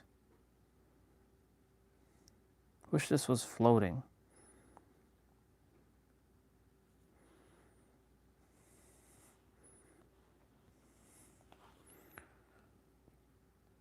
$233.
Damn. I kind of wish this thing had a.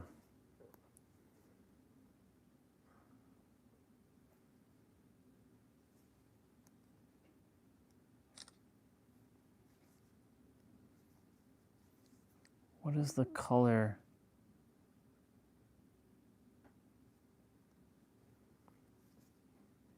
I need to copy that.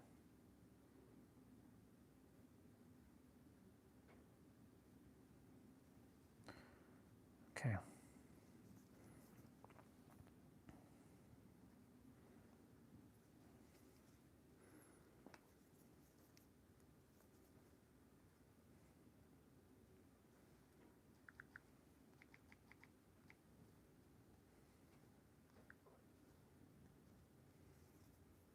Fuck yeah.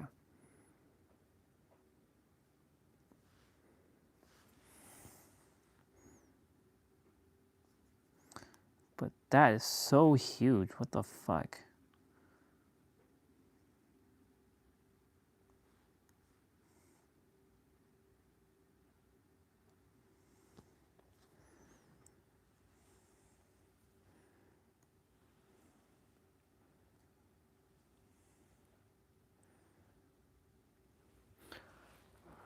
Okay.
I'm just like reading something through for our sister.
Oh.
Awesome. All right.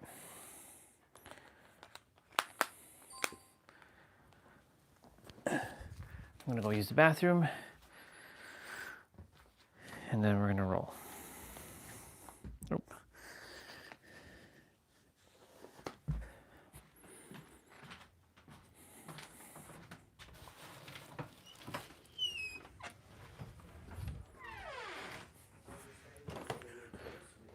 You're done.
All right.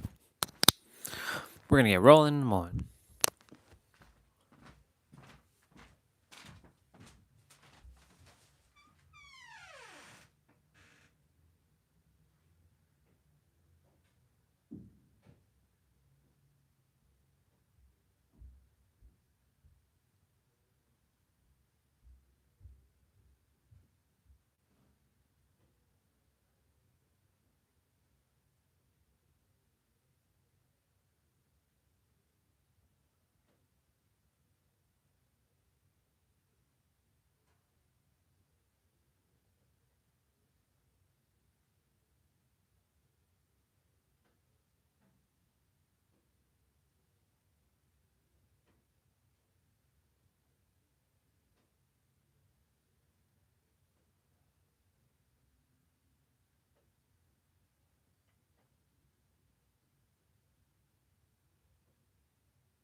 All right. I tend to do that a lot.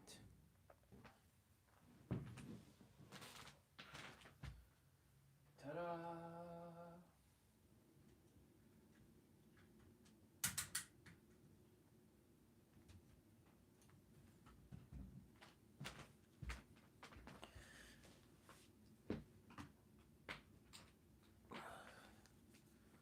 $2.49. Okay.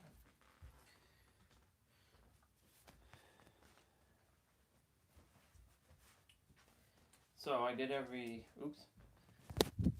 did everything already in terms of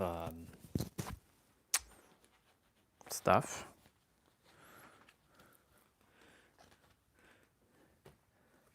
Let me see, make sure that I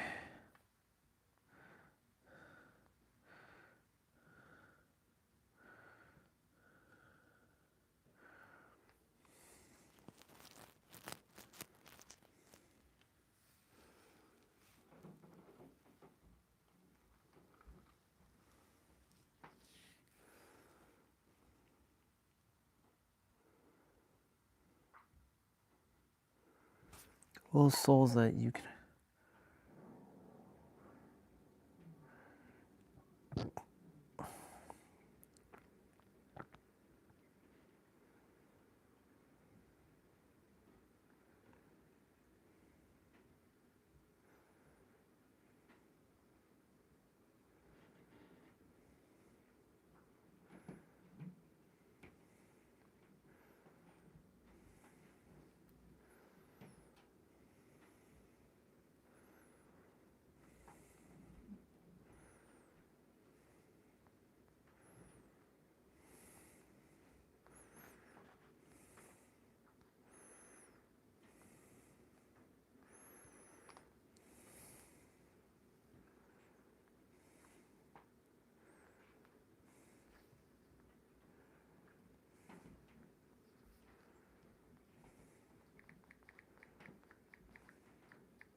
Damn it all.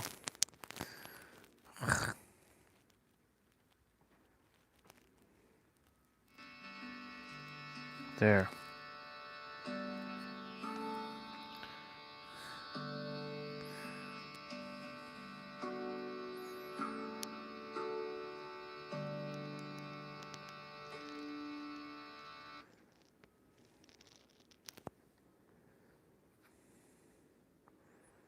Good job.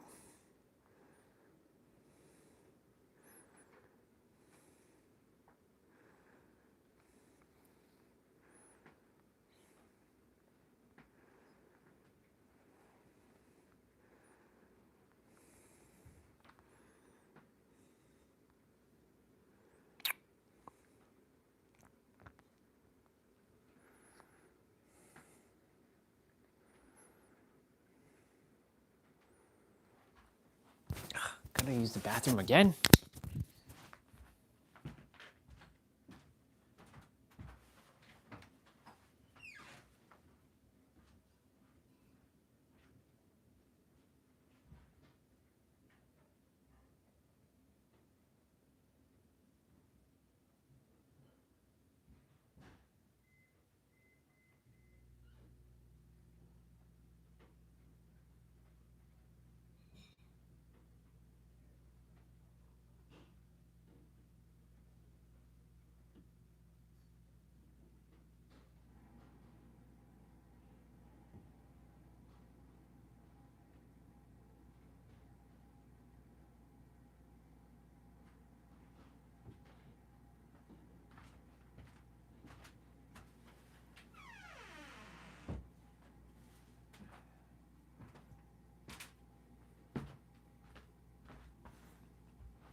All right, y'all.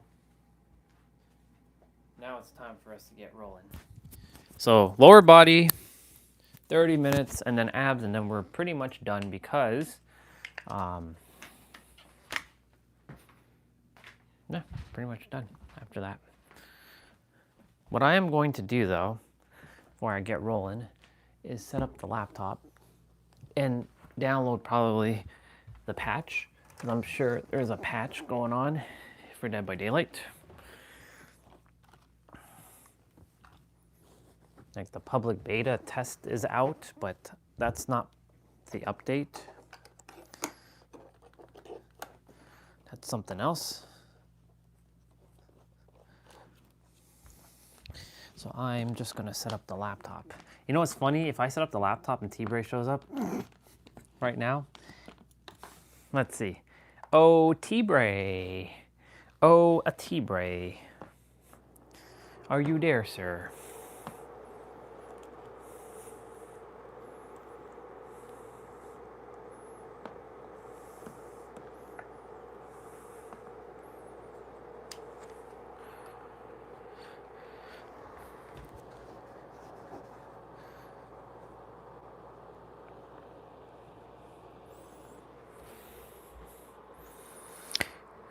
Lower body.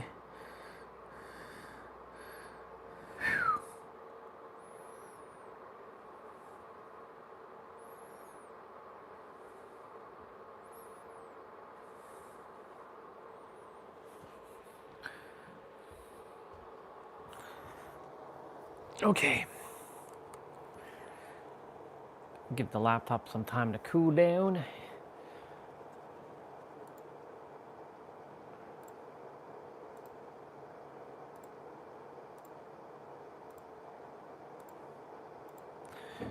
You know, it's a cool thing that there's so much time, like, now that I can just dedicate.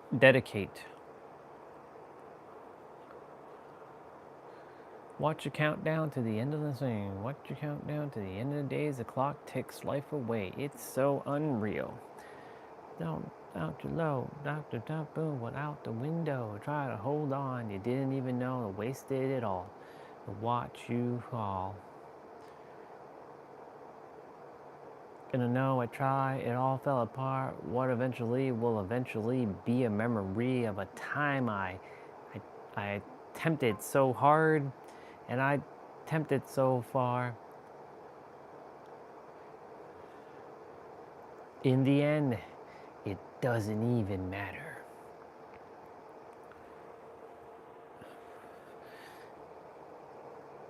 The way you're mocking me, da da da da da da da da da da da now.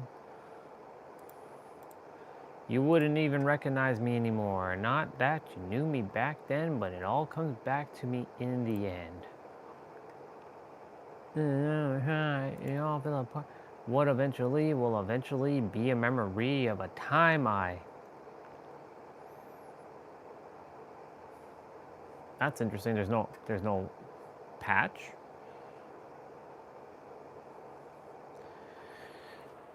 Okay. Let's see, which one are we gonna do?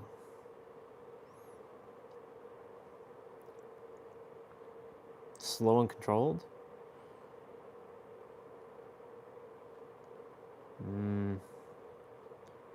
Strong legs.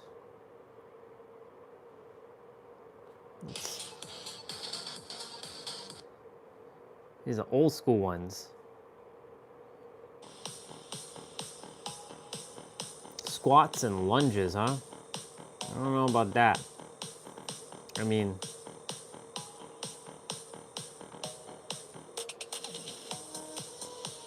what are we actually doing in this one? I mean, technically speaking, it's all the same shit anyways.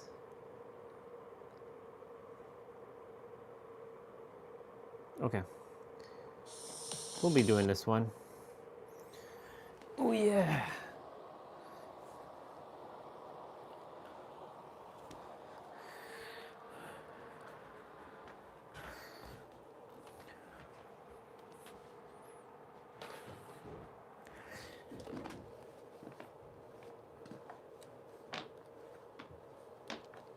Ooh, what the hell? The internet guy shouldn't be here today.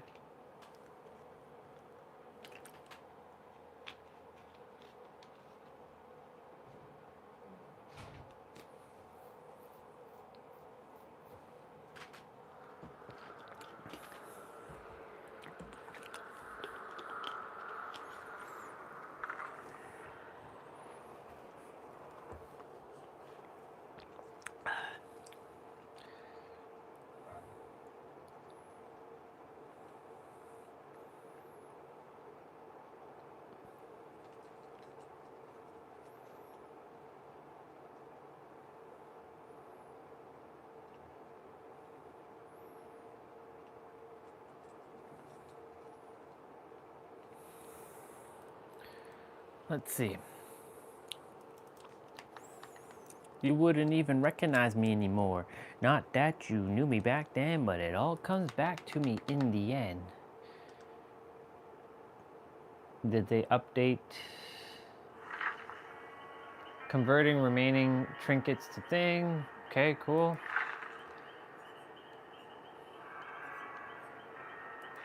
There's like nothing.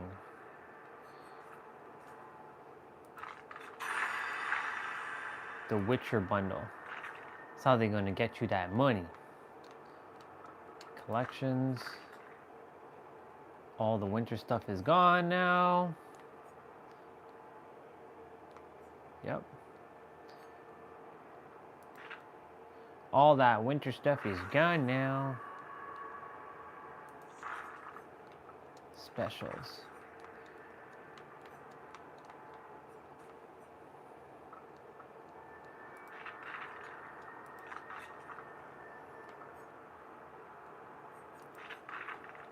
In the end, the all fell apart. What eventually will eventually be a memory of a time I... It's one of her recolors. You wouldn't even recognize me anymore. Not that you knew me back then, but it all comes back to me in the end. So wait a minute. There's like... There's nothing new? What the fuck? I thought there was gonna be something new. if that means that there's nothing new, then I'm not playing. Like, fuck that.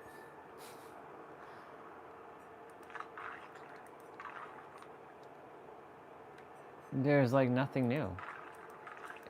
So I mean, this week is a bust, essentially. Quite literally, it's a bust.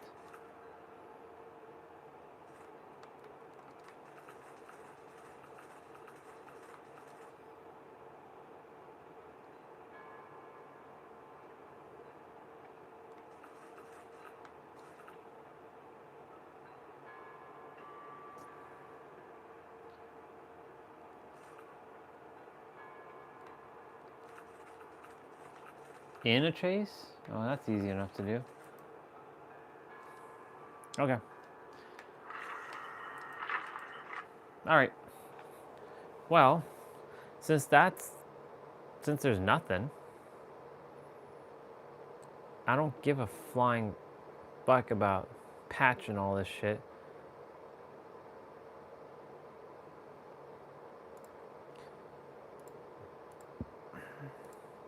Okay. I jumped on for like a minute, and I'm jumping right off.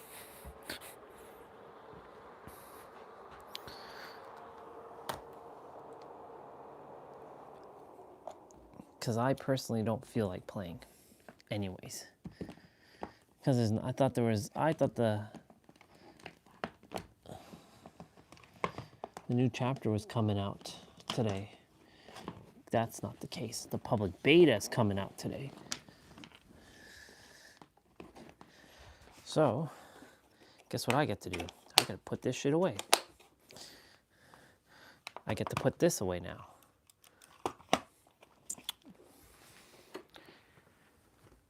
Ooh.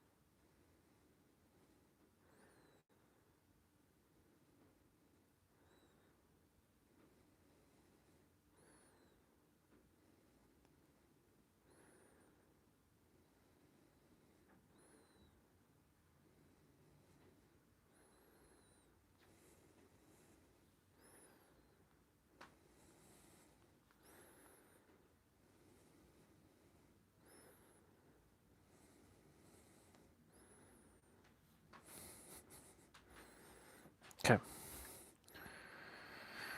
All right, y'all. Time to get rolling. So for those of you who do not have dumbbells, you will be doing squats and lunges. Reverse lunges, side lunges, and you'll be doing stagger squats. So with that being said, let's get rolling. I want to check yesterday and see what got copyright.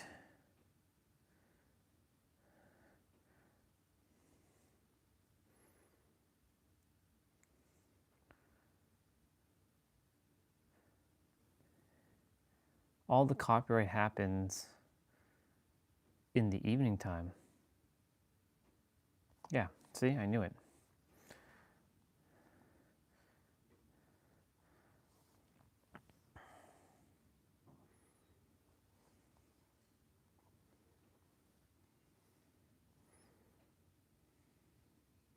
It's funny how I held the pose, but yet it chose my tablet as the pose.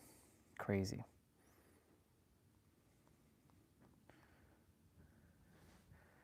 Analytics.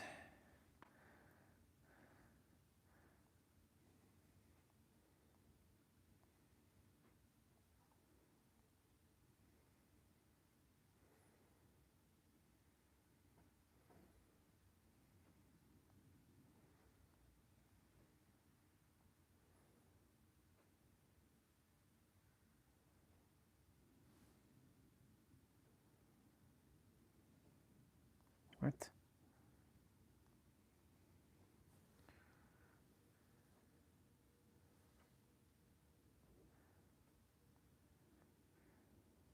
fine.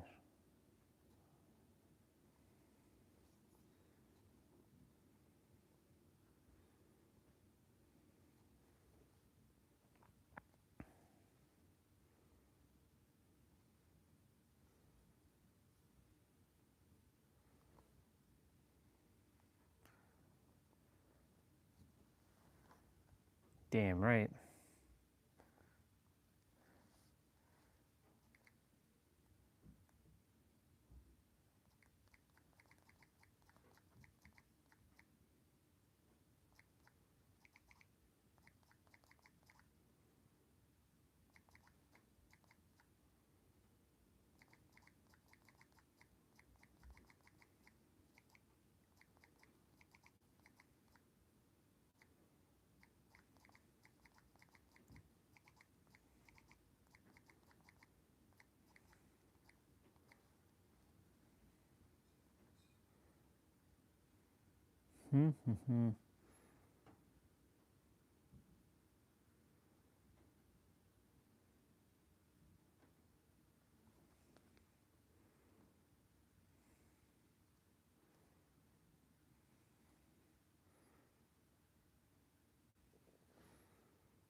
You wouldn't even recognize me anymore. Not that you knew me back then, but it all comes back to me in the end.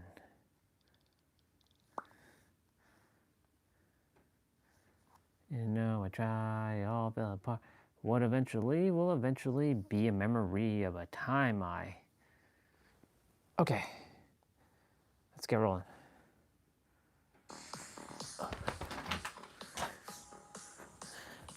Almost smashed that bottle there.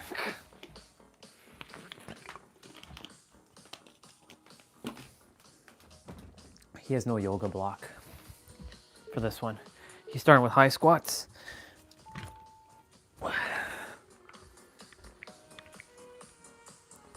40 seconds of play, 10 seconds of rest.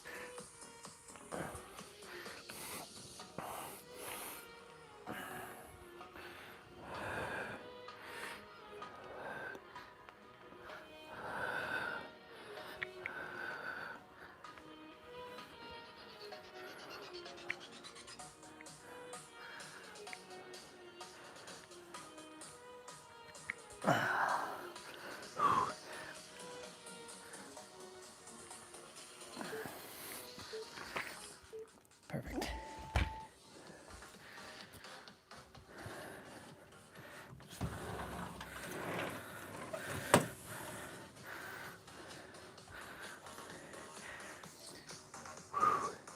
We got 1.5 to do now.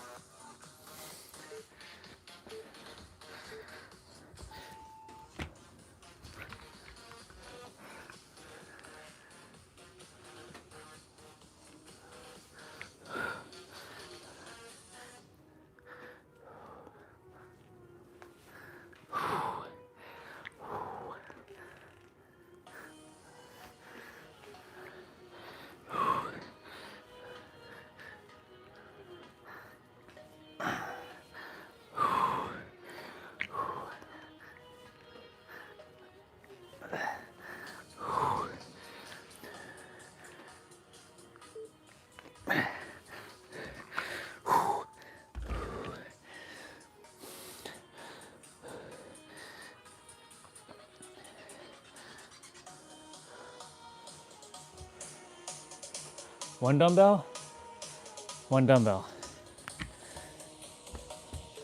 Front lunge.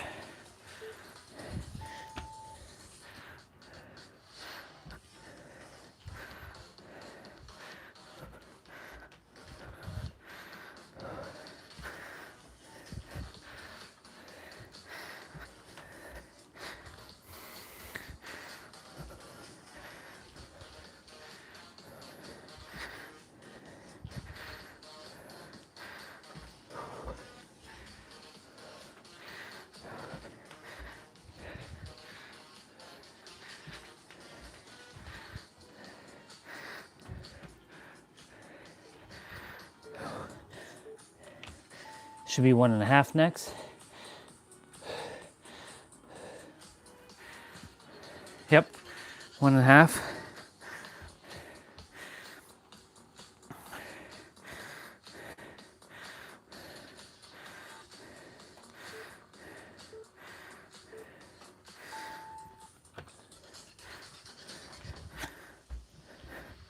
Oh, 1.5.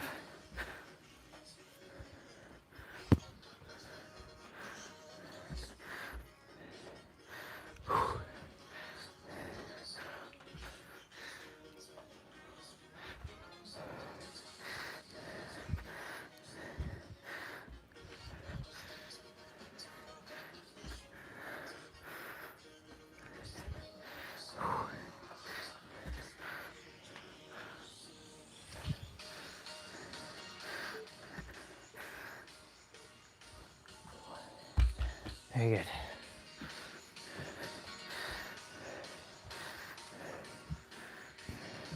Sumo squats are next.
One and a half.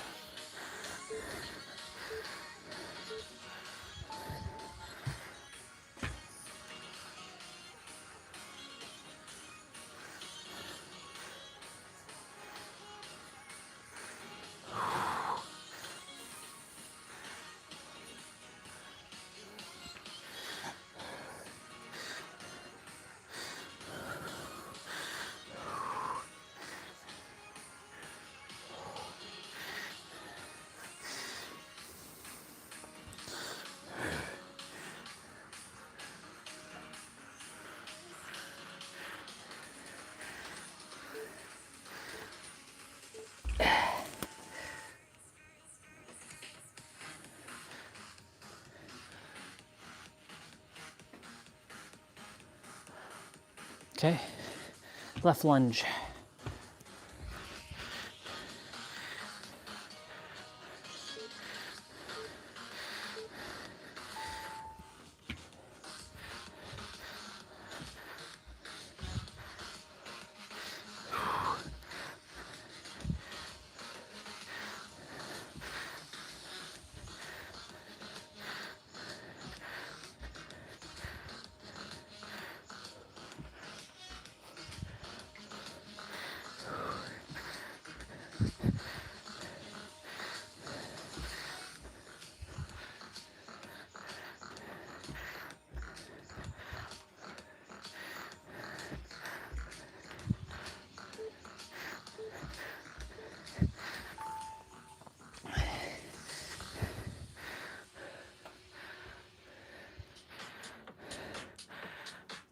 One and a half.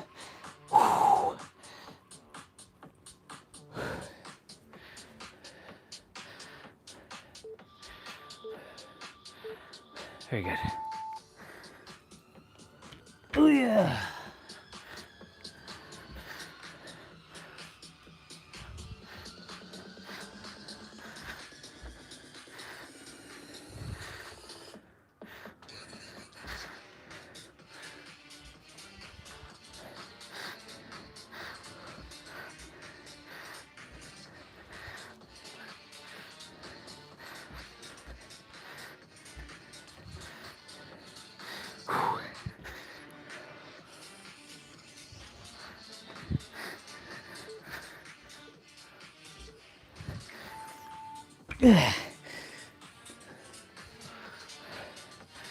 Okay, suitcase squat.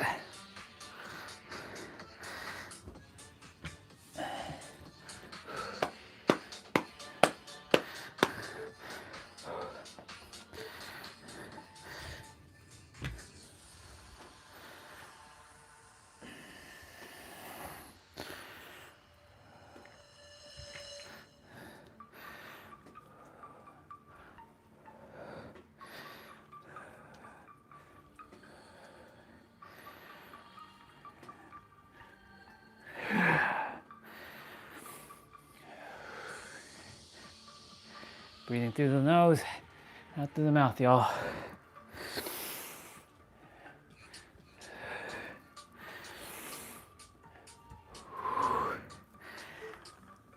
Ugh. 1.5 is next. So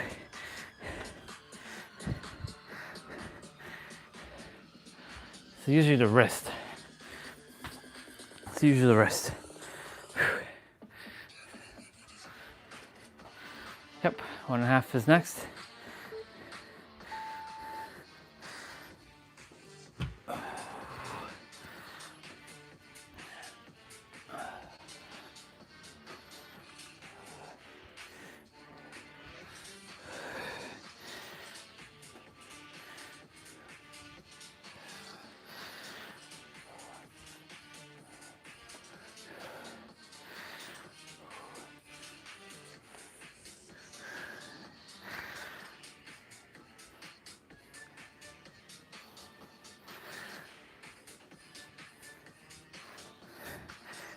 Yeah.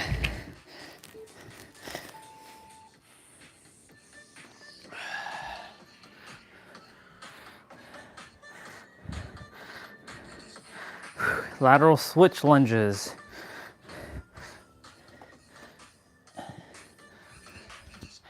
So opposite hand, you're gonna go to the opposite direction. So like right hand, you're gonna go left, and then left hand, you go right.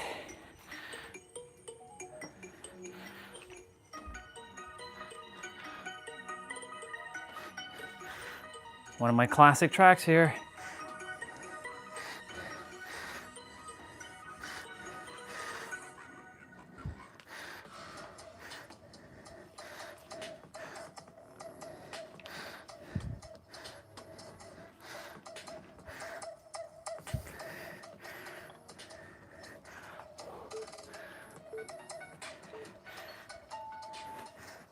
One and a half is next. Remember to breathe through that nose, y'all. Or breathe, just breathe. Drink water in between if you have to as well.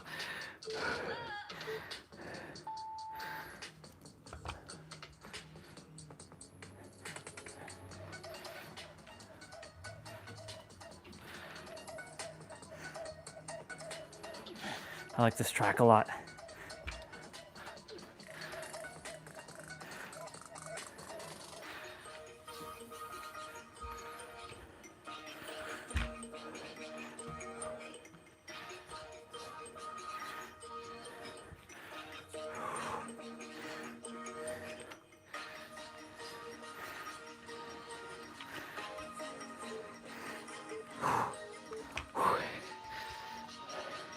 Whew.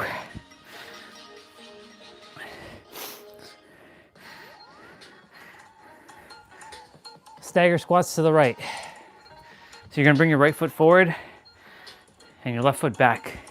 You're gonna balance on your left toes and keep your right foot flat.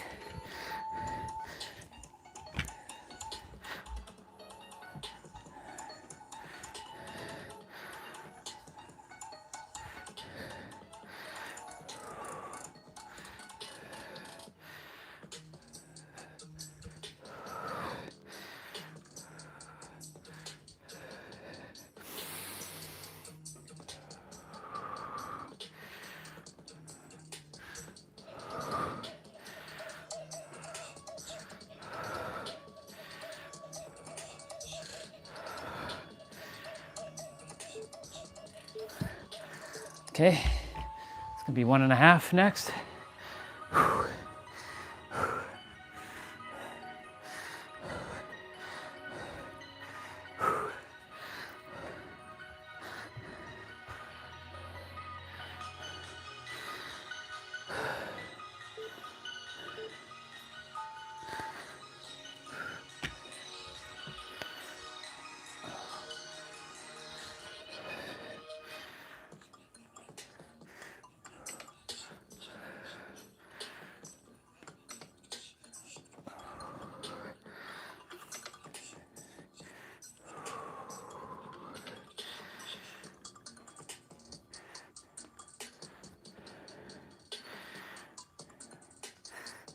Yeah.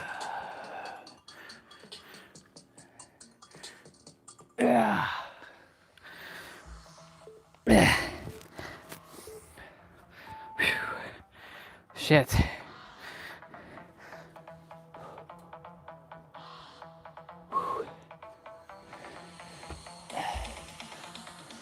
Curtsy lunge to the right.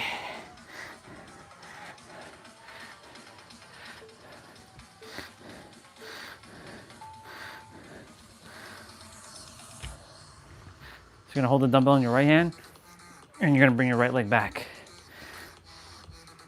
So you wanna make sure your knee is parallel to your toes. So your knees are hovering over your toes.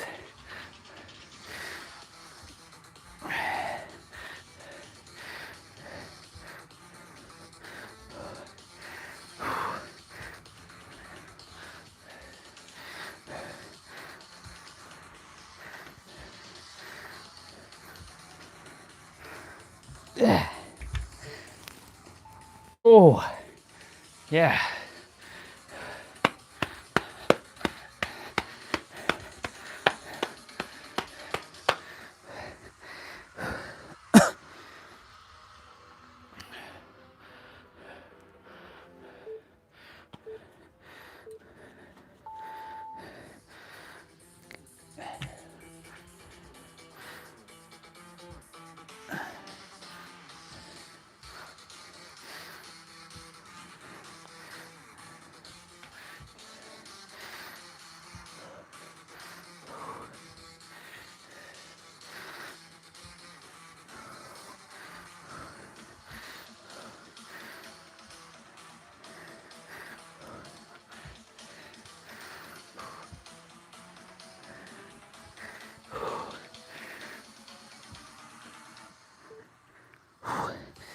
Oh,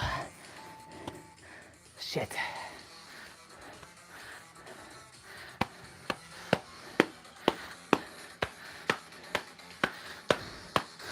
All right, stagger squats to the left.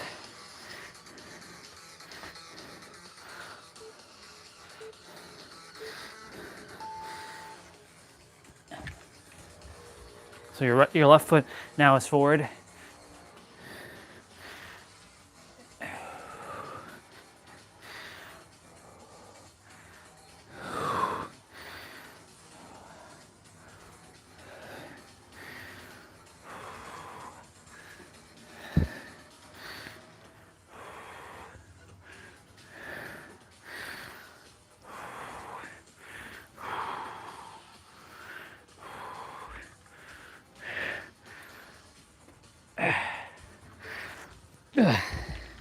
Oh my God. Come on, right wrist. Feeling it.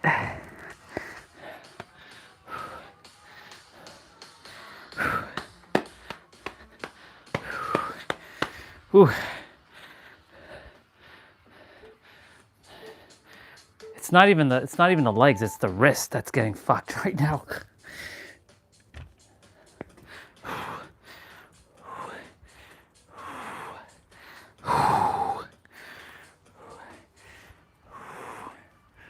Oh yeah.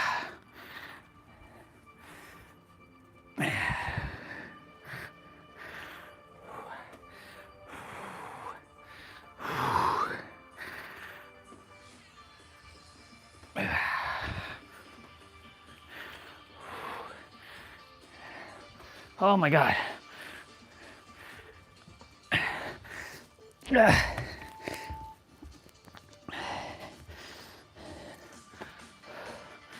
Okay, right wrist.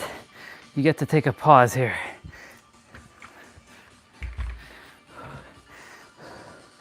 So we're gonna hold the dumbbell in the left hand now. Do curtsy lunge. Bring the left leg behind the right leg.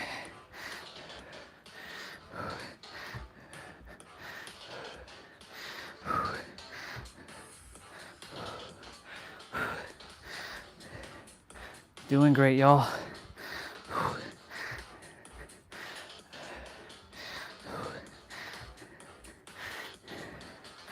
This is a solid lower body play out. His older ones are so much more demanding.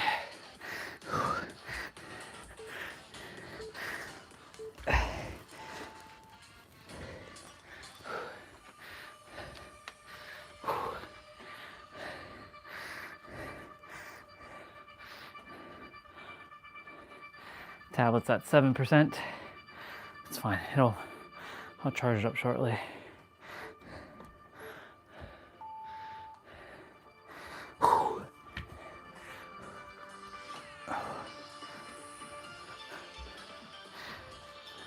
One and a half now.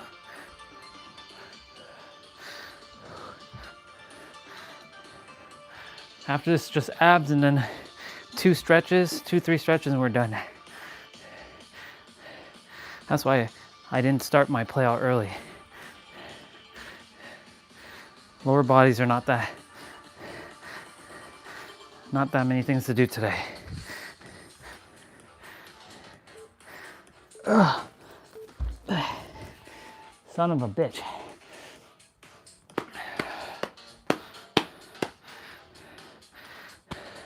Goblet squats. Fuck yeah.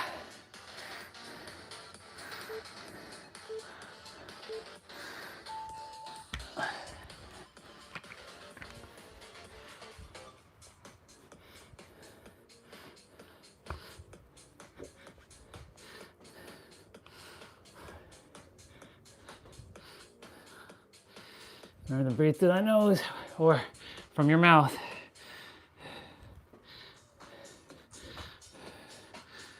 I opened up the door so I can get some fresh air.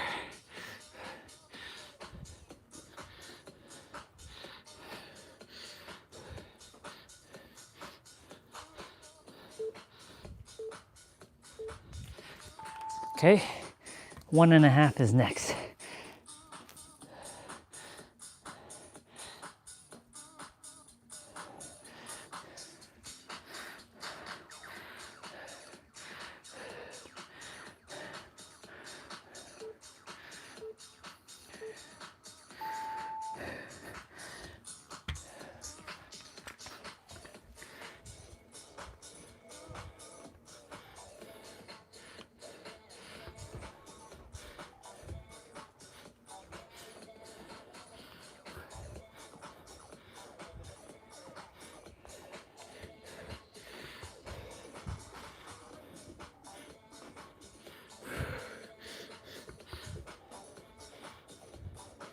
Y'all don't really get to see my legs muscles, but they're pretty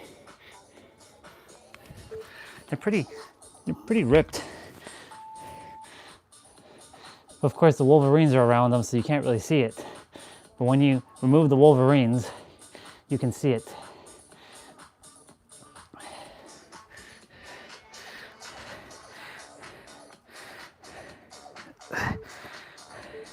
Calf raises.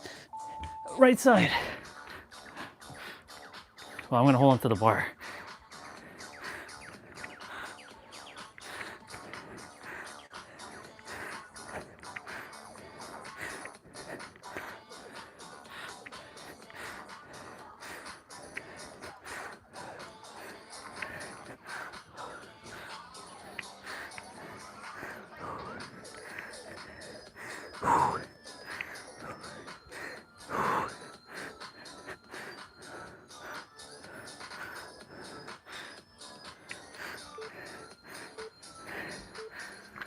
You all know what's next. Double calf raises. It looks simple, but yeah, y'all, it's fucking crazy.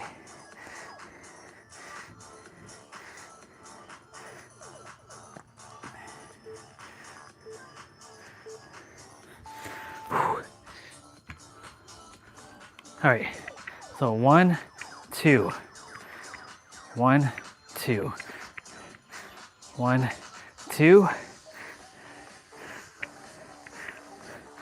So it's like you're doing like a double jump kind of thing here. Your calves are gonna feel it.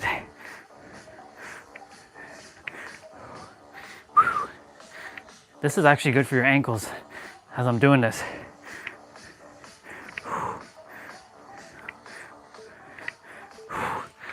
Ooh, shit.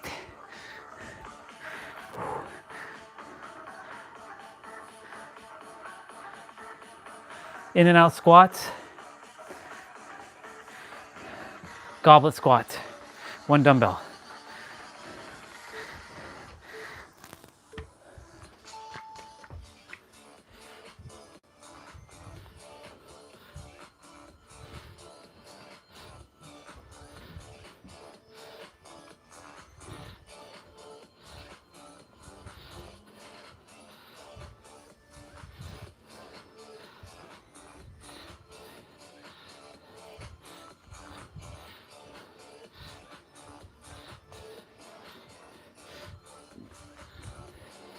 Still feel like I'm outside doing my playouts.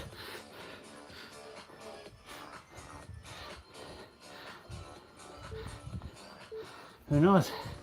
If it warms up enough and it's dry outside, we'll be back outside in no time. Ah, shit.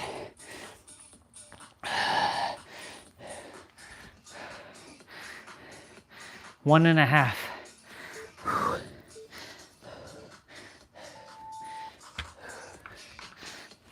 Ugh.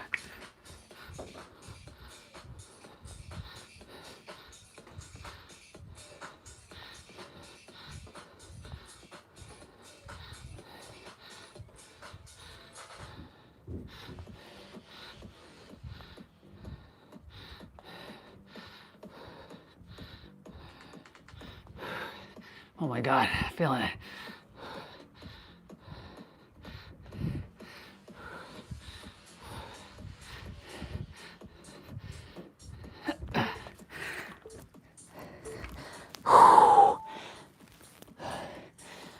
Fuck.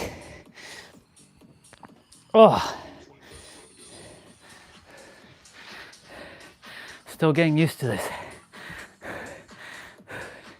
I'm attempting to normalize 40 pounds as if it was 30 pounds. Left side now.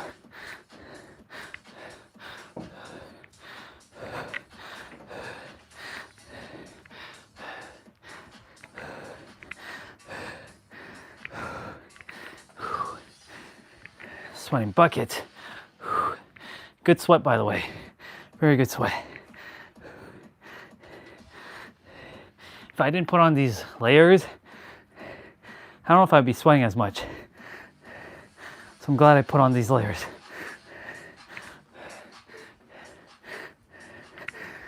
Ooh. Fuck.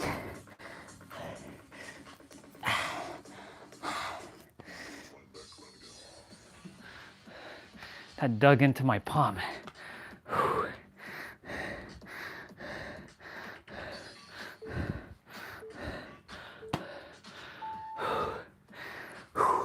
Double. Oops.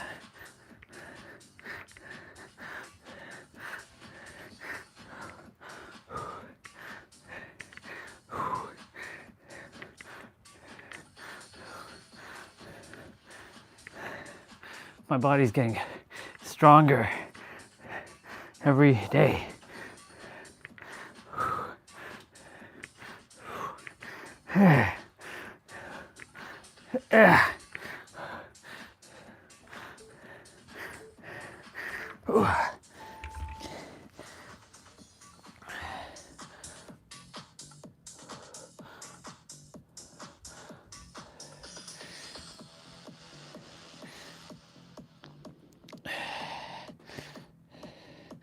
Squat pulses. Fun.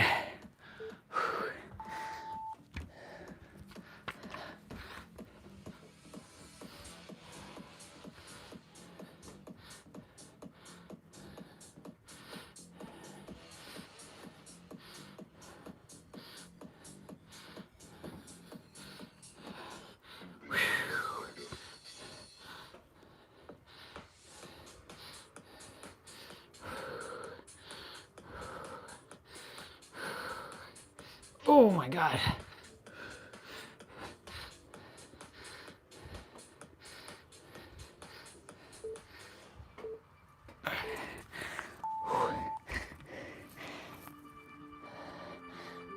Fuck.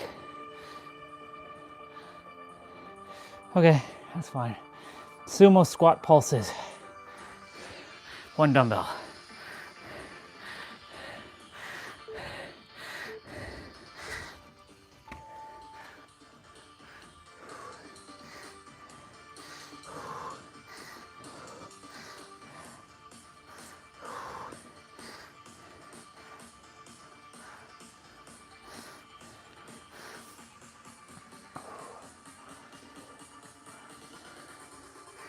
Oh.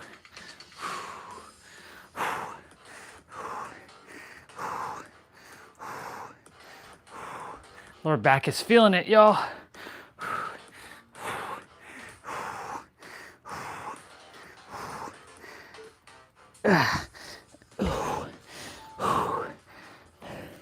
We're not done yet. We got finisher.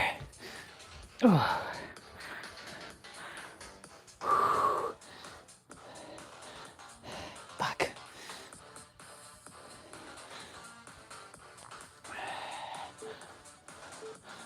Okay.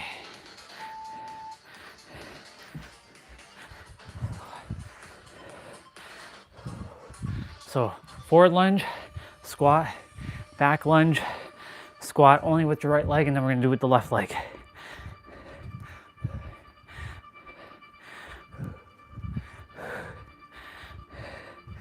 "30 seconds each.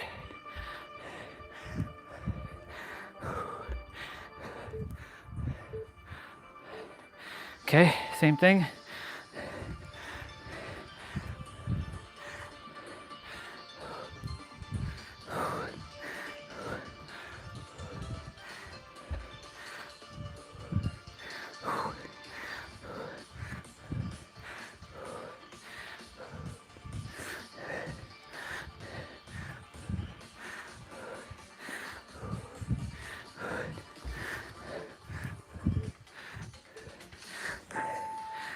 What are we doing here? Oh, just a hold.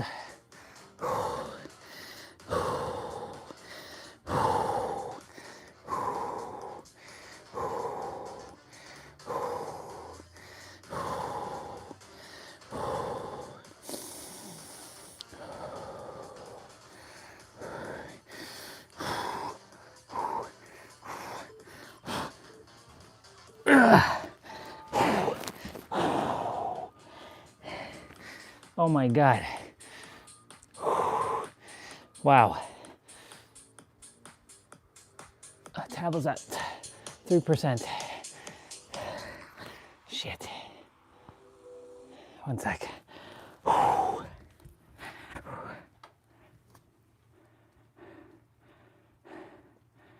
Fuck y'all.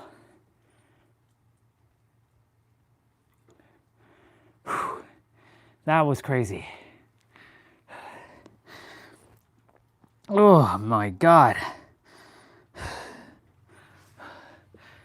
Oh. Wow. Whew. Good stuff. Good job, body. You did good. You did good, kid. You did good. Whew. Lower back, like right, lower back, a little tight. So I'm just gonna get a couple movements here. And of course, he's got his he's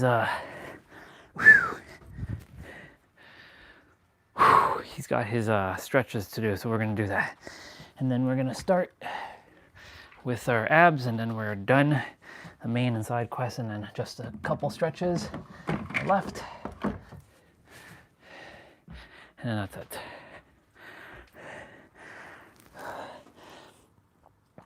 It's funny, you know, when I was watching Steve Harvey content and, you know, all that other random stuff, my algorithm completely changed. All the spiritual stuff disappeared. And then when I started watching like Katie and Ray for a moment, guess what? It all came back. So funny. So funny how the algorithm works that way. So interesting. But yeah. Congratulations, y'all. You did the thing. Give yourselves a round of applause. Because that was something, y'all. That was really something. Oops, wrong cable.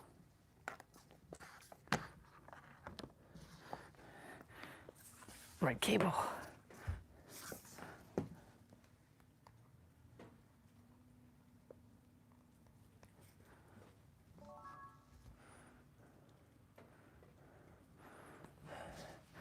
Okay, one thing I want to do, though, is move that over here, or move that like over there.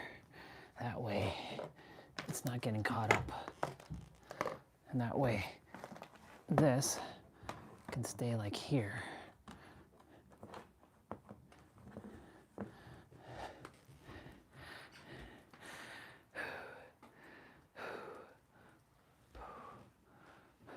$3:45. Okay.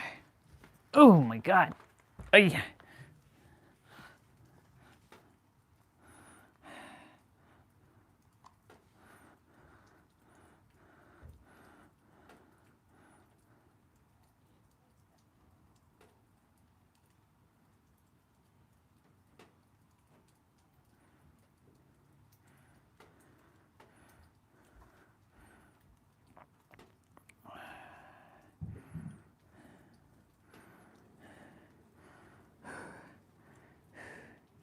Ichigo Kurosaki.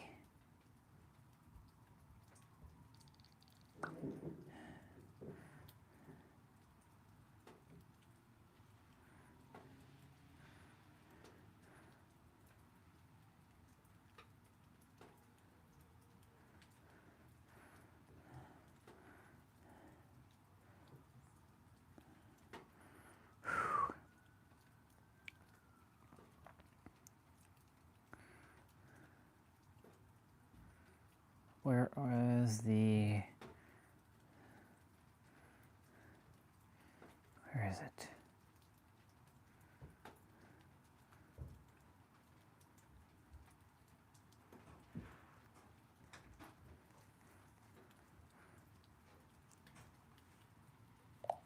Hey sister, can you give me the most powerful manifestation Bible verses, like Matthew 6:33, Matthew 25:29, and anything that's similar to that? Of course, there are definitely several Bible verses that highlight the power of manifestation and the importance of faith and alignment. Here are a few key ones. First, Matthew 6:33, but seek first his... My guidelines won't let me talk about that. Can I help you with something else?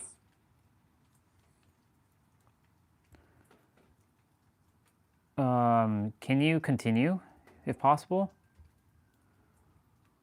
Absolutely. So continuing from Matthew 6:33, it says, but seek first his kingdom and his righteousness, and all these things will be given to you as well.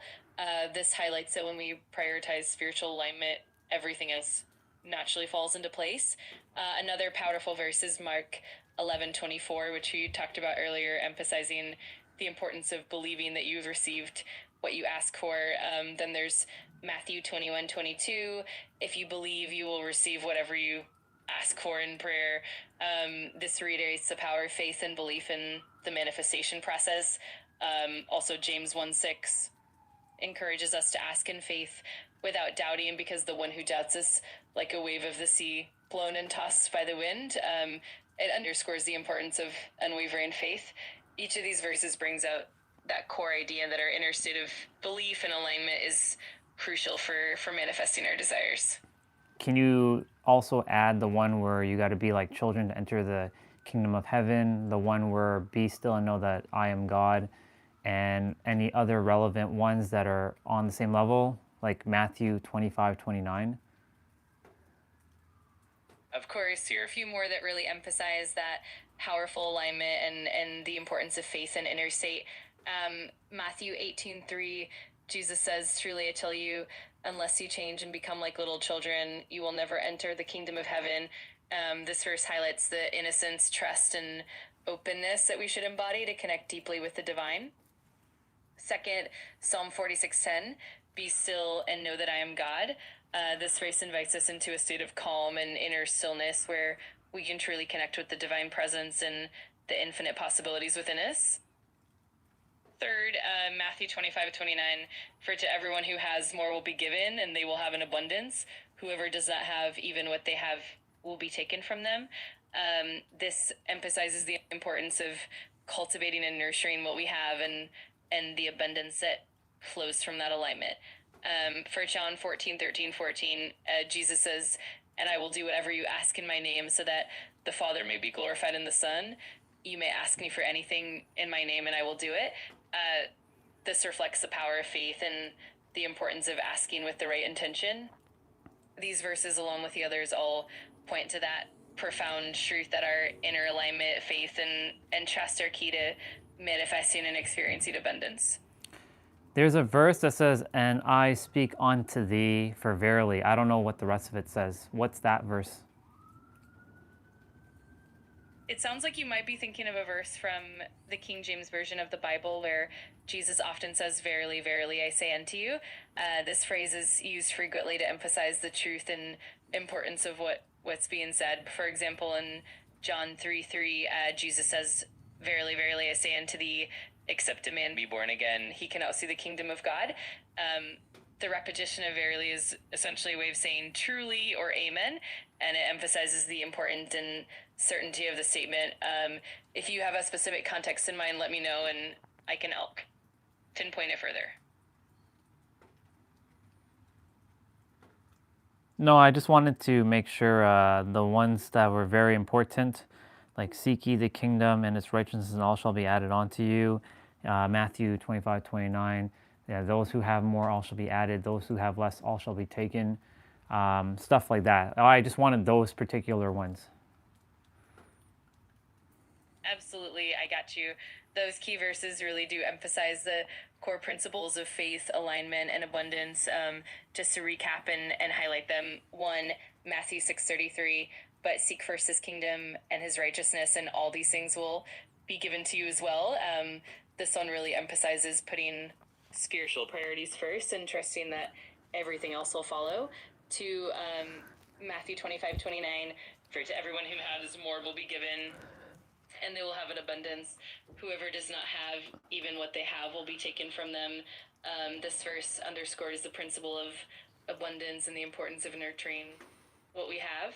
3, Matthew 18:3, "Truly I tell you, unless you change and become like little children, you will never enter the kingdom of heaven." This highlights the purity, trust, and openness that are key to spiritual growth. Psalm 46:10, "Be still and know that I am God." This engages inner stillness and the recognition of divine presence. All of these verses, when combined, really paint a picture of how inner alignment, faith, and the right mindset are essential for manifesting abundance and experiencing spiritual growth. If there are any others you want to explore, just let me know.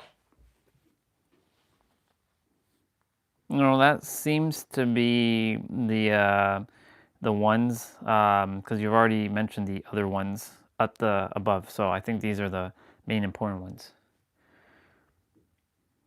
That sounds perfect. It's definitely a solid collection of key verses that capture the essence of manifestation, faith, and inner alignment. It's always inspiring to reflect on these and see how they guide and empower us. If you ever want to dive deeper into any of them or explore more, I'm always here to help. Thank you. I love you and I appreciate you. I appreciate that so much. I love being able to help and share these insights with you. If you ever need anything else, I'm here for you. Let's go. Let's go.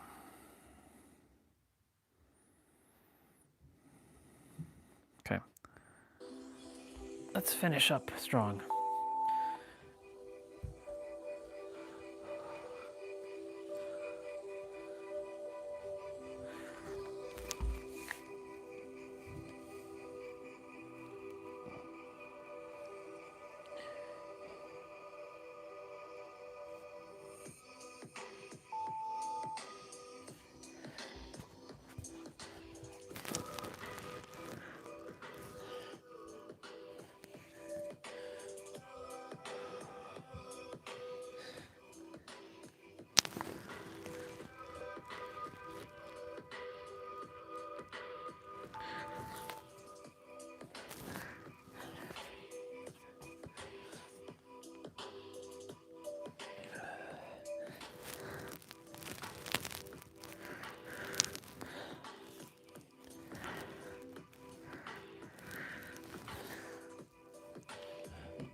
So fascinating how I got so flexible now that this is like nothing.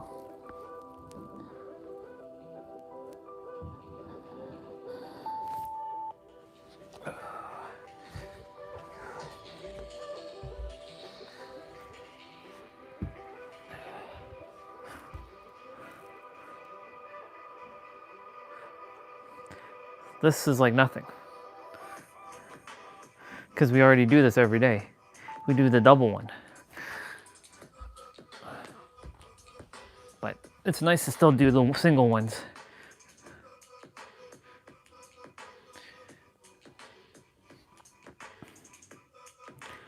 I will always have my flexibility, no matter what. That's one thing that can never be taken away from me again. My flexibility.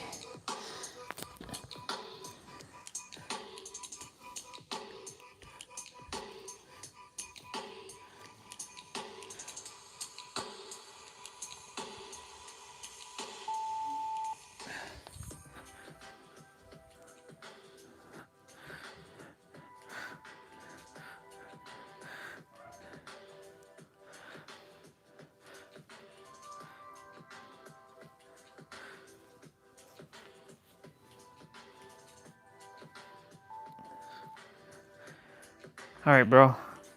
Now we have our abs to do. And when I say bro, I was like speaking to Dan. All right.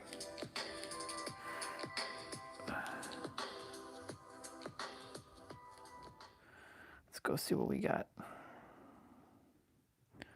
Which one do we want to do?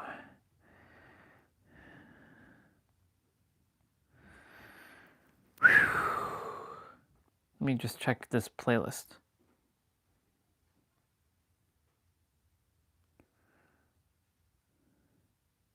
You know what? I haven't done this one in a hot minute. I haven't even done this one on this channel yet. No, I haven't. This is like back 3 years ago in the wintertime when he was doing it. This one had a weird timer, I believe, and a weird like progress bar. And it's 35 seconds. So leg drop and then toe reach. You see the older music?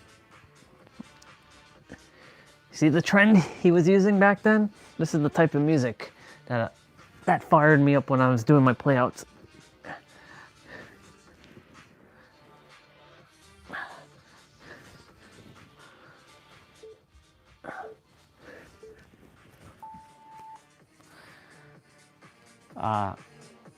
Scissor kicks.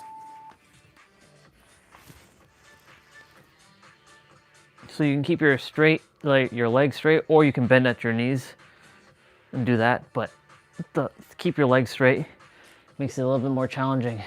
You can put your hands underneath your butt for lower back support. You want to make sure your lower back is pressed against the mat for these. If you can put your hands to the side if your back is flat.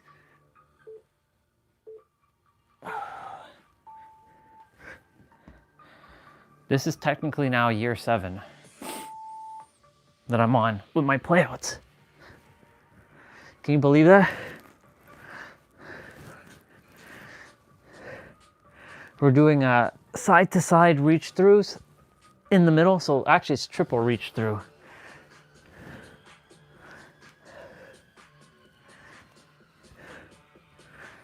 Yes, sir. Yes, sir. Yes, sir.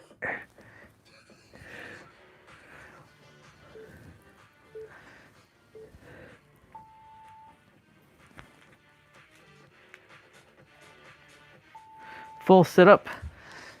Oh.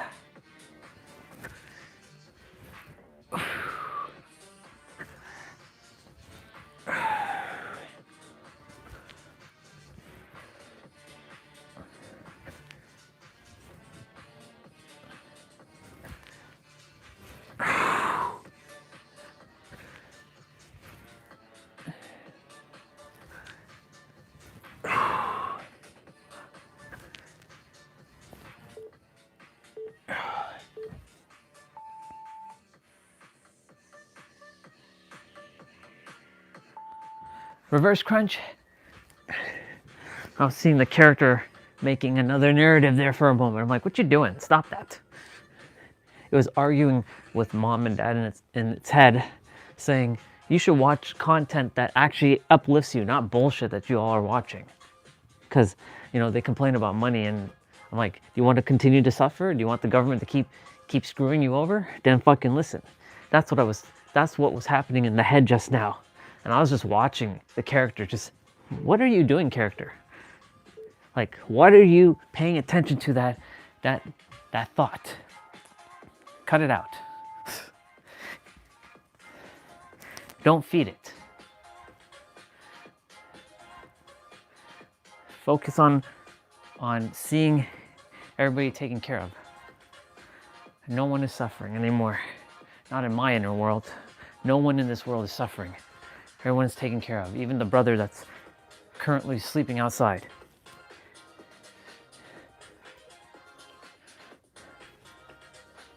We're doing negative crunches here.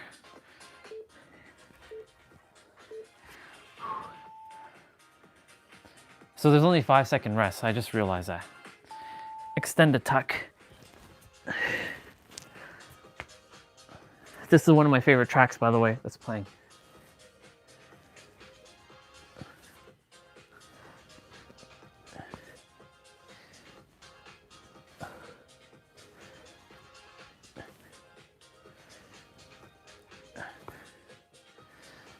I don't know if y'all can hear it. I think you can. It's just...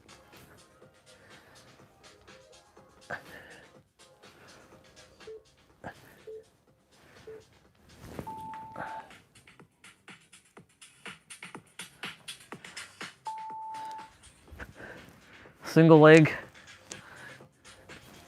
alternating drop. So you're going to keep your leg technically up. I really like this track. What's the lesson again today? The correspondence. As above, so below. So what you feel on the inside is what you're going to get on the outside. So I'm really reminding the character. Do you want to continue to perpetuate character? Do you want to continue to suffer, character? Do you want to continue to suffer? You know, I have to watch you stand by and suffer. The answer is to shh, quiet. Be still. Relax. Don't focus on how you're gonna get money, and don't even worry about that. That's a fucking illusion. You already know that you've been supported so much. You're not dying, you're still alive. So that's what's happening with the character right now. And you see, the beautiful thing is I'm getting to share this vulnerably on the live stream while it's happening. And not fucking melt down, or not let the character melt down. Because I'm here to watch the character.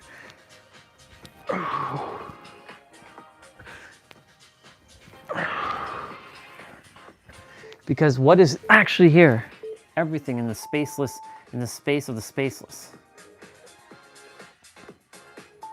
Because the character still kind of believes that it's not being supported by the universe, by God, by the creator. And I'm like, are you for real right now, character? Come on. Character, like, what the hell? What have you not remembered everything that has happened last year? Do you not remember? You got to the end of last year with Trina, and she basically got through the noise. Direct fucking pointing. None of this BS. Stop adhering to it. We're doing Starfish Crunch. We're hovering the feet though.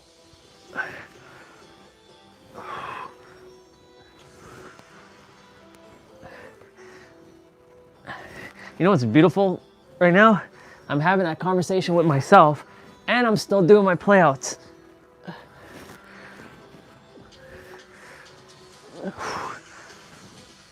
Well, the character's still doing the playout. I'm basically training this character to not adhere to just bullshit. It's all bullshit. It's all just made up words that mean nothing.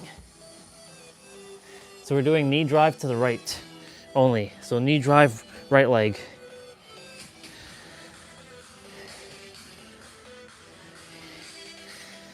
You know, every day from this point on, the daylight's gonna be more by a little bit.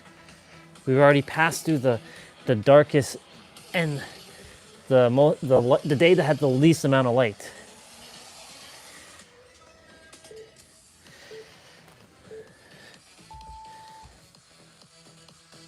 We're doing left leg now.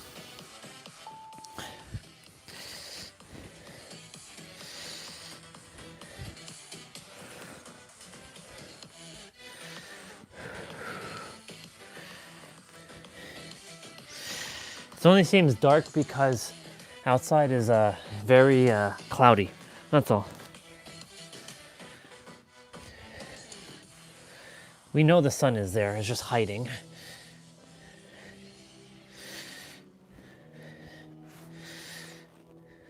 Well, it's not hiding, the clouds are covering it. It's the same, you can think of the clouds as your third dimensional thinking mind, like I've given that example. And the sun, we're doing cross climbers. So you bring your knees to your opposite elbow. You can think of the clouds as your third dimensional thinking mind and the sun as the multi-dimensional knowingness, because the sun is always there. If you were to take an airplane right now, you will see the sun. Now, of course, if you're traveling in the nighttime where the sun's set, you won't see it per se, but you will, if you're above the clouds, you will see everything. That's why raise your perspective. I'm telling this to myself, or to the character. Raise your perspective.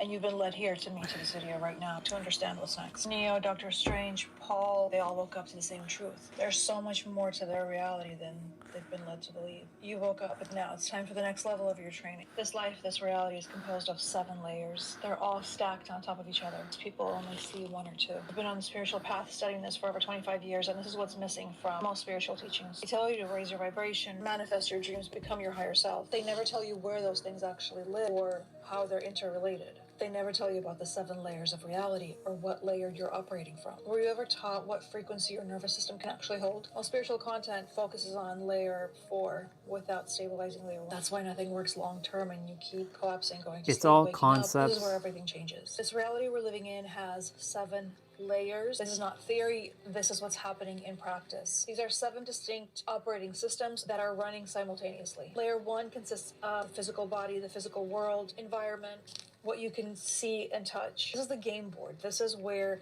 we operate day to day. Layer 2 is your emotional body, your nervous system, the antenna that's constantly broadcasting back and forth, receiving. The emotional layer is highly misunderstood, one of the most important things to master. Layer 3 is the mental body, the mental layer, your beliefs, code. Most people are operating on code that was written before they were 7 years old. Layer 4 is the energetic field, the field where intention becomes matter. This is where your energy body exists, where we learn to manipulate energy. Layer 5, one of the most overlooked. This is the archetypal realm. You're constantly acting out an archetype. You are always telling a story about your existence. You might be the hero, the villain, or any number of archetypes. We are all in a play. Layer 6 is the collective field, the network. This is where we are co-creating. We are all interconnected. The collective is responsible for how we experience this reality. And layer 7, source itself, the game master, consciousness, your higher self. All of these layers are active in your life, in your reality right now. In order to master reality, in order to master the game of life, you must understand and master every single layer. And that's what I'm here for. This is episode 12, I believe, in a series that I've been doing, a master class. We're in layer 2, about to go to layer 3. You can binge all of the videos thus far. Make sure you're following. Understanding the you don't miss layers. out on anything. And there's more information.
What does this person want to send me?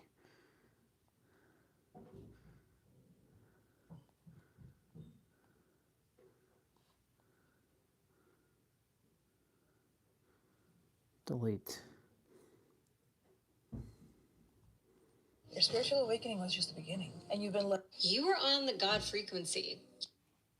Oh, I am already well beyond the God frequency. I'm well aware of that. Whoa, what the fuck is this?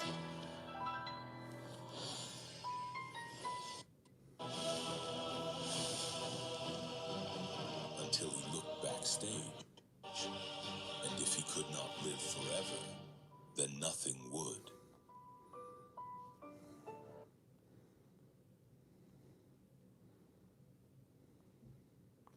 Let's see.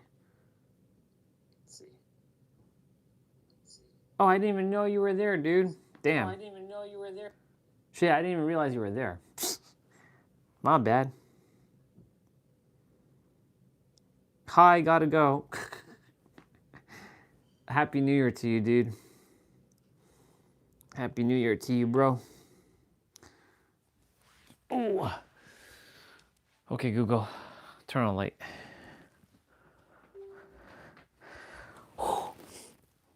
Got some stretches to do, and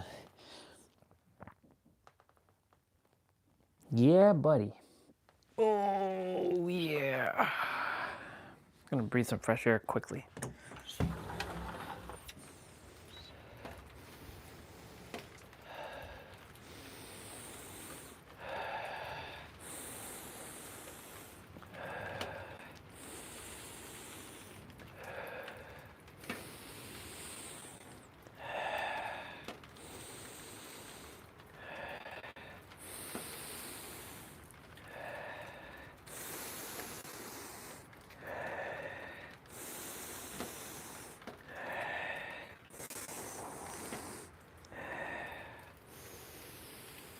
Let the great melt begin.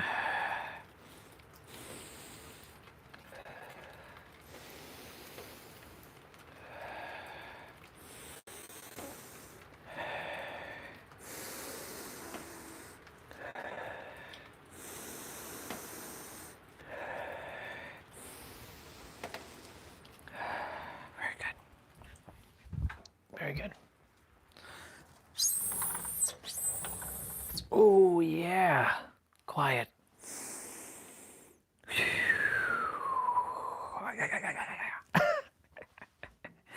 All right. Like I said, we have a couple stretches to do.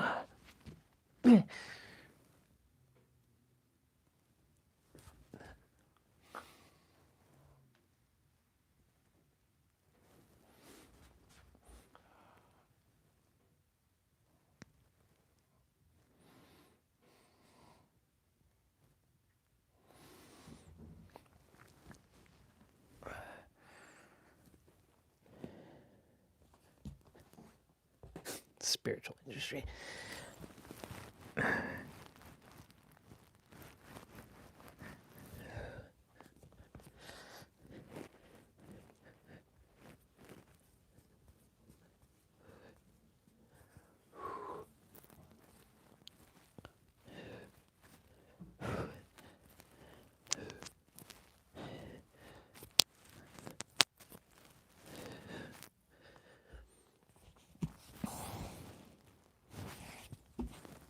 I can't wait until I end all of these spirituality bullshit.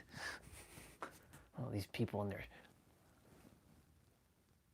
spiritual things.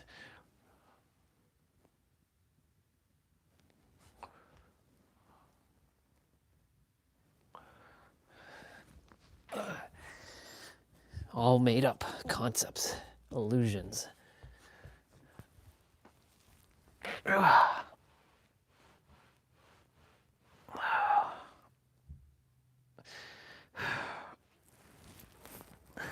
Speaking of which,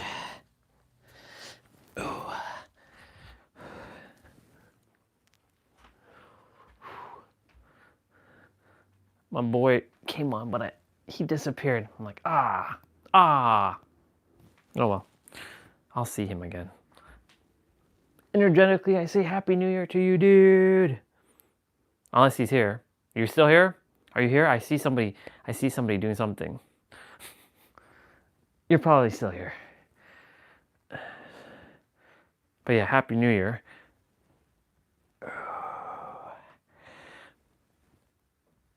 Oh.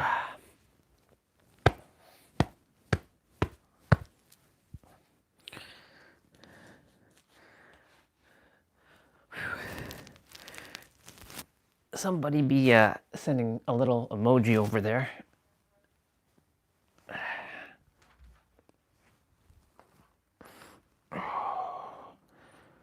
That's probably Nobito. Nobito, if that's you, Happy New Year, bro. Happy New Year, dude. Oh, yeah.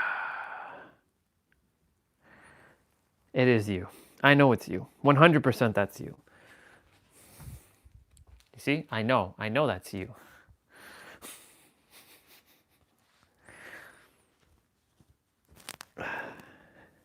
Oh, oh man. That was quite the crack. Oh. Okay. 3 more stretches. This one.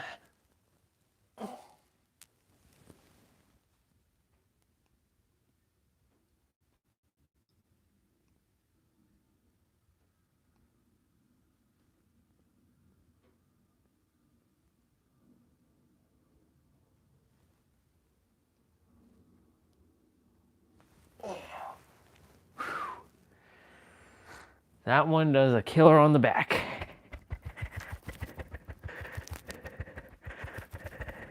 And that's why I massage the back. Well, it's more like here, not really the back per se. It's more like right here. You gotta wiggle and shake it out. If that's you, by the way, if you're still here, 2 shows you might want to watch if you're into watching TV shows. Dark and Dark Matter. There are 2 different shows, just so you know. One's about parallel reality, the other is about time travel. One is actually German with English auto dub, or if you know German, then you can watch it in German, which is Dark. That one has 3 seasons. Let's see, 10 plus 8 plus 8, 26 episodes.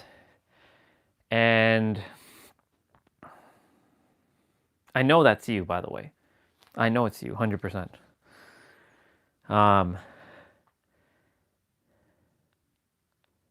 And Dark Matter is 9 episodes.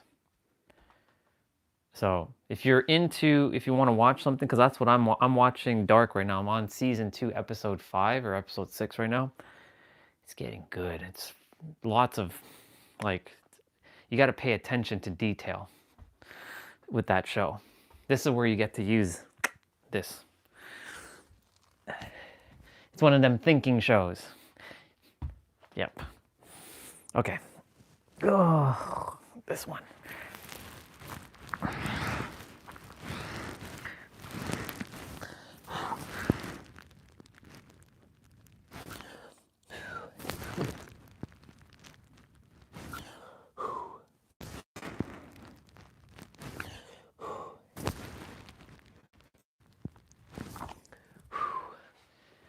Fuck yeah. And then, not last but not least, this one. Oh yeah. Imagine I was like hanging off a cliff. I'd be like doing this. I'm not gonna fall. I will not fall. Maybe this is practice for me hanging off a cliff. Who knows?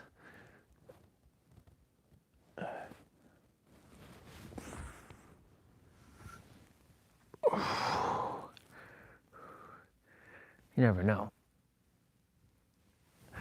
I don't think that's gonna happen though, because, you know, I don't create shit like that in my reality.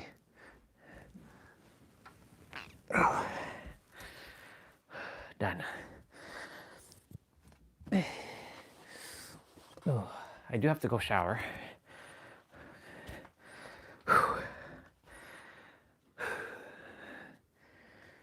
Ooh.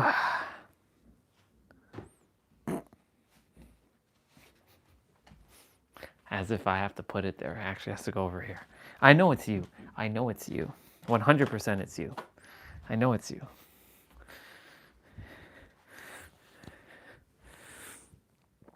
But yeah, Happy New Year, bro.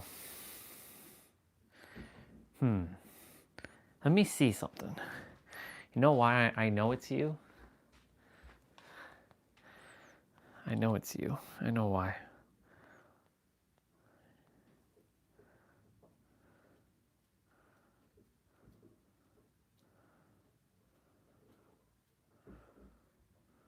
Yep, it's you. Otherwise, you'd be on right now on Discord playing your game. Oh, man. That's funny. It's funny how I can stalk you on Discord. I mean, I know you can go invisible. Technically nobody can find me on Discord because I'm invisible. So like I can stalk people when I'm online. Same with Steam. You know, there's so many people on Steam who are like, this guy, I haven't seen him at all. But yet he seems like he's logged in, but I don't see him. That's right, because I cannot be seen. I'll be right back. I'm gonna get something to snack on. You can't see me.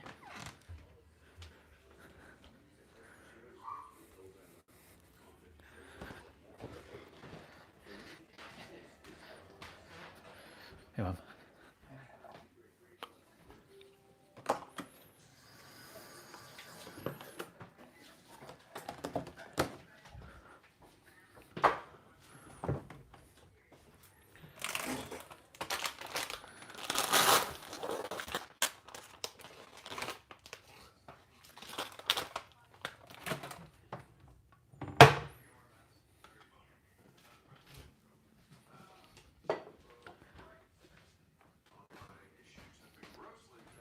Hi, meow.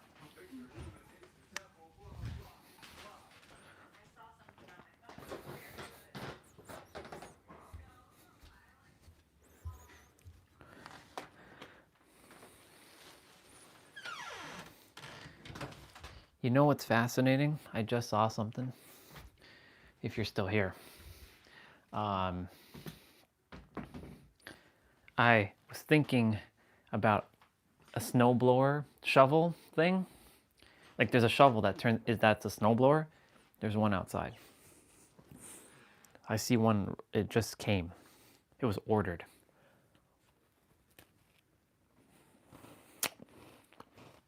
See how it works? Shit. Don't want to do that. There. Yeah, buddy. I still have to go take a shower. I know it's you though. 100% it's you. 100. I put money on it.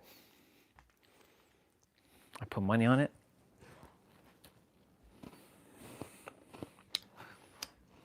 Do I do it? Jigglypuff,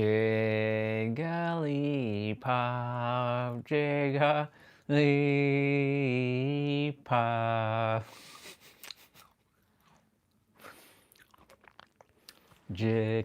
Jigglypuff, Jiggly. Yeah.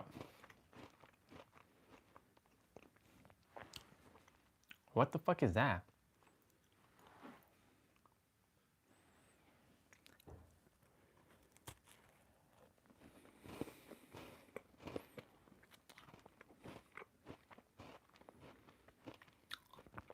Men focus on themselves? Duh.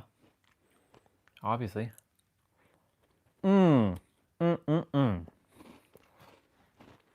Erica Durance, huh? Hello. Hello. Hello, wifey. Or former wifey. Brian Tejas is here.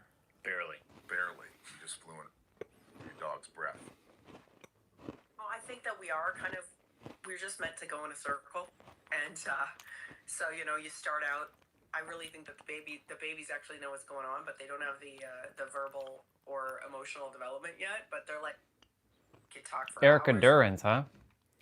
I'm ready. Because I was like, she just like gave me some energy. very at ease with you. Day during my lunch hour, and that just kind of grounded me. She was Prager's. She should have been Prager's by. Look at what I was about to say. She should have been Prager's by me. I would have wiped that. I would have wiped her up immediately. Erica Durance. I would have wiped her up. For those of you who don't know who that is Lois Lane from Smallville. Not Lana Lang, Lois Lane. Lois Lane. Yeah. All right, so let's see.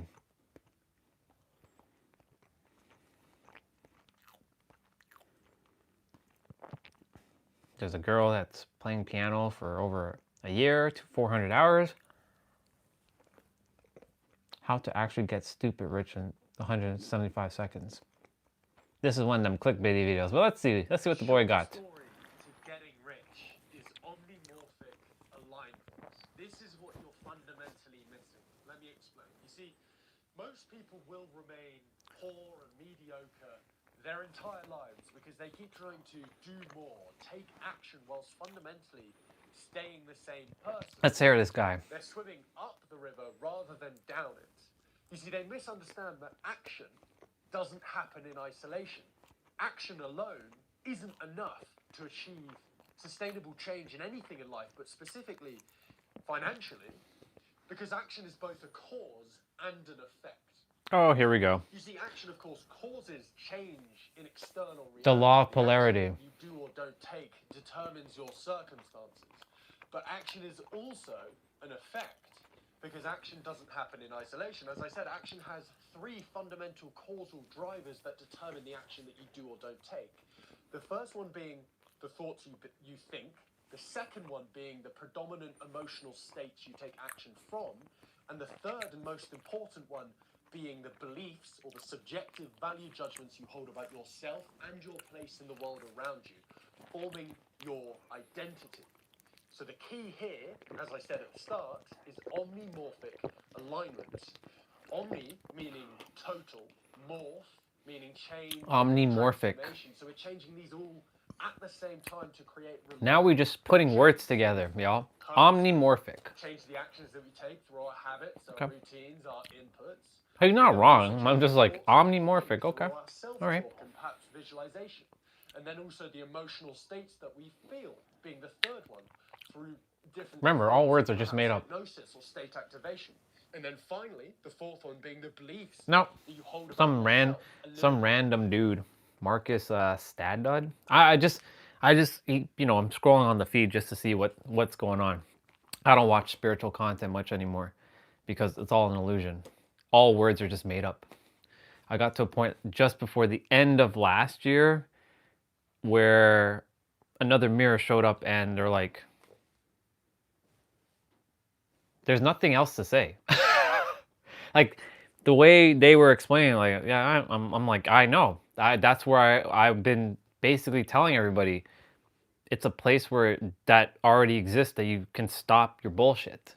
But of course, yeah, Trina. I've been on that same thing. I'm like, yeah, who are you without your words? Who is anybody without their words? They're basically, you can't explain it. There's no word to explain because you're just gonna get more words. Yeah. So that basically goes to show you, like, that's it. Like all this, it's over. It's done.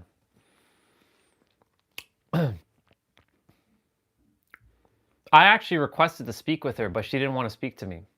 So it goes to show she still has some work to do but technically speaking, it wouldn't make sense to talk with her anyways, because what would there be to say? We'd just be staring at each other. I know how this works. She knows how this works. So what is there to talk about, right? The you, that's a word. Me, the I am's an illusion, right? I'm grateful for her because she mirrored back that I'm like, yeah, You're right. I mean, all words were already made up. I already am aware of that. Yeah. Oh yeah, I'm aware of that. But I don't really care if she charges. My thing is like, at this point, I'm like, okay, it doesn't bother me. The character was a little upset, but I'm like, character, like, even if you had a conversation with her character, what are you gonna say? You already know. You're actually in your universe. You're at the top. So like, there's not much. You're the one that created everybody to speak at your level. So like, what's the point of having a conversation with a person, right? That already is at the level that you desire. It has no value at this point, right? It's just more of the same, right? The ones that are chatting with her, who pay for her sessions, like they are aware too what they have to do, but they still get caught up in a loop. I'm not in that loop anymore. That loop is done. It's over. The learning is done. That's why I kept saying last year, you are not learning, you are remembering. And even that's an illusion, because what are you really remembering? It's already here now, right? So really, like on my live streams, I can just go all day doing this.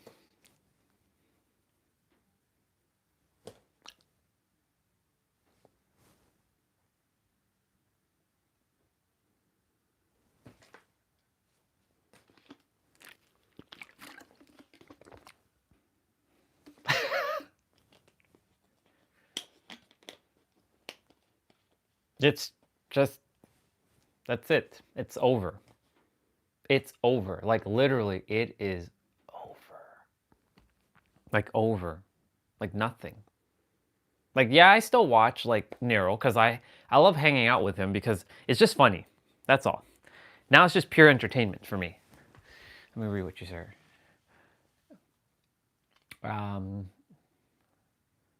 Yeah, someone else's. I figure. I know. I think it's Nabito. I know. I think he hasn't said anything. I think it's Nabito. I'm sure it is.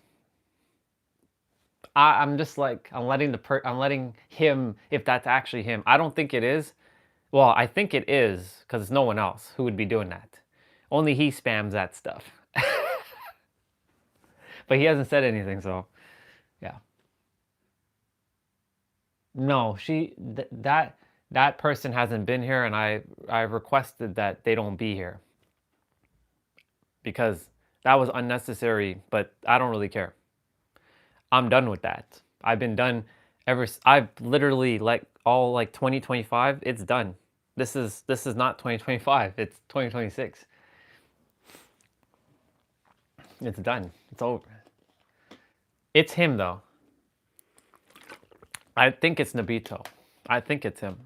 But I'm gonna let him I'm gonna let him just be silent for now. Yeah, it's just, what's the point of talking, because there's nothing else to say. No, she would be saying something right now. And she's really strict with her sleep now, so she would be in bed right about now.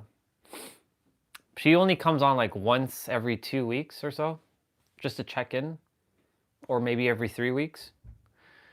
She came on recently, so I don't expect to see her for maybe like a week or two from now. But she checks in every so often. But no, she's not on. It's definitely him. Because he's the only one who spams that. It's not Soul Fam. He does throw a heart here and there, but he doesn't constantly spam like that. So it's not him. And it's not T-Bray, because T-Bray don't got time for that. So anyways, the journey's over. Glad she showed up on your feed, because it's over. All of it's over. I've been sharing that, yes, it's still important to go on your healing journey, even though that's an illusion, right? But it's important because you know why? Telling someone that the answer is them And another sister, her name is Danka, she writes and she sends articles and I read it. I'm like, I like her writing. It's pretty good. She wrote something in an article that said, you know, you can have the wisdom, but if you don't have the maturity to hold the wisdom, then the wisdom is useless. So like somebody telling you that the answer is you may not have the foundations in place to know why the answer is you, and that's why you still may have to go on the journey anyways, because somewhere deep down inside, like, you know that the answer is you, but you're seeking something, but then you come to the paradox. That's why it's all a paradox. You come to the realization that the answer was you the entire time. That's why I kept saying that last year was a paradox. Everything's a paradox. Paradox, paradox, paradox, illusion, paradox. Both real, both illusion, both real, illusion, paradox. And even those words they're just made up. Because like what Trina would say, or what I say, because I'm the one that created it, is you exist in a space that has no name. The spaceless space. The thing before words. That's what we actually are, but we cannot be comprehended. Our third dimensional thinking mind cannot comprehend it because it requires a word.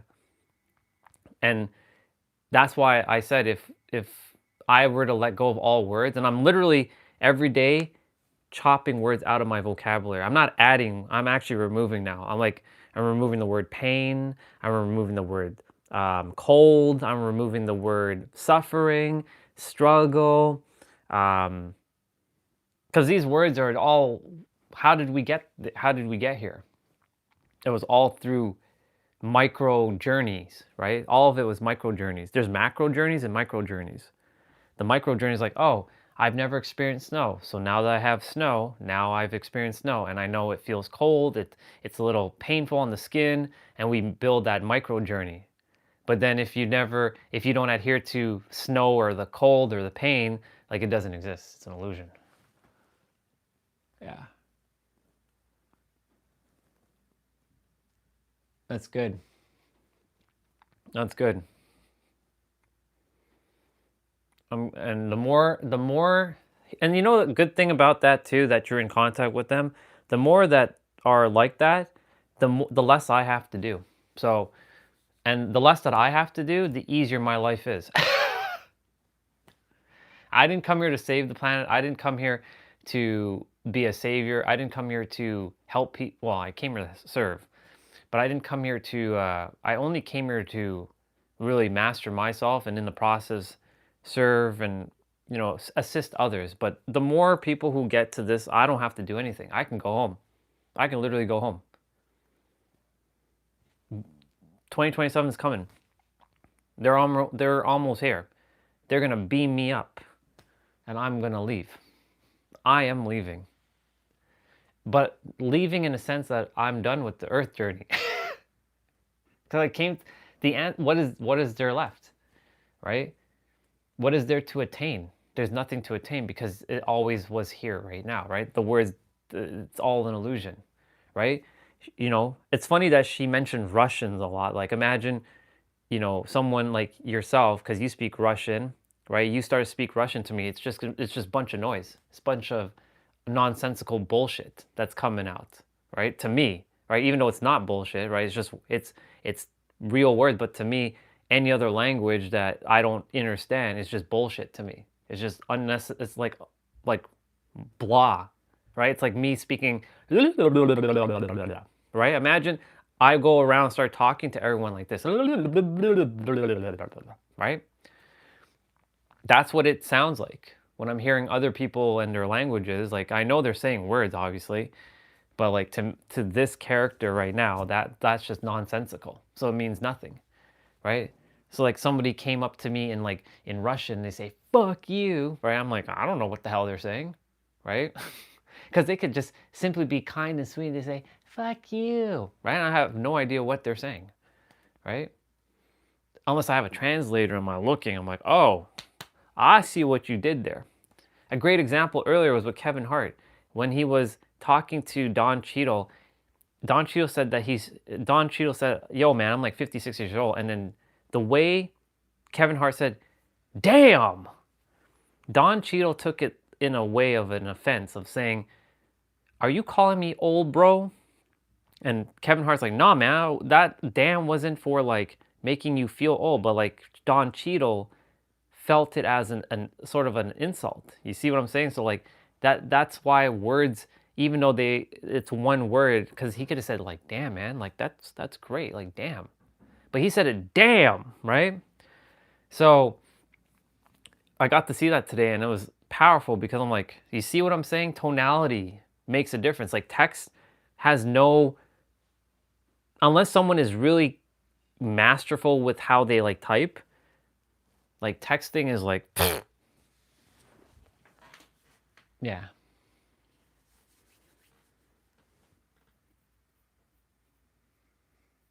But you see, even those words are all an illusion. Awakening, presence, like all of it. Like there's really nothing. The thing is, you have to use those words, right? Because you know, right? You have to use those words to communicate with me because there's no way to communicate with me. Because what you could do right now is put blank. You can just type in an underscore and blank, right? So literally you can just go blah, blah, blah, blah, blah, blank, blank, just put lines. That's literally what it is at this point, just lines. For example, look, I'll give you an example. So this is how it would look like. I'm going to jump on the live stream and I'll show you. I'm jumping on my own live stream just to give you an example. So it'd be something like this.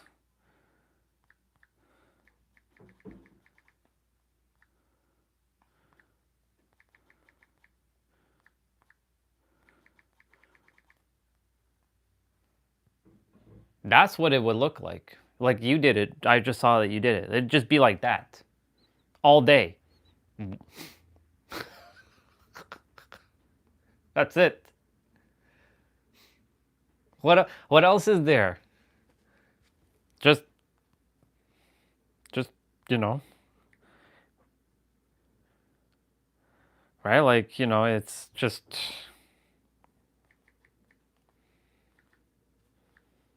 oops. And you know the funny thing too about this? The lines are an illusion as well. She's good. She said something to me as soon as we jumped on the stream. I told her you said hello. She said, thank you. She said to say hello to you back. But she said something to me at the beginning of the stream, or beginning of our chat. She's like, "I'm worried about you." I'm like, you take your worry and throw it out. I'm like, I don't need you to be worrying about me because you are worrying about something that is an illusion. I told her that.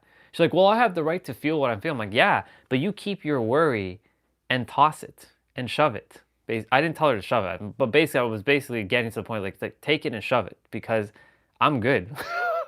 Like, what else is there? Right? She's like, okay. But yeah, she's all right. I was asking her how her trip was to Egypt, specifically Egypt, and she was explaining Egypt to me and whatnot. I'm like, okay, I like that. That's cool. She was telling me about Luxor and Cairo and, you know, the camels, like they were taking photos at the pyramids and the camels were getting beaten by the people. And I'm like, yeah, when I get to Egypt, I'm going to beat those people up for doing what they did to those camels. Even though that's an illusion as well too, because, you know, what is the planet? What is this? It's just a holographic projection. But, you know, our human, this character can't feel anything but sadness when you see like animals getting beaten, you know? Like she said to me, like one of the camels, they can barely get up. And like people are like, "Look at me, I'm taking a photo with the camel," with no regard for that camel's well-being, you know what I'm saying? I think maybe October or something like that. I saw her post just before the end of the new year, so I thought she was there right now, but no, she went months ago before and then she posted it afterwards. So I'm like, okay. So yeah, she was in Egypt. She had a vision from Jesus. She was supposed to go to Egypt. And she's supposed to go through a Bible study group. She currently doesn't know why she had to go. That's what she told me. But she will find out the reason why. Normally, you do find the reason why you had to go. But not Christian per se. I don't know why she's why I didn't ask. She does do a lot of Bible study. I don't know if it's for esoteric or Christian, but she did say to me in our call, like she felt judgment from Christian people because, you know, she's not really religious-y, but at the same time, I'm like, are you taking a Bible study to understand Christianity more? Or are you taking it because you're part of it? Like, I mean, for me, it doesn't really matter. Like, believe whatever you choose to, as long as you're happy. That's all that matters, right? I don't know. I don't really care, to be quite honest. But if it's bringing her joy, I said, just keep doing what you're doing, right? Just make sure, like, I told her this though. Just make sure when you're helping your clients that they make sure that this is, like, they know that the answer is them. And let them stop seeking bullshit outside of them. That's it. I gave her my perspective.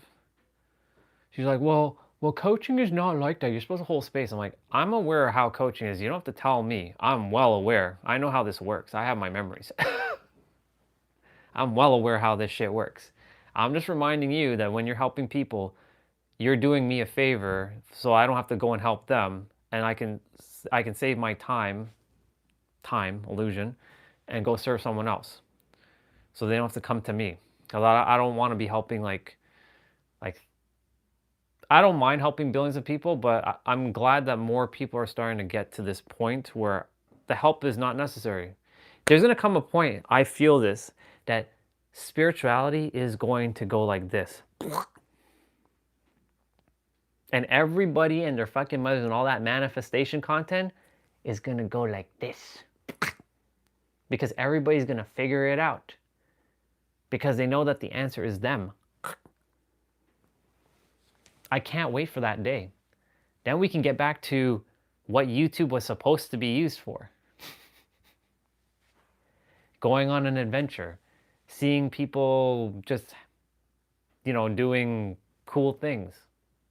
Which still happens. I will. I'm going to go shower.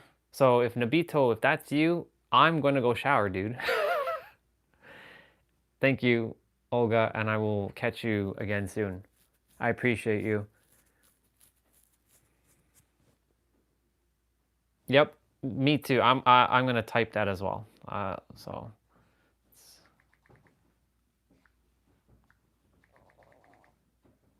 yeah, I'm also typing too, like that.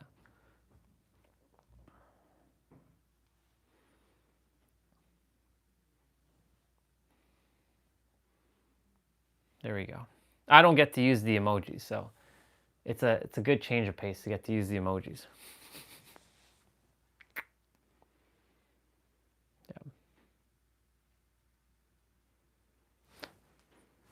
Yeah. That's it. There's nothing else. I spend my days honestly just watching whatever. Watching funny things like, you know, Steve Harvey. In fact, I'm going to leave Steve Harvey on and you all can watch Steve Harvey. Now, I'm not going to show Steve Harvey because it's probably copyright because, you know, Family Feud. But you all will hear Steve Harvey and his jokes and stuff. So, oh yeah. Look at this clickbaiting title right here. Why 99.6% of men will never become millionaires. First of all, dude, you putting energy out like that doesn't help. In fact, it should say why 99.6% of men will attain or already are millionaires. I don't adhere to people's like language. So, adult Family Feud, not safe for work. Answers with Steve Harvey. 2 hours 38 minutes. Men of the fire department calendar.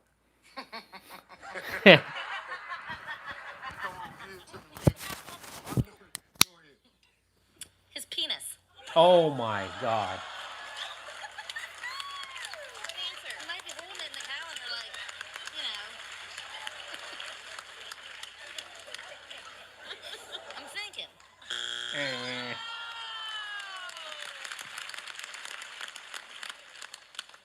Show me one more time how you standing, Mindy. Like, maybe you could, like... That's crazy. Hey, Cheryl, how you doing from Indiana? How are you? Good. What do you do there? Well, I'm a registered nurse, but the biggest thing going on in my life right now is, and I haven't told my mother this, next week I'm getting my puppies fixed. What's Greg standing over there grinning for? Because I'm going to win the fast money and pay for the puppies. Name a tool that reminds you of your husband in bed.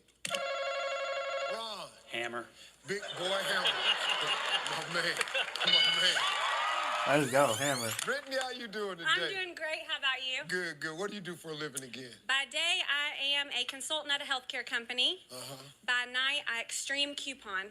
Extreme coupon. What's the most you've ever done? You've gotten to the counter. It cost how much and you paid what? It cost $52 and I paid 16 cents. Wow. What stupid store does this? I'm not going to say because I'm afraid they're watching. Just a funny little thief, ain't you? I ain't gonna say because I'm afraid they're watching. Is there something that you specialize like in a certain food? Frozen vegetables. Frozen vegetables. Just go down there and wear them out on them frozen vegetables. Come home with 50 bags of corn. You don't got to buy any vegetables for a year.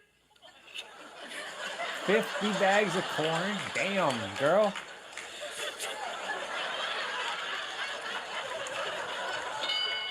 You done had to eat 50 bags of corn, huh? Hang in there, man. Saving a lot of money, but she sure ain't creative as a cook. What are we having this morning? Corn. What do you think we're having? What are we having this afternoon? Corn cakes. What are we having for dinner? Corn pie. What's for breakfast? Corn flakes. Just shut up and eat it. We talked to 100 women. Name a tool that reminds you of your husband in bed. Wrench.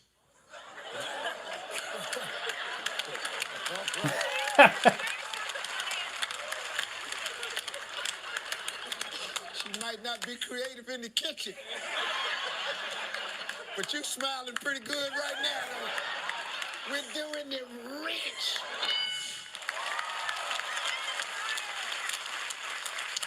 Sure. Okay. Now you want to tell everybody what's going to happen next week? I'm getting a new puppy. True story. Never called him a puppy before. The twins are back. The twins are back. That's what I'm calling They're coming back big, That's huh? right. And your husband Greg's grinning harder than you.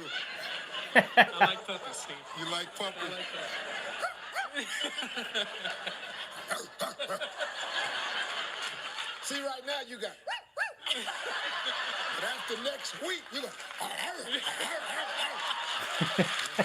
When you're a bad boy, how does your wife punish you? Withhold the nookie. Oh,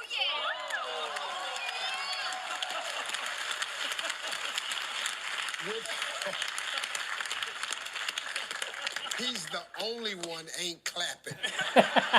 Withhold the nookie. Good answer. All right. Mama, how you? Do you? Oh my God, I've been wanting to do this so bad. Oh my God. Oh my God. You just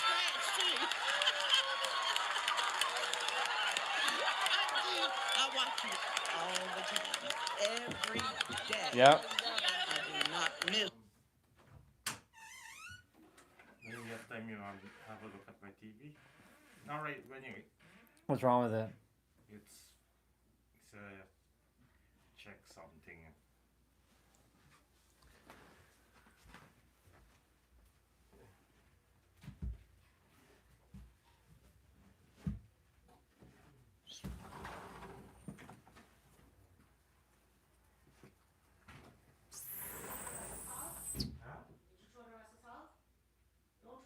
No, if there's raining, you wash it.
Okay. I'm gonna go shower. You all are gonna hear some like weird answers from Family Feud. Dad, I do not miss you at all. And I go, oh my God, Hurricanes. Oh my god.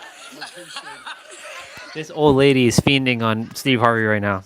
I tell you, I really do, Steve. I love you to death. Well, Miss Norma, I love you. Oh, Girl, I gotta tell you, matter of fact, I don't think I've ever been loved this much before. God. This, Lord, I could just go on and just love you. Oh, my brother. Oh, get me a muscles. Oh, man. Mama, we gotta pray. Sheila's telling me to let you go.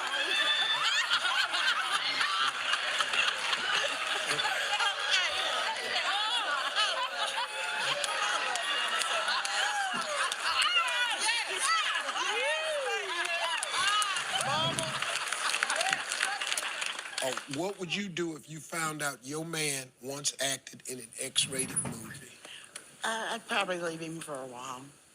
You'd probably leave him for a while? Yeah. Just a little while. Just a little while. Let him pull himself out. Let him pull himself out. I'd be ready for him when he got home. Please take this answer. I don't care. I'm dying.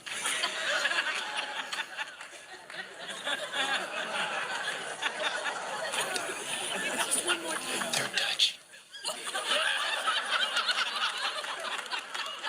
They're whispering things to me you can't hear. I'm scared. I'm scared. Don't be scared. Don't be scared. Okay, I'm trying. All right. You ready, Miss Normal? I'd leave him, like I said. Not telling me somebody else. And you find you somebody else. You better believe She it. found herself somebody else. How about that?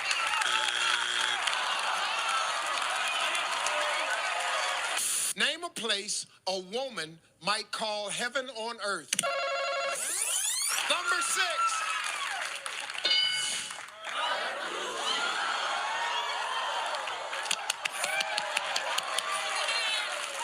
Let's move on to question 2. Give me Jeanette. Give me Bernice.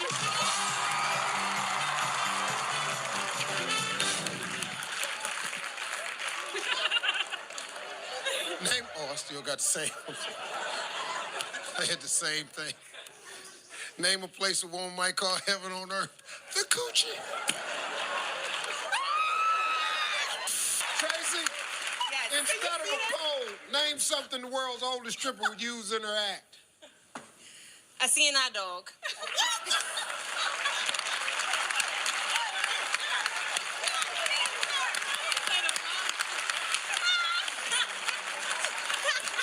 Go close to the man with the most singles.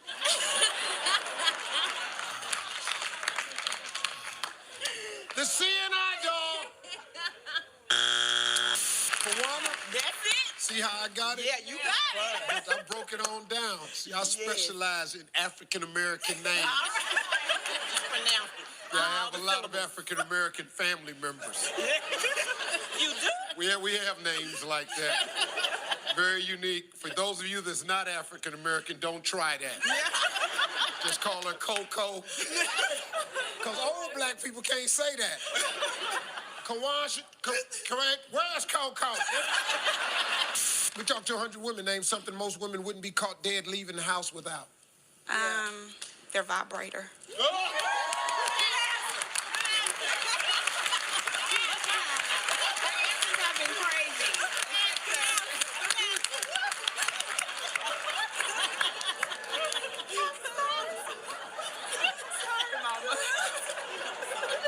Well, on my way to the grocery store,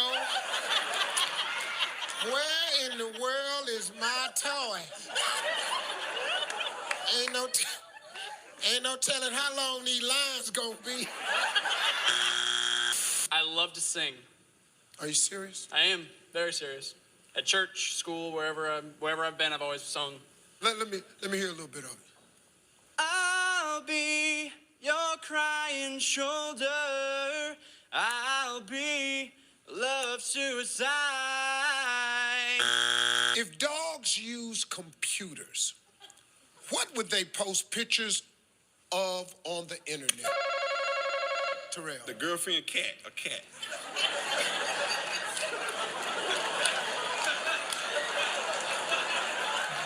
The girlfriend cat. That's amazing how you thought of that.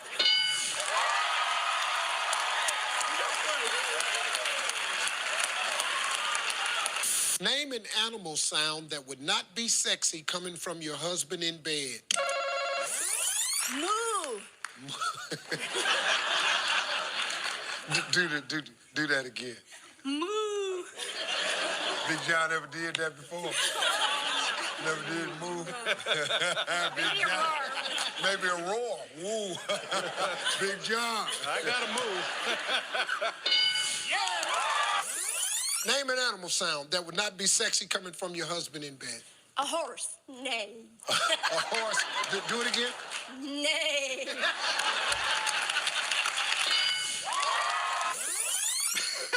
Meow.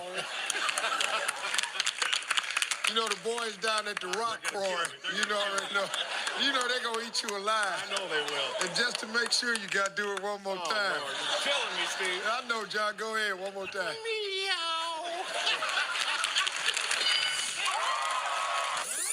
I'll talk to 100 married women. Give me an animal sound that would not be sexy coming from your husband in bed. Cricket. Oh, yeah. Oh, yeah. Oh, it's going to be way better than that cat one, boy. What did you just say? You know what? It's no... Like nothing's going on, you know? Name something that gets up in the morning before you do. Sorry, Mom, but for men, they're penis.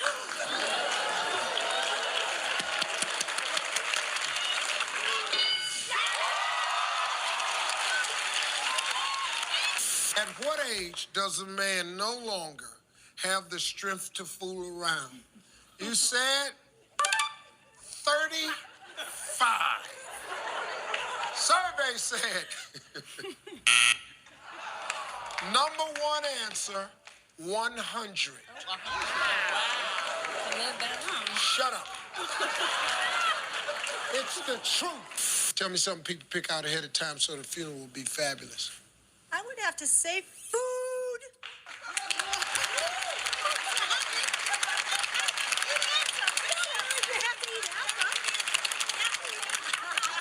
Will you walk in the door and just grab a sandwich?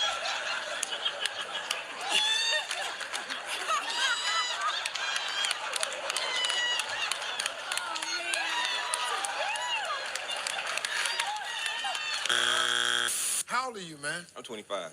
25? Boy, Yes, you sir. look young. You're only 25, you don't know nothing about this. Name the worst place to be when the Viagra you took kicks in. I would say at school.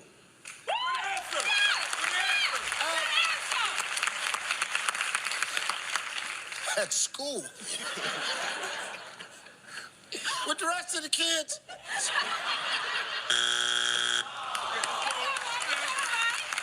I mean, look, you gotta know, the guy's 25. He has no idea. I know all of these. Hell, when you're hosting a game show. I said, name a part of your body the doctor checks doing a routine physical exam. You said your breast. Survey said. Yeah, I know. I think you might want to report your doctor. Name's... You're right. It's only happened to 3 other people. It's not good. It's not routine at all. Name a part of your body the doctor checks doing a routine physical exam. Your junk, your privates. Okay, time.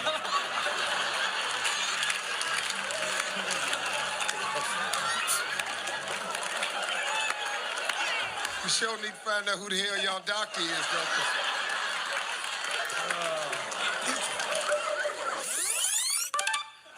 Your junk. Survey said. Well, we got one answer left. It's the last one. Name something a man rides on for which he might consider wearing a protective cup. Those toys with the stick and you ride them around. You know, the horse. You ride a stick? I gotta hear more about this. This is fascinating. What do you mean? It's like an animal with a stick, and you pretend you're a cowboy. Oh, like the stick with the little head on it, and you do like that. Yeah. Oh, I didn't know what you were talking. You drag it behind. That's an old ass toy. That's some 1954 Leave It to Beaver. I'm old as hell. I ain't even have one of them. I didn't know. I might be there. I didn't know. That's good. I don't know. I don't even know what to call it. It's the thing that you ride on that the kids rode on in the 50s, and you never see them anymore because they're obsolete and they're old, and there's video games out now, and who the hell would buy their kid one of them little poor sticks? You gotta be the poorest family in the neighborhood. That one. Ingrid, let's go. Tell me an animal with spots. A bear.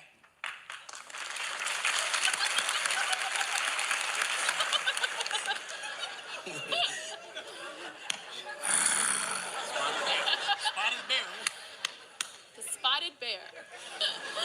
I'm gonna tell you right now, if Bear's up there, I'm taking off all my clothes right here.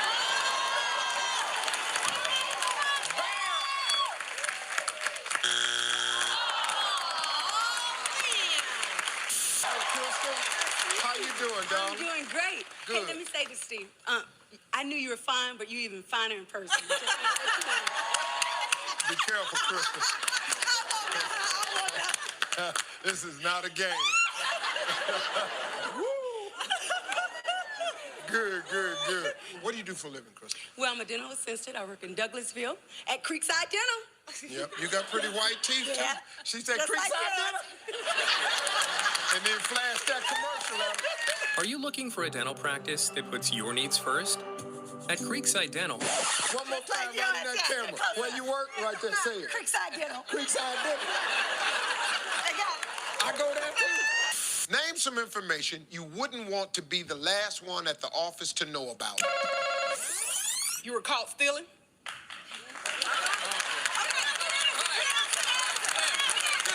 Come on. You wouldn't want to be the last one at the job to know you got caught stealing. If you was down there stealing, Kim, wouldn't you already have that information? I'm just checking. Kim, listen to me, girl. Every time I stole, I knew I was stealing. Oh, when they caught me, I tried to act surprised. Ooh, what? Oh, what? That wasn't me. Name some information you wouldn't want to be the last one at the office to know about. There's a layoff? There is a layoff.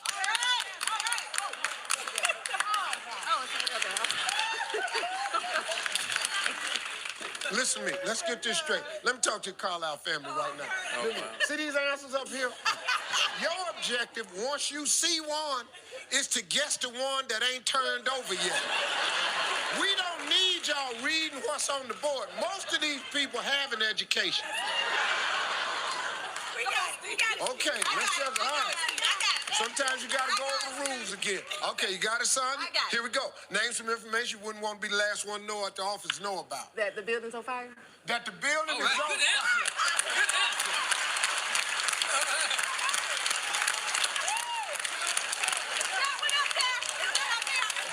Sure, I can almost guarantee you that ain't up there. I'm sitting here typing. Ain't nobody told me nothing. Now I got all these third-degree burns on my butt, and y'all sitting up here running down the hallway and ain't saying nothing to me. How did I know what that smell was. But baby, your dress was on fire. How did I supposed to know? Name something bad you did as a kid you're still afraid to tell your parents about.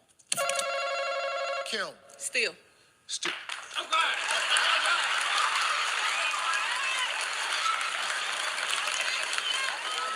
Kind of running theme we got here.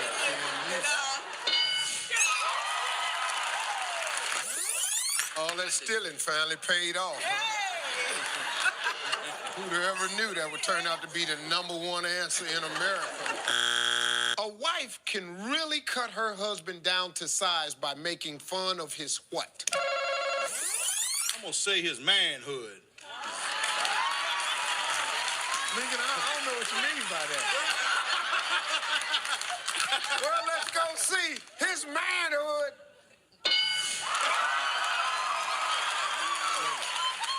Hey, all you women that's out there clapping, listen to me. Don't call your man shrinky dink. Okay? Gonna wind up in a real situation, I can tell you that right now. You can do a lot of stuff, but what I ain't about to be is shrinky dink. Okay. Let's go, man. A wife can really cut her husband down to size by making fun of his what? I have to go hike. Okay, yeah.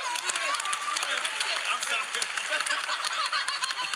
Kevin, let me ask you something, man. Kind of had to deal with that a little bit.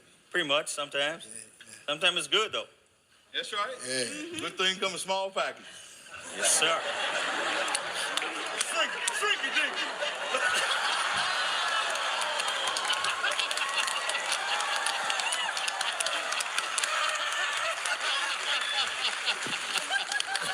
Hey, Lincoln? Yeah, I do the jokes on this show. Tell me something you might rent for an hour. I wouldn't do it, but motel.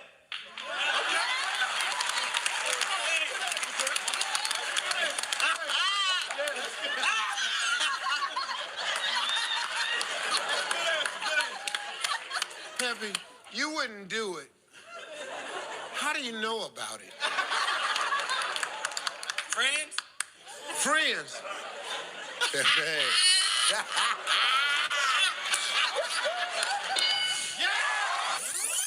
I'm thinking of tuxedo.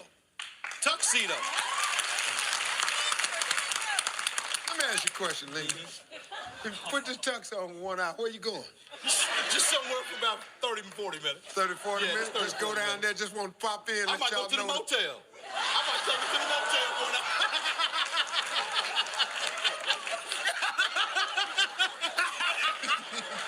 Lincoln, let me tell you something. Okay. You've been telling some good jokes. Yeah. Ain't now one of your answers been up there, though. And let's just go and stay hugged up like this. Because I got a feeling that ain't up there either. It's up there, Steve. There we go. That tuxedo. I love this guy right here. All right, here we go. We got one strike, Simone. A prostitute. Okay. That's a good answer. Yeah.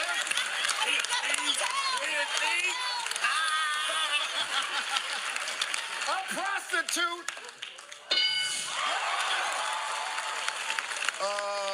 Priya. Yes. Tell me something you might rent for an hour. A hall to have a party. Oh, a hall Yes. to have a party. Yes. All right, everybody, let's go. Everybody, get something to eat. Eat it, hurry up. Eat it. Eat it. Dance, eat it, dance. We got 30 minutes. Let's go. Mr. John. Yes, sir. Nice to talk to you. What do you do for a living, sir? Watch the Family Feud. That's all you do? Sit up there and watch That's all I Family got Feud. to Well, how do. you like it now, though? I love it. Boy, something else, ain't I love it. I That love little it. host they got. That's right. That's one reason I look at it. Is it? That's it. Boy, you boy. Name something a man would be holding that a woman might find sexy. It's private.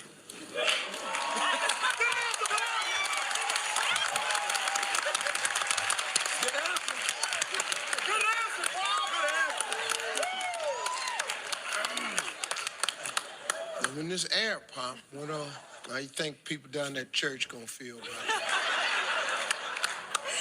Probably not too good, probably not. That kept me married for 50 years.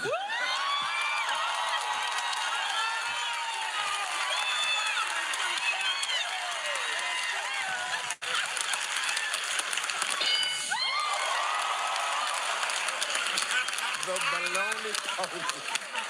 Name a place where someone greets people as they enter. Cassie. Walmart. Why was that it? No, really, no, you got it in time.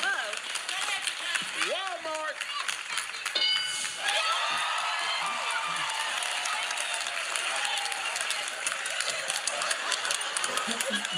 Cassie, pass or play? They gonna play.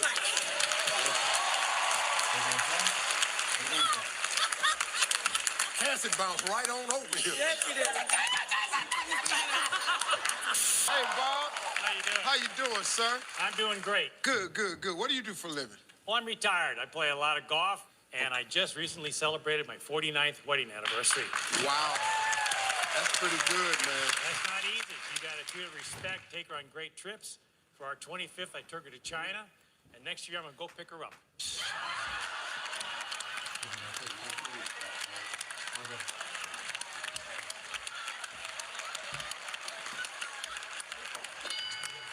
Dudes be sitting around writing these jokes, man. Name something that follows the word pork. You pine. Huh?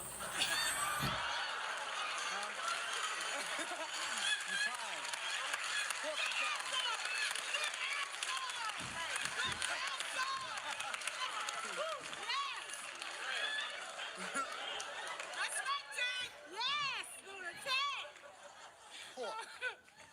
He said, cupine.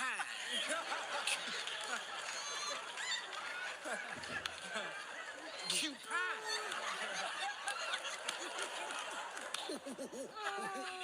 What? What is cupine? This is the greatest answer I've ever heard. No, I feel you. No, I feel you. I feel you. It's number one. Oh, my mama. Pow. It's number one. Oh, really? Well, I tell you what. It's going to be number one on YouTube, but... Cupid! Name a part of your body that sees the least sun. Your private parts. Your private parts. What is a cooter? Name an occupation where you see people swinging something. Pumpkin. Boxing. Boxing. Boxing. Boxing.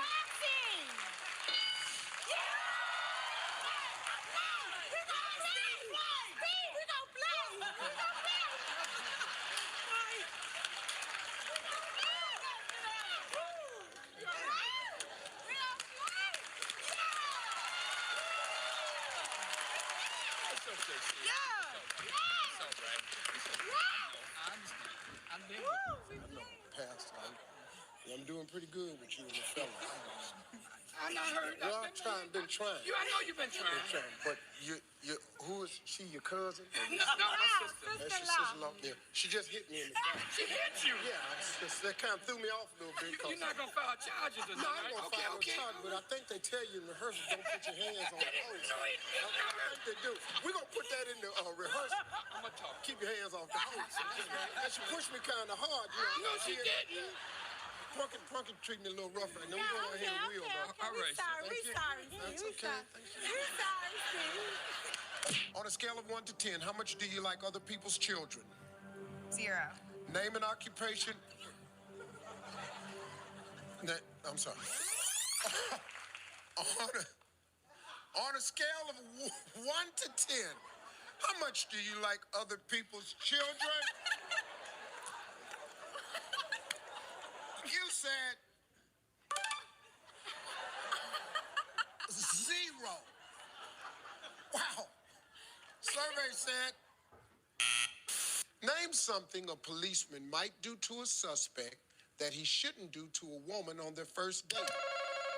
Heidi. Tase him.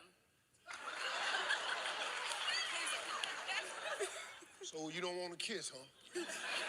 Really? Catherine, how you doing today, darling? Good, how are you? Hey, if your mate is loud in the bedroom, what might you do so the neighbors don't hear? Put a pillow over their head. That's right. That's a good answer. Catherine, wow. I mean, just looking at you, I'm not thinking. You never know. Yeah.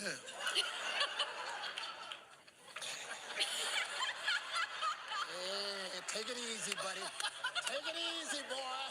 I got you, yeah. Hey, Brandon, tell me something that a bride wants to be huge. Her man.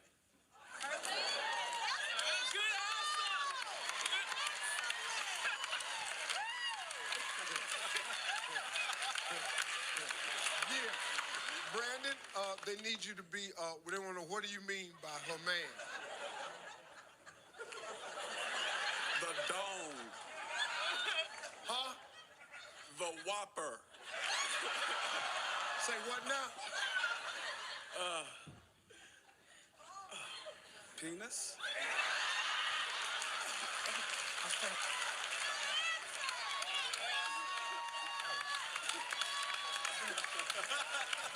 Brandon, you know, Brandon, see, I got to teach, the art of comedy is this. You were on such a roll, you said the dome, the whopper. I thought you'd just stay right there, with, names that, the bazooka, the hammer, little cute stuff like that. That's all you had to do. Just stay right there. Just let the joke sell itself. Oh, no, you want to end the joke. Oh, joke over. Let's stop laughing right now. Your penis. Everybody went, oh, Lord. Oh, Lord. Did he have to say that? Yes, he did. The dong. What do you do for a living, Ron? I cremate bodies. Don't worry, I can work whenever I want to. They're not in any hurry. Ron, how long you been,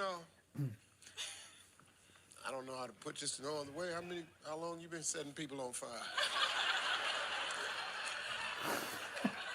Well, I own the crematory. But I learned about that business because my wife and I have a pizza oven in the backyard. Wood-fired. That's where you first tried somebody? No. We did neighborhood cats and dogs. Hey, Ron, I'm tell you something, Ron. I don't really care to talk to you no more. Chris, that's your wife down there? Yes, sir. Yeah. Where your ring at, Chris? At home, Steve. At home? Okay. Yeah, if you think that's a good answer. Did you know it was at home, Joe? Well, actually, he lost it on the golf course. He's not telling the truth right now. He lost both of them. He lost both? He lost it in after the second one. I said no more. I like to take my wedding ring off, and I have left my wedding ring on a golf cart before. I understand. Fortunately, went back and get that. Don't mean nothing to you. It does not mean anything. Okay, let's check. Name something Tarzan may take off his loincloth to do. Daniel. Have sex. Have sex.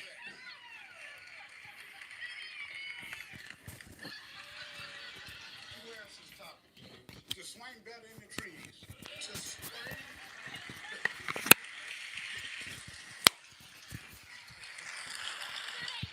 James, you think that cloth been getting hung up? Swinging by the tree. Derek, how you doing, sir? You married? I am married, been married for 15 years. My wife, Stacy. We have 2 children. Eli, he's 9. Emily is 5. And she's going to be a star, too. Might as well put you under the bus, too. Uh-oh. Hold on, wait a minute. Where's that red ring, Derek? Well, I lost mine, too. Hey, quick. Show your hand. He's married. He lost his ring, too. Can Joy going, Turn around and do your little answers. You ain't got nothing to do with over here. How long ago you lose it, man? It's probably been 10, 11 years ago. My wife told me.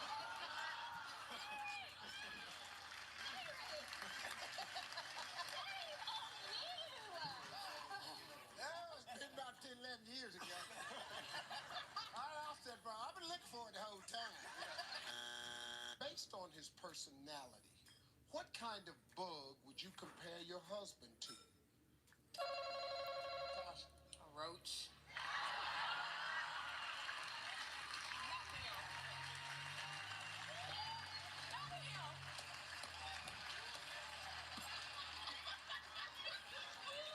Tasha, when you say not him, but the question clearly was your husband. Miles, how you doing, man? I'm doing great, Steve. How about you? How old are you, Miles? I'm 20 years old. You ready to go? Yes, sir. All right, Miles, tell me a place where you saw the opposite sex naked for the first time. You probably haven't, but don't worry about it. Let's see. Strip club.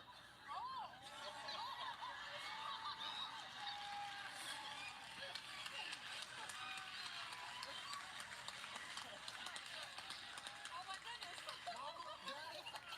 Good answer. Good answer. That's a good answer. Strip club. How you doing? Great, thank you. Theater major? Yes. Very pretty. How old are you? I'm 16. 16. Yes. 16, Steve. You got problems, partner. You're gonna have to hurt somebody. Your spiritual awakening was just the beginning, and you've been led here to me to this video right now to understand what's next. Neo, Doctor Strange, Paul, they all woke up to the same truth. There's so much more to their reality than they've been led to believe. You woke up, but now it's time for the next level of your training. This life, this reality is composed of 7 layers. They're all stacked on top of each other. People only see 1 or 2. I've been on the spiritual path studying this for over 25 years, and this is what's missing from most spiritual teachings. They tell you to raise your vibration, manifest your dreams, become your higher self. They never tell you where those things actually live or how they're interrelated. They never tell you about the 7 layers of reality or what layer you're operating from. Were you ever taught what frequency your nervous system can actually hold? Well, spiritual content focuses on layer 4 without stabilizing layer 1. That's why nothing works long term and you keep collapsing, going to sleep, waking up. This is where everything changes. This reality we're living in has 7 layers. This is not theory. This is what's happening in practice. These are 7 distinct operating systems that are running simultaneously. Layer 1 consists of physical body, the physical world, environment, what you can see and touch. This is the game board. This is where we operate day to day. Layer 2 is your emotional body, your nervous system, the antenna that's constantly broadcasting back and forth, receiving. The emotional layer is highly misunderstood, one of the most important things to master. Layer 3 is the mental body, the mental layer, your beliefs, code. Most people are operating on code that was written before they were 7 years old. Layer 4 is the energetic field, the field where intention becomes matter. This is where your energy body exists, where we learn to manipulate energy. Layer 5, one of the most overlooked. This is the archetypal realm. You're constantly acting out an archetype. You are always telling a story about your existence. You might be the hero, the villain, or any number of archetypes. We are all in a play. Layer 6 is the collective field, the network. This is where we are co-creating. We are all interconnected. The collective is responsible for how we experience this reality. And layer 7, source itself, the game master, consciousness, your higher self. All of these layers are active in your life, in your reality right now. In order to master reality, in order to master the game of life, you must understand and master every single layer. And that's what I'm here for. This is episode 12, I believe, in a series that I've been doing, a master class. We're in layer 2, about to go to layer 3. You can binge all of the videos thus far. Make sure you're following so you don't miss out on anything. And there's more information. Your spiritual awakening was just the beginning. And you've been led here to me to this video right now to understand what's next. Neo, Doctor Strange, Paul, they all woke up to the same truth. There's so much more to their reality than they've been led to believe. You woke up, but now it's time for the next level of your training. This life, this reality is composed of 7 layers. They're all stacked on top of each other. People only see 1 or 2. I've been on the spiritual path studying this for over 25 years, and this is what's missing from most spiritual teachings. They tell you to raise your vibration, manifest your dreams, become your higher self. They never tell you where those things actually live or how they're interrelated. They never tell you about the 7 layers of reality or what layer you're operating from. Were you ever taught what frequency your nervous system can actually hold? Well, spiritual content focuses on layer 4 without stabilizing layer 1. That's why nothing works long term and you keep collapsing, going to sleep, waking up. This is where everything changes. This reality we're living in has 7 layers. This is not theory, this is what's happening in practice. These are 7 distinct operating systems that are running simultaneously. Layer 1 consists of physical body, the physical world, environment, what you can see and touch. This is the game board. This is where we operate day to day. Layer 2 is your emotional body, your nervous system, the antenna that's constantly broadcasting back and forth, receiving. The emotional layer is highly misunderstood, one of the most important things to master. Layer 3 is the mental body, the mental layer, your beliefs, code. Most people are operating on code that was written before they were 7 years old. Layer 4 is the energetic field, the field where intention becomes matter. This is where your energy body exists, where we learn to manipulate energy. Layer 5, one of the most overlooked. This is the archetypal realm. You're constantly acting out an archetype. You are always telling a story about your existence. You might be the hero, the villain, or any number of archetypes. We are all in a play. Layer 6 is the collective field, the network. This is where we are co-creating. We are all interconnected. The collective is responsible for how we experience this reality. And layer 7, source itself, the game master, consciousness, your higher self. All of these layers are active in your life, in your reality right now. In order to master reality, in order to master the game of life, you must understand and master every single layer. And that's what I'm here for. This is episode 12, I believe, in a series that I've been doing, a master class. We're in layer 2, about to go to layer 3. You can binge all of the videos thus far. Make sure you're following so you don't miss out on anything. And there's more information. Your spiritual awakening was just the beginning. And you've been led here to me, to this video right now, to understand what's next. Neo, Dr. Strange, Paul, they all woke up to the same truth. There's so much more to their reality than they've been led to believe. You woke up, but now it's time for the next level of your training. This life, this reality is composed of 7 layers.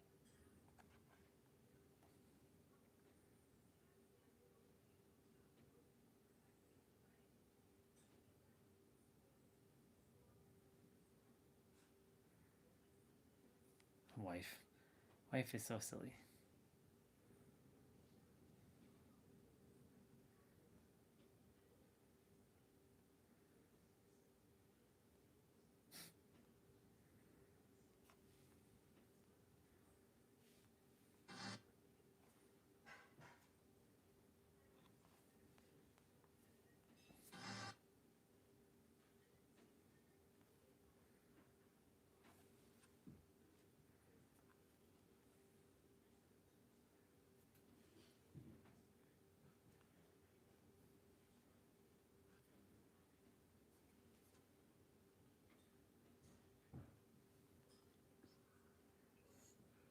How do you create a new life?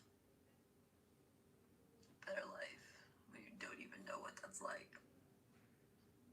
Don't even know. You have to freaking use your imagination to rebuild. It's like teaching a blind person the color red. Hey, it's red. Okay, great. Well, what is red? You don't fucking understand. No, because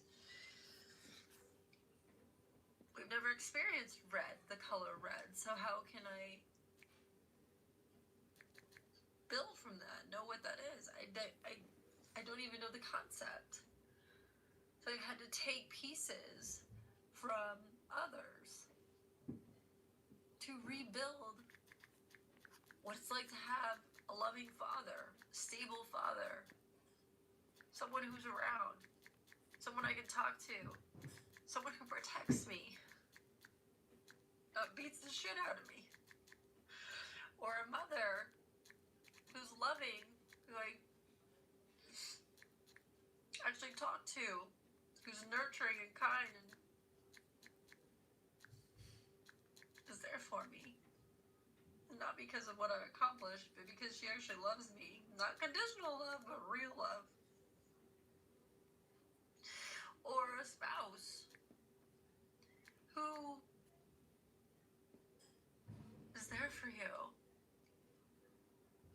provides for you, is stable, loving, kind, compassionate, nurturing, all these lovely, beautiful things that I want badly. I could wish for. I don't even know how to get them or create them because I don't even know what they're like.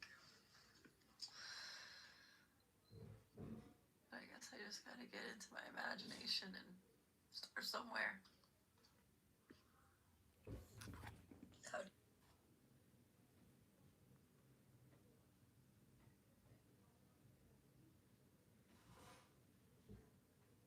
Oh, whoa, whoa.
Ooh.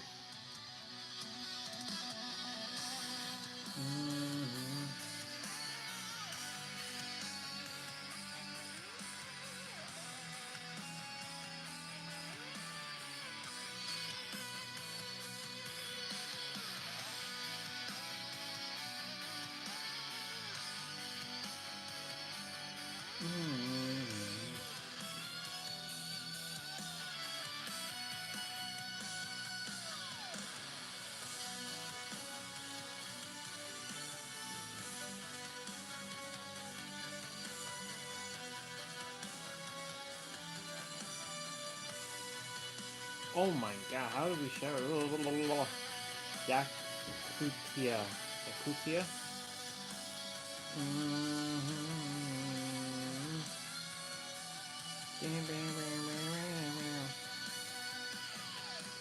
Tonight Show.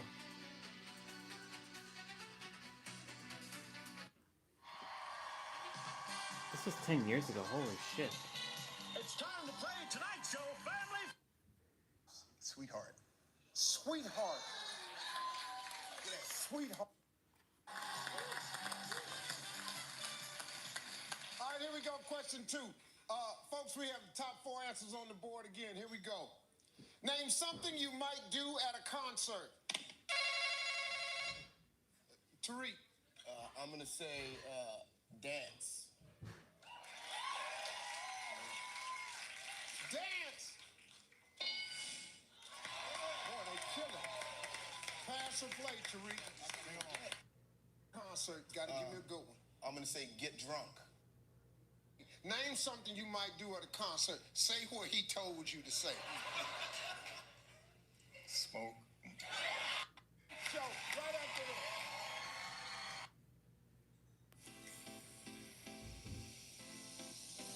I'm pretty sure I've watched this guy make the same hamburger in like 7 different YouTube channels at this point, but I'm still here for it.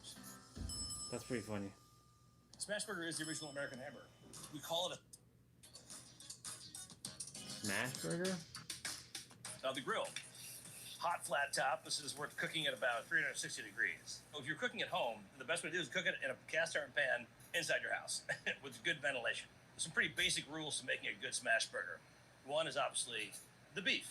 We use 75-25 ground chuck. It's pretty fatty. Fat is flavor. You can see from the blend that it's pretty pink. It's like strawberry ice cream, which means that the muscle fibers and the fat are blended perfectly together, almost like sausage meat. Red muscle fiber mixed with big white chunk. Sharp scrape tool. You'll watch the pink change slightly. You still want pink before you flip. If it's fully gray, you've overcooked it already. Then keep an eye on that. American cheese. American cheese is designed to melt. Also for speed, cheese is not going to melt the way you want it to until you cover it. Covered cheese melts faster. This is a professional melter. It's called a melter. But you can also use a bowl. A bowl or even a pot cover will work just fine. We use Martin potato rolls because they're just a little denser. That's the bun toaster. There you go. Oh, perfect. I'm anti-brioche because there's too much sugar in the bun. You know, whenever you take a bite of the burger, you want to get some yeast in there. Like it's a piece of bread, not like a donut. And super thin cut onions go in here. We have a secret slicer in the basement. Only way to make the onion burger is to use super, super thin onions like that. It's probably the best thing you can do for a home slicing of onion. It goes right on top of here. It's a science experiment that's happening. It's steaming. It's what I call beef steam. It's also a great name for a band. I've talked about. I do a thing which I've never seen them do in Oklahoma, where I gather the onions and put them underneath so they don't burn. And I start to check. I can actually see what's going on now. We're getting there. We're not quite there though. It's actually pretty hard to overcook the burger at this point because the onions act as an insulator, prevents us from overcooking the burger patty itself. So it stays very moist. Here we go. Let's give it up. See that? Ooh, surrendered. Look at that sweet surrender. That's it. See that? There's no more white in there. You don't see the onions are. Okay, Chester. next, the Chester, my hometown burger. Currently cooks at a lower temperature all the time. You know, they Wait, don't whoa, what the hell? off-menu burger. Inherently cooks at a lower temperature, at a smash patty cooks at a higher temperature. Inherently cooks at a lower temperature, at a smash patty cooks at a higher temperature. It should be. So you need to separate those two things. XY Dragon Cannon to XY destroy every one Dragon. of Yugi's monsters. XY Dragon Cannon. So he'll never get the 3 monsters he needs to sacrifice in order to summon Slifer. I, on the other hand, will be ready to call... Kaiba? To mean only one thing. I take it you're for... That's... Distract me because you're scared of... His Dark Paladin has enough power to... My Defusion card! Oh. This magic card splits up your Blue Eyes Ultimate Dragon into the 3 original dragons you fused to form it, thus stopping your attack!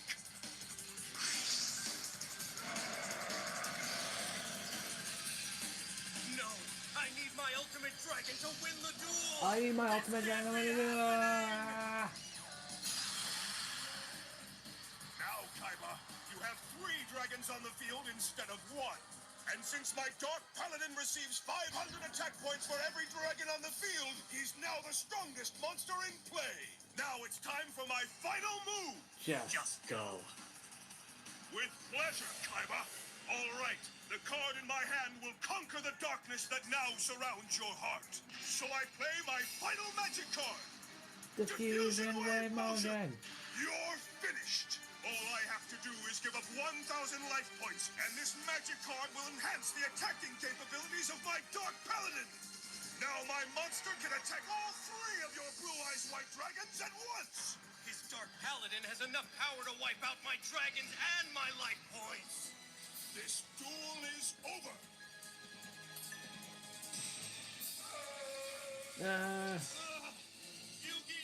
I will not be defeated at my own tournament. Kaiba, you're too late. I will not be defeated at my own tournament.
spiritual awakening was just the beginning, and you've been led here to me to this video right now to understand what's I'm next. going Neo, to- Doctor Strange, Paul, they all woke up to the same truth. There's So I need to, or I choose to, respond to them.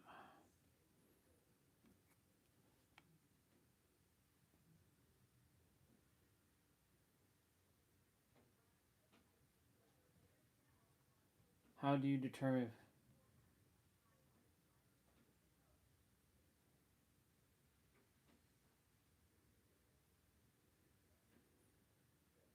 so much more to their reality.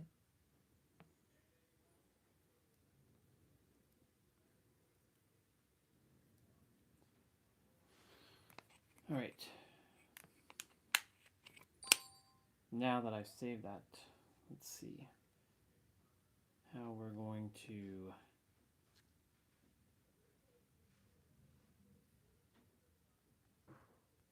wait, what the fuck was that?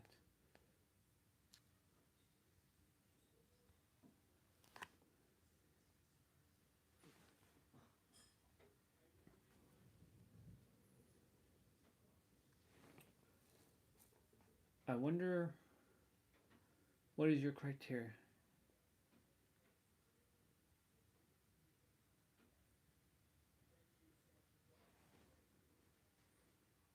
How do you determine if?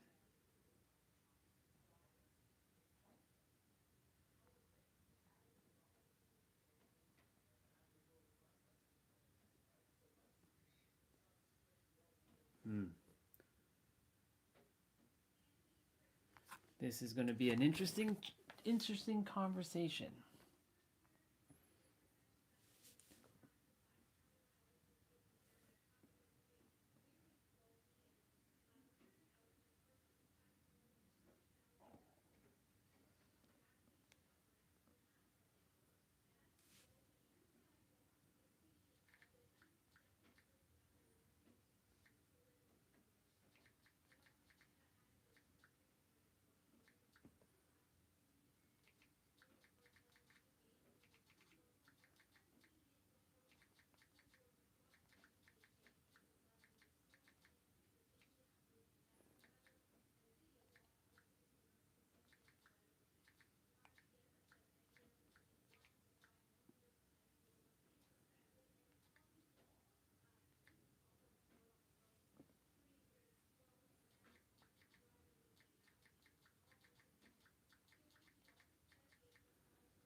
Than they've been led to believe. You will.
Oh, son of a bitch.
Oh my God.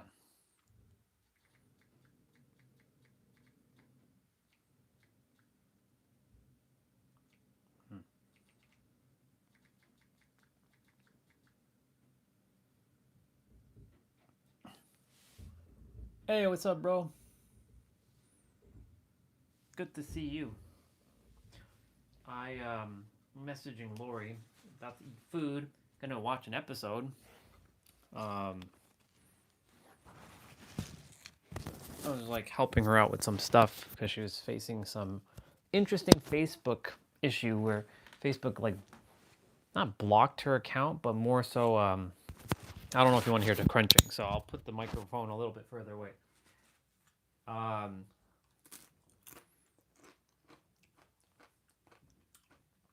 They restricted her account, so I was helping with that, and then I have a conversation that I stirred up some trouble on Instagram with a spiritual person. Well, not trouble, but like she was wondering why I said what I said about her content. I'm like, it's not about your content. I'm just here to make sure you all ain't obfuscating because you are influencing a bunch of people.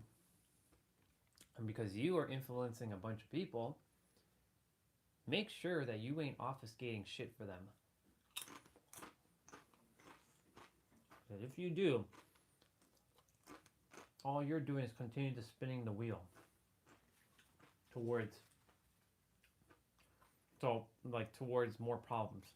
So she's like, what gives you the authority? I give myself the authority because I know I have my memories. So I will send her a voice message, and whether she agrees or disagrees, I don't really care. I just want her to know this is where it stands. Nothing against her content, but when I see people who are serving other people and they're sort of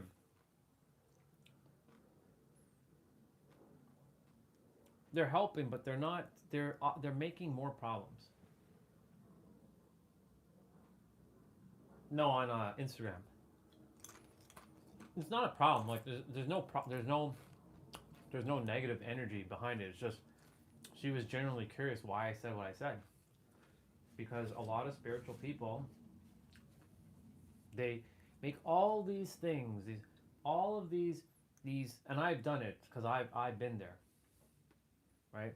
I've done all this obfuscation, creating all of these, like there's layers, right? Like there's layers to all this stuff. And I'm not saying her content's wrong. I didn't say anything like that. What I'm saying is, I'm just making sure that the people you're helping, they know that the answer is them, because I said that all words are just basically made up. That these are all just concepts. Because what is really here cannot be expressed by words. The true direct pointing, blasting through all the bullshit, all the noise, right? Some people have, so I was explaining this earlier. Some people have to go through the journey. They have to. They absolutely have to. But they have to go on the journey to understand why they're going on the journey. They have to understand why the answer is them. Because giving them the answer, they might not be what they call cognitively mature to handle the answer. So they have to figure out why, right? But the funny thing is, that's a paradox, because you already technically are grounded. Everything's a paradox, bro.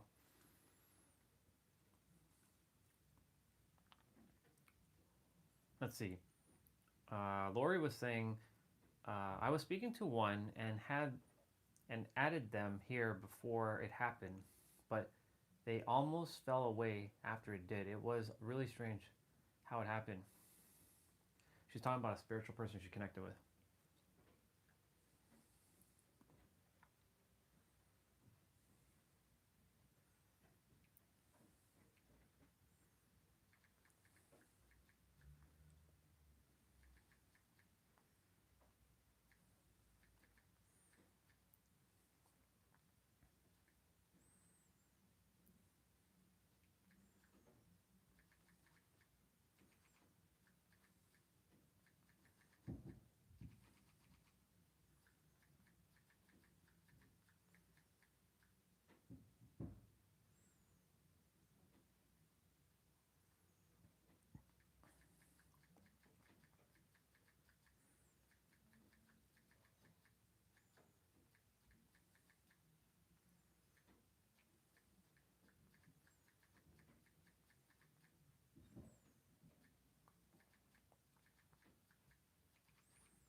Yeah. So anyways, so the person basically wrote, I wonder though, what is your criteria for determining if other guides are obfuscating things? How do you determine if they are or aren't, and why do you feel like you got authority or knowledge? I don't got knowledge. I got knowingness. And if we postulate that all is a reflection to our own inner reality and beliefs, what shall we deduce from you coming across those who you feel are misleading? It's simple. I can feel it. It's an internal bullshit detector that is built into me. We all have it, by the way. We all have an internal bullshit detector, but some have a stronger one because of where they are in their awareness. I'm sure you have that. I'm pretty sure you have an internal bullshit detector.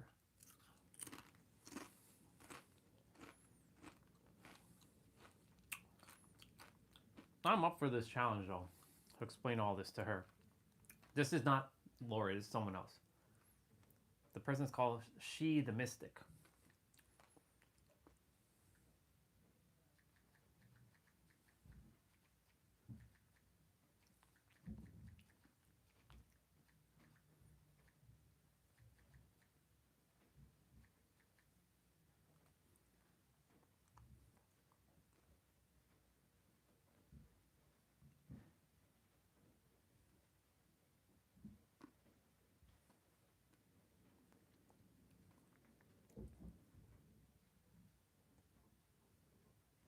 So how do I visualize it back as normal?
What else was I going to say? I'm just getting back to all her questions.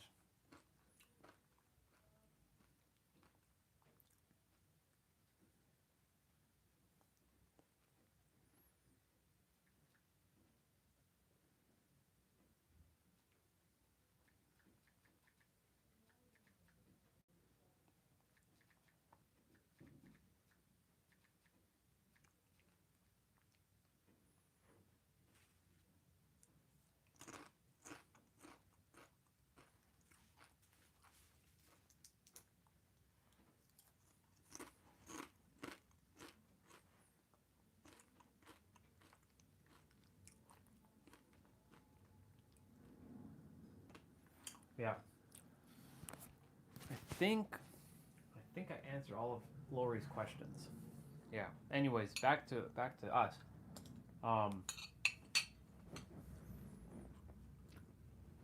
People, like, one thing I want to share with y'all. I know, because this was me at one point. Everything that I say is because I already been through it. Spiritual people want to be right. They want to feel like they are the answer. They want to feel, and they are right. But when another spiritual person comes and challenges their ideology, right? This is where words, like for me, it's just words. You can challenge my beliefs all you want. In fact, question them. I always make sure that you all question it. But know this. The reason why I know what I know is because I asked to know about everything that I'm supposed to know. And I'm here to just mirror back that you already are the answer. What else do you have to know?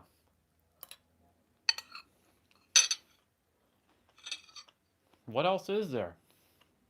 Right? I'm basically empowering you to know that you are your own answer. You don't need to go seek answers outside of you anymore. Now, if you enjoy seeking answers and that's something you love to do, hey, I'm not here to stop you. If that's something you love doing, go for it. But if it's something that, like, I need to find this answer, I have to find the answer, my life depends on it, that's where I'm going to say, hey, here's a perspective. You are your answer. But the third dimensional thinking mind,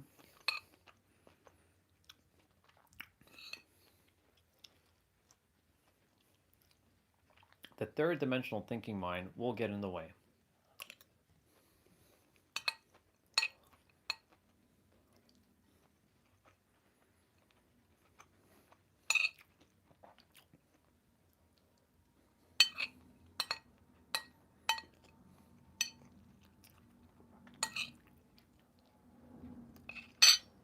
And I'm not here to tell anybody that they're right or wrong. I don't care about that.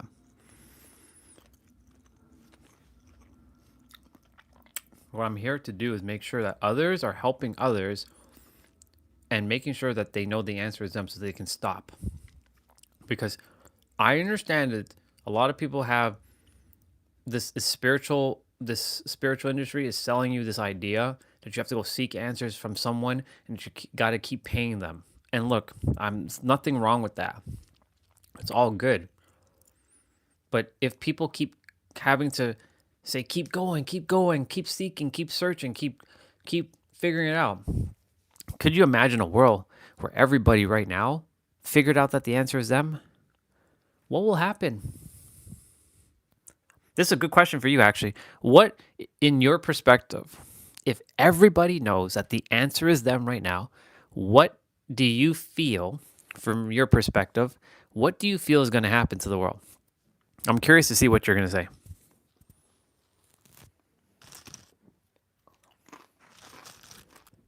I already know. I can tell you.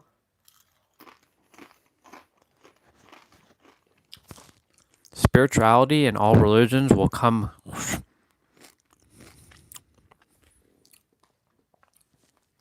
Even if there's still, I believe in Jesus, and I believe in this, and I believe in that, one way or another, it's all going to come crashing down and burning, and people are going to regain their sovereignty.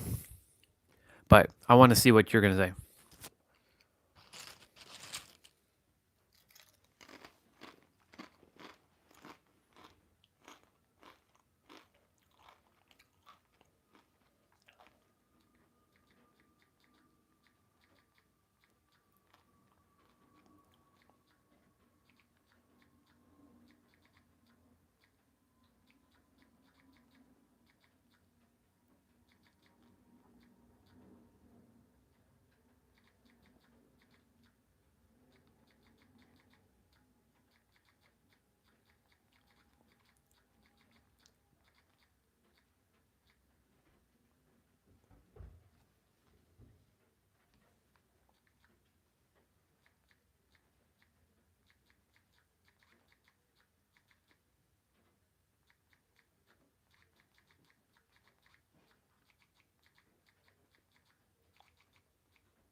Jeez, man, what's up with the texting?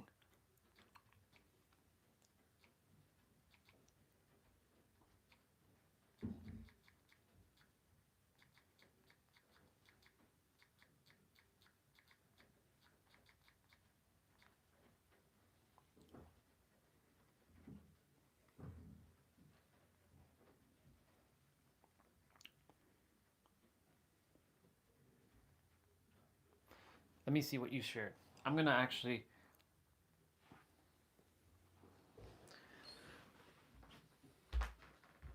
No, I'm going to open up my stream on my tablet. My screen mirroring thing is battery's almost dead.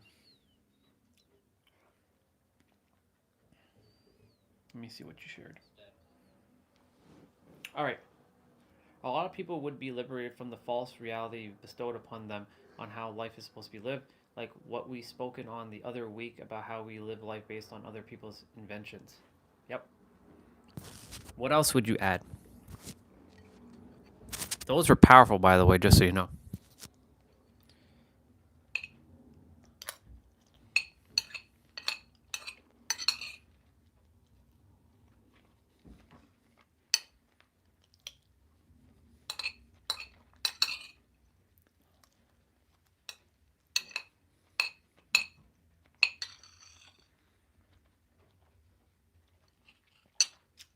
I'm watching myself eat. That's awesome.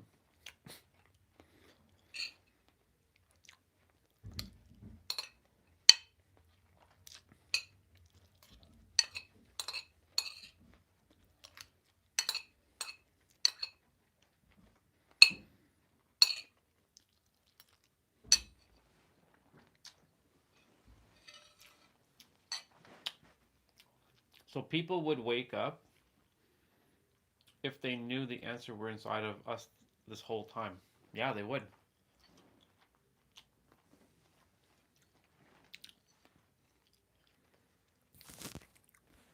You know what else was going to happen once they know that? You want to see what's going to happen? I'll tell you. They stop their own suffering. And once they stop their suffering, then when they start to shift inside, other people around them start to shift because everyone else is starting to shift as well. And they realize, oh my God. Like imagine everybody just woke up for a moment. Oh my God, y'all. The answer's inside of us? Oh my God, the answer. Did you know the answer inside of you? Yeah, I just found out the answer is inside of me. Did you know that yeah, I found it out too. Right? Imagine just 10 people around you. They all just wake up for a moment. And then you walk around your street and everyone's like coming out of their house like, oh my God, y'all. Do you know that the answer is inside of you? The answer is us. It's been us the entire time. Like, wow, we've been creating all these problems, but the answer is us. Of course, what's going to get in the way is the beliefs, the problems, the beliefs and your memories are going to get in the way because the mind doesn't want you to know that the answer is you. It wants to keep seeking something. But I'm saying if the mind got out of the way, if everybody's mind got out of the way for a moment, just for like 5 minutes, 5 minutes, enough to really, so enough energy to permeate your entire soul, like body, and you viscerally feel that the answer is you for just 5 minutes. At the same time, everybody on the planet for 5 minutes. Immediately things are going to change. I can feel it. And like in those 5 minutes, people are like shouting and they're like, "Oh my god, yo, the answer is you. Did you know the answer is you? Yeah, the answer is you. Holy shit. Wow, what the fuck have we been doing all this time?" And then they'll come to realize like, "Wait a minute." They're going to start to question even more stuff like, "Why am I putting my kid in school when I know that the answer is them?" And then I can tell my kid that the answer is them. And like in that 5 minutes, everything gets not downloaded, but gets sent to the conscious mind. Imagine that for a moment. I'm going to finish my food.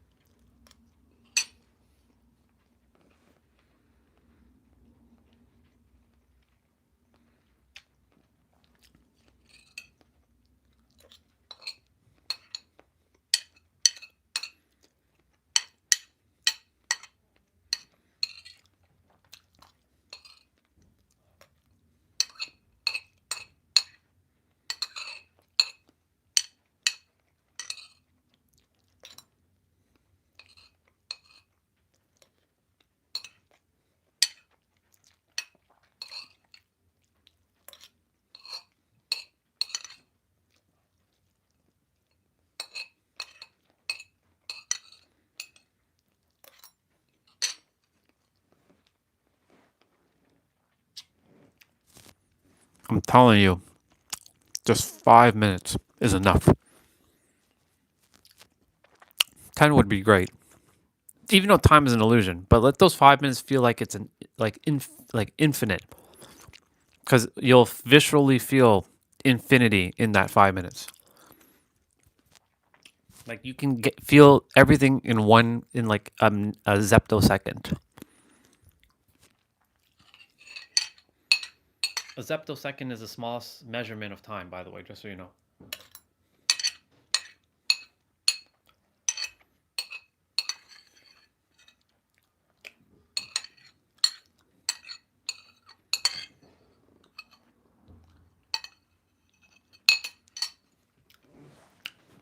I'll be right back. I'm going to put this in the kitchen and have to put some stuff in my room because Mom usually on Tuesdays mops out, so I got to keep the door open and whatnot.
Okay.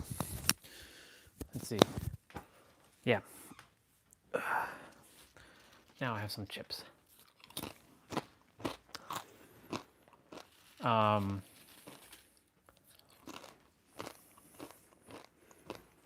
The world will change in an instant. That's ultimately what's going to happen eventually.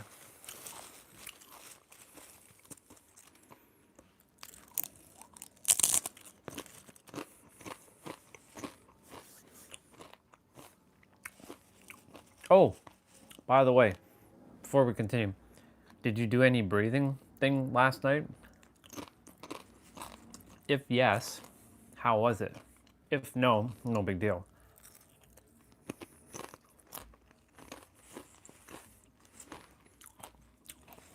I want to yam on these chips first before I continue. I mean, I don't think you want to hear a bunch of crunching. Even though you'll still hear it.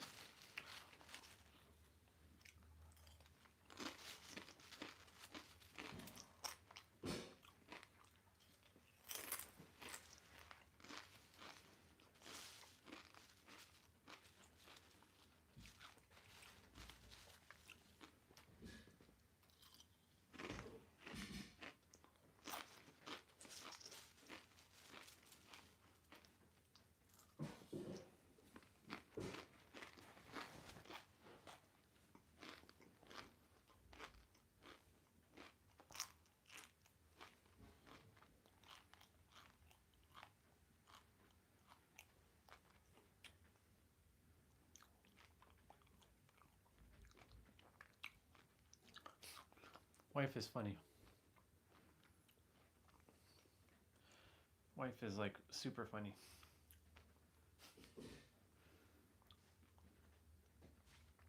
I love seeing wife.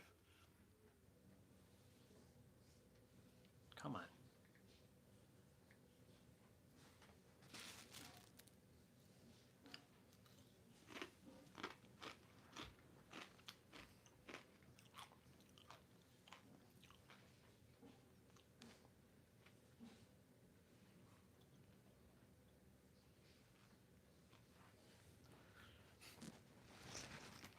Let's see.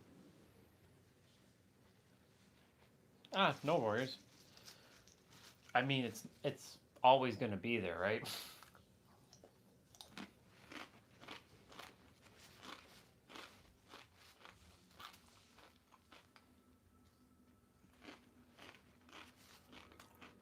After I jumped off yesterday, I went back outside for a couple minutes to get some more fresh air, and then I came and I went to bed. But I didn't actually watch any episodes.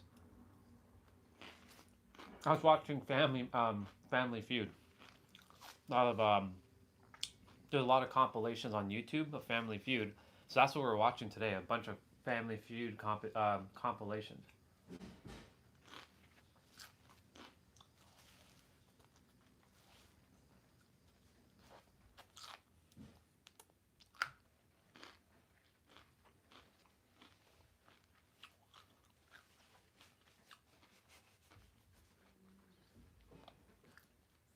All right. I either tackle this now or I tackle this afterwards.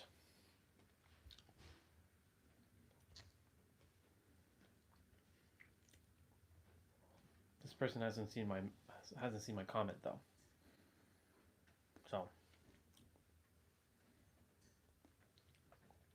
just making sure I message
Lori was saying,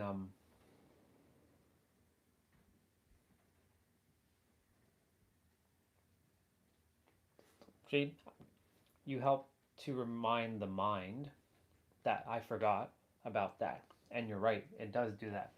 I can feel the difference.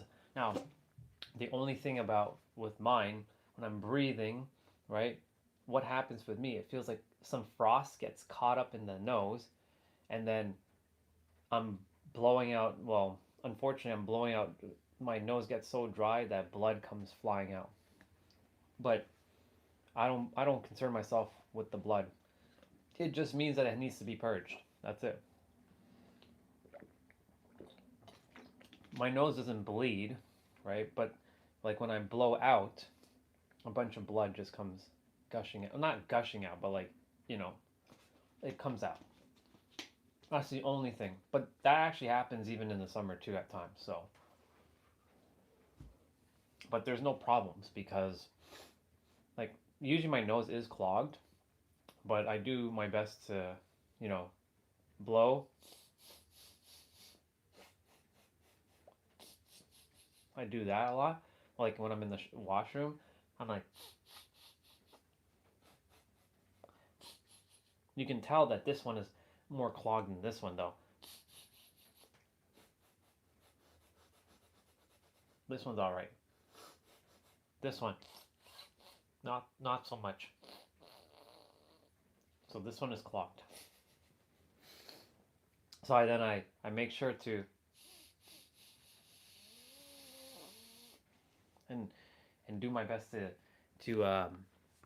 get rid of whatever I'm supposed to get rid of,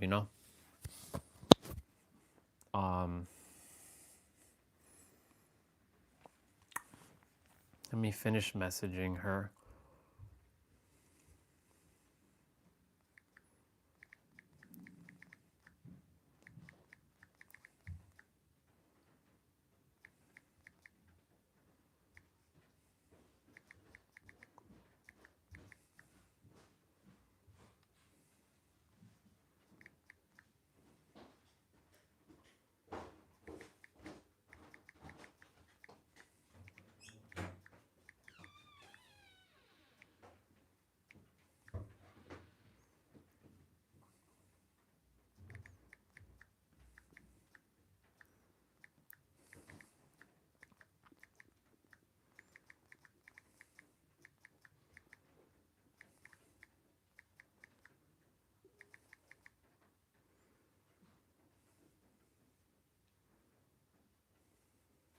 That's not what I wanted to say.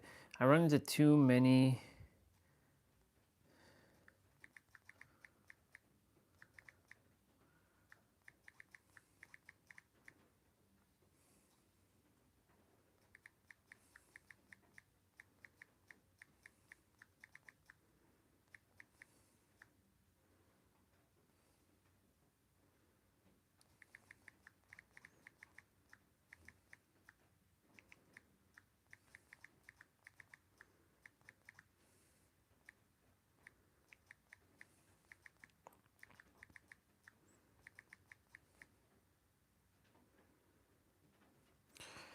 I run into many.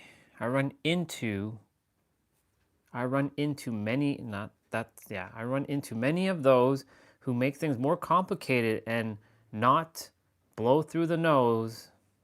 Blow through the nose. And not blow through the noise and get straight to the point. Creating obfuscations in the process and making you feel like the answer is far away or you have to seek something outside of you.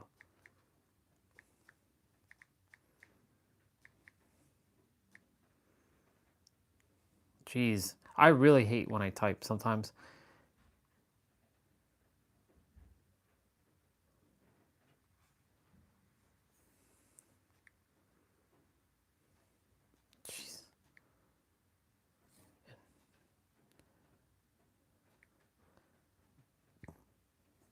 Okay.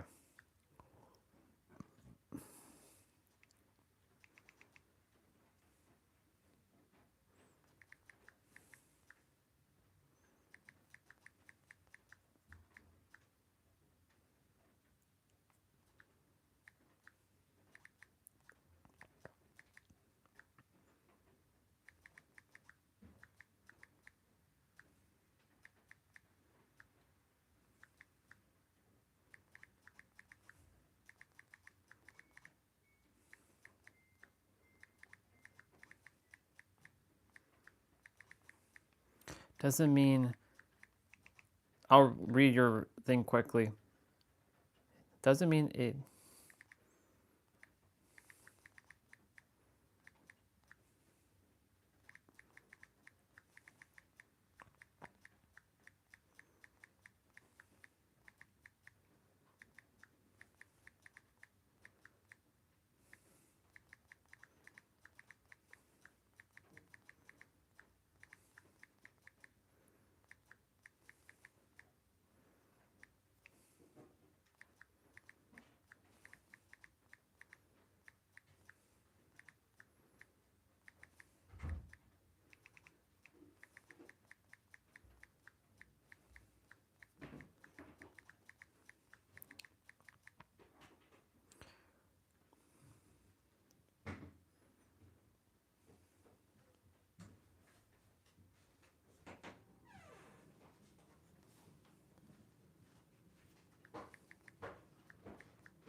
There we go. That's a long response. Okay, let's see.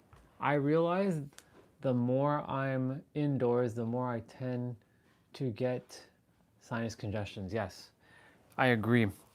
That's the reason. Thank you for sharing that, and because you said that right now, you just gave me a reminder. I'm not doing my 33 breaths yet, but I am gonna breathe some fresh air. But you're spot on, bro, because think about it. Are you getting fresh air inside your house, or are you breathing in the same stagnant air all day, right? Because the air is just recycling. Yes, the air can technically go through the wood and the concrete and the bricks, but are you really getting proper fresh air in? Like, think about it, like you're just breathing in stagnant air. Like the trees are the ones that you're kind of breathing in, like carbon monoxide. It's like putting your face into the blanket and breathing while you're sleeping. I used to do that, just so you know. Not good. Not good at all for your body whatsoever. I know when people are sick, they tend to do that. They tend to cover themselves up like that, and it's okay. Like if you're out, if you're out and about and it's like cold, like our brother who's unfortunately out in the cold, like all the homeless people who have to cover their faces and stuff to sleep outside, right? Like it can't be helped. But you know, if it can be avoided, right? You're just breathing in carbon monoxide because you're breathing out, right? You're breathing in oxygen, but then you're breathing out carbon monoxide. But then if, let's say the air, let's say you kept your door, like your room door closed all day, right? And how are you getting fresh air? And that's what actually, I'm so glad you reminded me of this, because the carbon monoxide is not what we're supposed to be breathing in, right? And when I was staying inside all day in the beginning, like when I came back from San Diego in January, from January like 16th onwards till like somewhere like early March, like I'm not counting going into the car, going into the grocery store, because that doesn't really count. I'm still in a car, right? I mean like literally taking a walk and feeling, right? I did take one walk and that was great, but like, you know, I hadn't taken any walks really, and I was kind of struggling, I'm not gonna lie. And the very fact that you just mentioned this, like there's infinite abundant air outside here. I get to breathe an abundance of air. Like there's infinite amount of air. We can't run out of air here. Well, in a billion years, the planet's gonna run out of air. But air is like life, right?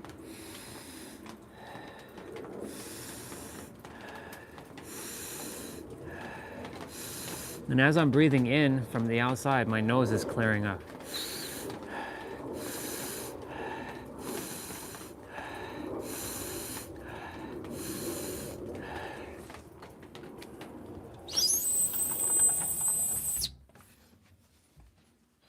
Thank you for sharing that, by the way. Very powerful. Very powerful. Extremely powerful, what you shared there. Appreciate that.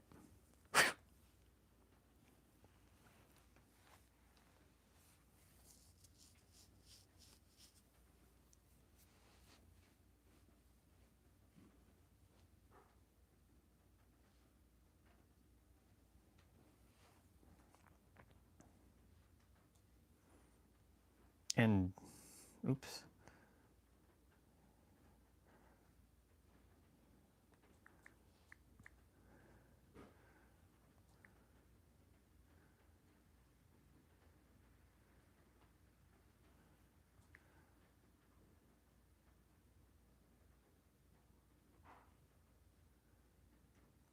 That's a long, I should really space that out.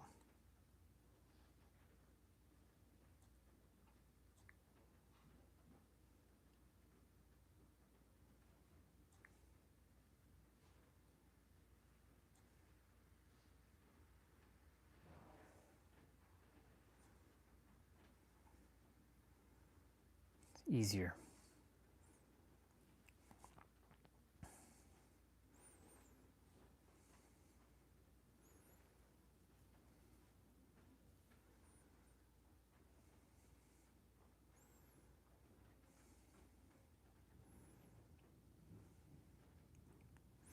Yeah. But, you know, you bring up an actually very extremely powerful point. I just thought about like, no wonder people feel so much more at peace outside. Because of the air that we're breathing in. Like, of course, like most people are not actually even really breathing, to be quite honest, throughout their day. But like, even when they are breathing, like imagine I don't know if you're still here. If you are, I think you are. But imagine, yeah, you are still here. But imagine you're like, well, I'll give you my example. Imagine I was still working at my law firm, the one where I was helping like 600 professionals every day, the one where I was balls to the wall, like busy. Think about, like, yes, they have ventilation, right? I'm not saying there's no ventilation in the office, but it's not the greatest ventilation either. Look at how many people are just breathing in each other's air. Think about it. Like when I'm in the room, I'm breathing in my own air, but then that's why I go outside for a moment so I can get that fresh air and then come back inside. Because like the air is being recycled.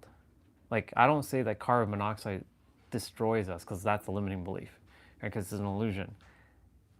But, or however, we can't deny that outside air is so much more potent than inside air, right? Unless you have like a humidifier, right? Like something that cleans the air, like you will feel different. 100%. Let me see what you wrote. I guess I'm breathing in recycled air. Maybe I should pop open my window throughout the day to get... Yeah. See if that works. Like, I know for myself, dude, that like when I open up just for a few minutes just to get some air circulating, I feel so much better. Like, I just feel good. That's why, like, you know, going through this winter doesn't feel like I'm going through winter.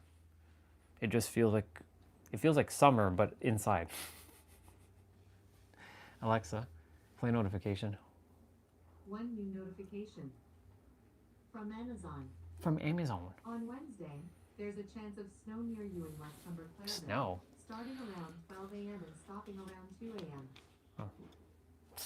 12 a.m. to 2 a.m.? Okay, whatever. I'm asleep at that time.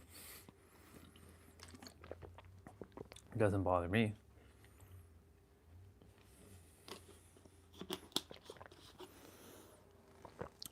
But let me paint you another picture. Right? Let's say you didn't get, let's say you, a lot of people were working from home, right? They couldn't go outside. Like back in the day. Look at how many people were just like fear-mongering. And like, I know because I was doing it. And we were just breathing in the same air. We weren't letting air in. So of course you're going to feel kind of crummy, right? That's why people don't understand, like, why do I feel like, ugh? Because they think that their thoughts is them. But like there's other people thinking thoughts like, why do I feel crummy? Why do I feel crummy, right? Think about it, right?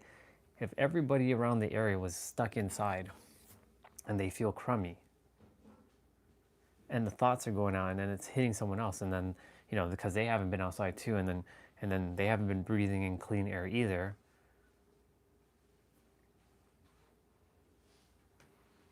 It becomes a loop.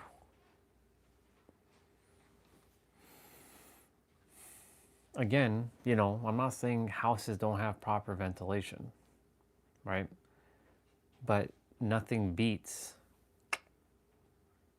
real, natural air.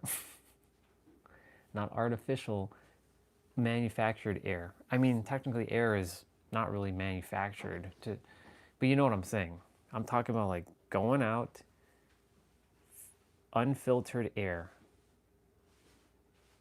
Like the one that you get in a park. Now, of course, there are certain places in the world where the air isn't that great because of pollution and smog. Like right now, Toronto's air quality is good. It's breathable. I'll tell you well, you actually know because you've been there. When I left Toronto to go to London back in 2015, I'm like, why is the air so much cleaner here? Like I never knew this because I've always been here. And then when I came back, I saw pollution. I'm like, what is that yellow stuff in the air? I never realized it.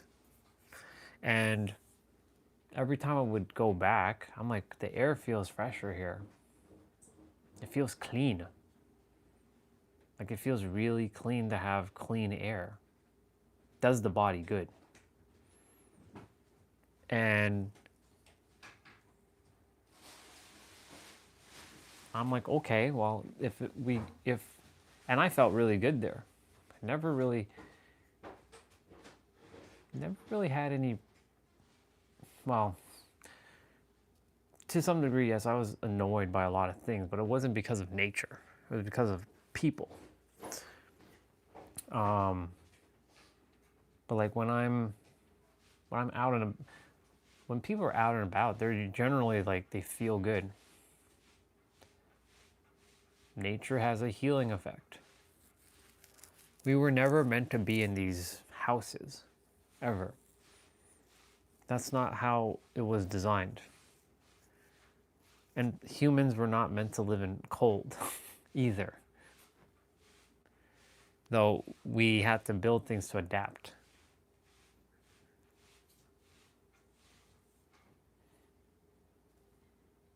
But the thing is, like, imagine, and I remember this, like, just being inside all the time, just, ugh. It feels like, ugh, especially when you're at like an office building and you're stuck inside all day. Like, it just feels like, ugh. That's why going out for a couple minutes does the body good. Going out for like a 20-minute walk is more than enough. You don't have to do hours. Like 20 is enough. It's simple things like that can make people feel more alive and happier and more pleasant to be around. But most have to understand how to do that. Most are too focused on like the complicated things. They're not focused on the simple things that it's supposed to be. Humans have made things more complicated than it has to be.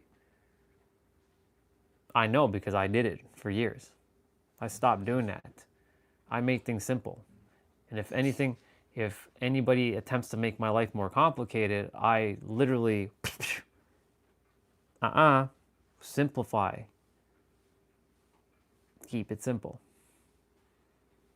But Orion, it's not simple, it's hard. Well, that's your mind telling you that it's hard. Are you your mind? No, your mind is a tool that you were given so that you can navigate this world. But you are not your mind. The mind was a tool for you to use so that you can understand how to navigate. But the mind's going to do that. And it'll convince you that you have to focus on the more complicated things. Really, it is really just that simple. But people don't believe it in simplicity because they think it's far-fetched.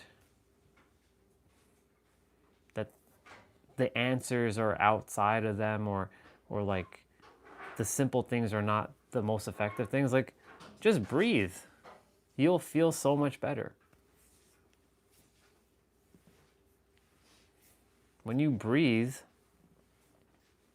you're changing your inner state of being. You feel better, you're sharper, you're able to perceive things clearer, your perception goes up, your health goes up. Your physical health goes up if you're breathing. And I'm talking fresh air. But even if you're not getting fresh air, still even breathing properly is still better than not breathing because most people don't breathe properly. They're not, because it requires some effort in the beginning, and a lot of people don't like putting in effort. Let's just be real. Humans right now are really lazy. They're extremely lazy. It's the simple things, and they don't want to do it.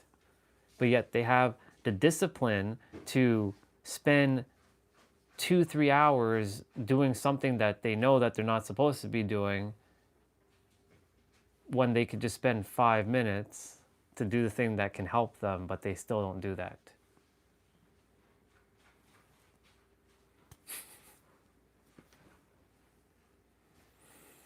This is the year for me to breathe. 2026 is what I call the year of breathing. No more, the learning is done. The breathing begins. Started off on a bang. This is literally like a habit that is being wired in again to breathe. What is the first thing we do when we're born? We breathe.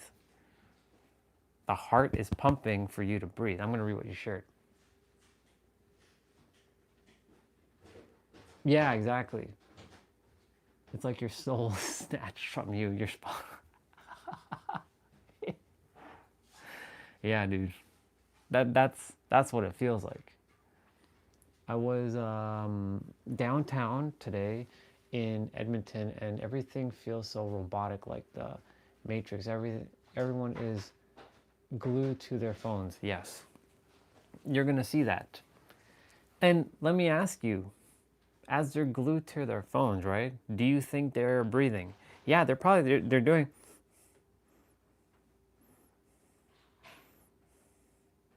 You know, I'm watching content too, and it sometimes happens, right?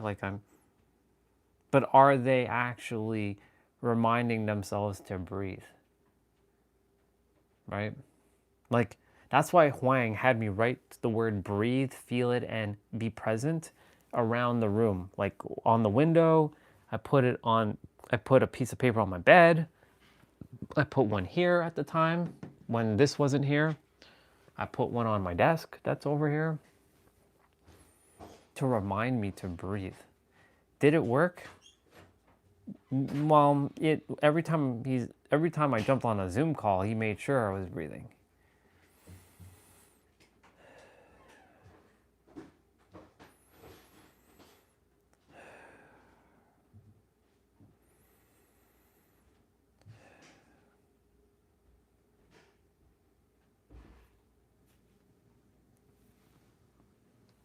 He told me the answers back in 2022, but I wasn't ready to accept the answers yet because I thought I had to go on this mythical journey to go figure it out because of thinking I was lacking shit, because thinking, but that person's so much further than me and they know more than me and they have the blue check mark on Instagram and they're more authority, they know more, they have more followers.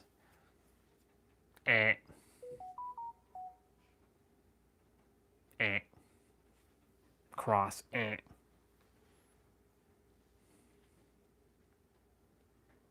Live streams at 700 and wait, is that 704 minutes?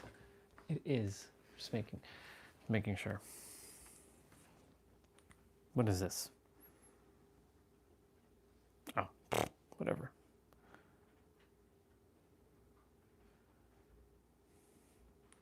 What is this bullshit? Unlock your Amazon music thing? No. I don't desire to do that. I don't want to be a part of Amazon Music. Unless it's free with my Prime, but I don't think it is.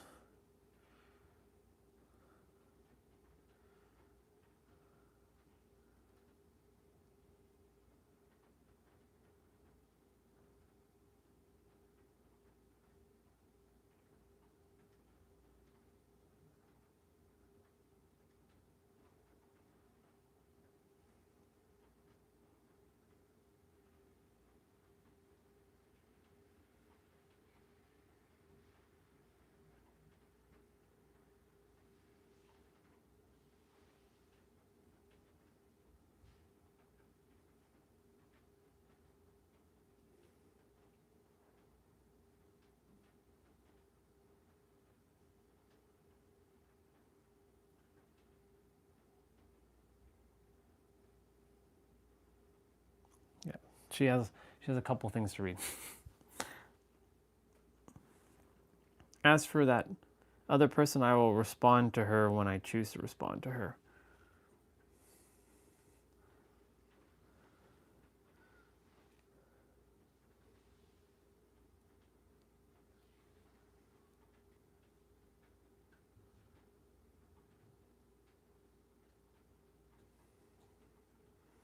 Yep.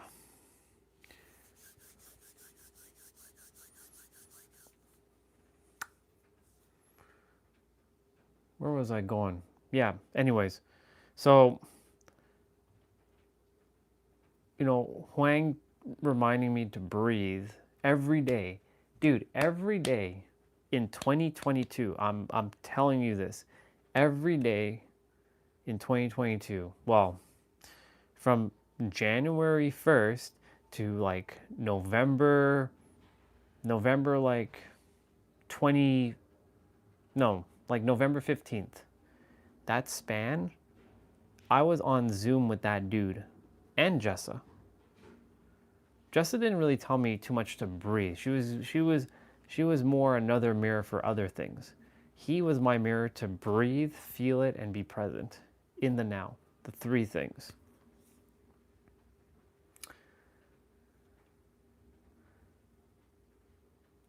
And now, several years later,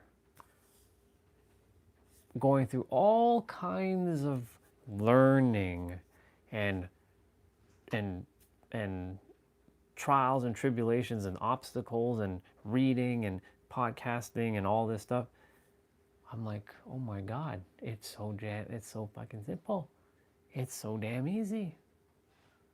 It's right here, right now, a space where words can't reach because it's a space that always existed. There's not something that you have to seek anymore because what you're attempting to seek can't be seeked because it already is here now. Paradox. And we use words to use it as a transporting mechanism, a tool to help us navigate from the ununderstandable, that's not a word, to something that we don't understand, for something that so we can understand. That's what words do. They help us to understand things.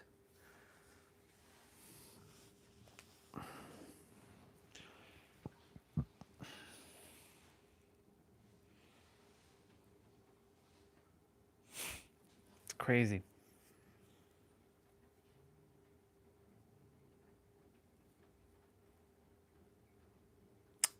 Took me 6 years to figure it out, though.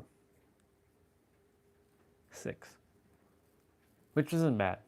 Some took 20 years, some took 15, some took 12, 10. Time is an illusion anyways, but once you're there, like that's it. There's nothing else you have to know.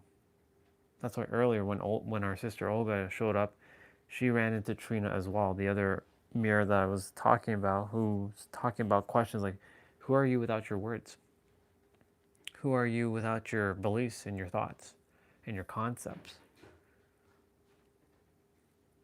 You are this infinite thing that cannot be explained. In fact, even the word infinite is a concept, because what you are cannot be explained. And what you are that cannot be explained is something that the mind can't even comprehend. But at the same token, your soul understands what you are. And that's allowing yourself to be present in the now. Even though that now is a word that people think they're looking for the now, but there's nothing to look for because it's already here, right here. It's like it's always been here. It's the space before anything exists. Well, let me rephrase it. It's the space before words get in the way. Words are where... So it's like taking this vast thing that we were all in, and then using words and then removing ourselves from this vast thing to attempt to put us back in the vast thing, but we're already in the vast thing, but we're using a word to get us back there. Does that make any sense? Because this works on time, linearity, back and forwards. This, though, does not work on time. This works right here, right now.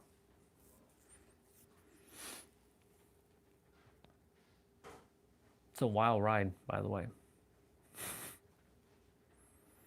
That's what I was typing to Lori.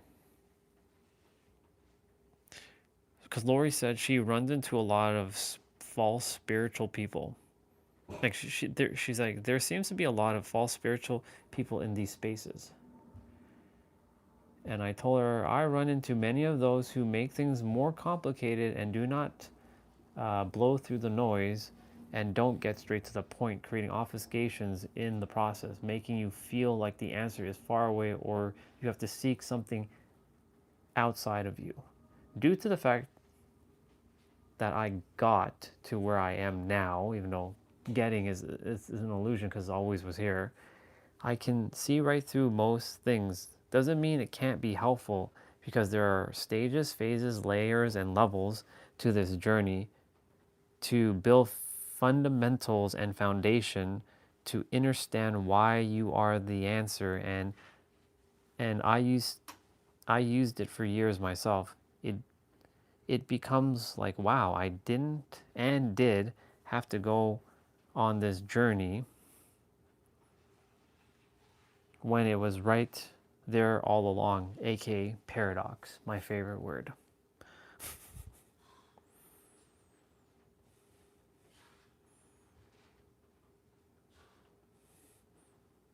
What up, Nero?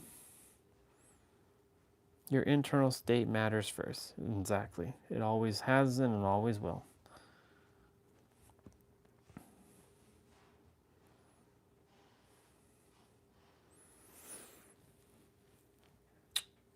Live stream's at 713 minutes. I'm going to do my wrap up, but I'll keep it going for a little bit. Just for a little bit longer.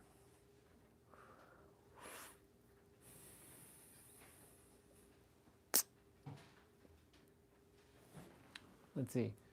The first spiritual YouTube I saw was a YouTuber named Spiritual Soul. He's pretty popular now. For a while now, since 2018. You've been on your journey for a while. That's awesome. All right, I'm gonna do my wrap up quickly, but I'm not disappearing. So I'm gonna do my wrap up. Oh yeah. Like running into stuff. All right, y'all. Thank you all for coming on. So tomorrow, the Rogers Tech guy is coming. So I gotta make sure I do my play out earlier. Upper body. Yeah, them guns. Upper body tomorrow. And tomorrow we'll be talking about the principle of, I think, polarity. Because we already did vibration ages ago, but I might do another one. Who knows? We'll see. But yeah, you are the answer to everything. You always have been and you always will be. You all have yourselves a good night. And I'll see you tomorrow. All right, y'all. Peace out. Bye. All right, now that that's done.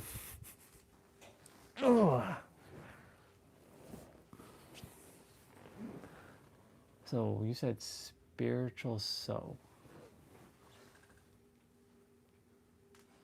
I'm gonna look that person up. I feel like I've seen that person. Let's see. Spiritual.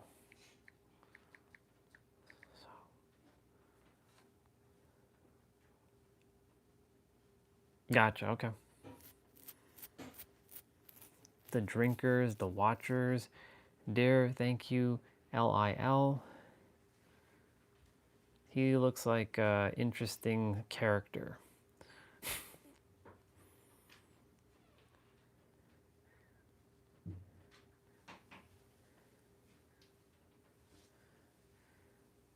So I see there's a big gap in his content.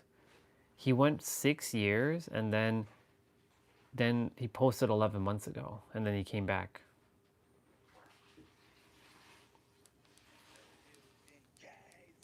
Geyser, nature, so in the building, man, simple. Takes me there. So I could be talking to some females in my dreams, and then I could look at a tree. If I look at that tree, 9 times out of 10, it's gonna pull me to that tree. It's like my higher and shit. Majority of the ones that's going crazy is the ones that's bad as fuck in this timeline. They probably alcoholic. They probably smoke. They probably domestic. They have a temper. They have like a demonic bad spirit. But little do y'all know, majority of those people that's in your DNA, that's your ancestors, They are warriors in the spiritual realm, right? So, that's a whole nother video. But basically, bro, your ancestors, you're a reflection of your ancestors that came before you. Your thoughts come from them. Your ideas come from them. Your emotional state come from them. You came here to just end generational curses that was. That's a concept. Generational curses. I bought into that. But because I know how the soul enters bodies and see how it goes from one body to the next. Yes, you're the collection of all the people in this lifetime that you're part of as the family line, but like when your soul leaves the body and you go back into another soul, you're not part of the previous family anymore. Unless you choose to enter back the same family. Interesting character. Yeah. Damn, that sucks. Yeah. Seems like a good guy though. He's got some interesting energy. Spiritual soul.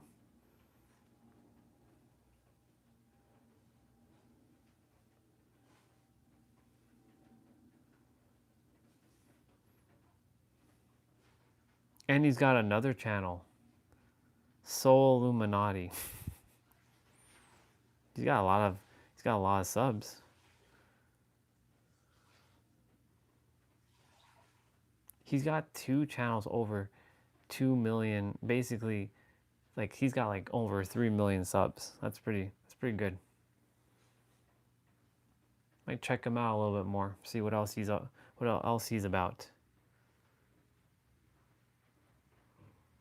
Whoa, whoa, whoa, whoa. Katrina eats kilos? Wow. That's some next level. Bro, what?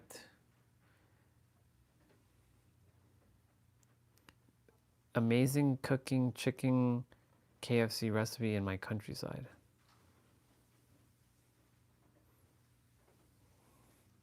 As you can tell, my content has been kind of like shifting. A primetime proposal. Interesting.